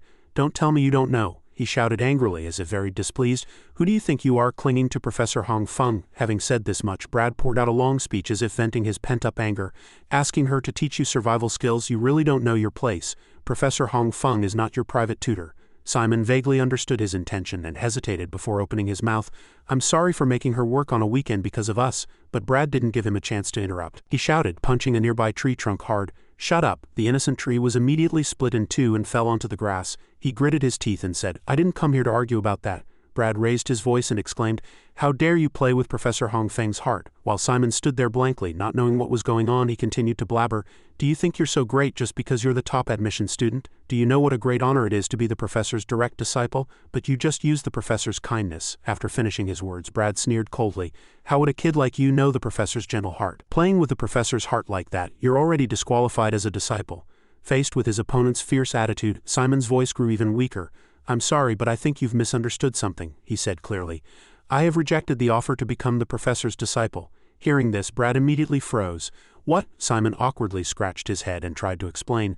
"I didn't bother the professor, I've already refused. The professor respected my choice and told me I could come ask for help anytime I needed it," he added to clarify. "The professor also gave me advice when I was choosing my group members that day, and I was the one who asked for the recipe today." Brad still refused to listen to a single word and shot back sharply, "Do you think I'd believe that nonsense? I've worked under the professor for 5 years." He seemed to have completely lost his reason. "I know the professor's thoughts better than anyone, yet you, who have only been here for a month, talk as if you know everything." Simon was at a loss for words and sighed tiredly to himself. He was not a person who would listen to others. Just then, Brad suddenly stopped talking and threw something at him. Simon reflexively caught it quickly. Looking closely at the object in his palm, he immediately questioned it. "This is a bracelet for combat evaluations, isn't it?" Brad opened his mouth. "Stop with the nonsense here and let's settle this," he challenged him arrogantly. "If you can defeat me before that magic circle disappears, I'll believe you," Brad asserted firmly. "And then I will apologize, whatever you want, be it compensation or my resignation." Simon clenched the hand at his side. He cut in, "What if I can't?" Simon couldn't help but be surprised by the words his opponent immediately spat out, "Accept the offer to become Professor Hong Feng's disciple." He stood blankly for a moment, then finally opened his mouth. "I understand your concern for the professor, but it's not good to force your thoughts on others." Anyway, his eyes were filled with determination, and he spoke each word with a confident voice. "I am not one to avoid a challenge." Brad began to warm up by cracking his knuckles, not forgetting to let out a sound of admiration. "At least you have the will." It didn't take long before he quickly lowered his body and gathered strength in the tips of his toes. The next moment, Brad gained momentum and rushed towards Simon. "Here I come." He focused on observing his opponent's movements and predicted a straight from the left, but everything happened in the exact opposite way. Brad's next action surprised Simon. As a result, his right cheek met his opponent's merciless fist and fresh blood trickled down. Not stopping there, he continued to attack fiercely, grumbling, "What are you doing just standing there?" Simon's right cheek stung like fire. He bit his lip hard and blocked Brad's heavy fist. A mocking voice lingered in his ears. "Where did that confidence from before go?" Simon didn't answer a single word and quietly took a step back. At that action, Brad paused for a moment. He widened his eyes and looked at Simon in surprise. "What?" Simon's posture and gaze made one intention clear. Brad asked himself, "Does this brat really intend to fight me? He naturally wouldn't lose." Quickly pulling his leg back to take a defensive stance, he thought to himself, "Does a freshman really think he can beat a Kizen teaching assistant with 5 years of experience?" The next moment, Brad personally lifted his knee and kicked Simon hard in the stomach. He had no intention of stopping. Gritting his teeth and gathering his strength, he raised his hand high and struck down with all his might. "All right, if you've decided to become a disciple." Before Simon had a chance to dodge, he was hit squarely by Brad's earth-shattering fist and slammed face first into the ground. Not showing any mercy, he raised his foot high, intending to continue his attack. "Since you've already made up your mind, I'll fix that arrogant personality of yours." But Simon couldn't just keep getting hit forever. He quickly grabbed Brad's ankle, stopping all his intended attacks. To not give his opponent a chance to counterattack, Simon immediately hugged his calf and tried to throw him over his shoulder. Brad exclaimed in surprise, "What?" In an instant, he struggled free and jumped to Simon's opposite side. "You're pretty quick." He suddenly became curious. "Were you a warrior before coming to Kizen?" Simon answered seriously. "No, I was just trained to be my father's successor." Brad once again paid no heed and charged straight at him. "You think I'd believe that?" While struggling with him, Simon calculated internally. "I just need to calculate one thing, I just need to win with a single blow." In the moment he let his guard down, Brad suddenly approached from behind and wrapped both arms firmly around Simon's stomach. Before Simon could even react, Brad stabilized his stance by putting strength into the soles of his feet. The next moment, he leaned back and lifted Simon upside down into the air, and Simon's head hit the ground hard. The impact was so powerful that the surroundings were immediately enveloped in thick dust. Brad stood up with a solemn face, but when the dust settled, there was only a deep crater in the ground. Simon was nowhere to be seen. Before Brad could be surprised, a sudden attack came at him. Fortunately, he reacted quickly, and the fist grazed past the side of his face. At this situation, a thought flashed through Brad's mind. Where did this monster pop out from? Now I see why Professor Hong Feng is interested in this kid. He raised his eyebrows, observed, and muttered to himself, "I understand why the professor wants to take this kid as a disciple." But Brad suddenly turned around. A giant black shadow was cast over his terrified face. Giant trees were falling, and Brad could only utter one thing: "What a freak." Seeing the skeletons moving diligently before him, his mind became even more confused. How can he control the skeletons and fight me at the same time? Thinking this far, Brad couldn't help but grit his teeth and speak each word with force. I'll end this. As soon as he finished speaking, he leaped into the air and lunged at Simon. Following Brad's movements, magic energy bloomed from under his heels. They exploded fiercely, helping Brad cut through the wind and leap up, his body flying straight like an arrow. But before he could even get close to Simon, 2 streaks of light flew out and left 2 very deep wounds on his thighs. The smell of blood wafted out, and that was Simon's decisive blow. He bit his lip and watched the outcome with a serious face. Brad's body stiffened from the intense pain. He stiffly looked down, unable to believe his own eyes. What? How? Brad landed on the ground and stood blankly, staring at the 2 giant tree branches that had fallen before him. His gaze kept going to the nearby skeleton, and for a long time his lips moved. Was this all planned from the beginning? Brad muttered in a low voice, staring blankly down at the sharp bones embedded in the tree trunks. Before he could come to his senses, the sound of footsteps got closer and closer. Brad's mouth fell open as he raised his head, and Simon leisurely approached him, raising his foot to prepare for an attack. Before Brad could even react, a powerful kick struck his face, inflicting terrible pain. Brad collapsed, and Simon withdrew his foot, calmly opening his mouth. You can't make any more excuses now. He looked at his opponent seriously and asserted clearly, I won. Brad gripped the ground tightly with his fingertips, hung his head and burst into a fit of maniacal laughter. Swirling magic power enveloped Brad's back. He struggled to his feet, continuing to laugh without stopping. Brad slowly opened his mouth. All right, I admit it, that I lost. I will keep my promise. I'll do whatever you demand. As Simon's gaze focused, he paused for a moment and then shouted with all his might. But, Brad's entire body transformed, surrounded by armor filled with swirling energy, he exclaimed, I feel like I'll regret it for the rest of my life if I don't beat you here. Simon calmly opened his mouth. This is completely different from our promise. To even transform to fight a first-year student, how much more embarrassing can you get? His opponent didn't listen at all. He shot back sharply, I don't care what you say. Seeing that he was completely unfazed, Brad shouted loudly, Don't just stand there. Simon had no intention of arguing with him any further. He looked away. Get in your stance. Do as you wish. He made his attitude clear. I no longer have the patience to play along with your childish games. Since you're doing what you want, I'll do the same. Brad was displeased with Simon's reaction and immediately got angry, grabbing his collar. Bring it on. Before he could make a move, a furious roar shook the entire forest, paralyzing him.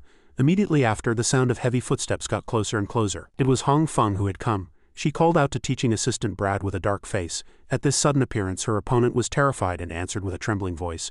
Professor Hong Feng. As if pricked by his conscience, he hurriedly made an excuse. Professor, this is just a misunderstanding. Simon asked me for a spar. Hong Feng didn't say much, just waved her hand once to send Brad flying and cut off his cunning excuse. It was impossible to tell what her facial expression was, but one could only hear Hong Feng speaking each word with force. I believe I told you to bring the student to me. She looked at Brad and her eyes flashed with a murderous chill and a sky-piercing pressure. Explain this situation. Not giving Brad any more chance to make excuses, Hong Feng called his name in a stern voice. Brad. Her opponent scrambled to his feet and answered, stammering, yes. Hong Feng commanded. Turn around. Stand in the most painful posture. Brad stammered for a long time. The most painful posture is. Hong Feng did not allow him to go against her will. Her voice was filled with a clear warning. Immediately, and immediately after, at the sight that unfolded before him, Simon couldn't help but let out a gasp of awe and surprise. In front of him, Brad bent over and pressed the tip of his thumb hard into the ground. Not only that, but he had to hold his body upside down and lift both legs straight up. It was clear that the tip of Brad's thumb was supporting the weight of his entire body. It was trembling, Simon thought to himself. To maintain that posture, he'll have to use both physical strength and dark energy. That must be really tough. Just then, Hong Feng glanced at him with concern. Simon, are you hurt anywhere? He answered honestly. I'm fine. He gave me a protective bracelet before we fought, but his opponent was still not reassured and seriously touched him here and there, checking for a long time. Your face is swollen. Are you really okay? What about here? She babbled on like that for a while. I think you're hurt here too. At this exaggerated reaction, Simon was at a loss for words. He immediately noticed something strange. The Hong Feng in front of him was not the real one. He couldn't help but remind her. Stop it, Jebbet. His opponent winked playfully. You caught me. Then Simon spoke frankly. It was too obvious. The professor would never grope my body like that. What happened with the mission I gave you? Jebbet giggled and answered. Completed perfectly. I've moved all the not-lit corpses. The next moment she suddenly exclaimed in admiration. But thankfully, due to your wisdom, Commander, we avoided a crisis. You told me to remember the professor's appearances and voices in case I had to escape Kizen and investigate. Having said this much, Jebbet stroked her chin and smiled brightly. It was meant to help me, but we both benefited. Simon sighed. I didn't think I'd end up using it this way. His opponent smiled brightly and continued, How about it? Have I now become your right-hand woman along with the Legion? Simon let her hug his arm, wearing a look of resignation. Yes, thanks for saving my life, but can you let go for a bit? What if someone sees? Jebbet held on and said, No, Commander, I haven't finished checking your wounds yet. Then her hand stealthily crept up onto Simon's chest and she whispered in a low voice. She lifted the hem of his clothes slightly, her two eyes sparkling as she said in a cute voice, Let me see the wound here. Her other hand was not idle either, continuously stroking Simon's shoulder. She asked, Is that okay? He was silent for a few seconds, then finally pushed Jebbet away. Stop it and deal with that taw first, she immediately pouted, looking disappointed. Turning back to Brad's side, Jebet immersed herself in the role again and called out in a stern voice, "Brad," he stammered in reply. "Yes, Professor." Jebet crossed her arms and pretended to be grumpy. "I'm very disappointed in you. Stay in that position for 20 more hours and then go back." Brad didn't dare to object and hurriedly answered clearly. Simon, hearing that, got scared on his behalf and whispered, "Isn't 20 hours too long?" Jebet continued to urge, "Act as usual tomorrow. Don't tell anyone what happened today. Not even me." At this, Brad was very confused. Seeing his puzzled expression, she explained as follows, "I mean, pretend nothing happened, because thinking about this makes me want to tear you to shreds." After finishing her words, Jebet put her arm around Simon's shoulder and slowly opened her mouth. "If you do anything to Simon again, I won't stand for it." She gave a final warning, her eyes filled with determination. Brad knew he was in the wrong and hurriedly complied. "Yes, I understand, Professor." Jebet turned around with satisfaction. "Let's go, Simon," he answered in a low voice. Yes, time continued to pass. As night deepened, the entire forest became quiet. Just as Simon came out, Cammy recognized him and shouted happily, "Simon!" He opened his mouth to apologize. "Sorry I'm late." His opponent didn't blame him, just asked with concern, "What happened? I don't see the taw." Simon hesitated and opened his mouth. "It's nothing, it's just about the Notlick corpses." Cammy widened her eyes and stared at him intently, asking back in confusion, "Corpses?" Simon hurriedly found an excuse. "I asked the taw if I could take a few for necromancy research and he helped me." But Cammy completely believed him and even praised him. "You're studying summoning studies really hard. That's really amazing." They continued to chat for a few more words. "Is everyone ready?" Cammy announced. "The firewood is ready. Now we just need to start the fire." Simon immediately volunteered. "Yeah, I'll do it." Before long, a red flame burned under the night sky, casting a warm glow. Melon rested her chin on her hand and marveled. "Amazing. Do you have to stack the wood in a square like this?" Simon kindly explained. "No, you don't have to, but this is the most common way. You can stack it in a triangle or any way you want." Cammy asked what she was curious about. "But why do you have to burn the leaves first?" He immediately explained. "It takes a long time to light the firewood directly, so it's easier to use leaves as tinder." Dick was also intrigued and asked curiously, "Do you have to use leaves? What if there are no leaves on the island?" Simon cheerfully answered each question one by one. "Then you can use pine cones or birch bark." A short while later, Hung Feng appeared and everyone greeted her. "Professor," she smiled brightly and replied, "You're ready to move." "Let's start right away." Hung Feng got straight to the point. "There are all kinds of monsters, but the butchering process is the same for all of them." "Show me the Notlick you caught." The group members immediately hurried to answer. "Yes, here it is." Hung Feng began to demonstrate. While doing so, she guided them. "Whether it's an animal or a monster, you have to drain all the blood, skin it and wash out the entrails," she explained. "Draining the blood is easy. You just have to cut the arteries and veins near the neck like this." At the bloody sight, Cammy was terrified and squeezed her eyes shut. Melon was no less scared, but she seriously wrote down every word of Hong Feng's explanation. "Then pull out the claws and tendons first like this. Once that's done, we'll cut along the bone here." A short while later, she stood up. "All right, this is how you butcher a monster. Next, I'll teach you how to clean a fish. This is much easier." Dick and Melon immediately answered in unison. "Yes." A moment later, Hung Feng was diligently explaining to the students. "First, cut off the head and scrape off the scales with the back of the knife. Then cut open the belly and take out the entrails and you're done. It's much easier than butchering monster meat, right?" Before long, she finished cleaning it, smiled brightly, and reminded everyone, "Now let's grill the meat." Hung Feng took out a small bottle and gently urged, "Oh, it would be good to bring some seasonings to the island. If the monster smells too bad, you can use seasonings to cover it up. And since monster meat can have parasites or bacteria, it's very dangerous, so you must eat it only when it's fully cooked." Melon nodded. "Yes, Professor, I'll remember that." Dick, standing beside her, was at a loss for words. "Aren't you being too tense?" Then Hung Feng cheerfully opened her mouth. "Does anyone want a drink?" As soon as he heard that, he immediately responded, "Me, you're the best, Professor." Cammy was also tempted. "I want to try some too." A short while later, moving on to mealtime, Hung Feng suddenly remembered, "Simon, where's Brad? Since he teleported us, I told him to come here and eat with us," he blurted out. "He wasn't feeling well, so he went home early." When Simon answered that, Hung Feng didn't probe any deeper. "Really, that's a shame. I hope he gets well soon." A short while later, Simon saw Cammy dozing off and leaning on his shoulder. He immediately said, "She's fallen asleep. Professor, I'll take her to her room." Hung Feng naturally didn't stop him. "All right," she laughed cheerfully. "Now it's just me and Melon drinking. Cheers," her opponent carefully reminded her. "Professor, you've had a lot." Dick excitedly cut in again. "Professor, me too, I want to have a toast too." Meanwhile, Simon carried Cammy back to the room. After laying her on the bed, he gently covered her with a blanket. Seeing her sleeping face, a faint smile spread across Simon's lips. "Sleep well, Cammy." After he finished speaking and was just about to get up and leave, Cammy suddenly reached out. It was such a sudden action. She suddenly grabbed Simon's collar tightly and pulled with all her might. Simon's vision shook and a sound that was not small echoed through the quiet room. He was pulled by Cammy and fell onto the bed, his face filled with bewilderment. Not stopping there, she placed a hand next to Simon and leaned over. Under the moonlight, Cammy got on top of him and the look in her eyes seemed to have changed. Simon was flustered and quietly called her name. "Cammy." Under the bright moonlight, two bodies faced each other closely. In the quiet room only the sound of their mixed breathing could be heard. Cammie's pupils had now changed into a slender shape looking very unfamiliar. She just stared intently at the young man beneath her. Cammie remained silent like that, making Simon even more flustered. As he was frozen in place, Cammie got closer and closer, gently placing her hand on Simon's shoulder. At that moment he began to panic. "Wait a minute." Simon futilely called her name, trying to wake her up. "Cammie." At this time she revealed her fangs and opened her mouth as she approached his neck. At this very crucial moment a sudden slapping sound echoed. Cammie flinched and muttered in a low voice, "No, I can't." She covered her own mouth and said with a choked voice, "I can't bite him." Simon watching her collapse into his arms. Simon still couldn't hide his surprise. "Cammie, did you just hold back because of me?" But he didn't hear any answer. Because Cammie had once again fallen into a hazy sleep. A faint smile spread across Simon's lips and his gaze also softened. He said in a gentle voice, "Sleep well, Cammie." The scene changes to the next day and Jane announced from the podium, "There is an important announcement today." She informed them that in 2 days the students would be participating in an island survival evaluation. Hearing that, Simon and Melon showed expressions of excitement, saying that the island survival evaluation was finally here. Jane continued. While the teaching assistants handed out the guides, she gave a brief introduction. She turned to the blackboard and summarized briefly while writing. All 961 first-year students from Class A to Class N will participate in this evaluation. According to the information provided, once the test begins, students will be teleported to random locations on the outskirts of the island, she specifically emphasized. At this stage, your goal is to survive as long as possible and move to the central area of the island. But the rules are not that simple. Jane placed her hands on her hips, tapped the board lightly and said clearly, "That alone is not enough to evaluate you, so we have created a point system this time." The explanation for the point system was as follows. Students can earn points by hunting monsters on the island depending on the type. Monsters are level 1 to 4 and each one is worth 20 points or more. At the end of the evaluation, students' scores and rankings will be determined based on the points they've earned. Then Jane took out a bracelet and held it up. She first introduced it. "We will use an item called a tongue pad to calculate the points." Jane briefly explained how to use it. At the same time, she demonstrated it herself for the students below. "It's very simple. You just have to bring this item close to the monster's corpse." In front of everyone, the teeth on the tongue pad opened and a long red tongue immediately shot out, surrounded by purple mana. Jane held the tongue pad in her hand and continued to explain.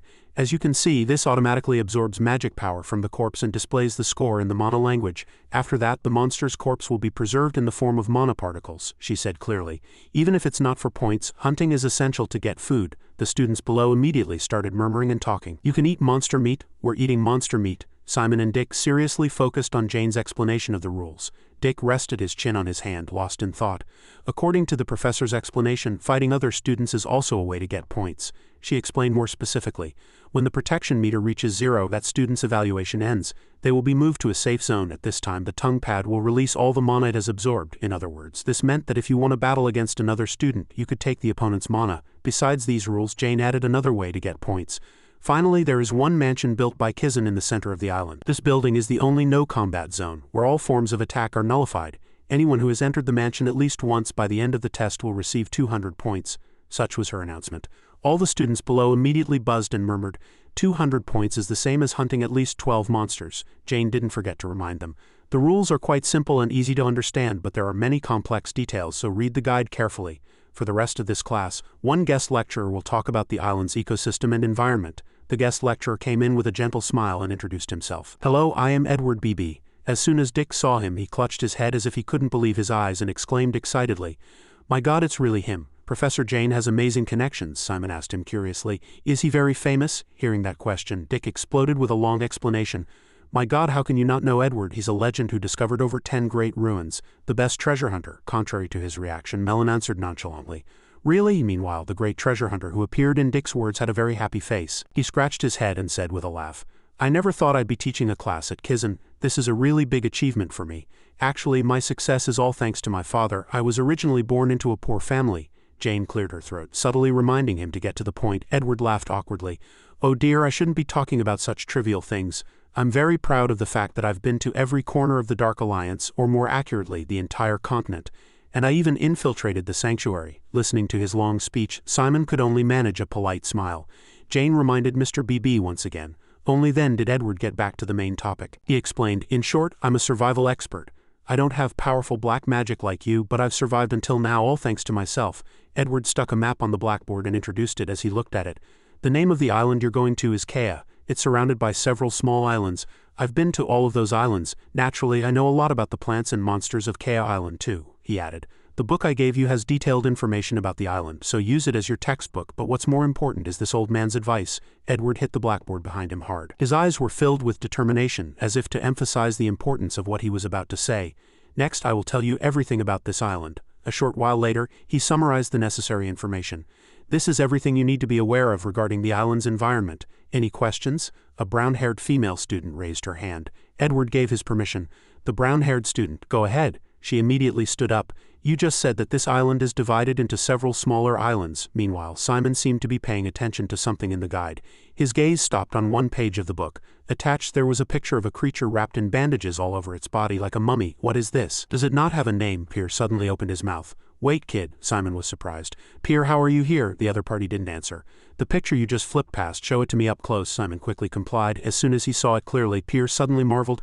My God, what is that guy doing here? Hearing that, a suspicion immediately arose in his mind. It's not a monster, Pier asserted firmly. Not at all, as he revealed. He was a great undead who once commanded Pier's legion. Simon couldn't help but be surprised to hear that. Pier suddenly asked, Kid, do you remember your father's sins? As soon as this name was mentioned, Pier showed a look of joy. Richard. On Simon's side, he answered seriously. Of course, my father fought against the necromancers to protect my mother, the priest. Pier didn't beat around the bush any longer and spoke directly. Right then, the Dark Alliance was chasing our legion, according to him. At that time, when the group had to retreat due to the fierce suppression of the Alliance, one undead stepped forward to open an escape route for them. That resolute back was deeply etched in Pier's mind, and he could be sure that the person in the picture was that very man. Pier's mood suddenly sank. He slowly opened his mouth. His name is Biome. As he spoke, he recalled the image of the man wrapped in bandages, bravely opening an escape route for everyone. He was none other than the commander of Pier's huge Vitalian legion. He recalled and said, unlike other undead, he was very dedicated and loyal to the legion. So he decided to sacrifice himself for everyone, betting his very existence. I thought he was dead, so I never imagined he would still be alive on an island owned by Kizen. Seeing Simon's silent appearance, Pier immediately asked with concern, What's wrong, kid? He rested his chin on his hand and looked at the picture, frowning slightly. No, it's just that something feels strange. Simon showed clear suspicion. Isn't it strange that my father's undead would appear at my competency evaluation site? His logic was so sound that even Pier reconsidered and agreed. But such a case could also be quite reasonable. According to his analysis, if you follow the connected islands from Kea Island, you will arrive at Sea City. Biome went missing in that port battle, so it could be him. Simon couldn't deny this hypothesis and gave a small nod. That seems plausible. Setting this question aside for a moment, he closed the guide and probed Pier. Since he's my father's undead, I want to recruit him. That should be fine, right? Hearing that, the other party immediately burst out laughing. Of course, he said that he was once the mainstay of the Legion. If you can successfully recruit him, he'll be a great help. Hearing this, Simon pulled himself together. All right, I have nothing to lose anyway, so I'll try to contact him. In the end, Pier himself wasn't sure. But quite some time has passed, so his personality or thoughts might have changed a little. As if pricked by hearing his own name called, he looked elsewhere. Talking back and forth was to imply only one thing. He was persuading Simon to take him along. I will persuade him myself. He naturally saw through Pier's intention and firmly refused. No way, he was very puzzled. What? Why? Simon nonchalantly opened the guide and said with a helpless expression, This line says that before teleporting to the island, luggage and auxiliary spaces will be thoroughly inspected. Prohibited items include things unnecessary for survival and food. Pier clicked his tongue and could only accept reality in the end. How troublesome, Simon comforted him. I'll find another way. I'll stop by the ruins tonight and we'll talk. Then he returned to his conversation with Melon. She asked if he was planning to bring seasonings. Simon answered with a smile. I'm thinking about it. Meanwhile, Jebbet was laughing maniacally and hugging Pier. He weakly urged Simon, Please come quickly. Jebbet has started to run wild. He hurriedly replied, I'll try. As the professor announced that class was over, only then did he look up at the podium. Jane was urging the students to prepare well during the 2 days before the survival evaluation. Below, everyone answered in unison, Thank you. As soon as class ended, Cammy excitedly called Simon. Let's go eat lunch, he gently refused. Sorry, you guys go ahead. Something came up that I need to take care of. Behind him, Dick was futilely shouting, I want Mr. Edwards' autograph. Melon grumbled as she grabbed him by the collar and dragged him away. If you keep this up, you'll end up on Professor Jane's blacklist. Simon said goodbye without hesitation. See you later, enjoy your lunch. Cammy watched him leave with a wistful expression. All right, in a building outside the classroom, an urgent voice was heard. Vice Dean, a man ran up, put his hands together and begged for more time. Please give me just 5 hours. No, even 2 hours would be fine. I'm a professional treasure hunter. I can't go back without exploring this mythical island, but she just glanced coldly at her watch. 6 minutes and 40 seconds. Jane stated clearly that entering the island without Kizen's official permission was strictly forbidden, so she would permit him to stay for the next 6 minutes and 24 seconds. As soon as she finished speaking, she immediately started the countdown.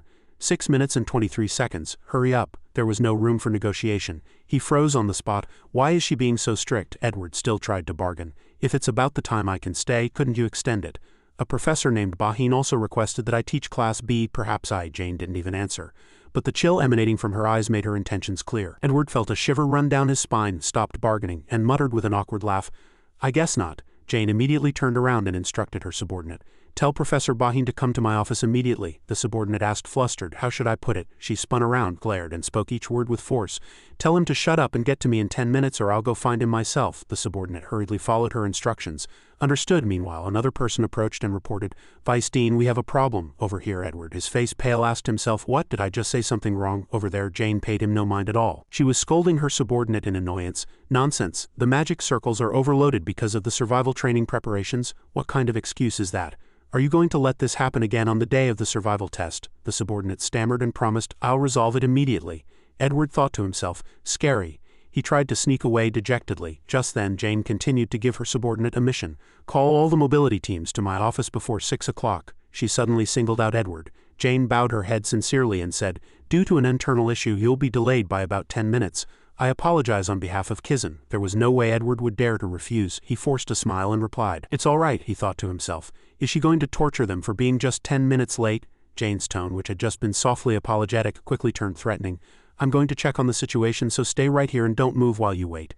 Edward cowered and nodded repeatedly. Yes, of course." As soon as she left, he slumped to the ground and let out a sigh of relief. "My God, the people at Kizen are really scary." Just then, a voice was suddenly heard. Hello." Simon approached while reviewing the guide and introduced himself first. "I'm a student from Class A who was in your lecture earlier. Your lecture was excellent." Hearing that, Edward shot up, smiled with satisfaction, and tried to strike a cool pose. Very, very good. What's your name?" Seeing him hold out his hand with a pen as if to give an autograph, Simon was immediately flustered and hurriedly explained. "I didn't come for an autograph. I came to ask about the lecture content. But if you don't mind, I'd like one too." Hearing that, Edward's expression immediately turned to one of disappointment. "Oh, I see." Simon didn't beat around the bush and got straight to the point. "Besides the monsters and the materials you gave us, only this one doesn't have a name. Do you happen to know any information about it?" Hearing that, the other party immediately showed interest and took Simon's book. "I organized the information in such a hurry that I haven't reviewed the photo section yet. I didn't know this was mixed in." He was asking about Biom's picture. He said frankly, "Unfortunately, I don't have much information on that." Edward explained that he had only taken the picture because he thought it was interesting, and he had never seen anything like it since. Simon quickly caught the key word and hurriedly asked, "What do you mean by interesting?" The other party thought for a moment and then slowly recalled. The fog was very thick that day, and this monster was wandering around the island in a giant form. He still remembered that day's memory clearly even now. Thinking back, Edward still found it hard to believe, but when I took out my camera it shrank, and this picture was taken then. It looked a little smaller than you. Simon immediately asked, "Then how tall was it before it shrank?" Edward tried hard to remember.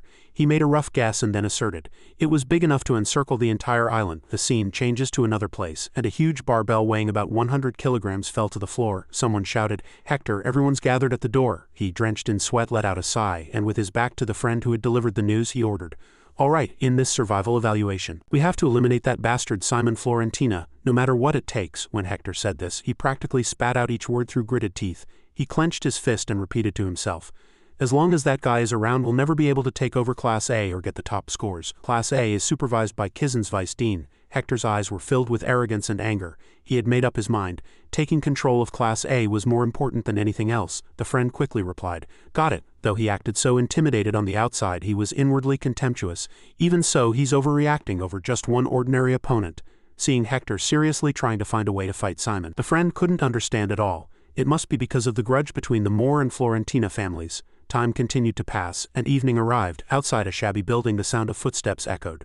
A figure wrapped entirely in a black cloak walked and muttered, "I hope this isn't a waste of time." At this moment he was thinking of Simon, the image of him standing next to the mud golem looking down intimidatingly. The opponent's words were still deeply etched in Heron's mind. "I don't know what grudge you have against me, but you will never be able to defeat me with a power that isn't yours." It was fine when he didn't think about those words, but the more he thought about it, the angrier he became, gritting his teeth and calling the name that continued to torment him. Simon Florentina. Heron looked down at his own palm and repeated to himself, "I finally got into the middle group in last week's combat evaluation, but this power will soon reach its limit. I'm slowly losing strength." As he thought this, he fell into deep thought. I have to catch Professor Bahan's attention in this survival test. That way, before he could finish his words, Heron was drawn by a movement above his head. As soon as he looked up, he was blinded by a strange light. The strange light was flying at an incredible speed, and what came into his sight were feathers scattering in the air and beautiful widespread white wings. Heron asked flustered, who are you? The mysterious figure became clearer. Wearing a white cloak amidst the scattering feathers, the person smiled and slowly opened their mouth. I'll make you an offer you can't refuse. Cammy clenched her hands tightly in nervousness. She buried herself between Simon and Melon and whispered, I am a little worried. Then she put her hands together in front of her chest as if in prayer and squeezed her eyes shut. Her voice was very anxious. What if I get separated from you guys? Simon saw this and smiled with his eyes. He turned to her and encouraged her. Don't worry, Cammy, you'll do fine. This time Dick, who was beside them, suddenly made a teasing remark to the two girls, causing them both to freeze on the spot like stones. No one could say a word. Are you guys really planning to hunt monsters and cook their meat? Cammy shed a sad tear. She stammered and explained, I had just learned how to fish, so I'll catch fish to eat. Melon also avoided the problem, unable to look Dick straight in the eye, and said, I'll have to go far to get supplies, so I'll be tired and hungry. If I'm hungry, maybe I really will eat it. Simon heard her and became a little worried. Won't that be too hard if you have to do that? He smiled and gently explained the rules again to make her understand. Supplies don't just appear on their own if you go to a set place at a set time. And this time, it's a survival battle, so there will be special creations too. Then won't a lot of other people be aiming for them too? That's right, but what else can we do? Melon was slightly annoyed. She rested her chin on her hand, furrowed her brow, looked elsewhere and grumbled. Getting the supplies will be beneficial for us, right? As soon as she finished speaking, Dick made another teasing remark, making Melon so angry she was about to fume. Melon will just burn everything anyway, even the supplies, all of them. Do you want to die? Simon and Cammy could only smile wryly as they watched the two playfully bicker, observing their commotion. At this time, an announcement that seemed to urge them echoed from the side. Teleportation will now begin. Do not leave the magic circle. Dick and Simon stood up straight, side by side. Suddenly, Dick saw something and lightly called Simon to make him look that way. Simon, look over there. When they both turned, they met Hector's sharp gaze, who was staring at them. If we run into each other this time, it's going to be the end. Dick broke out in a sweat and said, as if encouraging himself or Simon, let's do our best. Simon sighed and lamented to himself. Why me of all people? At this time, the magic circle under their feet began to glow and a soft blue light shone on their black shoes. A passionate cheering sound was also heard. Everyone fight well. Let's all survive and meet at the mansion. As everyone's bodies began to teleport to the mansion, Melon looked worriedly toward Simon and hurriedly reminded him, Simon, don't just rush to the center and get yourself killed senselessly. Just pass by the low point areas. Seeing that, he cheerfully agreed with her. Got it. Simon smiled brightly. Before his body teleported from this place, he promised Melon loudly. See you later. A moment later, he was teleported to a tropical rainforest. All around Simon were green trees and towering coconut trees. He exclaimed with interest, Oh, it's really a forest. His eyes narrowed and his whole face went blank. Simon stood there without moving, as if rooted to the spot by the scenery. Then he smiled. His face looked really silly at this time, but it was also very lovely. He looked up at the flock of birds flying freely in the high blue sky and then shouted loudly toward the deep forest to express the joy in his heart.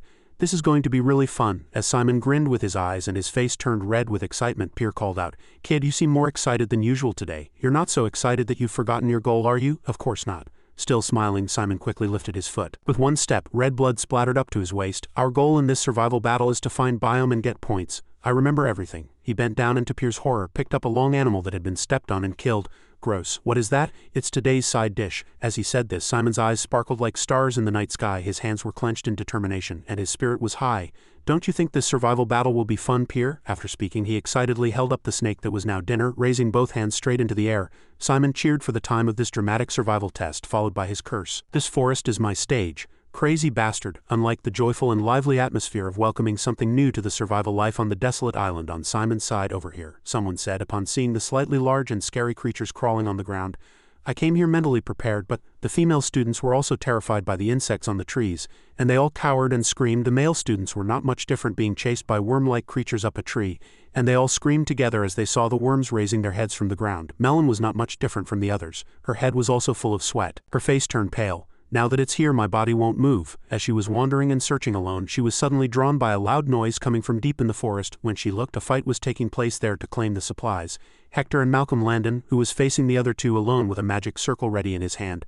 That's special admission number 10, right? They're already fighting for supplies. Seeing them fight so fiercely and intensely, Melon couldn't help but just stand and watch. After being discouraged for a moment, she clenched her fists and encouraged herself. Calm down and fight. Now on the other side of the island, a large group of students was staring at something with stiff faces. They all thought with quite surprised expressions, "What's that over there?" It turned out that the one who surprised them was Simon. By this time he had already completely adapted to the island, carrying a rope on his shoulder, a pile of dry firewood and arrows on his back, and having one skeleton follow closely behind him. Did he become a resident here? Everyone couldn't help but have their eyes turn red seeing him like this. They immediately stared at Simon as if a hungry tiger was eyeing its prey. That guy seems to know the forest like the back of his hand. Is he a treasure hunter? It didn't matter if he was a resident here or a treasure hunter. They couldn't wait any longer and rushed at him from all directions, their eyes sparkling as if they had seen delicious food. They all had only one thought in their minds. "We have to get that guy on our team no matter what." A male student shouted and tempted him, and another person, angry that his words were stolen, glared at the other and cursed. But Simon paid them no mind at all. "Do you want to join our team? We'll take care of the fighting. If you're okay with it, join us. Our team is much better than those guys' team." "No, we're all elite members." He waited until everyone had finished speaking, then turned his head and gave a very gentle, friendly smile. Simon, with an incomparably friendly expression, raised his hand to refuse and said, "Sorry, but I've decided to be on my own for today." After speaking, he took the skeleton and quickly walked away, leaving the stunned group behind. "That's it." As Simon pushed aside a dewy banana leaf blocking his path with his hand, Pier reminded him, "I know you're planning to find Biome, but don't you think we've come too far from the center?" He answered without being rushed. "Don't worry, we'll be able to catch up to everyone by tomorrow." Pier's two eyes on Simon's button shone. He asked, displeased, "How are you going to do that? We're near the beach on the opposite side of the center right now," he answered nonchalantly. Just as he came out of the bushes, a wide open space spread out before Simon. Many people were carrying wooden supply boxes. "I know the way." Simon paid them little attention. He continued straight ahead, looking around. "What is this?" At this time Brad, carrying a wooden supply box on his shoulder, saw him, furrowed his brow and asked, "What are you doing here? This is a restricted area for students. Get out now." Brad waved his hand at Simon. His voice sounded slightly annoyed and impatient, but Simon seemed to pay him no mind. "What, you want another round?" Suddenly his attitude changed. Simon smiled, turned around and politely refused. "It's okay. Thank you, but I just took a wrong turn. Please continue with what you were doing." He stepped on the green grass under his feet, left the place with the supplies and said to himself, "I was sure it was in this direction earlier. It should be somewhere around here." As he finished speaking, a layer of white threads woven like a spiderweb appeared on the ground, stretching far over the ground. It covered a large nearby green tree entirely. The torn white net hung tattered along the tree trunk. He raised his head to look up and said in a low voice, "This is it." On top of that old white net, a silver object placed right in the center emitted a few dazzling white rays of light. A spatial bracelet. "Were you looking for this?" "Get it." Simon looked up. He sensed something was off and stopped Pier's hasty urging. "Hang on, I need to check if anyone's watching." He followed Simon's gaze and looked up. A flying device with a surveillance eye was moving back and forth across the wide sky. "You mean that magic-powered surveillance device? Good, no one's watching." Waiting for it to pass, Simon bent down and pressed the silver bracelet. His eyes lit up. "It's done now, Pier." As the bracelet activated, Pier and a group of skeletons burst out, laughing loudly in excitement. "Finally, I'm back." But his joy was short-lived, for Simon opened a spatial passage beneath the ground. He smiled awkwardly and gestured invitingly at Pier. "Come on, please step inside this spatial bracelet." "What?" he shouted as the surveillance device swept past overhead. "What do you mean go back in when I just got out? We have to hurry before the surveillance devices come." Just then a voice came from behind the two of them. Simon and Pier, startled, turned to the source of the voice. "That's enough." For some time Brad had been watching their every move from behind. He said angrily, "You deliberately avoided the eyes of the instructors and professors and stole another spatial bracelet." Brad stared intently at Simon, accusing him with every word. As if this alone was enough evidence to get him expelled, his gaze shifted to the large, dark figure standing next to Simon. With that added to the mix, but suddenly the atmosphere changed. He winked and made a heart with his hands at Simon, looking like a schoolgirl admiring an internet star. If it were any other student, of course it would be, but not the commander of the Alliance. It turned out the person inside Brad's shell was Jebbet, sending him hearts. "How about it? Isn't my transformation skill amazing?" The two were startled. Sweat dripped from his drenched hair and he let out a light sigh. Pier was the first to speak, marveling. "My God, I've never been so creeped out in my life. I'm sorry, I couldn't help it." The day before the survival test, under a beautiful sunset sky tinged with red, Brad sat alone on a rock in the forest. Long straight legs approached him and called out his name. Simon was standing there. He looked at Brad, who was sitting quietly with his head bowed, and asked seriously, "Last week you said you'd do anything if I won, right?" He didn't beat around the bush or lead into it from afar, but got straight to the point. "From now on, be my stand-in." He shot up at Simon's suggestion. He couldn't understand his words at all. What? How dare a mere first year speak to a teaching assistant like that? "If you don't want to, I can't force you." He glanced at Brad. His brow was furrowed with anger and displeasure. "Professor Hong Feng still doesn't know why I fought you that day, does she? What do you think she'll say when she finds out?" Brad froze at Simon's mention of Professor Hong Feng. He couldn't say a word to the meaningful reminder. "This time I doubt she'll let it slide like she did last time." Hearing that, he became quite angry, even letting out a growl as he gritted his teeth. But in the end Brad had no choice but to compromise. He sighed, closed his eyes and gave in. "Fine, what do I have to do? Lend me a spare spatial bracelet, then hide somewhere out of sight." Brad asked back, Are you planning to impersonate me? Simon looked up at him, slightly surprised, and asked back, how did you know? I've seen all sorts of tricks during my time as a TA. It's common for students to use stand-ins to disguise themselves as others at this school. He held out the spatial bracelet. It stood upright on his wide palm. Have it your way, but if you get caught, I'm not taking responsibility. Don't worry, I've calculated everything. Jebet in Brad's form rushed at Simon at this moment, closing her eyes and sending a sky full of pink hearts. Commander, I missed you so much. She cupped her blushing cheeks with both hands and spoke coquettishly to the fuming Pier behind her. I've completed the mission you entrusted me with. Hurry up and praise me. Stop it, Jebet, you're creeping me out. Simon was also not used to the sight of a muscular giant body acting cute. He scratched his head and asked curiously, how did you get here? The other Tush are around too. It's okay. They sent me to check if the students were back, so they let me go. She proudly showed off her talent while Simon stood behind her, stunned, and Pier looked like he was about to draw his sword and cut someone down, unable to bear it. My perfect acting skills fooled everyone. Could you not make that face with that body? Jebet, still smiling brightly like a flower, made a few feminine gestures with Brad's body, not caring that the others were not at all happy with her. You're going to meet Biome, right? I want to go too. You can't. She paused when Simon firmly stopped her. The smile on her face disappeared too. You're pretending to be Brad. If you disappear, the school will get suspicious. Pier and I are enough. Pier, standing beside him, backed him up. Although it was an official matter, it contained a hint of personal feeling, and Jebet became sulky. The kid's right, you go back. I hate the sight of you, you petty bastard. She turned away, dejected, and left. Seeing her completely deflated back, she said to them, if the commander says so, I can't help it. I'll go back. Her voice trailed off and Simon just stood there quietly. I wanted to meet Biome too, but I must follow the commander's orders. The more she spoke, the more resentful her voice became, and Simon's mood also became gloomy and dejected. I'm a grown-up undead now, so I can't cry. Pier beside him covered his ears. He tried to block out her whining and said to Simon, if it's bothering you, give her a reward. Rewarding a subordinate is also the commander's responsibility. This plan wouldn't have succeeded without her. It would be good to reward her. Jebet, in Brad's body, walked away dejectedly, her eyes welling up with tears. The two looked at her back, then glanced at each other and conferred. Do you know what she likes? Yes. A short while later he called her back. Jebet turned her head at the sound. Her eyes were still wet, looking very pitiful. Could you change back to your original form for a moment? Yes. She returned to her original form. Her long full pink hair fluttered in the wind. She looked at him with a beautiful appearance. What is it? No, it's just. Simon approached her stiffly. He paid no mind to her puzzled expression, closed his eyes tightly, reached out and took her wrist. He touched her arm. The touch was very gentle, with no bad intentions at all. Simon gently pulled her into his arms. Her eyes widened in surprise as his warm arms wrapped around Jebet's slender body. He encouraged her warmly. His soft and gentle voice made Jebet's cheeks blush.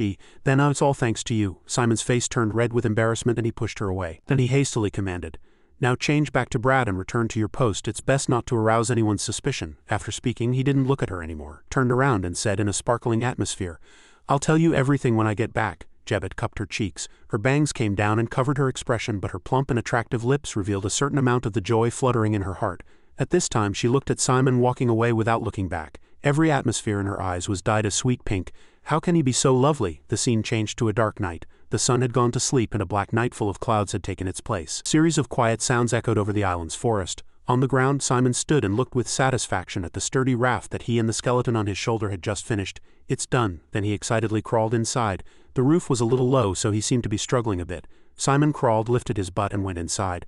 Time to sleep. What, are you really going to sleep? Pier beside him kept shouting noisily. He tried to stop him to continue the scouting he had been doing, but Simon was already lying comfortably with his eyes closed. He pulled on his red necktie. It's not too late, let's look around a bit more.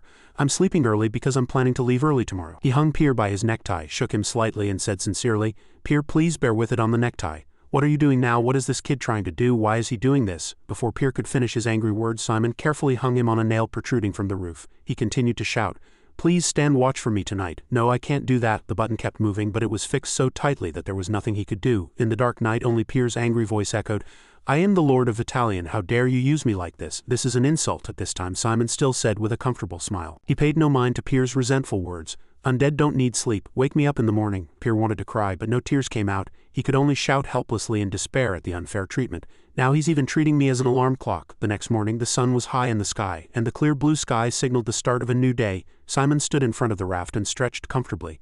Good morning, Pier. By this time, Pier's anger had reached its peak. He growled at Simon, but Simon still calmly tied the necktie around his neck as if nothing had happened. I will never forget this humiliation. I'm sorry. I promise to use the money for the Legion when I get it. That's acceptable. What are you doing so early in the morning? At his question, Simon activated the spatial bracelet and released a few skeletons from the spatial passage under the ground. I'm going straight to the central area. 4 skeletons bent down and shouldered Simon's raft. He turned his head to check the surroundings and said, Everyone knows the mission, right? Lift at the same time. A few skeletons quickly shouldered the raft. Pier asked him through his soldiers. The central area, you mean the mansion? Yes, I'm going to the mansion. A map of this land was quickly drawn in both of their minds. Simon carefully analyzed it for him. Terra Island has one large island in the center, surrounded by 4 smaller islands, and the river is also narrow, so it's usually drawn as if the 4 islands are close together.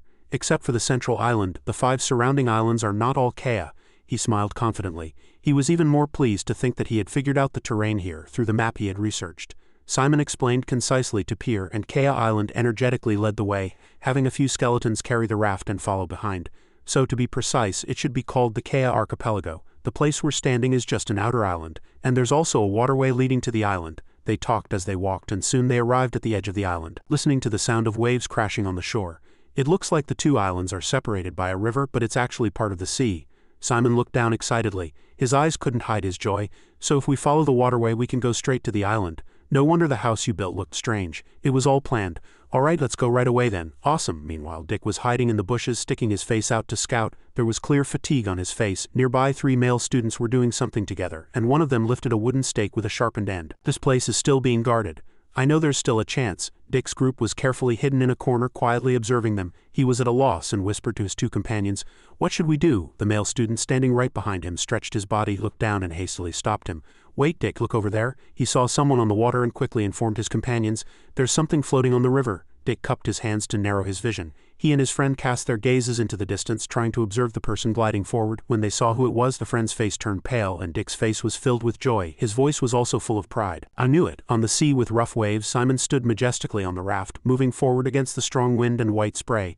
"Simon, it really was you." He paused for a moment, put his hand to his forehead to shield his eyes from the dazzling sunlight. He looked into the distance and asked himself in surprise, "It seems like a few students got here before me." What? On a high hill at the edge of the forest, a group of people had arrived first and were standing together on it. "Hey, do you see them?" A student saw Simon coming, ran forward and hastily shouted, "What? Someone seems to be coming this way on a boat." "Stop him. Attack over here." Dick cheered enthusiastically. He waved his hands and danced, his eyes burning with anger, which surprised the friend who came with him. "Now's our chance, let's go over there." What? On the other side, Simon had already glided right under the suspension bridge occupied by another group. One guy pointed at him. Dick took the opportunity to lead everyone to pass together. "They're not paying attention to us because of the guy on the boat below. We have to cross over there right now." He smiled brightly, led the way, and turned his head to urge his companions as he ran. "If their attention is diverted, Simon will be able to pass safely too. Let's go, run fast." The group of 4 quickly approached the entrance of the suspension bridge on the opposite side. Dick was still in the lead and was the first to jump onto the bridge. "Don't mind them, just run fast." "Look, they're crossing the bridge, get them." As it became noisy above, Simon looked up. After looking, he realized the situation was not good. Seeing the fireball flying towards him at high speed, Simon praised it while preparing to counterattack. "I don't know who shot it, but their skill is definitely good." Suddenly a loud noise came from under his raft, and a streak of light flashed and shot up from the water on Pier's command. "Fire." 2 bone arms holding 2 green flowers floated in the air. They squeezed them tightly in front of Simon's eyes. In one blow, the raft shattered into pieces, and Simon lightly jumped into the air to avoid the surprise attack. At the same time, the green flowers and bone arms also fell into the water. "What?" He stepped on it.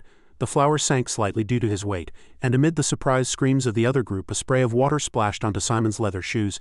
"Hey, what the hell is he doing?" He jumped onto the flowers, dodging the magic surprise attacks being thrown over the rough waves. The other group still couldn't believe the scene unfolding before them. "Hey, is he running on water?" A sharp person finally realized it. He looked down through the cracks in the wooden bridge. "No, he's running on flowers, he's running on flowers." Dick, dodging attacks from below, couldn't help but admire Simon as he stepped on each flower and moved forward. "That plant that floats on water, he's always full of new ideas, it's amazing." At this moment, Simon jumped very high and performed an artistic somersault as if to show off to the group below. He turned upside down, opened his hands, and his expression was much more serious than before. He shouted the word "retrieve." Immediately, white bones flew fiercely at the students on the shore. 2 of them were terrified and covered their heads with their hands, screaming. Before they could finish their words, Simon and a few of his skeletons landed safely on the ground. They all gathered together to celebrate their victory, not caring about the terrified, sweating group behind them. "All right, let's go." As they were whispering and talking, a person brushed past them. His coat fluttered in the sea breeze. "I've never seen a skeleton used like that before. I really can't understand it."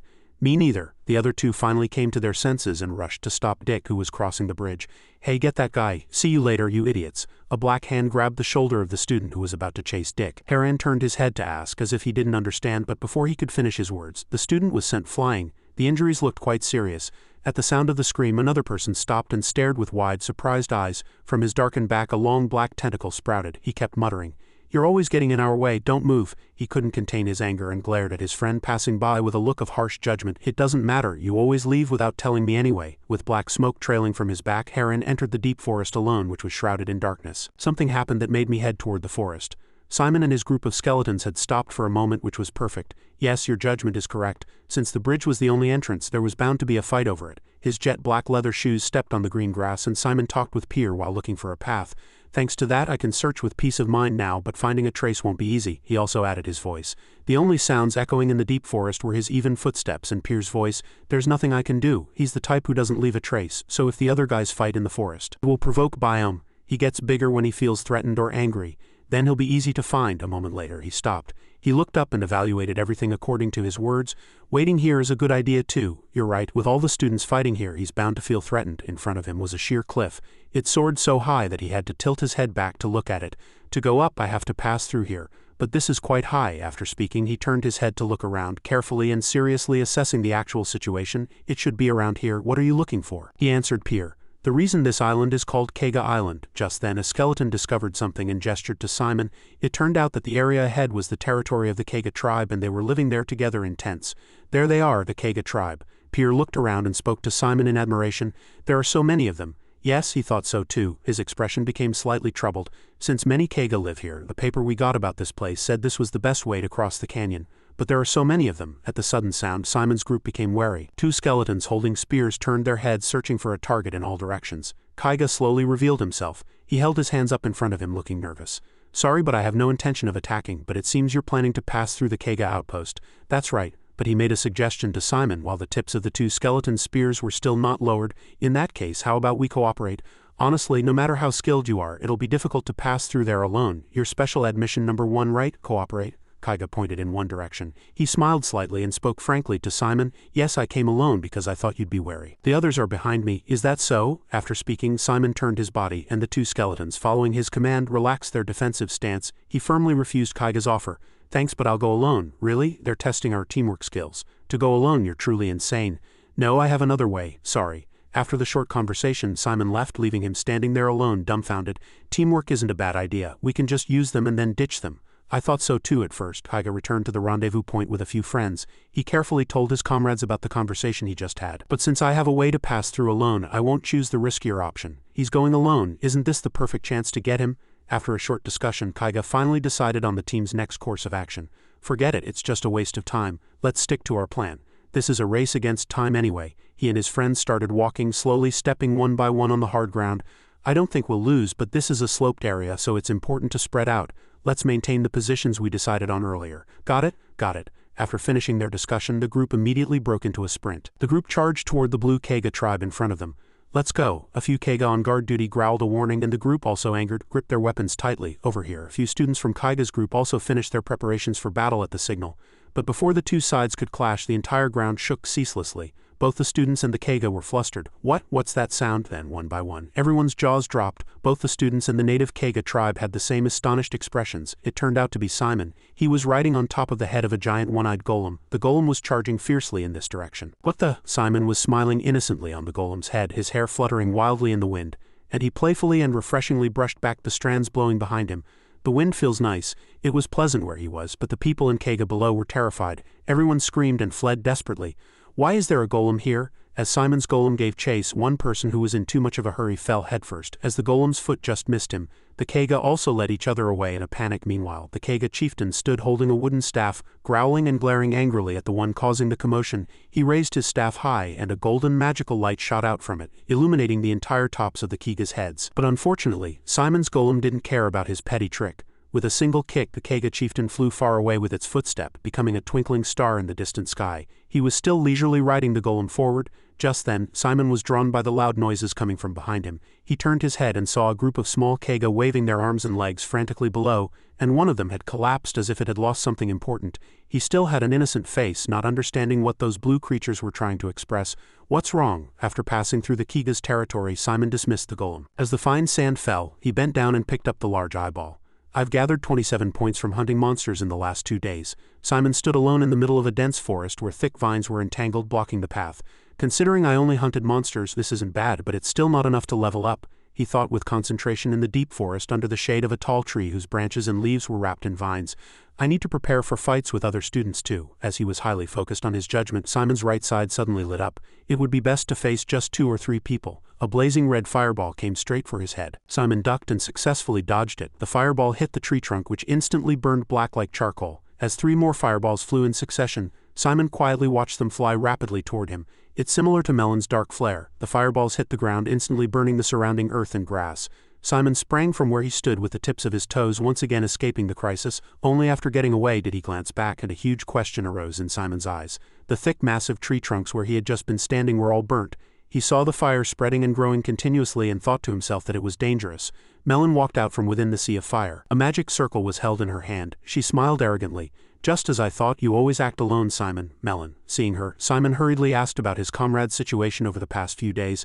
"I was really worried. Are you okay? Do you have enough to eat?" Since starting on Kega Island they had all been together. Simon stared blankly at his familiar yet unfamiliar friend. As group members and friends they had all worked hard and relied on each other. Just as he was about to speak, she cut him off, looking very displeased. "Melon, aren't you even a little bit curious?" As she spoke, she raised the magic circle from which magic continuously surged.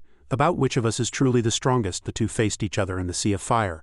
Simon looked at her as if he didn't understand and asked, "Melon, are you picking a fight with me?" "Yes." Melon clenched her fist and flames wrapped around her wrist and hand. A confident smile of a strong person bloomed on her beautiful lips. "It's a chance to resolve all the discord between us." Following her excitement, the flames burned even more fiercely. It covered the forest and swallowed Simon inside. A good opportunity like this is rare. Something is very strange. He noticed something strange about Melon's behavior, but the flames grew larger and larger, making everything blurry. "I knew I'd have to fight Melon someday, but isn't this too hasty?" Simon looked deep into Melon's empty eyes and thought carefully. "She always wanted to win everything and stand at the top, but I never thought she'd actually attack me like this." But she didn't give him much time to analyze further. Melon began her attack by throwing a fireball. "Are you just going to stand there and let yourself get killed?" He continued to defend and dodge, and couldn't help but admire the sight of everything around him being burned by her fire. Her destructive power is really amazing. Simon also had a slightly difficult time dodging Melon's fire, but his eyes shone distinctly with insight. Her ability is truly incredible. Amidst the blazing red light, he fumbled at his side for something. "No matter how I look at it, Melon is a truly outstanding student." Melon still stood there, raising her hand with cold eyes and continuously controlling the fireballs to attack Simon. "But no matter how perfect she is, I have a chance to win." With a whoosh, his object spun and soared up before landing right in Simon's hand. He took out a wooden bow. "When it comes to attacking Melon, she's the strongest on Kega Island. Her firepower is strong enough to serve as both offense and defense. Without a perfect attack, I can't even penetrate her flame barrier." He gripped the white cloth wrapped around the bow's body, and Simon seemed to have made up his mind about something. "So I have to land a precise blow that aims straight for that spot." One by one, arrows slowly materialized from the space coated in a black sticky liquid. "Don't forget," he frowned in displeasure, knocked an arrow to the bow, drew the string taut, and aimed straight ahead. "Just as you understand me, I know you well too." Melon widened the magic circle in her hand. She continued to shoot fireballs and shouted at Simon, "Do you really think you can destroy this flame barrier?" The arrow, covered in black magic, left the bowstring and shot forward like a flash. It tore through Melon's fireball, pierced through it, and aimed straight for her. Melon couldn't dodge, and the arrow flew as it was. She gritted her teeth and created a protective barrier around her stomach. It took too much resistance, couldn't hold on for long, and fell onto the hard ground, an arrow filled with dark energy. "Ah!" Angered, Melon released her magic even more crazily. "Don't look down on me like that, Simon." 2 streams of black magic power rose from the ground. They wriggled ceaselessly, rising higher and higher. Melon chased Simon through the massive flames. Seeing this spectacle, he tilted his head worriedly and looked back. "She's drawing me into a magic duel. This is going to be tougher." Her magic circle grew darker and darker, and the power of the rising flames grew stronger with each moment. "Simon, you probably think you have a chance to beat me with one perfect attack, but once I complete my dark flare magic, you're finished." Simon turned his head and with the corner of his eye glanced at the girl chasing him from behind. An arrow coated with dark energy. Coming from nowhere, it pierced her shield and almost hit Melon's thigh. Then 2 more arrows flew in succession. Flustered, she barely managed to create a shield on the body parts it was aiming for.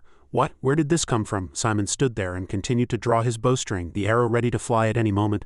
"Simon is still standing in front of me and hasn't released his bowstring yet, and these arrows came from 3 directions." She glanced at her surroundings, trying to find the figures of a few skeletons that might be in some corner. It must be the work of skeletons controlled by Simon, just as Melon had guessed. In a corner, a skeleton was ready to shoot her at any moment. In that case, he wasn't just standing there blankly like I thought. He had prepared everything in advance. Simon saw his chance, focused, and drew the bowstring taut, his eyes looking straight ahead. "Your weakness is long-range attacks, so I prepared an attack from 4 directions." Cornered, Melon couldn't hold back her anger and gritted her teeth as she spoke to Simon. "Don't underestimate me. I know my weaknesses better than anyone. You're not the only one who knows how to strategize. An arrow flew from somewhere, its body still coated with dark energy. Melon immediately activated the magic circle at her feet, and as it shone brightly, magic power rose from the ground. Suddenly a giant block of ice burst up from the ground and broken stones and ice shards flew up, creating a thick cloud of dust. Simon stood there, blocking his front with his arm. He calmly watched as the ice block shattered and small pieces scattered into the air. It should be over now. He held his bow close to his body, a slight fatigue on his face, but his attitude became insincere again. It would be best to buy some time and escape. Simon, just as he had decided to slip away, Melon stood up again, holding the dark flare magic in her hand. She shouted at Simon, "Do you think the fight is over? Are you going to end our first fight like this? Let's fight, here and now." The arrow in his right hand suddenly tensed. He knocked the arrow to the bow again, preparing to draw the string, and thought, "Why is she being so stubborn? I should shake her off and run away." Just then, Pier suddenly spoke and Simon's whole body froze on the spot. "Get out of here right now, he's here." He didn't fully understand his words and was about to ask back when the ground not far from the two of them cracked and a small mound of earth rose up. "What do you mean?" Pier shouted. Just then a giant arm, tightly wrapped in white bandages, shot up right next to the small Melon.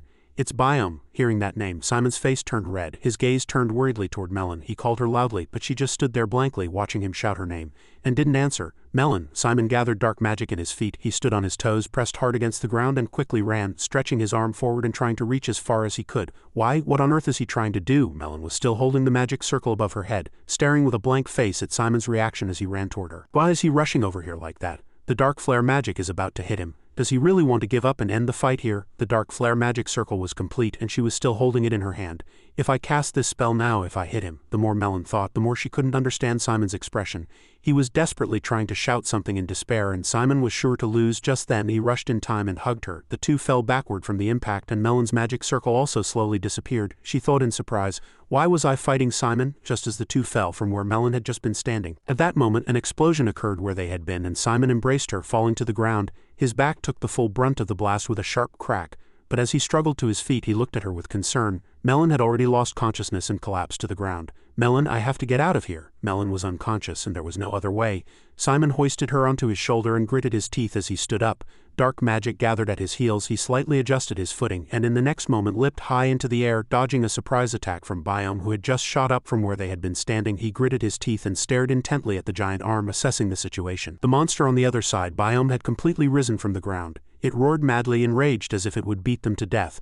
The former commander of Vitalian's giant legion, Simon, carrying Melon, was struck by its attack and sent flying. The two fell to the ground. The unconscious Melon slid across the ground. Her body was a short distance from Simon's. As he lifted his head to look at her, an urgent voice was heard. "Hey, that thing is trying to get away." Simon struggled to get up. He gritted his teeth and reached out as far as he could. "Melon," finally, after a great effort, he grabbed her wrist. Simon held on tight. Simon and Melon were hanging precariously from a very high cliff. With one hand he clung to the edge of the cliff and with the other, he struggled to hold on to Melon, who was dangling unconsciously. Simon pulled her up. He carefully held her tight in his arms but didn't forget the main issue. He turned his head to Pier and asked, "Where did Biome go?" "He probably ran away." The place was now quieter. As he held Melon in his arms, Simon happened to notice a feather stuck in the nape of her neck. Simon brushed her hair aside and looked carefully at what was embedded deep in Melon's neck. "What is this? A feather?" Suddenly, the feather began to slowly disappear, the quill part seeming to evaporate. The feather vanished, but Melon still hadn't woken up when a drop of water fell on Simon's nose. Rain began to pour from the sky, and as dark clouds covered the entire sky, the forest was plunged into darkness. "I should find a place to take shelter first," in some dream. A girl gripped her skirt with both hands, trying not to tremble as she heard a lamenting voice. "Your abilities are getting weaker and weaker. I should have never expected anything from you in the first place." A young Melon tried to explain. She clenched her fists and held them in front of her chest. "No, I can do better. Honestly, you're no longer qualified to be the heir." Each cruel word seemed to cut into that small body. At the same time, another dark shadow was hiding behind a door with an expressionless face. "A new heir has already been chosen." The real Melon finally opened her eyes. She woke up, her entire face dazed. Melon sat up holding her head. She muttered to herself about the strange dream. What an unpleasant dream. At that moment she noticed the clothes she was wearing. She looked down at the sleeves and mumbled, "These aren't my clothes." Only then did Melon turn her head to look at Simon. She opened her mouth and asked, "You, where are we now?" "A cave." Simon, shirtless and sitting by the fire, heard her question and turned to look at her. "You're awake." Seeing him sitting there naked, Melon shot up and stammered, "Simon, your clothes." Only after asking did she remember the clothes she was wearing. Melon lowered her head, checked for a moment with her hands, and was startled. Her face contorted with anger and she clutched the two flaps of the shirt with both hands, trying to cover herself as much as possible while glaring at him and asking sternly, "Where are my clothes?" "Sorry." Simon's gaze shifted to the clothes dripping water near the fire. He said frankly, I was worried you'd catch a cold wearing wet clothes. Melon's scream echoed throughout the entire cave, sounding especially vivid and loud in the deep of the night. Aren't you a pervert, Melon? Be quiet. There are monsters in this cave. Simon knelt before her. He tried to calm Melon's anger. Calm down. I swear I didn't do anything. I kept my eyes closed the entire time, really.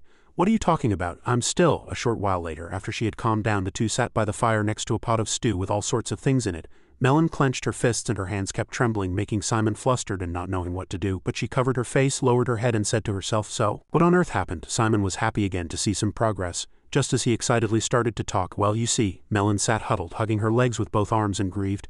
So that's what happened. After speaking, she paid no mind to Simon's surprised expression, pushed herself up with her knees and stood. Melon said, all right, turn over there. Why? Did you see anything? Seeing Simon's blank expression, she became even angrier and shouted, hurry up and go stand over there, I need to change. Okay, then he turned his back, but the rustling sound of Melon changing her clothes made his cheeks blush with embarrassment. His body was stiff and he couldn't move as he thought to himself, if she says anything, I'll go wait outside. A short while later, Melon finished changing and plopped down next to him again. Meanwhile, Simon was still stiff and at a loss. Seeing his strange state, Melon noticed his flushed face and asked curiously, what's wrong? Why do you look more anxious than me? I was the one without a single piece of clothing on. I'm not anxious. Simon picked up a bowl, used a ladle to scoop soup from the pot and changed the subject. You must be hungry. Want some? Yeah, thanks. Melon placed the bowl of stew on her lap. Then she called out in a soft voice, Simon. She tilted her head to look at him. The awkward atmosphere between the two eased a bit, and she said, thanks for saving me. You're welcome. Melon was curious. She glanced at Simon as if to gauge his expression. But why did you do it? I didn't think you'd save me. After all, I attacked you first. But I didn't really want to do that. Simon leaned back, propped himself up with his hands, looked up at the sky and recalled.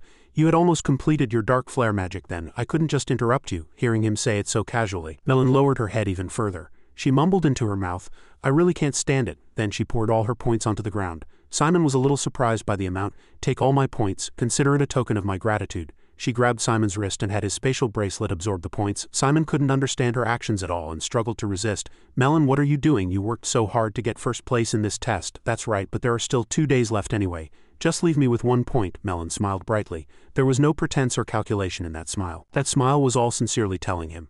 2 days is enough. Simon checked his spatial bracelet. He silently stared at the 260 points he had just obtained. At this time he opened his mouth and asked the beautiful girl beside him who was holding a hot bowl of stew and cooling it down.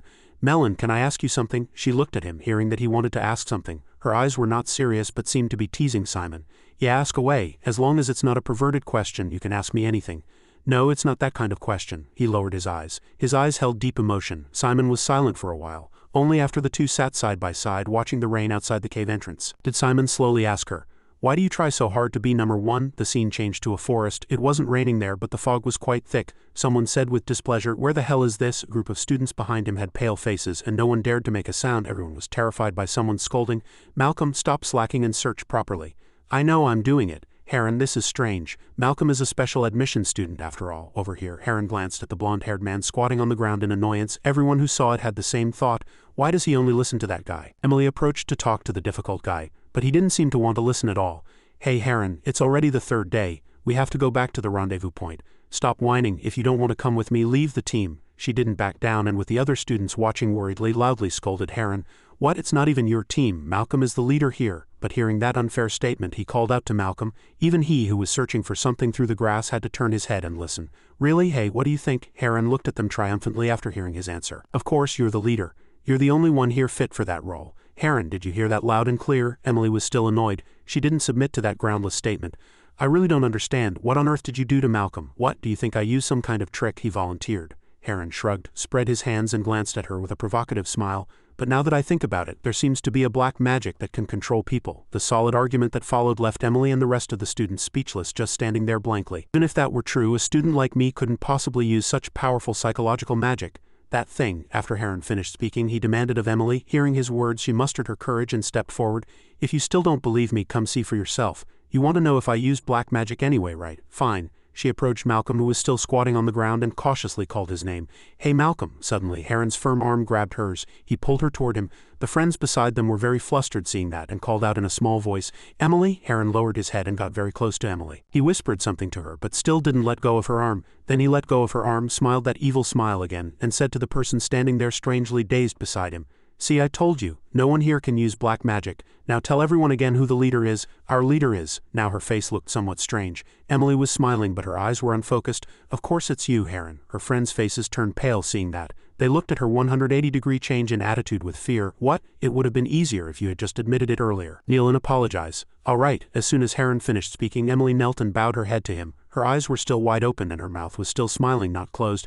I'm sorry, Heron. I couldn't control my thoughts. I'm such a fool. Why didn't I know you were the leader? I'm so sorry. The remaining male student saw that and opened his mouth to argue. He clenched his fists and looked at Heron.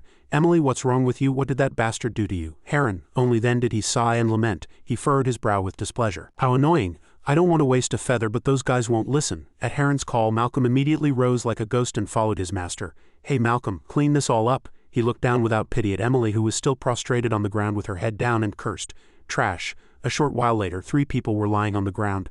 They had all lost consciousness and their magic was also slowly fading. What a waste of time. The scene returned to the cave where Simon and Melon were taking shelter from the rain. Melon crossed her arms, listening to his question with sad eyes and without a word. Tell me, Melon, why do you try so hard to be number 1? On a cold, rainy night, under the light of a burning fire in a dark and damp cave, she began to open her heart.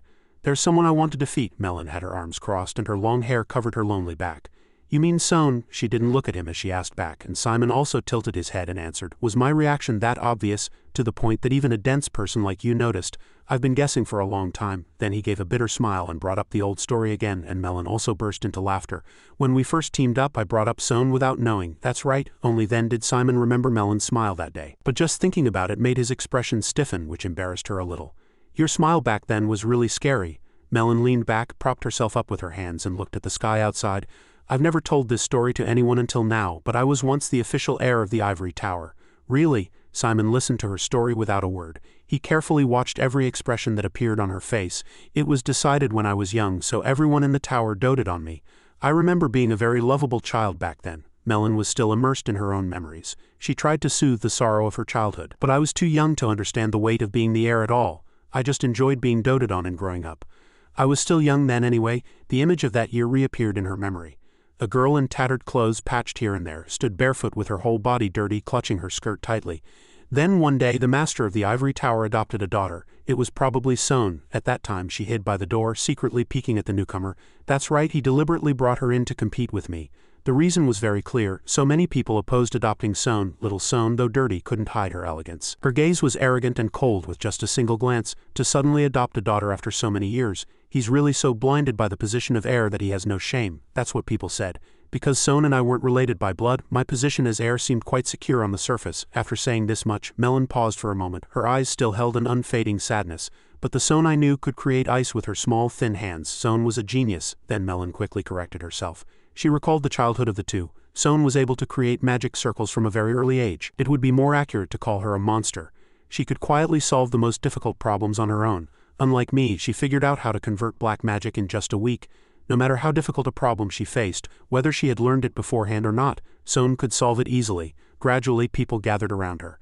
They left Melon behind and no one cared. The Ivory Tower valued bloodline very much, but in the face of Sohn's talent, everything became meaningless. She looked up, her gaze growing distant as she recalled those times. For the Ivory Tower to regain its former glory, people gradually accepted the idea of Sohn growing up to become the master of the tower. Gradually she could only stand behind Sohn's growing shadow, quietly watching as everything came to her gloriously. That's how I was slowly forgotten. I grew up being compared to Sohn. And of course in the face of her brilliance I was nothing. The elders even considered breaking the tower's rules and making Sohn the official heir. Then gradually the adults standing behind the door forgot about the little Melon who was constantly trying. She swallowed herself behind that door. From then on, the adults in my family, the servants, my friends, and even my parents no longer had any expectations for me. Simon lowered his head. He was saddened listening to Melon's sorrowful story. When Sohn was 17, she entered as a special admission student under an agreement between Kizen and the Ivory Tower. And you? She turned her head and smiled brightly, but it was a somewhat awkward smile to dispel the somber mood. I studied on my own and took the entrance exam. Outside, the rain continued to fall without stopping, and inside the cave, Simon simply replied, I see. He looked down at the campfire in front of him and asked her with sad eyes, the reason you wanted to challenge me was because I'm a special admission student ranked higher than Sohn. Of course my skills are far inferior to hers, but you must have thought that by defeating me you could get closer to her level. Right? Hearing that, she placed her clenched fists on her legs, trying to suppress her emotions. That's right, I've never given up. Everyone said I wasn't capable, but I will definitely get back what was taken from me by her. Melon's eyes were filled with firm resolve as if no difficulty could hide her strength. Melon turned her body to look at him and seriously reminded him with a single phrase. By the way, you know how the first-year students came to this survival island, right? If you meet Sohn, don't confront her. Under the blazing firelight he turned his head to look at her, listening to her words one by one. I say this because I've been by her side for years. I saw her grow up. Melon slightly avoided his gaze as if recalling some unpleasant memory and reminded him. She's really not human. A night passed and the sun rose, illuminating all around. Everything seemed clearer and bluer, as if washed clean by the rain that had poured all night. Inside the cave, Melon, covered with Simon's cloak, had just woken up. In front of her was a plate of delicious food and a note. Still half asleep, she asked blankly, "What's this?" Melon sat up, unfolded the note and began to read. "Sorry, I had to leave first due to personal reasons. I believe you'll definitely make it. I'll be cheering for you. Anyway, I wasn't planning on teaming up with you." After reading the letter Simon had left, she unconsciously stared at it and then smiled softly. Her affectionate blessing was conveyed to him, but by this time Simon was already quite far away. He stopped in the forest. "Be careful, Simon. Someone suddenly appeared here." The girl hid behind a tree stump, an enigmatic smile on her face. Ellen stood there with a chilling smile, staring at Simon. Seeing her, he asked in disbelief, "What are you doing here?" As soon as she was discovered by him, Ellen turned and ran. Simon quickly chased after her. "Wait!" She crossed her arms and skipped lightly, entering deep into the forest. Simon chased her, calling her name loudly without rest along the way. "Ellen!" The girl ahead smiled brightly, and as she ran backward, she spread her arms to him as if enjoying a game of tag. Ellen went back to the sanctuary. "What on earth is going on?" Suddenly, a strong light shone. Dazzled, Simon raised his hand to shield his eyes. In that brief moment when the light disappeared, he stood alone in the empty forest calling for Ellen. But there was no answer. Just then, a loud noise came from behind Simon. He quickly turned his head and looked in that direction. At Simon's feet, a student was crawling on the ground, his face full of pain, crying and begging for help from the ground. "Help me!" Before he could utter another word, a red streak of light flew from somewhere and landed right in front of Simon. The spear pierced the student's body precisely, and he died on the spot. Looking into the distance, it was impossible to tell how many students were in a similar situation in the forest clearing. They were lying on the ground and their tongue pads were also scattered everywhere. From a nearby tree stump, the tip of a spear was aimed straight at a student. He screamed in panic and pleaded, "Stop it! Why are you doing this to us? What did we do wrong?" Before he could find an answer, a chain flew from somewhere and wrapped around his neck. With a whoosh, the chain pulled the student into the air right in front of Simon. The chain quickly tied him to a blood-soaked cross. The student struggled constantly. "Help me, no please." Simon watched everything that was happening with wide, astonished eyes. He was shocked to discover something. The cross, the sharp spears. Sharp spears floated in the air, their tips pointing downward as a desperate plea echoed, "Please save me." But no miracle happened. The spears flew one by one and all embedded themselves in the body of the student tied to the cross. He lost hope, and bound by the chains and the cross, he fell hard onto the solid ground. His two eyes were wide open but unfocused and blank. A single feather fell softly beside him with someone's words. "Whiners." The girl was sitting on a high tree branch watching everything. She grumbled as she watched the student disappear back to the original world. "It's not like they're actually dying anyway. Only the painful memories will be erased." Simon could no longer believe his own eyes and ears. He stared in astonishment at the girl he had just been chasing with all his might. She spread her hand under her chin and listened as he questioned her. "Why did you do it?" "Why?" When he asked, she also answered frankly. Only that answer shocked him even more. "For fun." She supported herself on a large branch, lifted her body slightly, and slowly slid down as Simon's unhappy voice was heard. "So that's why you brought me here." "Ah." She lightly placed one foot on the ground, stood on one leg, and smiled a familiar smile. "Sohn." After speaking, Sohn stood with her back straight and looked at him, a faint smile still on her beautiful face as she spoke in a low voice. "This is the third time we've met by chance, isn't it? Maybe it's fate. Don't beat around the bush." Simon didn't let her speak at length, clenched his fists in anger and loudly cut her off. But she wasn't angry at all. "Why are you in such a hurry? I've always wanted to talk to you, Simon Florentina." "Ah no." Her eyes closed in a smile, and her smile curved like a crescent moon, as if this meeting was very enjoyable. "I should call you this." Sohn laughed, and that smile was even more chilling. She held out her hand as if to introduce him and said, "It would be more accurate to call you the commander of the 7th Legion." Hearing this, Simon was so surprised that his face turned pale and he broke out in a cold sweat. As if someone had caught his weakness and nailed him to the spot, he couldn't react at all. He stood there, a lonely and desolate figure, listening with a stiff body to Sohn's words, which were seemingly light and simple but carried immense weight. "Is Pier doing well? It seems Jebet didn't come with you." She spoke with growing excitement, and she gently touched her chin with her index finger as if thinking of something, pausing for a moment. "Or maybe she transformed into someone else on this island." Hearing this, Simon became even more angry. He gritted his teeth, frowned deeply, and looked up at her. "Don't worry." Sohn crossed her arms, looking very relaxed. It turned out the two were standing inside a giant barrier. It completely blocked the control of the surveillance scanners in the air. "We're inside my barrier so no one else can see or eavesdrop on us." "How did you know about my legion?" Even after hearing Simon's question, Sohn was still very composed. She stood there and casually asked back, "I'll give you a quiz. Where was the second place we met?" Simon recalled the scene of their meeting. At that time the two sat together and talked very happily. Right before we went on a mission from the teleportation magic gate. Exactly. Among the first-year students we were the only two who used that magic circle. Only then did he realize that. Simon was still wary, raised his eyebrows and looked at her, questioning. You started monitoring me from then on. Actually, it was even earlier than that. Son continued to give him information, like that night when Simon cast a spell inside the tower. The ivory tower always keeps a close watch on the ruins sealed by Neptes. We installed a warning spell there to know when the ruins would open. When she arrived there, she stood secretly behind him and observed him, and Simon's every action could not escape her sight. I heard the alarm not long after. When I rushed to the scene, my God, Son saw everything. As he gently placed his hand on the skeleton rat's head, as soon as it came out of the spatial ring, he became a legion commander. Son let the gentle wind brush her golden hair. She closed her eyes and the smile still lingered on her beautiful face, making it even more radiant. What about that matter? Is there anything you want to ask about Anise? She continued to slowly recall the scene of that time.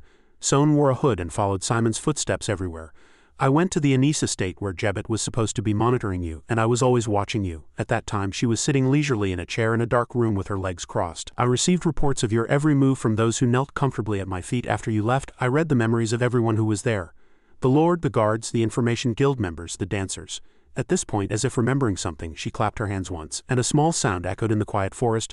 Ah, right, there's one more. Son mentioned the girl Simon had just seen, the small girl wearing a long cloak and laughing brightly.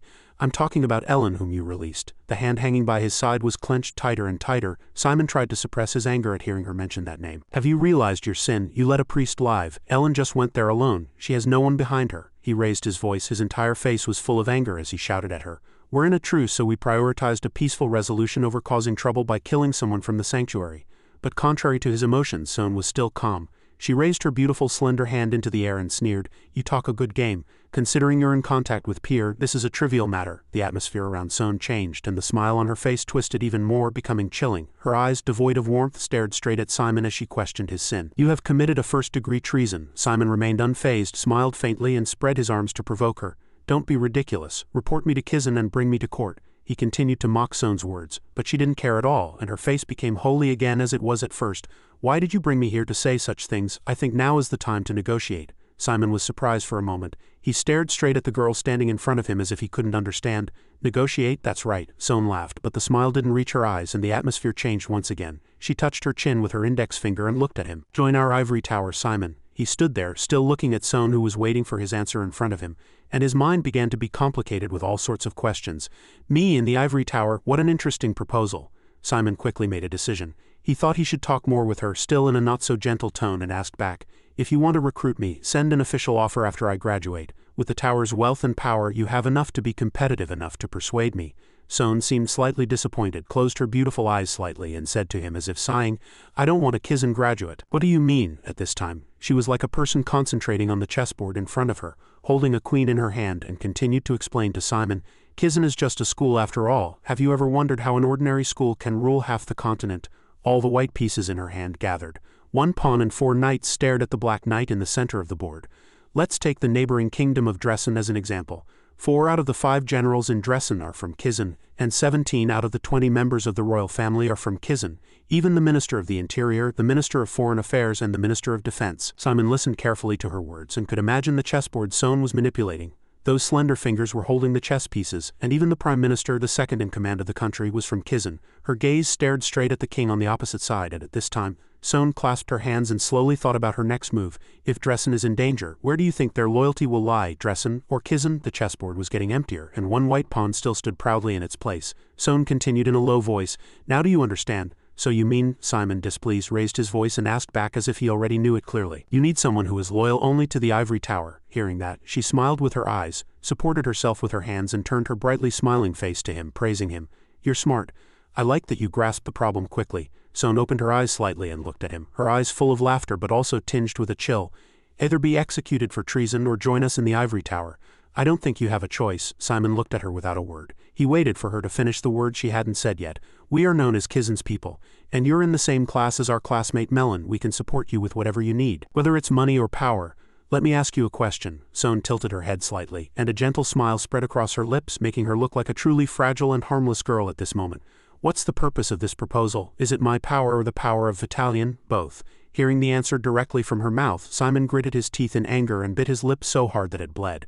Simon stared straight at the girl in front of him and told her firmly, "Sorry, but I can't trust you and the ivory tower. What guarantee is there that the ivory tower won't take my battalion?" Sohn understood the worry in his heart. She nodded slightly, then held out her hand and said to Simon with a nonchalant expression, "Since you've shown your abilities, I don't think you need to worry about that. If you're still not at ease, I, the heir of the ivory tower, promise, we will not take your battalion." She held out her hand to Simon as if inviting him and patiently waited for him to make a decision. "Now there's nothing more to be afraid of, right? Why aren't you answering my question, Simon Florentina?" Simon let out a small sigh. He was silent, trying to regain his composure. "I let her lead the conversation too much. Calm down, Simon." Slowly, he looked up at the face waiting confidently for his answer and tried to adjust the rhythm of the conversation to his own pace. Simon looked at her, and his eyes regained their original composure and confidence. He smiled an enigmatic smile and said to her, "You're quite clumsy at politics." Sohn was a little surprised to see his change in attitude. She was dazed for a moment before she could barely catch up with the conversation. "What do you mean?" Simon continued. "You shouldn't threaten your opponent when you have so many weaknesses yourself." In Simon's imagination, Sohn was very majestic, sitting high up and looking down at the black piece still holding on to the chessboard. "You must have thought you didn't have to think too much because you have so much power, right? Everyone will just say yes or no to your orders. I bet no one can say anything other than those two words, right?" He regained his composure and was confident in his judgment. Simon took the initiative to dominate this conversation. "Hiding yourself is what the weak do." He could imagine her stiff back as she sat at the negotiating table. "You will never let Kizen know that I am the commander of battalion. Do you know why?" Simon knew the situation inside the tower very well. There, two factions with two leaders were confronting each other. They were checking each other as if playing chess. The ivory tower was divided into two factions, the pro-Kizen faction and the anti-Kizen faction. She and the current tower master were leading the anti-Kizen faction. At that moment, Simon recalled something Dick had said before. "Melon's not stupid enough to reveal everything like that. She's a pretty tough girl. Remember, don't bring up Sohn in front of Melon and make her angry." "Thanks, Dick, you saved my life." Thinking that far, the corners of Simon's mouth lifted. He continued to lead the conversation. "The reason she wanted to recruit the commander of battalion, the reason she was building her own power, it was all to break away from Kizen. But if she reported me, did she think she could take battalion then by having my head, the current commander's, cut off?" He looked Sohn straight in the eyes. In this moment he compared himself to a knight who would obediently submit to the Black Queen to defeat the White King together. "I will naturally be loyal to Kizen." He too began to play chess with Sohn, and in the face of her arrogance he resolutely made his first move. "You won't be able to get battalion by forcing me. Picking a fight with a special admission student personally chosen by Neptes is tantamount to declaring war on Kizen." Sohn was not swayed by his words. Calmly enough she extended her index finger and knocked over the black chess piece Simon had just placed, saying leisurely, "But there's another way." The two sat facing each other over a life or death chessboard. All the black and white pieces on the board were toppled and only Sohn's confident voice remained. "There's also a way to get you expelled and bury battalion so no one can have it." Just then Pier and a few skeletons broke through the barrier and rushed in behind him. Simon regained the confidence he was meant to have. "Sorry, but that option won't work." Sohn was horrified by Pier's appearance. She was sweating, her eyes wide as she thought to herself, "Pier, why is he here?" Kizen should have inspected all auxiliary spaces. His reinforcements were ready. Simon stood up, sword in hand. Both raised their guards a level higher and looked at their opponent. "You said no one could see us inside your barrier, right?" He looked at Sohn and informed her with a serious face. "That was another mistake." But Sohn, with no particular change in expression, simply said nonchalantly, "How interesting then." The sky filled with feathers and Pier looked around in confusion. "Feathers." She smiled. With a confident and arrogant smile she looked down on those below her, gently picking up a pure white feather with two fingers. "Shall we play a little?" "Commander, it's feathers." It was Sohn's special ability. Simon knew about it. There are girls with abilities different from ordinary people. A special ability that only a select few on the continent can possess. A power that is neither dark energy, nor holy power, nor pure magic. He looked at the feather she shot at him like an arrow and thought to himself, "I have to avoid it at all costs. I don't know what kind of harm it will do to my body yet." As the feather flew in, Simon raised his sword to block it. A small explosion with a terrible impact occurred which surprised him greatly. But Simon's sword shattered upon hitting that fragile feather. The sword fragments scattered in all directions, but the feather's speed didn't decrease in the slightest. It grazed past and cut Simon's cheek. He gritted his teeth and looked at the bleeding wound. Suddenly the whole world seemed to darken. Simon froze on the spot, his eyes wide with horror. He collapsed. The ground beneath his feet was no longer a brownish-gray plain but had turned into red-hot burning lava. The heat from the lava below made Simon sweat and struggle to breathe. He clutched his throat and stammered in a whisper, "What is this?" Pier stood behind him, looking at Simon in bewilderment. Meanwhile, Sohn, still controlling the feather, looked at him, collapsed on the ground and asked, "Did you think it was just a hard feather?" She looked toward the feather that had made a small hole in a tree trunk and told Simon about her power. "This is my power. These feathers." Simon's eyes widened in surprise. His back was covered in a red wall. Something was silently growing and extending out. Son continued her remaining words. They can contain emotions, he heard those words. As black smoke billowed, he glanced behind him and covered his mouth with his hand. The smell, those trees are secreting the bodily fluids of insects. It looks like they're being gnawed on by insects. Son lifted a feather with her fingertip. The feather stood straight up as if dancing. But the emotions I imbue are not limited to just negative ones. Elation, anger, joy, fear, a sense of victory, fatigue, any emotion will do. She smiled, and a bundle of feathers appeared in Son's hand. She fanned them out like a folding fan, smiled and said to him, "If it's a human, just one small feather is enough to make them crawl on the ground like a dog." She sent them flying into the air, and the entire space was filled with soft white feathers. Son stood there, looking down with a terrifying smile at Simon kneeling at her feet, and asked in a low voice, "That feeling, do you want to experience it?" Pier held his sword and stood in front of Simon. He looked at the frightening girl before them and asked him, "What do we do now?" "There's no other way." Simon stood up, waved his hand, and gave him and the skeletons the order to attack.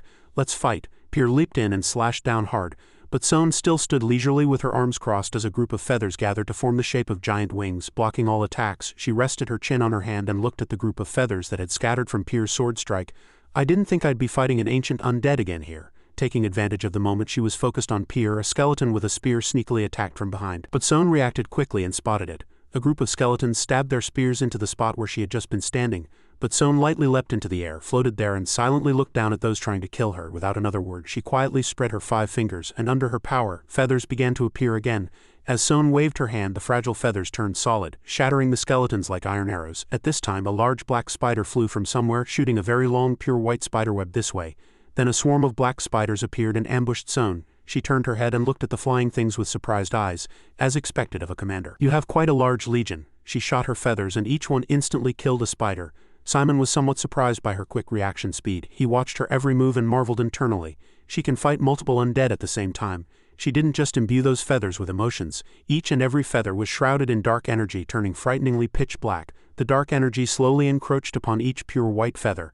They vanished into the air like that. At this moment, Son suddenly summoned dozens of magic circles. She gently swept her hair behind her shoulder, smiled, and said to Simon, "This is really tiring." He looked up and stared in horror at the dense magic circles behind Son. "That's multicasting." Son was no longer smiling. Her gaze coldly looked down on Simon, and she slightly lowered her finger, her lips moving to utter 2 words. Jet blackening. As soon as the command was given, a massive flame covered the ground, and at the same time a rain of arrows poured into that sea of fire. Simon clutched the wound on his left shoulder, looked up, and stared in disbelief at the massive sea of fire before him.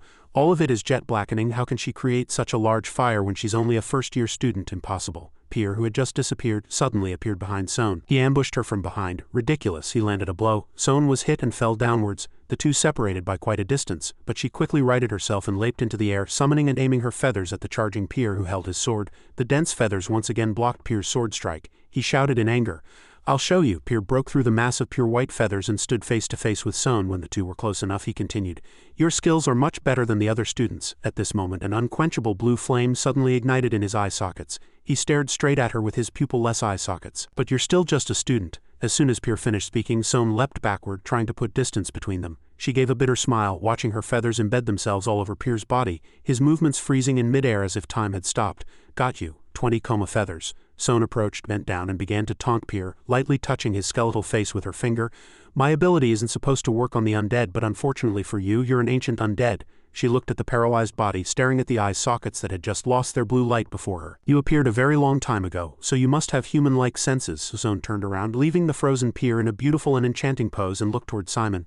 "Well now, Commander, your greatest trump card has been sealed." Son looked at Simon standing before her. His brows were tightly knitted. She teased him. "What are you going to do now?" Simon looked at Son standing arrogantly and looking down at him and at the sealed Pier behind him, and shouted, "Dream on." At this time, Pier, who had been sealed and stiffened, began to turn into smoke. The feathers embedded in his body, having no place to stick, fell to the floor in a mess. He chuckled and said to Son, "Yes, I have emotions." Each feather fell softly. They landed on the ground along with Pier's resounding voice.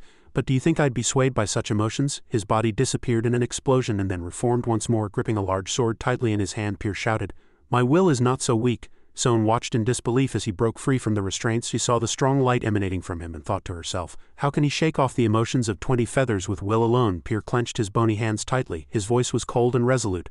"Now I won't go easy on you." One of his eyes shone brightly. He swung the sword in his hand high, staring straight in Son's direction. "Die." A dazzling light flashed by, cutting across the entire dark space that had not a single point of light. One side of the forest was brilliantly illuminated. The light was so strong that it lit up one side of the old forest amidst the echoing shouts.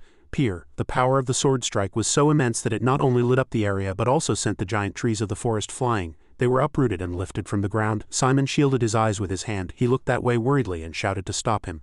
"You can't kill her. She's the heir of the ivory tower. You're naive." Pier saw the wings just sprouting from Son's back and came to a cold conclusion. "That thing is a monster beyond your imagination.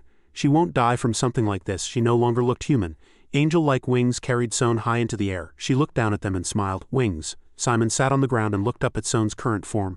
"Is that Son's true form? Pier, can you use that technique again while I draw her attention?" While the two were conferring, Son interrupted with a laugh. She pointed with her thumb at the barrier that had just cracked behind her and asked Simon, "Hey, are we going to keep fighting like this?" A hole had been pierced in the barrier and the surveillance device was still constantly passing back and forth above their heads. Simon worriedly urged him, but Pier seemed to disagree with his solution.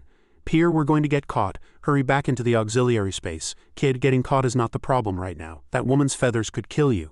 He supported himself and barely stood up, watching her, whose wings were slowly disappearing as she just landed on the ground. "I'll keep the auxiliary space open. Please decide what to do if I'm in danger." Pier knew he couldn't persuade him and could only comply. He gave him a few words of advice before turning into a shadow and re-entering the auxiliary space. "All right, be careful." The barrier cracked and then immediately collapsed. Simon raised his hand and let the surveillance device sweep past him. "Now the last choice you offered has become impossible, hasn't it? Kizen is watching us." "You're right." Son held a feather in her hand and asked Simon back in a cold voice. "Then what's the fourth choice?" "What?" As she spoke, she released the feather, letting it float in the air. "It's a bit sad. I was going to fight until you dropped out of this evaluation. I'll erase your memory." "Of course." The feather landed softly on the ground, stopping just before the tip of Simon's leather shoe. "You're going to have the worst time of your life at Kizen." He stood there, letting Son's shadows cling to his body and constantly whisper terrible things. "You will face inexplicable misfortune and fail every test. You will fail the evaluations and be blamed by your friends. After being disliked by the professors, no one will accept you." A shadow approached his ear, smiled and whispered dark words. "Then you'll be expelled from Kizen and I'll come to you. How about it? Isn't it rational and logical?" But Simon's will was very strong. He just lightly waved his hand and the shadow disappeared like smoke. "You're really persistent. You must have done this to others too, right?" He looked at the girl standing before him and stated his thoughts firmly and resolutely. "Some of them won't do as you say. That approach will only attract more enemies for you." "Oh my!" Every single word from Simon provoked her. Son began to get angry. She summoned a cluster of feathers and asked back coldly, "Who do you think you are to lecture me?" Her brows furrowed and the flames of anger slowly burned in her eyes.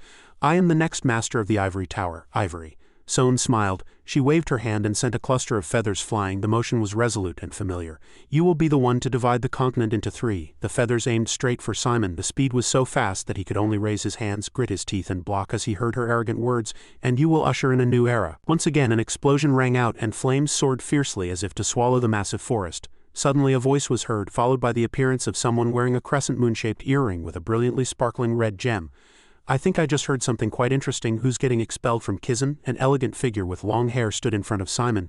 At just a single phrase, Simon couldn't hide his joy. "Don't forget that I'm protecting Simon." The beautiful and magnificent Lorraine appeared. As soon as the feathers touched her hand, they burned up, no longer possessing any destructive power. She frowned, looked at her opponent, and said sarcastically, "Son, the dog of the ivory tower." Son was not flustered seeing who had come. She crossed her arms in front of her chest and looked at Lorraine arrogantly, retorting with sarcasm.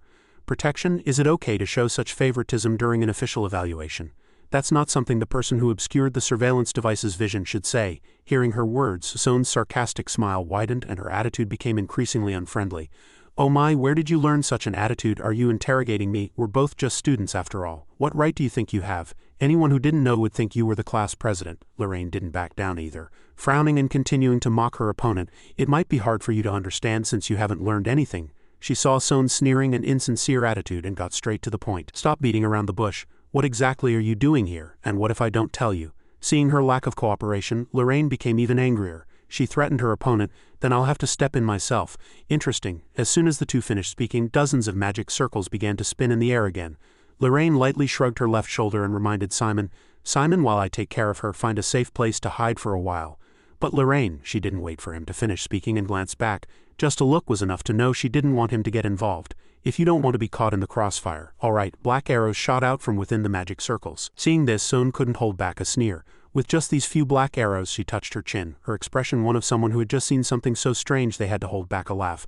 "How cute." Son stood there, still sneering at her. Lorraine, her eyes already bloodshot, had circled around behind her, ready for a surprise attack. "No need to be humble between us." A powerful fist flew. Soon, her back to Lorraine, was sent flying. She crashed into something ahead of her and an explosion immediately erupted. Simon, who was hiding neatly in a corner, was also surprised by her sudden attack. Whoa, if I had still been there I would have died 5 or 6 times over. But the power of that punch was immense. It carved a deep trench in the ground. It just didn't hit its target. Soon was still floating safely in the air and teased as she saw the result. Are we going to play this rough? Not giving her a chance to ask any more unpleasant jokes. Lorraine picked up a large rock the size of her palm. She shouted loudly. As soon as she finished speaking, the rock flew with surprising speed to where Sohn was. Get down here. But the large rock also stopped in midair, and with a few whooshing sounds it was sliced to pieces by feathers. The large rock shattered and scattered in multiple directions, revealing Sohn standing right behind it. She still smiled and asked back, "What are you going to do if I refuse?" Lorraine no longer had the patience to wait for her. She looked up and urged loudly, "Stop playing around, let's end this here today." Sohn still wasn't getting serious. She floated leisurely in the air and looked down at where Lorraine was. "You're quite rude for someone from a noble family, but why did you chase Simon away? He would have loved your magnificent performance.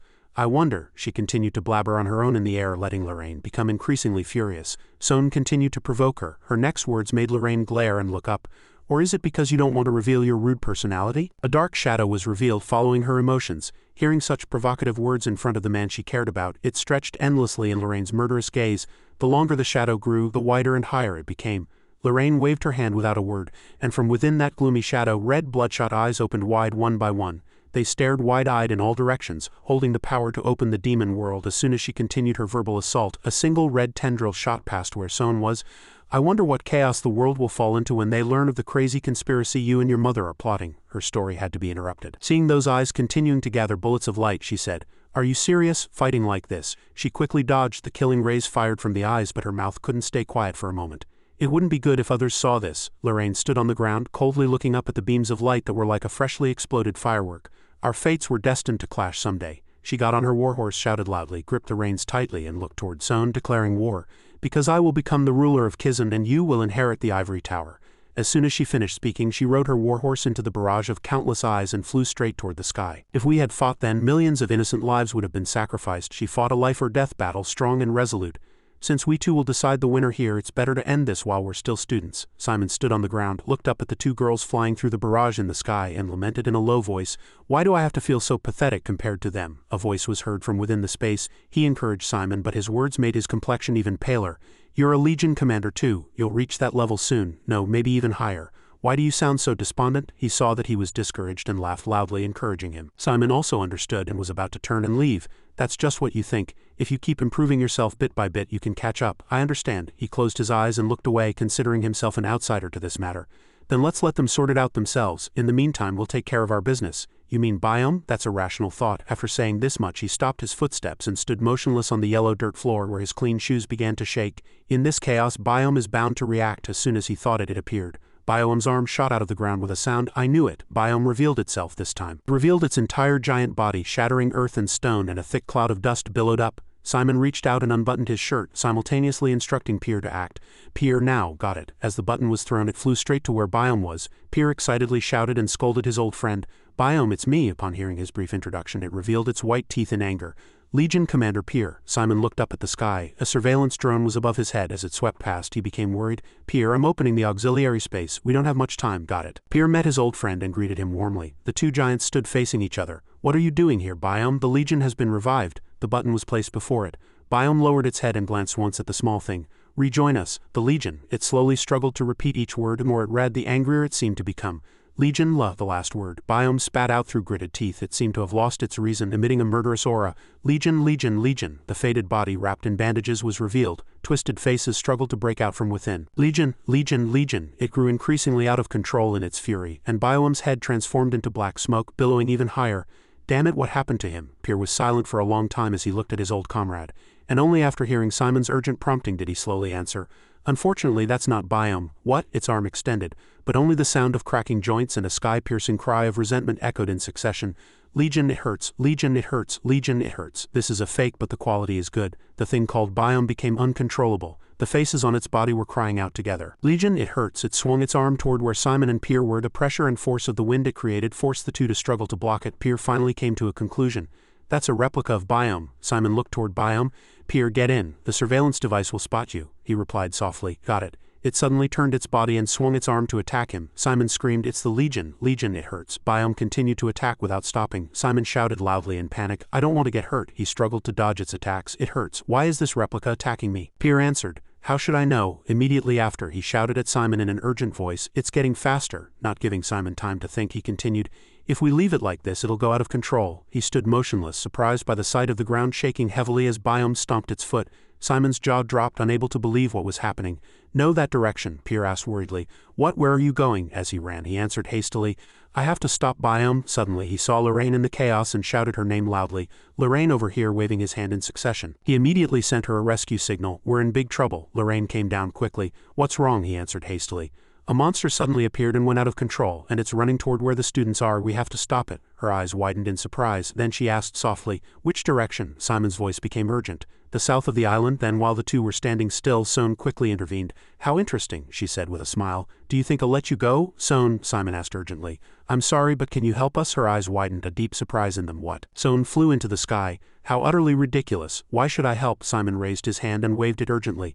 "I'll owe you for this one time, thanks in advance." She raised her hand, summoned a spell, and answered with a shout, "Absolutely not." Sohn recalled what Simon had said before. "Sohn, you're quite clumsy at political exchanges." That reminder he gave her would only create more enemies. Sohn shouted in anger. She couldn't believe she had thought of the trivial things he had said. Then she quietly looked up at the sky, her gaze holding deep thoughts. On the other side, Simon and Lorraine were riding a horse together. Joining a wide open space, he suddenly asked her, "Lorraine, have you heard any news from Neptes recently?" She turned her head. "What kind of news?" Simon thought quietly to himself. "It seems Neptes hasn't told Lorraine about the Legion yet." Then he opened his mouth. "I mean, there was a special lecture in our class before, and the monster that's rampaging now was also in the materials they gave us," Simon continued. "But the lecturer didn't know much either, since he just happened to run into it," Lorraine offered a guess. "Then this might be an artificial monster that didn't originally live on this island." They rode the horse together and galloped away. And before their eyes, Biome was rampaging, destroying everything in its path. "There it is!" The ground shook at the sound of its stomping, and everyone scattered in terror. Suddenly a pink-haired girl fell forward, and it immediately approached her from behind without hesitation. Biome raised its foot high, ready to stomp straight down on the pink-haired girl who had fallen to the ground. The girl's eyes widened in terror, and she began to sob. "No, I don't want to die yet." With a sharp gaze, Jebet, disguised as Brad, raised her fist and assumed a fighting stance. With a single punch, she completely blocked its powerful attack. Biome flinched and took a few steps back as if sensing a real threat. The pink-haired girl sat on the ground with a grateful expression. "Thank you for saving me, Professor Brad." Jebet suddenly reached out, her gesture firm yet meaningful, as if inviting her. She held the girl in her arms. "It's dangerous here. Why don't you retreat to a safer place?" The girl flinched. "Okay." Both of her cheeks turned red. The girl lowered her head slightly, turned around, and ran. "He's so handsome." Jebet had a surprised expression. "Wait a minute, Brad doesn't usually act like this." Hong Feng immediately contacted her through the earpiece. "Hey Brad, is there any confirmed information on that monster?" She answered quickly, "This is Brad. This monster is sensitive to sound. It always chases after students who are screaming." Hong Feng smiled with satisfaction. "Good, I'll let everyone know. And you've been a bit strange lately." Jebet thought helplessly to herself. "Well done. What on earth did this muscle-headed oaf do to get such a bad reputation?" Immediately after, she put 2 fingers to her earpiece. "One more thing," Jebet said in a low voice. "We should avoid engaging the monster as much as possible." On the other side, Lorraine and Simon were flying behind Biome. Simon held on tight as red beams of light flew like lightning, mercilessly piercing through it. The attack was so powerful that it punched holes in Biome's chest. Smoke billowed up. Surprised by the sight, Simon couldn't help but scream. "Look at those holes." As Biome turned its face, he shouted in disbelief. "Its regeneration ability is amazing." Its body twisted. It extended its long arm toward the two of them. It attacked without warning. His heart pounded wildly. Simon shouted, "Lorraine, to the left." Lorraine gritted her teeth. "Damn it." Suddenly, Biome's giant hand extended and blocked the path in front of the two. The powerful impact of the hand made Lorraine's horse shake violently, and she and Simon lost their balance and swayed. Simon struggled for a moment. Then he fell from the saddle and plunged downwards. Seeing Simon in free fall, Lorraine could do nothing but scream his name in panic. "Simon!" At the critical moment, feathers spread out and formed a support, saving Simon from the fall. He slowly lowered his hand, brushing the soft surface below. "These are feathers." Suddenly, the feathers turned into arrows and flew away with lightning speed. Sohn watched helplessly as the feathers flew past Biome without inflicting any damage. Physical attacks and feathers are useless. She narrowed her eyes and furrowed her brow. A look of clear annoyance was on her face. "How troublesome!" Simon shouted. "Sohn?" Lorraine approached quickly on her horse, her voice worried. "Are you okay, Simon?" He smiled reassuringly. "I'm fine." Suddenly, an announcement was heard. "This is an announcement from the Action Committee." The announcement echoed. "An unidentified monster is attacking students on the southern island of the Kea archipelago.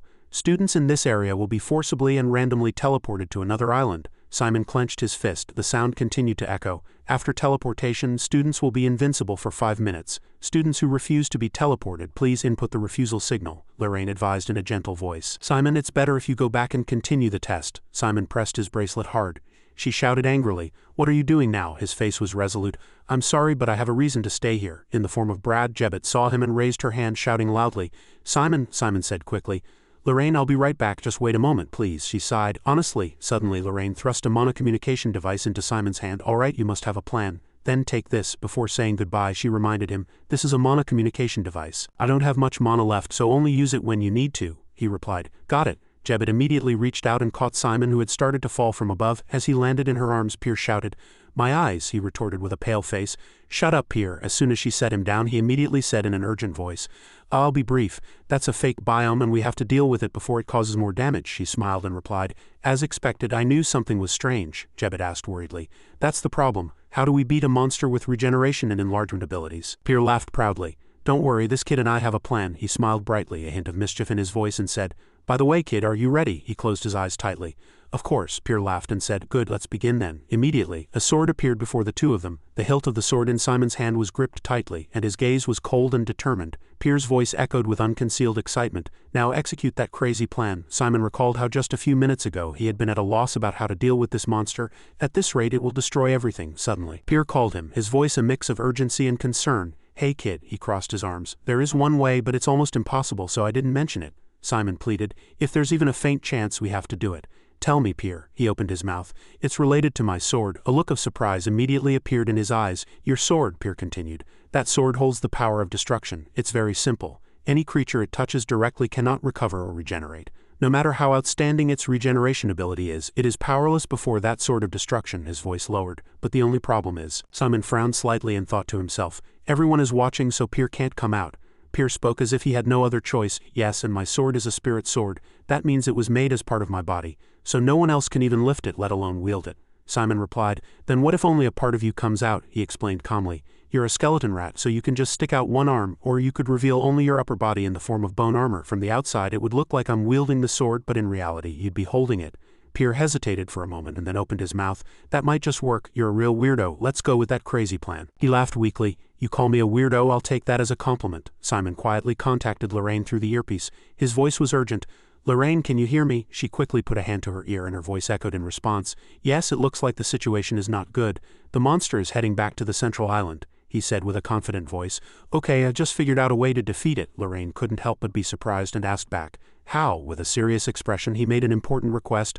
"I have a weapon that can stop its regeneration, but no one can use it but me. Could you tie its hands for about 5 minutes?" Simon continued in a clear voice. "Tell Son too." Lorraine glanced at her. "All right." When the job was done, Lorraine asked nonchalantly, "Did you hear that?" Son shouted angrily. "How dare you give orders like that and you believe him?" She replied softly. Her hair fluttered slightly in the wind and her red earrings swayed with it. "Yes," Lorraine's voice echoed, firm and unwavering as steel. "I trust him unconditionally." She gripped the reins tightly, spurred her horse and galloped off like the wind. "Worry about your own side." Son growled as she watched Lorraine. "How ridiculous." She thought of Son again. More she thought about it. Simon's voice echoed again. "You'll only make more enemies." At the same time, on the opposite side, Jebet was running at full speed. Son clenched her hands, closed her eyes and let the wind brush through her disheveled hair. Immediately after, as she shouted, feathers scattered in all directions, spreading throughout the entire space.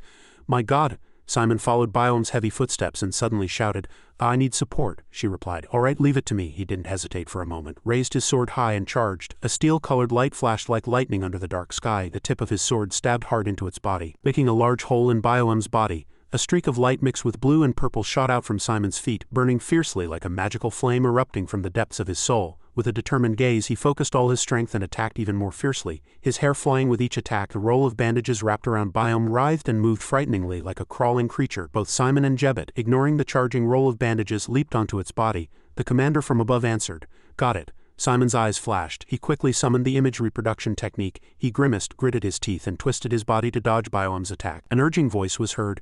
"Keep attacking so it can't counterattack." Simon immediately replied, "Understood." Biome's stomach suddenly shook and emitted a strange wave, forcing the two to pause for a moment. Suddenly a terrifying hand shot out from its stomach and he shouted in terror. "What?" A hand came out of its stomach. Jebet charged forward majestically and quickly like lightning. "I'll handle it." She rushed forward and used all her strength to push away Biom's giant arm. Her momentum soared as she shouted. From above, the commander charged in with a sparkling sword in his hand. Suddenly, Simon paused midway as blood splattered right before his eyes. Lorraine raised her sword high and shouted like thunder, empowering him. "Keep going, Simon." Biome moved with its immense weight. Its body shook and Simon couldn't stand properly. Its sharp arm swung straight at him with terrifying speed. In an instant, Son appeared and blocked its fierce attack, protecting Simon. "Continuous heavenly feathers," he gritted his teeth, determined. "Everyone is helping me.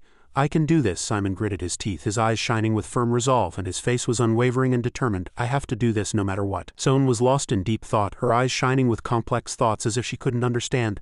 How can he do that? She admired inwardly, dragging her tired legs to fight against the fear of failure, and with an absolute willpower that would never crumble, she charged toward the monster's neck. She had countless thoughts and asked herself, "Can the necromancers of the Ivory Tower do that?" Son bit her lip, and her distant gaze seemed to be thinking of something hard to say. "Can they imitate that kid?" For a moment, Simon's legs gave out and he staggered uncontrollably. He collapsed, his face full of worry. "Damn it, my legs are shaking." A feather brushed past in the air, and Son suddenly opened her mouth.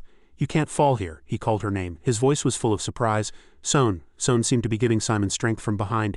"Didn't you say you'd take care of that monster? I'll be your stepping stone. Run." Feathers scattered in the air, creating a beautiful and fantastical scene. With a determined gaze, Simon charged forward, extending his sword long like the sharp tip of a spear. The soft feathers wrapped around him as if adding an invisible flow of power. Biome fell backward from the fierce attack. As it collapsed without a chance to counterattack, Simon raised his sword high, and with a determined gaze he loudly called Pier's name as if echoing. "Pier." The sword shone brightly with a sparkling streak of light. He answered the call slowly. "I'm ready." With a sharp gaze and a resolute expression, he charged without the slightest hesitation. Biome opened its mouth wide, its face contorting terribly as it saw the approaching attack. The tip of the sword was like a sharp streak of light flying with unstoppable force. It was completely defeated. Pier shouted in excitement, "We did it. I can't believe this crazy plan succeeded." Simon in freefall laughed and replied, "I knew it would be awesome." Lorraine saw him fall and screamed. Her eyes were filled with fear and worry. Amidst the whistling wind, she used all her strength to shout his name, and Simon's consciousness gradually faded. "Simon!" She caught his body, and her wide-open eyes showed unconcealed horror. The roll of bandages flew by like a flash, but Lorraine quickly dodged it in an instant. She shouted, her heart pounding with endless worry, "Its body is disintegrating." "No, Simon." In an instant, Son appeared right behind her. She said softly, "Don't worry." She sat there nonchalantly, and feathers scattered softly in the wind, a magical light spreading around. "I used the remaining feathers to create a deceleration effect. He won't be hurt." Surprised by this, Lorraine paused for a moment and then said hesitantly, "Thanks." Hearing that, she narrowed her eyes. "What are you talking about? I should be the one thanking you since you helped Simon." Lorraine couldn't help but widen her eyes at Son's words. How troublesome. Dispel those spells. In another place, Simon lay motionless on the grass, unconscious in the quiet space. Heron laughed wickedly and leaned his hand against a tree. "I never thought I'd find such good luck after such a terrible event. I thought I was screwed when Malcolm's hypnosis was nullified." He clenched his fist and prepared an attack to finish Simon. "If I take care of this neatly, I too." In Heron's mind, a dreamlike image of joining Son's guild appeared one after another. Suddenly, he paused as if he had seen something in front of him. Hector appeared right before Heron's eyes and his face stiffened. "Hector," Heron said with a worried expression, "did that guy mess with you too, or do you want to form an alliance with me?" He looked at Simon and tried to persuade Hector, "Take care of this guy, if you just look the other way. I'll give you all my points or anything," Heron said as he stepped back. "If you need a rumor that you beat the #1 student, I'll spread it for you. How about it? Not bad, right?" Hector began to summon magic through his hand, and Heron still didn't give up trying to persuade him. "Wait, why do you have to do this? Doesn't that guy get on your nerves too?" Hector swung his body and rushed toward him without a moment's hesitation. "Damn it." His sharp fist flew and hit Heron right in the face. "You piece of trash." Looking at the fallen Heron, Hector said nonchalantly, "Did you think I'd resort to such tricks to deal with him?" A moment after Lorraine appeared, he hurriedly instructed her, "Simon, take him with you." She brushed past him like the wind, went straight to Simon and called his name. "Simon!" Hector's gaze passed by quickly, but his expression was still unreadable. Lorraine knelt, supported Simon, and asked worriedly, "Simon, are you okay?" After everything was over, Hector turned his back without a word and quietly left. On the other side, Heron ran as if flying. His footsteps hurried on the ground. "Damn it, the prey was right in front of my nose." He couldn't give up, his face full of regret. "I will definitely eliminate him and become Professor Bahan's favorite student." While running, Heron bumped into something, staggered and lost his balance. Suddenly losing his momentum, he fell to the ground, tumbling before he could even put his hands out. How annoying. What is it now? In front of his eyes was the head of a high-level monster, and it looked so terrifying that he was startled. Heron stood up, supporting himself with his legs. "This is a high-level monster. Who did this?" Seeing the Kajan in front of him, he laughed coldly. "An opportunity has come. I don't need to know why it's here in this mess, but if it's someone who can take down a high-level monster, they're definitely not useless." Heron slowly raised his hand, took out a feather, and prepared to throw it at the person in front of him. With a quick motion, he threw the feather straight at him. The feather flew as fast as lightning, cutting through the air and heading toward Kajan's back. That feather suddenly stabbed him right in the nape of the neck, startling him. Heron laughed loudly. All right, he clenched his fist, his eyes shining with cunning, and a smile slowly spread across his face. Hey, get ready. As Kizen turned his face, Heron suddenly froze as if time had stopped for a moment. He couldn't help but blurt out, he's really handsome. Kizen turned his face and asked with a sharp expression, what do you want? Heron approached. Tell me your name first. Kizen leaned against a pile of high-level monster corpses and answered calmly. Kizen Ban, he continued. Kizen, I've never heard that name. Anyway, Kizen, we have to go catch Simon Florentina. Listen, he's unconscious, but it's too chaotic around for me to take care of him. Heron rolled his eyes. All you have to do is distract those noisy guys. I'll take care of the rest, all right? Kizen asked back. You're after Simon Florentina. He put one hand in his pocket and held out the other, trying to persuade him. Yes, the #1 student Florentina. I told you. Kizen nonchalantly plucked the feather from the nape of his neck. Don't ask any more questions, just do as I say. Heron urged hastily. If you understand, let's go together. He raised the corner of his mouth and smiled and forcefully broke the feather in his hand. Don't think this is progress, Heron said worriedly. What, it was a fake? Wait, listen to me. I'm sorry for ordering you around, let's make a deal. He tried to persuade him. I'll give you all my points. Just hand over Simon Florentina to me. Kizen slowly approached. I don't need them, he warned coldly. If you're after Simon, I won't let you. Heron couldn't understand. You too, why is everyone protecting him? What's so special about Florentina? Kizen laughed softly, rubbed the back of his neck and replied, I don't know, I'm just his roommate. He suddenly grabbed Heron's clothes.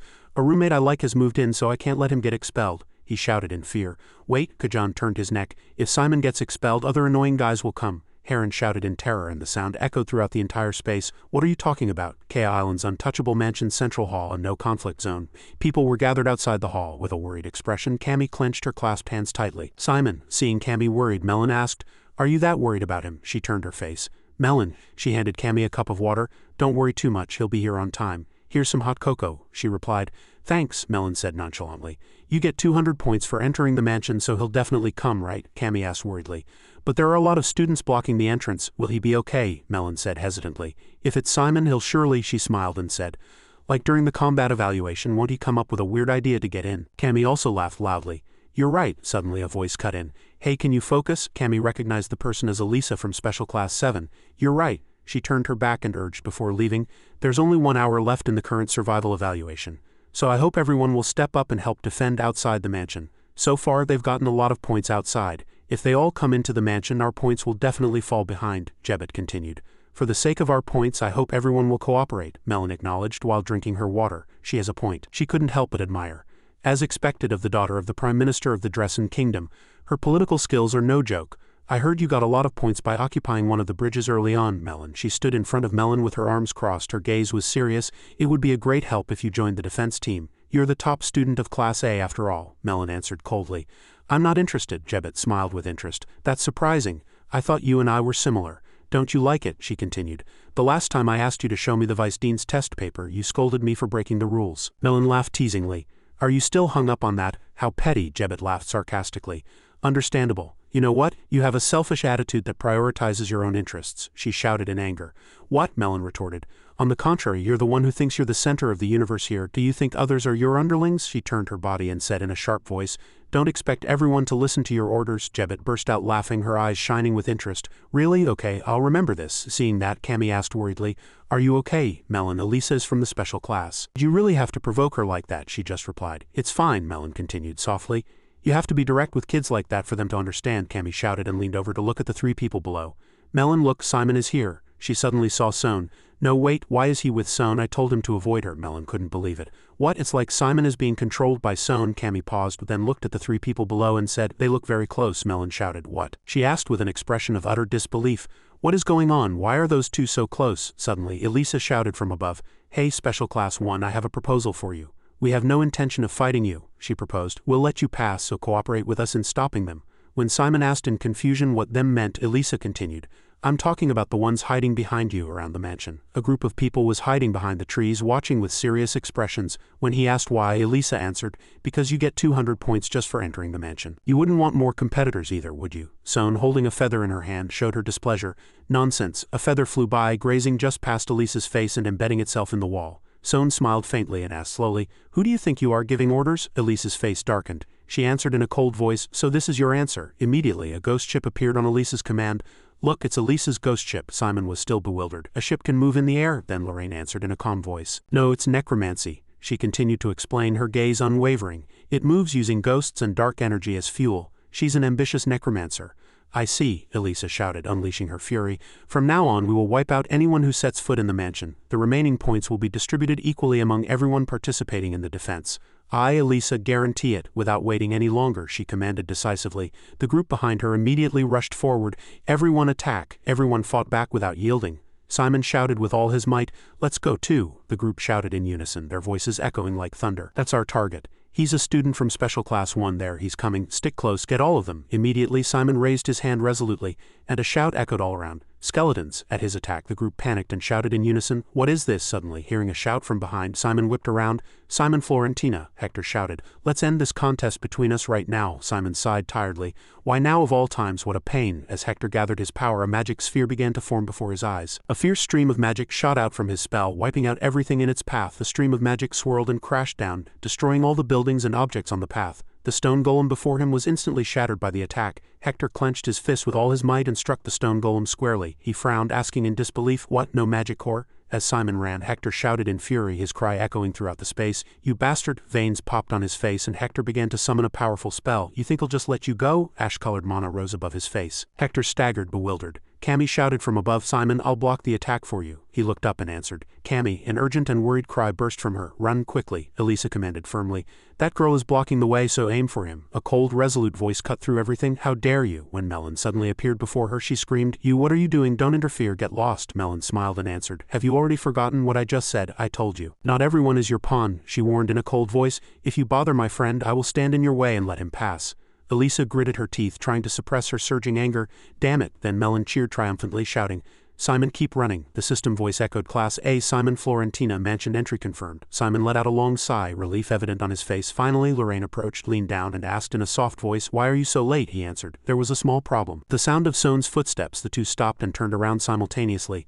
"Oh my, am I the last one?" The system voice continued to echo. "Class C, Sone, I see, mansion entry confirmed." She smiled and said, "Thanks to those slaves I got in easily." Lorraine asked angrily, "Why did you have to harm other students when you could have gotten in on your own?" The students outside were still wondering, "What happened? What's this mess? Why am I here?" Sone retorted triumphantly, "Oh my, what are you talking about? This was just a fair use of my abilities." The two stared at each other with murderous eyes. Sone sneered, "If I bother you, tell your mother to get me expelled." Lorraine shouted angrily. "You think I'll do as you wish," Sone said triumphantly. "So are you going to expel me just because I'd do anything to get into Kizen?" Lorraine answered angrily. "Stop with the nonsense. You think I'll fall for this act?" Simon complained helplessly. "Being stuck between these two is really tiring." Cammy hurried over with a worried look, calling his name loudly. "Simon," she ran to him and squeezed his hand tightly. "I'm so glad, I'm so happy you're here. Are you okay? Are you hurt anywhere?" He smiled awkwardly and said softly, "Cammy, I recovered thanks to you." He reassured her, "I'm fine, it's all thanks to you. Thanks for your help earlier." Sone suddenly cut in, "Excuse me." She smiled gently and said softly, "Aren't you forgetting something important, like for example telling them about the big debt you owe me?" His face stiffened. "I haven't forgotten." Simon tried to push himself up, saying in a tired voice, "It's not like I'm granting you a wish or anything." Sone gestured helplessly and sighed. "I know, of course, with your current abilities granting a wish would be easier." Suddenly the air grew quiet, with only the sound of even breathing echoing in the space. Melon, fuming with anger, stomped over and shouted loudly, "Simon!" Sone let out a small surprised cry. "Oh my!" Then she shoved Sone hard with her hand. "You brat, I warned you." She acted frail, twisting her body coquettishly. "How mean!" Melon pointed at Sone angrily. "I told you to avoid her at all costs if you ran into her. So why did you end up traveling together?" Simon was so surprised he covered his face. "What?" he explained, flustered. "There was a bit of a problem." Sone suddenly hugged her tightly. "Melon, what are you doing here?" she shouted with a terrified expression. "Seriously, get off me!" Sone cried out as if wronged. "How mean! I just want to be friends with Melon." Simon and Cammy stared blankly as they bickered. Melon shouted angrily, "Sone, I'll freeze you to death, so stop being creepy and get lost." Melon lost her temper and shouted at Sone, "And you secretly cast a spell on me, didn't you?" Sone explained. "How could I attack Simon?" "Then it must have been you." Melon didn't back down and shouted, "No, it was definitely you. No matter who the culprit is, I'm going to insist it was you." Cammy asked worriedly. "Did you two fight?" Simon reassured her. "No, it was just a spar," she kept asking. "But Sone doesn't know anything about that, right?" Sone explained proudly. "Besides, my ability can't create something that doesn't exist. It only amplifies existing emotions." Lorraine yawned, unfazed by Sone and Melon's loud argument. Sone was still smiling and teasing. "The reason Melon is mad at Simon is actually because of a secret she's hiding." Melon shouted, "What are you talking about? You get lost right now." Sone rushed at Melon and was beaten wildly. "Cruel, so cruel. Melon, you've become so cold. Did that worthless ice magic make you so cold?" Melon couldn't take it anymore. Shut up and get lost, disappear into the cycle of reincarnation. Malcolm kicked the door open. Son, you dare control me and make me do that? He shouted in despair. Because of you I had to deal with a bunch of nobodies from God knows what class. All eyes turned to Malcolm. Son answered. My goodness. Son and Melon both froze at his words. Their eyes held surprise and bewilderment. Son sat up straight and said clearly with a calm face, I don't know what you're talking about. She sneered. That person is on the same level as you. You must be in the same class. At her words, he grew angry and gritted his teeth. Unable to hold back, he slapped her hard across the face, shouting like a growl, Shut up. Son fell to the floor, gasping for breath. Malcolm pointed straight at her face and said, Who else would pick a fight with others like that but you? His cold voice echoed. I don't care if it's the ivory tower or whatever. Today you're going to learn your place. Just as he was about to approach, Simon's voice cut through the tense atmosphere. Stop it. Simon's hand gripped Malcolm's shoulder tightly. It was like a silent message. This is a no-conflict zone, his contemptuous voice echoed throughout the space. So what? Malcolm still tried to make an excuse. This can be a special case, just this once. Lorraine stood behind him, frowning slightly, but her eyes still flashed with killing intent. What are you looking at? Go on. Meeting that sharp gaze, Malcolm seemed a bit flustered, fear evident in his eyes. Immediately, he turned away in annoyance and muttered a curse. Damn it. Simon sighed in relief. He gently held out his hand to help Son up. Are you okay? She gently reached out her hand, joy in her eyes. Thanks to you I'm okay, he smiled gently. That's a relief then. Son smiled slightly. This doesn't mean our debt is settled, right? Of course not.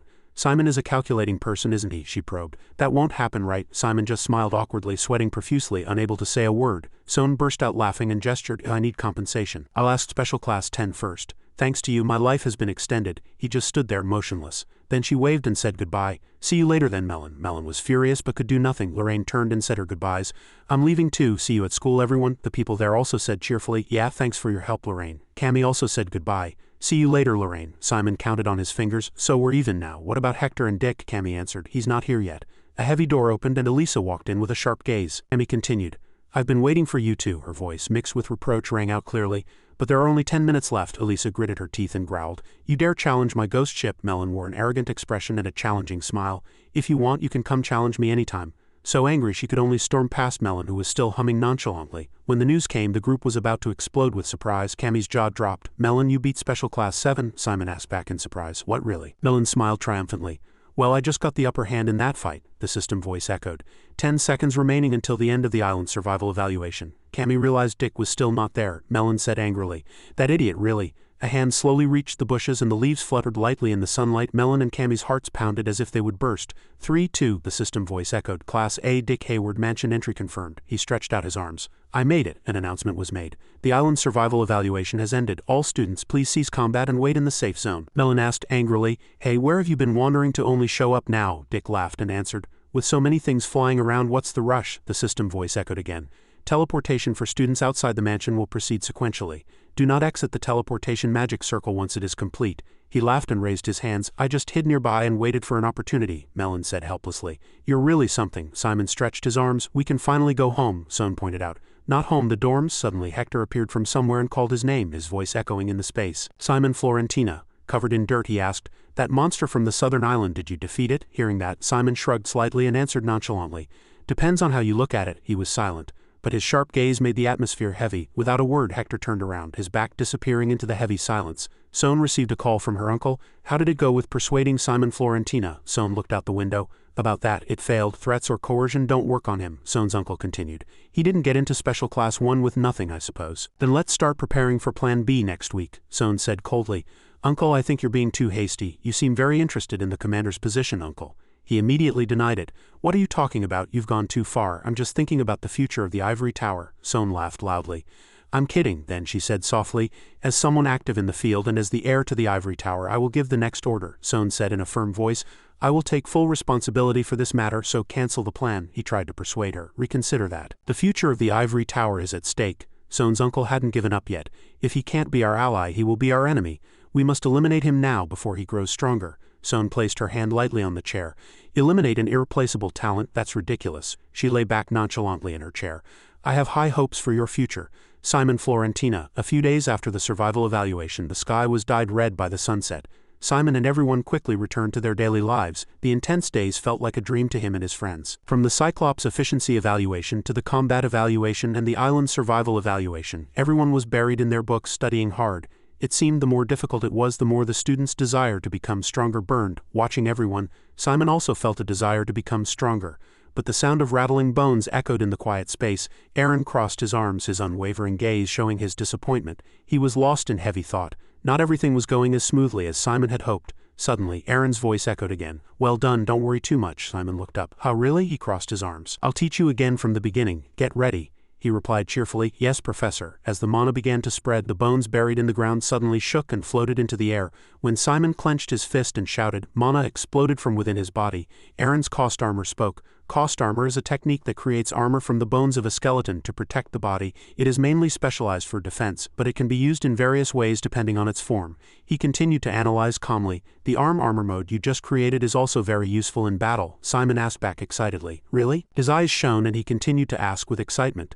Then that means I can use it when I attack too. Aaron put his hands in his pockets. Of course, give it a try. Simon moved decisively and quickly got into a ready stance, his face filled with firm resolve and confidence. He aimed straight at the shield and delivered a fatal blow, and the shield immediately staggered. Seeing the swaying skeleton, he laughed happily. It's very powerful even without infusing dark magic, Aaron said calmly. That's because the skeleton's original strength and dark magic have been converted into physical force. Think of it as an enhanced exoskeleton armor. Then what are the characteristics of cost armor? Simon raised his hand and answered. The efficiency of cost armor varies greatly depending on the form created and the skeleton used. He continued. And since each necromancer uses cost armor differently, you have to find and research the cost armor that suits you. Aaron crossed his arms and answered with an indifferent expression. Correct. Now I'll tell you the difference between full body cost armor and partial cost armor. He explained to him in detail. Usually, full body cost armor requires at least 2 skeletons, and you have to consider the mobility of the joints while maintaining the balance of the entire body. Simon suddenly realized. Then the reason I failed was, Aaron slowly replied in a gentle voice. Yes, you failed at the balancing stage. Balancing full body cost armor is much more delicate and complex, so the difficulty is higher. He froze. I understand, Aaron continued to explain to Simon. Think about the number of bones attached to both arms and the total number of bones attached to your whole body. You can tell which is more difficult without even comparing. He answered his words, yes. Aaron turned his face and his gaze seemed to encourage and uplift him. So there's no need to be impatient. You failed this time, but you were successful to some extent, Simon replied gratefully. Yes, thank you, Professor. He furrowed his brow as if slightly surprised and asked, Come to think of it, doesn't the new mission period start next week? Simon immediately answered, Yes, that's right. Aaron suddenly asked, Do you have any missions in mind? He immediately froze, not knowing how to answer. Simon thought to himself, Money? I have to make a lot of money. Hey, I'm starving to death. The mission is to earn a lot of money for materials, but he answered, flustered, Not yet. The list is out, so I'll decide later. Hearing him say that, there was a very brief silence. Aaron seemed to be choosing his next words after a moment of silence. He opened his mouth. Let me give you a piece of advice. Aaron suddenly held out his hand and gently urged. If there's no mission you like, just wait quietly, as he continued. Simon was surprised and his eyes widened. I don't think you fully understand the influence of being the #1 student in the special class. Aaron smiled lightly and said with a glass of water in his hand, It means you have to use your position well. Then he lightly turned his back and walked away. Let's go back now. Simon immediately followed. Yes. The atmosphere became lively, and everyone gathered in front of the bulletin board watching carefully. He also looked at the bulletin board. His expression looked bored. There's really nothing interesting, nothing at all. Pier suddenly opened his mouth. Nothing at all. No matter how I look, there's not a single mission where the boss gets into an accident. Why is this continent so peaceful, damn it, Simon said helplessly. It's good that it's peaceful. Suddenly his eyes went to a black request form attached to the wall. The only suspicious thing is that black request form. He suddenly noticed that it was written there that a corpse had been found near the Holy Federation, its body torn to pieces as if it were prey. Pier's warning sound echoed, making the atmosphere tense. Right, but it's too dangerous, Simon thought to himself. The professor won't allow it anyway. This time, I'd better focus on missions with a good reward. He lay down on the long bench in disappointment. Nothing at all. There's not a single mission with a good reward. Pier asked as if he couldn't understand. Aren't your expectations too high? 500 gold isn't just a dog's name. It's better to hire a professional for 500 gold than to give that money to a student. Earning a lot of money will only cause problems. Simon recalled Aaron's words. Maybe it's better to wait a little, as Professor Aaron said. Pier also agreed. Yes, let's wait. Let's wait for an opportunity. Professor Lang said weakly in a tired voice, I'm sorry, but I need your help again today. Ta Francesca hurried to answer with concern. Not at all, Professor. Please go inside and rest. I'll help with the class a lesson. Take a 15-minute break. The whole class murmured in unison. The whispers spread like a light wind. The professor's condition seems to be getting worse. I know, Melon rested her chin on her hand. It is a bit like that, but I prefer it when the Ta teaches. Simon was puzzled, but Kizen operates a very strict elite system, right? She replied. If you think about it that way, Professor Lang isn't competitive enough. Melon asked as if she couldn't understand. Students have to compete fiercely. So isn't it a bit unfair for professors to be complacent, relying only on their past fame? Simon replied gently. It's not that simple of a problem. Dick offered a hypothesis. If one professor disappears, all the tush under them have to leave too. How can they handle that? Dick and Melon started arguing. He insisted that this was not just a matter of changing a professor but of changing the entire management system. She retorted, that may be so, but do you know when Professor Lang last taught? He put his hand on his chest, his sharp eyes showing firm resolve. I think Francesca has the ability. I like Francesca's classes too, Dick continued. But if Professor Lang leaves, all the Tush have to leave with him. He said so many things that Melon got tired, sighed, and covered her ears with her hands. It's really complicated. Cammy suddenly opened her mouth. Then what if the Ta becomes the professor? Then Professor Lang can take care of his health and we can study well, right? Dick answered her words. Well, it's not that simple. The Tush at Kizen are closer to assistants than teachers. Hey, Melon immediately reminded him. Watch your mouth, there are seniors, he retorted angrily. No, this is just a matter of perception. Of course, they can be promoted to professor, but for that to change, Dick continued to ramble. Professor Neptes would have to step in. Behind him, Francesca's face darkened. Are you all done talking? The entire room suddenly became quiet. Dick stammered with difficulty and answered. Ah, he trembled, his eyes fixed on the person in front of him. Ta, Francesca said coldly.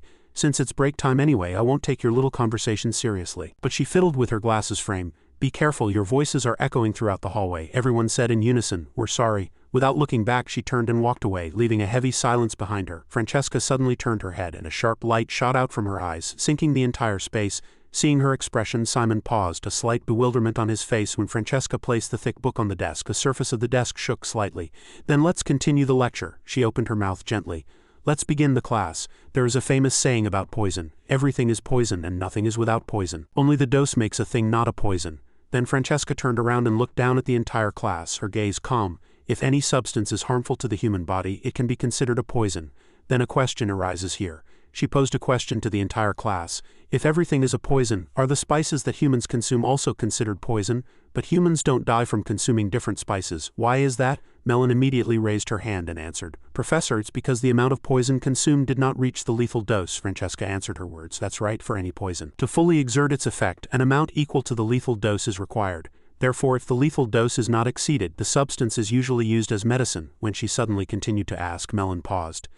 Then why aren't medicinal herbs poisonous? Melon thought for a moment and then answered. It's because they only contain a small amount of harmful substances, Francesca explained to Melon and the entire class. That's because the lethal dose is the amount that can burst the stomach and lead to death. For example, if you eat 4 tons of tomatoes in 4 days, you will die from the toxicity of the tomatoes. But she continued to explain, if you consume 4 tons of anything, you will die no matter what you eat, won't you? Therefore, the basis of handling toxins is related to determining the precise lethal dose and analyzing the target of use. The amount varies depending on the type of monster, so calculating the amount is very important. Francesca opened her mouth. Today we will learn about the 3 laws necessary for calculating that amount. Melon's 2 eyes sparkled and her face was full of excitement. Awesome, Francesca's lectures are really the best. They're so easy to understand. Don't you think so? Simon was silent without a word of reply, and only a frozen silence flowed in the room. As he continued to be silent, she called his name. Simon, when his name was called, Simon was startled and opened his mouth. I'm sorry, what did you say? Melon asked. You're only quiet during the toxicology class. Is it because you were just scolded? No, Simon replied gently. It's nothing really. Outside in the hallway everyone was gathered, and even though the class was over, the atmosphere was still lively. Suddenly, Ta-Sai called Simon from behind, startling him. Simon. When Simon saw her waving, he was slightly surprised but happy and said Ta. He opened his mouth and asked, Hello, what are you doing here? She approached with a smile and asked, Have you decided on a mission for this weekend? Simon answered her words. His voice echoed softly. Not yet, I'm still thinking about it. Then she smiled brightly like the morning sun. That's great then. Sai said quietly. Her voice was a suggestion mixed with a bit of seriousness. Professor Jane has made a request related to a mission. She held out a file. It's a designated mission assigned to you, Simon. In Jane's office, Simon asked as if he couldn't understand.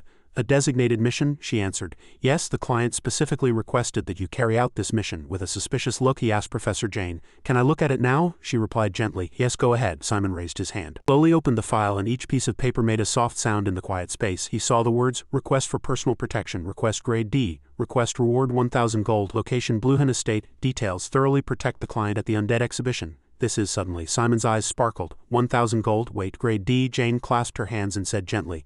Of course you don't necessarily have to do a designated mission. If you've already chosen another mission, Simon hurriedly shouted. No sir, his face was bright. I'll do it, I'll definitely do it. He couldn't hide his joy inside. 1,000 gold, that's enough to cover my material costs, she said calmly. I'm glad to hear that. I was thinking of sending a few of my subordinates to that exhibition, so I'm glad you accepted this request, Simon asked as if he couldn't understand. Yes, Jane explained in a gentle voice. Exploration and analysis are very important for modern necromancers. She placed her hand on a pile of reports and urged, Make sure you observe in detail while carrying out the mission. and I'd like you to write down what you find after you return. Simon's face turned pale. Yes, this report, all of this? Jane answered. Yes. Simon's face turned pale and his eyes held a clear panic. Professor, this looks like a professional report. Jane answered calmly. Kizen students are not rookies, get it done outside. The blue-haired girl smiled regretfully. Looks like Simon is in for it, she emphasized. You're the only one from Kizen participating in this exhibition. Participate with the thought that you are representing Kizen. Jane was serious. Every word of her request revealed a deep concern. Do not cause any trouble under any circumstances. Simon nodded gently and answered her politely. Yes, I'll keep that in mind. Scene change. Jebet laughed excitedly, her eyes sparkling with joy. Lamport, a new place, new subordinate. Simon reminded her helplessly. I'm helping you, so please don't cause any trouble. Jebet, as I said, you can enjoy a short vacation, she answered with a smile. Yes, Simon suddenly remembered. But you're an undead. Can you swim? Isn't salt water harmful to undead? Then Jebet put her hands on her hips and said with a confident expression, It stings a bit, but it's okay. Her face was full of happiness and her eyes sparkled. I can't come to this beautiful beach and not go for a swim, can I? All right, he answered with a smile. I understand, have fun. I'll stop by when I have time. Simon glanced at Pier and said, You too, Pier, I'll go to the mission location first. He crossed his arms. Got it. As he walked, he was lost in thought. The more I look at it, the more beautiful this place is. Simon stopped in front of the door. He looked up and exclaimed with joy, This is it. Standing outside the door, Simon called inside in a slightly urgent voice. Is anyone here? The door opened slightly and Son appeared with a warm smile. You're from Kizen, right? Please come in. He burst out laughing, his eyes filled with excitement. Welcome, your outfit is really nice. Simon nodded and responded with a friendly smile. Hello, do you live in this house? He answered. My name is Son. Simon asked. Really? Son, I'm here to see the Viscount. Son answered with a smile. I am the Viscount. As soon as he heard that, Simon paused and his whole body seemed to freeze on the spot. Simon hurriedly apologized to Son. I sincerely apologize for my rude behavior, Viscount. It's okay, it's okay. Son smiled as if it was fine. When it's just the two of us you can speak comfortably. Just call me Son. That would make me more comfortable too. Simon couldn't hide his surprise inside. He couldn't believe that a child like this could inherit the title of Viscount, rule Lamport, and spend 1,000 gold on a D-rank mission. A sense of pity arose in his heart. Did his parents pass away early? Son introduced. This is the exhibition room. Simon paused for a moment and then hurried to follow Son. Hey, wait a minute. Son suddenly tripped on something. He staggered and struggled to regain his balance. He quickly caught Son. Why are you in such a hurry? Please continue with what you were doing. Yes, Simon sighed inwardly. This is going to get tricky, Son said as he climbed the stairs. The exhibition was originally scheduled for the day after tomorrow, but we decided to open it early for my safety. He opened the door and urged, So you can't make any mistakes. Simon smiled and replied, Of course not, thank you. Upon entering, he couldn't help but be amazed by the magnificent and splendid sight. His gaze followed the grand scenery unfolding before him. So this is the next generation undead exhibition of Lamport. Simon turned around and thought, I don't know where to start. He looked up at a giant dinosaur skeleton, a dinosaur-shaped skeleton. Is this the highlight of the exhibition? Then Son saw the black silk straps used to balance the skeleton. But it seems they haven't solved the balance issue. They've secured the torso with black silk. He guessed that if a skeleton like this appeared, everyone would be in a panic. Son climbed onto a small skeleton. Come on, let's go, Simon shouted urgently. Son. Suddenly, Simon noticed something was wrong. The skeleton's eyes were glowing. What is this? He immediately gritted his teeth and rushed in. A summoning spell is being used over there. Son was still bewildered, not understanding what was happening. Suddenly, the skeleton creepily turned its head, preparing for a surprise attack on Son. Immediately, Simon focused and summoned blue magic at his feet. He dashed forward rapidly. With his hand outstretched, determined to catch him, a stream of blue magic wrapped around Son and lifted him into the air. Meanwhile, Simon missed his footing and quietly slid past. Seeing him tumble, Nicky opened his mouth. A bodyguard shouldn't be so distracted. Son was being supported by the blue magic, hanging upside down in the air. Blood, no. He put him down. You have to be careful. It's very dangerous here with the undead moving around. Son smiled and replied, It's okay. Mister, let me introduce you. The boy looked at Simon and introduced him. This is Simon Florentina, the strongest bodyguard from Kizen, a special admission #1 student. Simon smiled awkwardly. Hello. Nicky extended his hand. Call me Finn. I'm a necromancer too. Simon knelt. I am Simon Florentina. When Simon reached out and took his hand, he felt a sticky blue magic on it. Nicky laughed loudly. Just kidding. Just kidding. You're just a first-year student wanting to earn some pocket money, aren't you? He continued. I don't know why you came here with such a tender heart, but you have to complete your mission, right? Hearing that, Simon bowed his head sincerely. I'm sorry, please forgive me, Viscount. Son hurriedly comforted him. Simon, what's wrong? It's not your fault. Meanwhile, Nicky gave an unreadable, meaningful look. Son protected Simon. Don't scold my bodyguard. Nicky laughed mockingly. Scold? I'm just giving a junior some advice. Nicky put his hands behind his back. Are you the special admission first-year student from Kizen? Simon answered. Yes, he spoke again. The people around you must have high expectations. He held out his hand and said gently, As a senior, let me give you a small piece of advice. Don't think that all the knowledge you learned at Kizen is the absolute truth. In fact, Kizen has a lot of problems these days. Without stopping, Nikki continued. It may have been a legend in the past, but its current teaching methods are too old-fashioned and outdated, Simon suddenly interrupted. I'm sorry, but Mr. Finn. He smiled brightly and asked in a friendly voice, did you graduate from Kizen? Nikki rolled his eyes and answered, flustered. I'm from the Duke Necromancer School, Simon replied. I see, he smiled proudly again. You'll be meeting us soon. Alan, Sierra, Morian. The top students from those three schools sometimes go to Kizen through an exchange student program. Nikki's expression was very triumphant. He chattered on endlessly. These students are superior to the current Kizen students in many ways, so it would be good to interact with them, Simon exclaimed in surprise. That's amazing, they're more capable than Kizen? He smiled sarcastically, his eyes sparkling with a mischievous and unpredictably mocking light. Then why do they have to come to Kizen? Nikki cursed inwardly.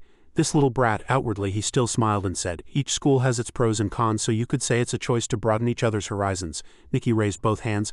Let's stop talking about student levels. Graduation is the true start of a career. He held out his hand, his face showing clear pride and a hint of arrogance. Follow me, from now on I'll show you what the world of professionals is like. Simon lightly placed his hand on Son's shoulder. Thank you, I'm looking forward to it. He stood there, his face darkening. If you wander off on your own again, you'll be in trouble. Nikki began his introduction. Thanks to the natural conditions of this island, Lamport has developed a unique ecosystem different from the continents. In particular, the origin of this exhibition lies in the creation of undead using the unique creatures here. There are a total of 100 undead works in the exhibition hall, and 20 of them were made by me, he continued. I focused on new things, but some of the undead still lack practicality. Son told Simon.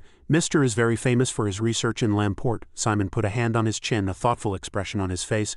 I see. The tail of this lava worm skeleton doesn't seem to need joints. Nikki suddenly paused, a surprised look in his eyes as he heard Simon speak. Simon offered his opinion. It seems like the joints would be under too much pressure if you force it with bone. Wouldn't it be better to cover it with protein or chitin? Nikki pointed straight at Simon. What does a first year know? There's a reason for everything we do. Realizing he had gone a bit too far, Simon opened his mouth, flustered. Yes. I'm sorry, Simon asked. Then what should it be covered with and how? Son hesitated. Yes. Suddenly, Nikki stopped and raised his voice. Now I will reveal the highlight of this exhibition. He gently pointed to a creature from the depths based on the deep-sea monster Kraken. The two gaped, their eyes filled with astonishment and curiosity.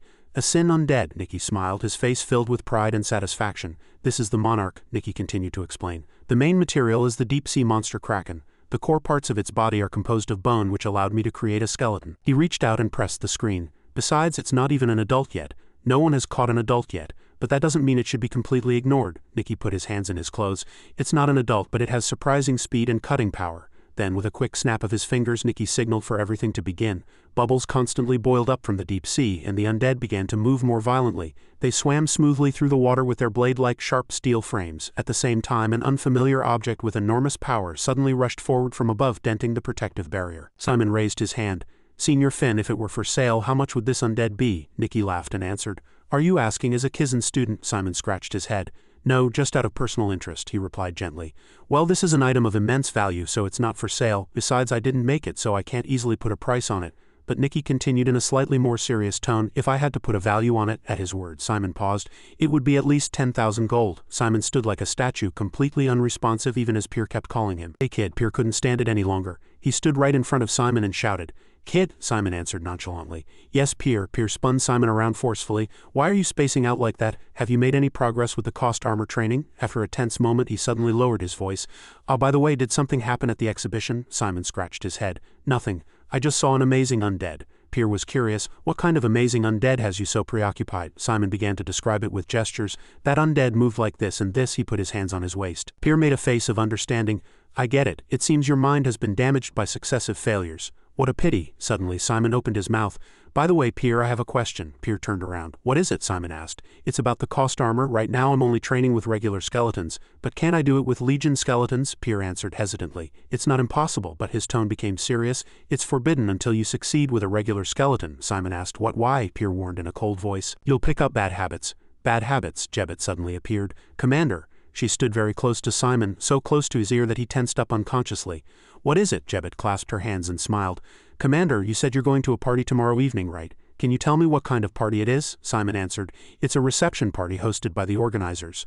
A dinner attended by family members and VIPs of the exhibition. She put a hand on her chin. If the commander is a VIP, this will be a meeting place for high-status people. Considering Kizen's reputation, this outfit should be fine. Then she smiled playfully, a cunning glint in her eyes. There's only one thing you need to be careful of. Simon paused, a look of bewilderment in his eyes, not understanding what was happening. Yes, Sone's aunt offered a greeting. It's been a long time. Viscount Sone smiled and shook her hand. Yes, aunt, she turned her gaze to Simon. Thank you very much for having a Kizen student personally attend our family's exhibition. Simon smiled politely. Not at all. This is an honor you've given me. The honor is all mine. Sone's aunt continued to ask Simon, this exhibition. Was there anything that stood out to a Kizen student? Simon smiled, his eyes full of sincerity.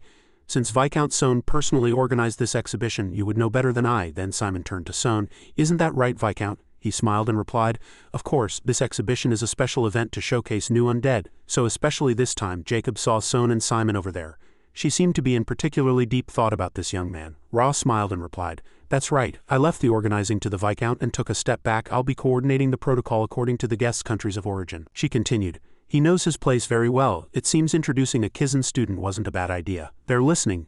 Senior Jacob said nothing, gazing into the distance as if lost in very deep thought. He thought to himself, it's a good thing the Viscount chose an excellent bodyguard. As the reception ended, Simon let out a sigh of relief. Sone opened his mouth. You did really well. Where did you learn your manners? You were really good. Simon smiled and replied, I learned diligently from my father when I was young. It was very hard, but I'm glad I learned. Sone gave a look of agreement upon hearing that. Yes, you were really cool today. He waved his hand. The reception is over, so you should enjoy the party too, Simon replied. Thank you. Simon gently entered the party hall, and the yellow lights cast a soft glow on his shoulders. He glanced at the group gathered in the distance. The family members were all gathered there. Not seeing Nikki in Simon's eyes, he wondered, where is Mr. Finn? Nikki was standing in a corner over there, staring intently at the bead in his hand. It's me. Can you hear me? Jack on the other end answered. I hear you. Everything is proceeding as planned. We should arrive at Lamport in about 2 days, Nikki said coldly. Understood. Things are going smoothly on this end too. All the core members of the family have gathered in the party hall without exception. Jack asked, any problems? He smiled coldly.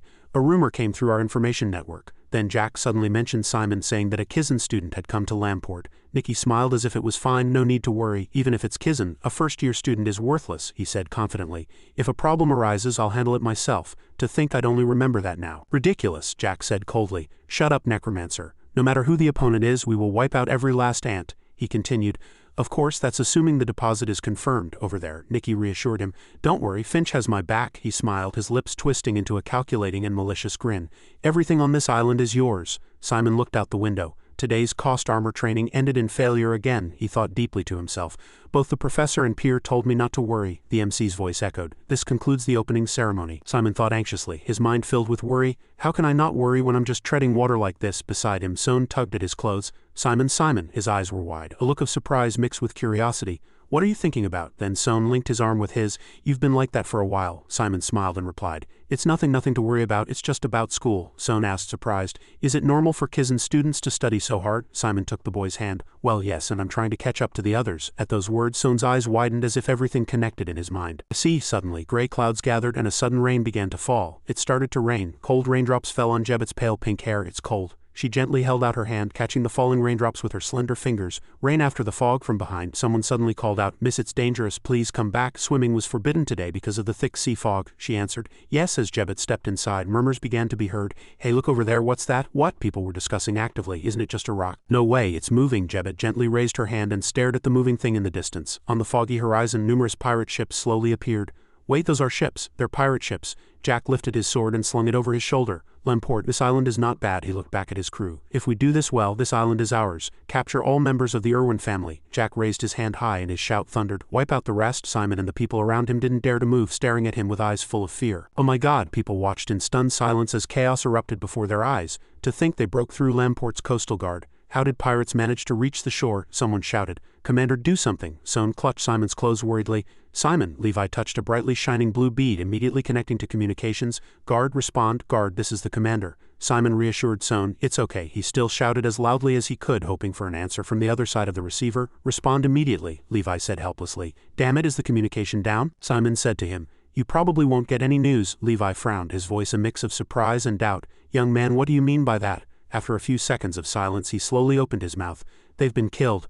Jacob immediately reported again. Commander, we've lost contact with the Finch team. It seems they've either encountered the pirates or run into trouble. He couldn't believe that even Lamport's best necromancer had been defeated. Levi looked at Simon and said, just as that Kizen student said, it seems something has happened to the base, he continued. We will form a defensive line with the remaining forces on the island. Levi said in a low voice, then we will escort the guests and the Viscount to the ships and get them out. Simon immediately cut him off. You can't. he explained to Levi. Leaving the island by ship at this point is more dangerous. They're pirates, they're highly skilled in naval warfare and have obviously blocked the waterways. Isn't that right, Commander? Levi answered helplessly. Yes, Jacob continued to report to him. Commander, we've lost contact with all outposts and garrisons. Even the naval forces on the coast are not responding. Simon slowly placed his hand on his chin, his distant gaze filled with thought. Lamport's defensive capabilities have... He then paused for a moment before concluding.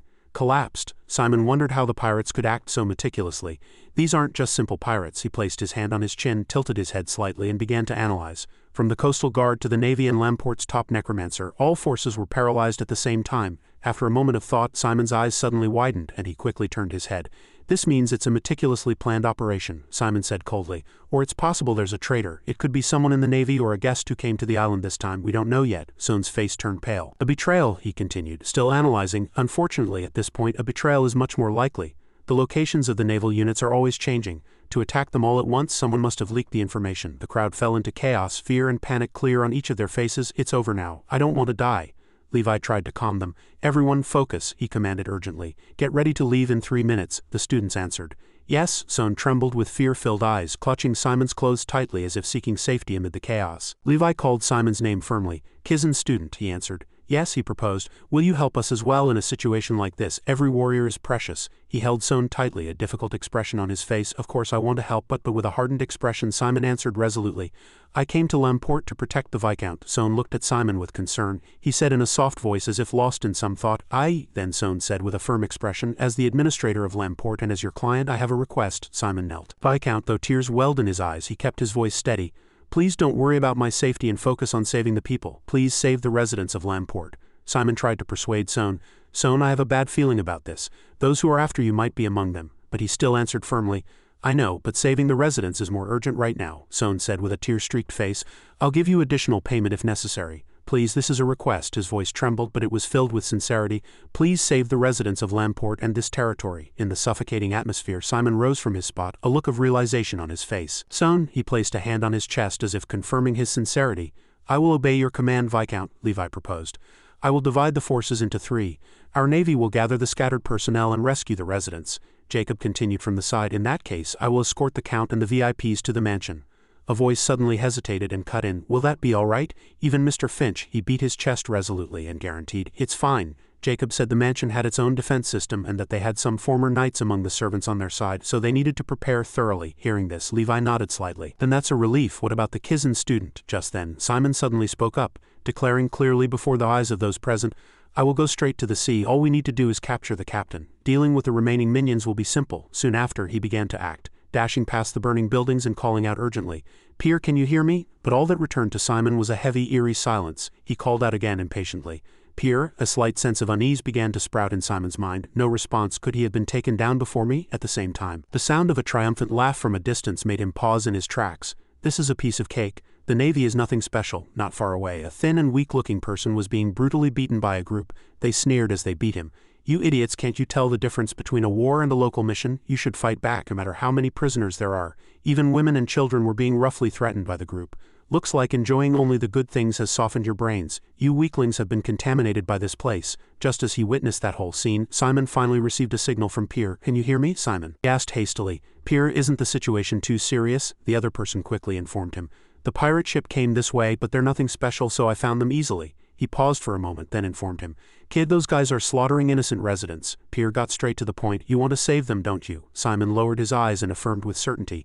Yes, the other person then instructed as follows. The characteristics of the cost armor that Professor Turtle taught you. Put cost armor on the residents. He was puzzled. On the residents, Pier confirmed again. Yes, it'll be 10 times harder than what you've been practicing. He didn't forget to encourage Simon. If your will is firm, you can succeed, he continued clearly. Understood. As soon as he finished speaking, Simon immediately waved his hand and summoned numerous skeletons. He resolved inwardly. Focus. The sight of the panicking innocent residents came straight into Simon's view. It fueled his determination.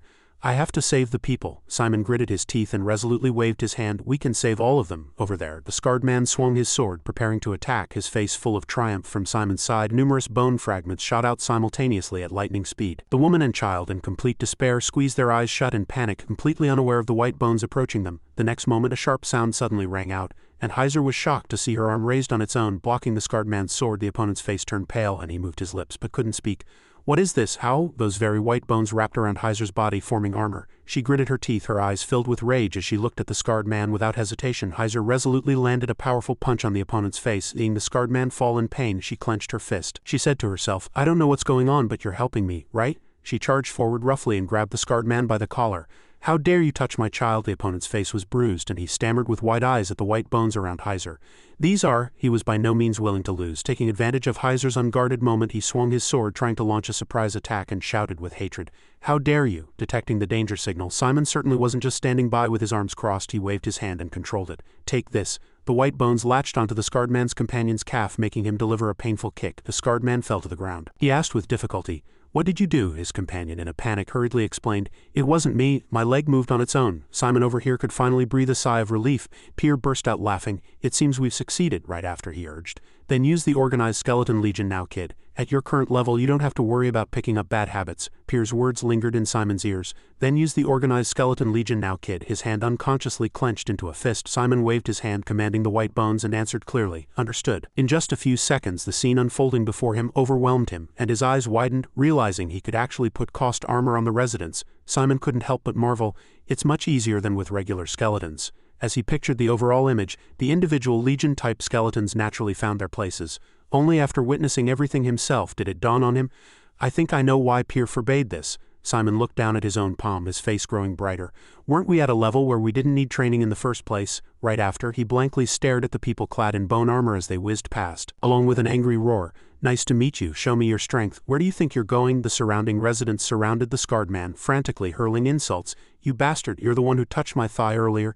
Die now. The children around excitedly experienced their new power. Mom, look at this, I've become super strong. An old man excitedly carried several people in a row before stopping at the sound of a voice nearby. Are you all okay? As Simon urgently ran over, the old man saw it and burst out laughing. I see, you're the one who equipped us like this. Some residents also noticed the movement over here. They whispered in low voices. That uniform, it's Kizen, right? Yes, it is. I saw him with the Viscount earlier. Simon was still concerned about the condition of the old man before him and waved his hands in embarrassment. But you shouldn't overdo it. The opponent excitedly showed off his muscles and laughed heartily. I feel like I'm back in my youth. By the time Simon noticed, the crowd had already run over enthusiastically, shouting, Kizen. Kizen is helping us. One of them raised the corner of his mouth and smiled cheerfully. As long as we're wearing this armor, we won't get seriously injured, right? As soon as those words were spoken, the pirate ship's crew felt the hostile gazes directed at them. Their faces immediately turned pale as they heard the residents' voices. That's true then. Without hesitation, the next moment, the residents swarmed forward. They picked up all sorts of chairs and desks and chased after the pirates. Let's keep fighting back. They fled in a panic, wailing. The scene changed somewhere. Chests full of gold and jewels were opened. Jack sat in the middle of a pile of treasure chests, looking at the jewel in his hand and laughing happily. Good, very good. As expected, this fertile land has a different way of making jewels. He leisurely admired the treasure before him. I've never seen an emerald of this color before. Just then, an urgent voice was heard. So, Captain, Archer was panting, shouting with difficulty, we need reinforcements. The city residents have started to fight back. Jack didn't care at all and answered indifferently. Don't worry about the numbers, they're just the remaining stragglers, the opponent stammered. No sir, it's not the Navy, he was puzzled. Then who is it? Archer moved his lips dejectedly. He hesitated for a long time before finally lowering his head and opening his mouth. It's the residents, sir. The florists, tourists, cooks. Jack of course didn't believe it and shouted angrily. Are you crazy? What about the residents? Are you telling me to beg the residents for mercy? Archer struggled to find the words to cut in. But Captain, his next words made Jack freeze.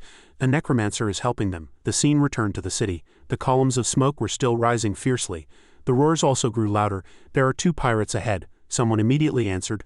Leave them to me. Simon was also helping the residents and reminded the person next to him.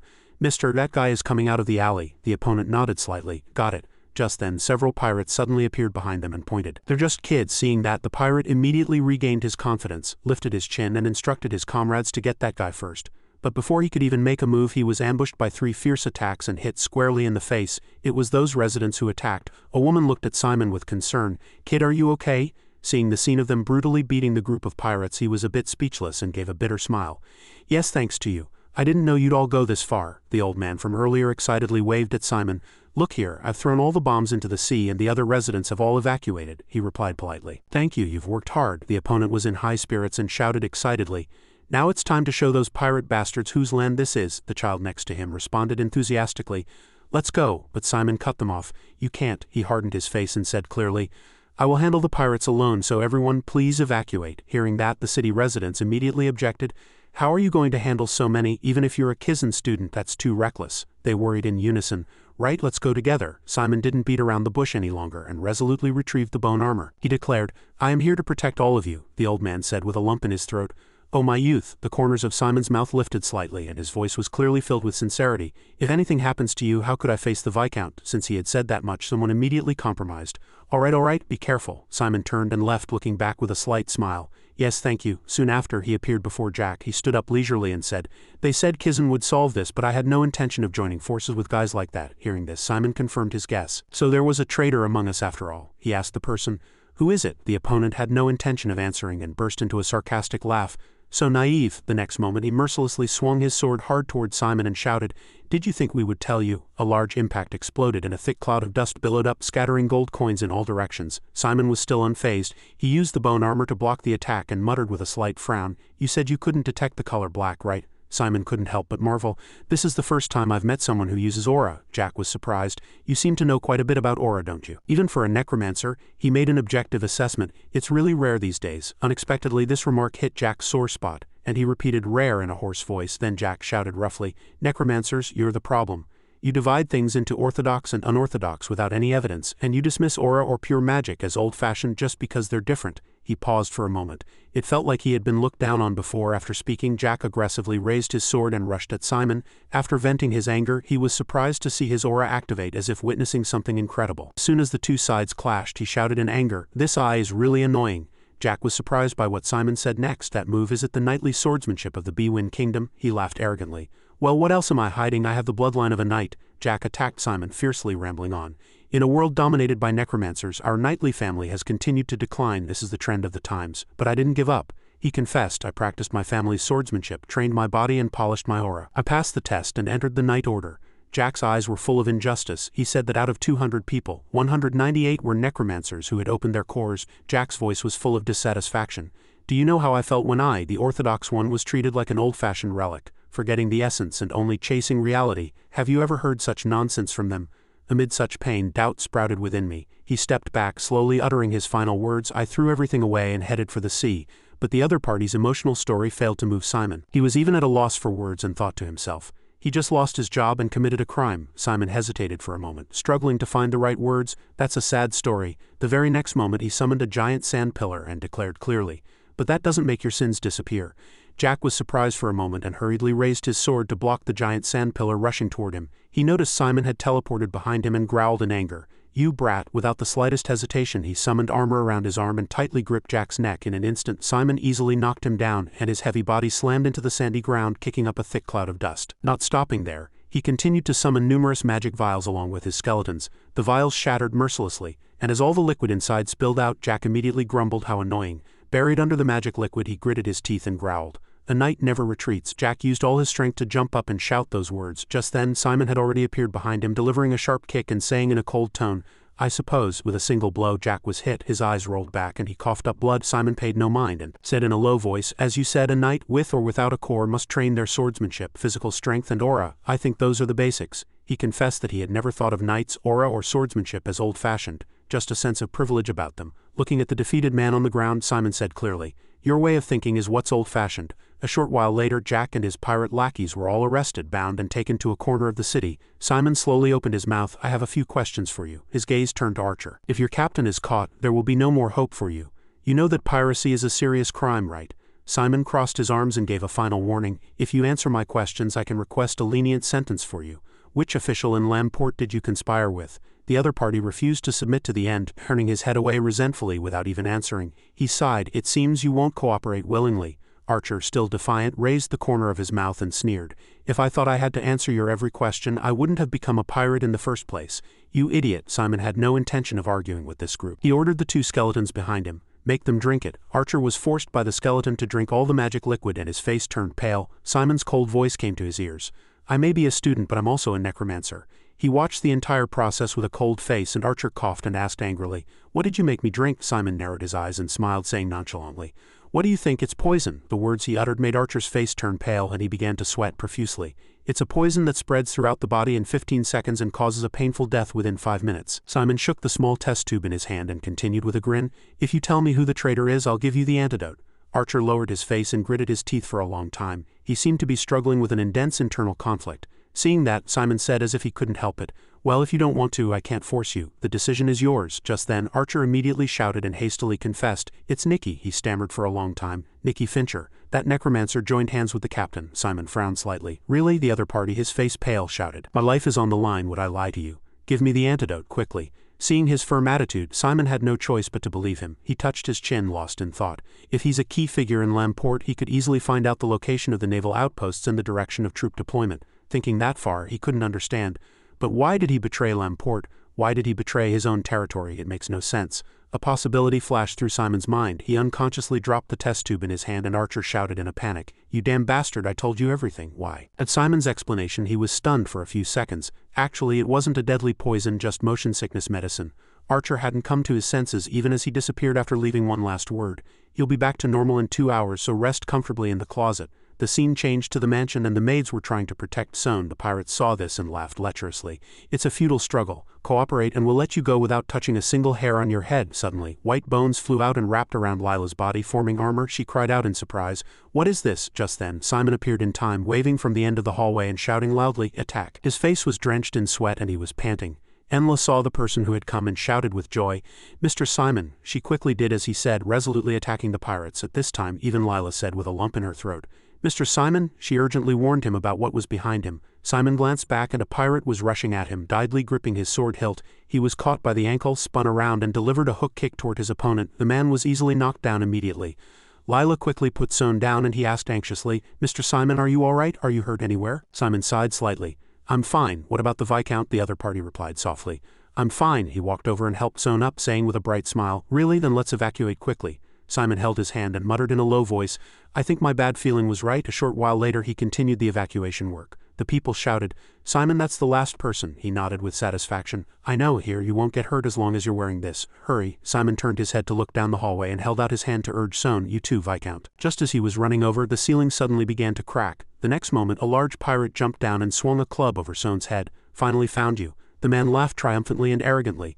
"You're coming with us, Viscount." Everything was too sudden. Sohn's pupils suddenly contracted. He was frozen in place, stunned, as Simon's desperate cry echoed. Sohn. Before the pirate could make a move, white bones latched onto his arms, stopping all his movements. The pirate fell to the ground, his hands twisted uncontrollably behind his back. He gurned in pain. Sohn lost his balance and sat on the floor, looking at the opponent screaming before him with a pale face. "Damn it, what is this?" Simon, controlling the bones with one hand, urged anxiously. "Sohn, come here." Only then did he come to his senses, stumbled to his feet and hastily replied, "Okay." Sohn quickly moved toward Simon, his small hand trying to get close to him. Only a few millimeters separated their two hands, just waiting for the moment they would clasp.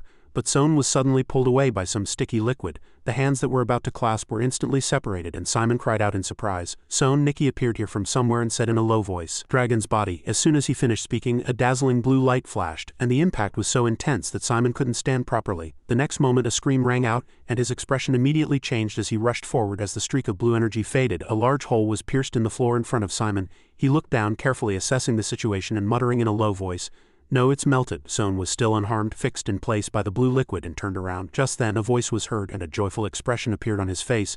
"Didn't I tell you before?" Nicky walked out with a dark face, raised his eyebrows and questioned, "How can a bodyguard be so off guard?" Everyone quickly realized and shouted with joy, "It's Mr. Nicky. We're safe." Only Simon remained silent. Before his eyes, Nicky was leisurely walking through the cheers of the crowd. "Everyone rest assured.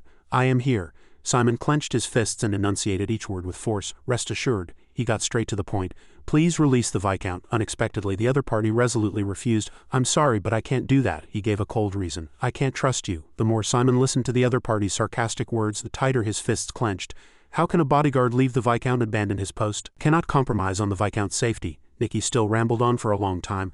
"I will formally protest this matter to Kizen." Simon couldn't take it anymore, and raised his voice to question, "Why did you betray the Viscount?" The words he had just uttered stunned Sohn, who widened his eyes in disbelief. Betrayal. Even Nicky paused. He closed his mouth, his lips moved, but he couldn't speak.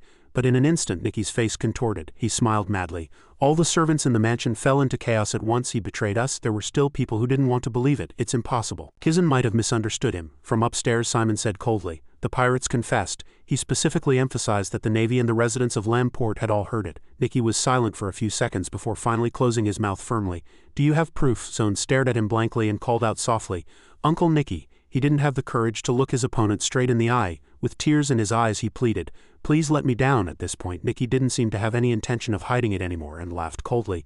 "I'm sorry, but I told you I can't do that." He took out a smoke bomb and threw it straight at Simon. He couldn't react in time, and his vision was obscured by the thick blue smoke, so he could only grit his teeth in frustration. In this situation, there was no more time to hesitate. Simon hurriedly shouted downwards. "Butler," he urged quickly, "I will chase them. Please report the traitor to the Navy and the government." Jacob stopped in his tracks. He moved his lips and called out, "Mr. Simon." After finishing his request, Simon immediately gathered his strength and rushed forward. He leapt to the other side of the hallway and Jacob's desperate voice was heard. "Please save the Count." The scene changed to another place and Nikki had successfully escaped, throwing Son hard onto the cold floor without the slightest mercy. At this moment he had no intention of pretending to be a good person anymore. He indifferently snapped his fingers and said, "Stay still." In an instant a magic circle unfolded and Son was lying in its center. He widened his eyes and stared at the scene in horror. Then, from the bodies of the people lying on the deck, white skeletons slowly rose. Nikki ordered them to set sail. Son was horrified. Skeletons. Even at this point he still couldn't understand. "Uncle Nikki, why are you doing this to me?" The other party raised his eyebrows and sneered. "Are you still calling me uncle?" Son hesitated and opened his mouth. "If I have offended you." Unexpectedly, Nikki cut him off directly. "It's not you." The words he uttered left Son stunned for a long time. "The source of all sin is your father."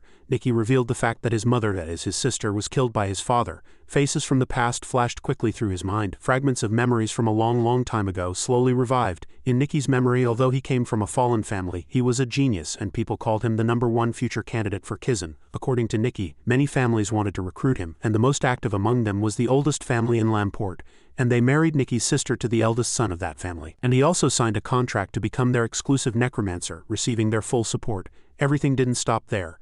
But a year later, Nikki failed the special admission. Not only that, he also failed the Kizen entrance exam. This incident made the oldest family a laughingstock. They had invested a huge amount of money in a failure. At that time, they accepted Nikki, and his sister was the daughter-in-law of that family.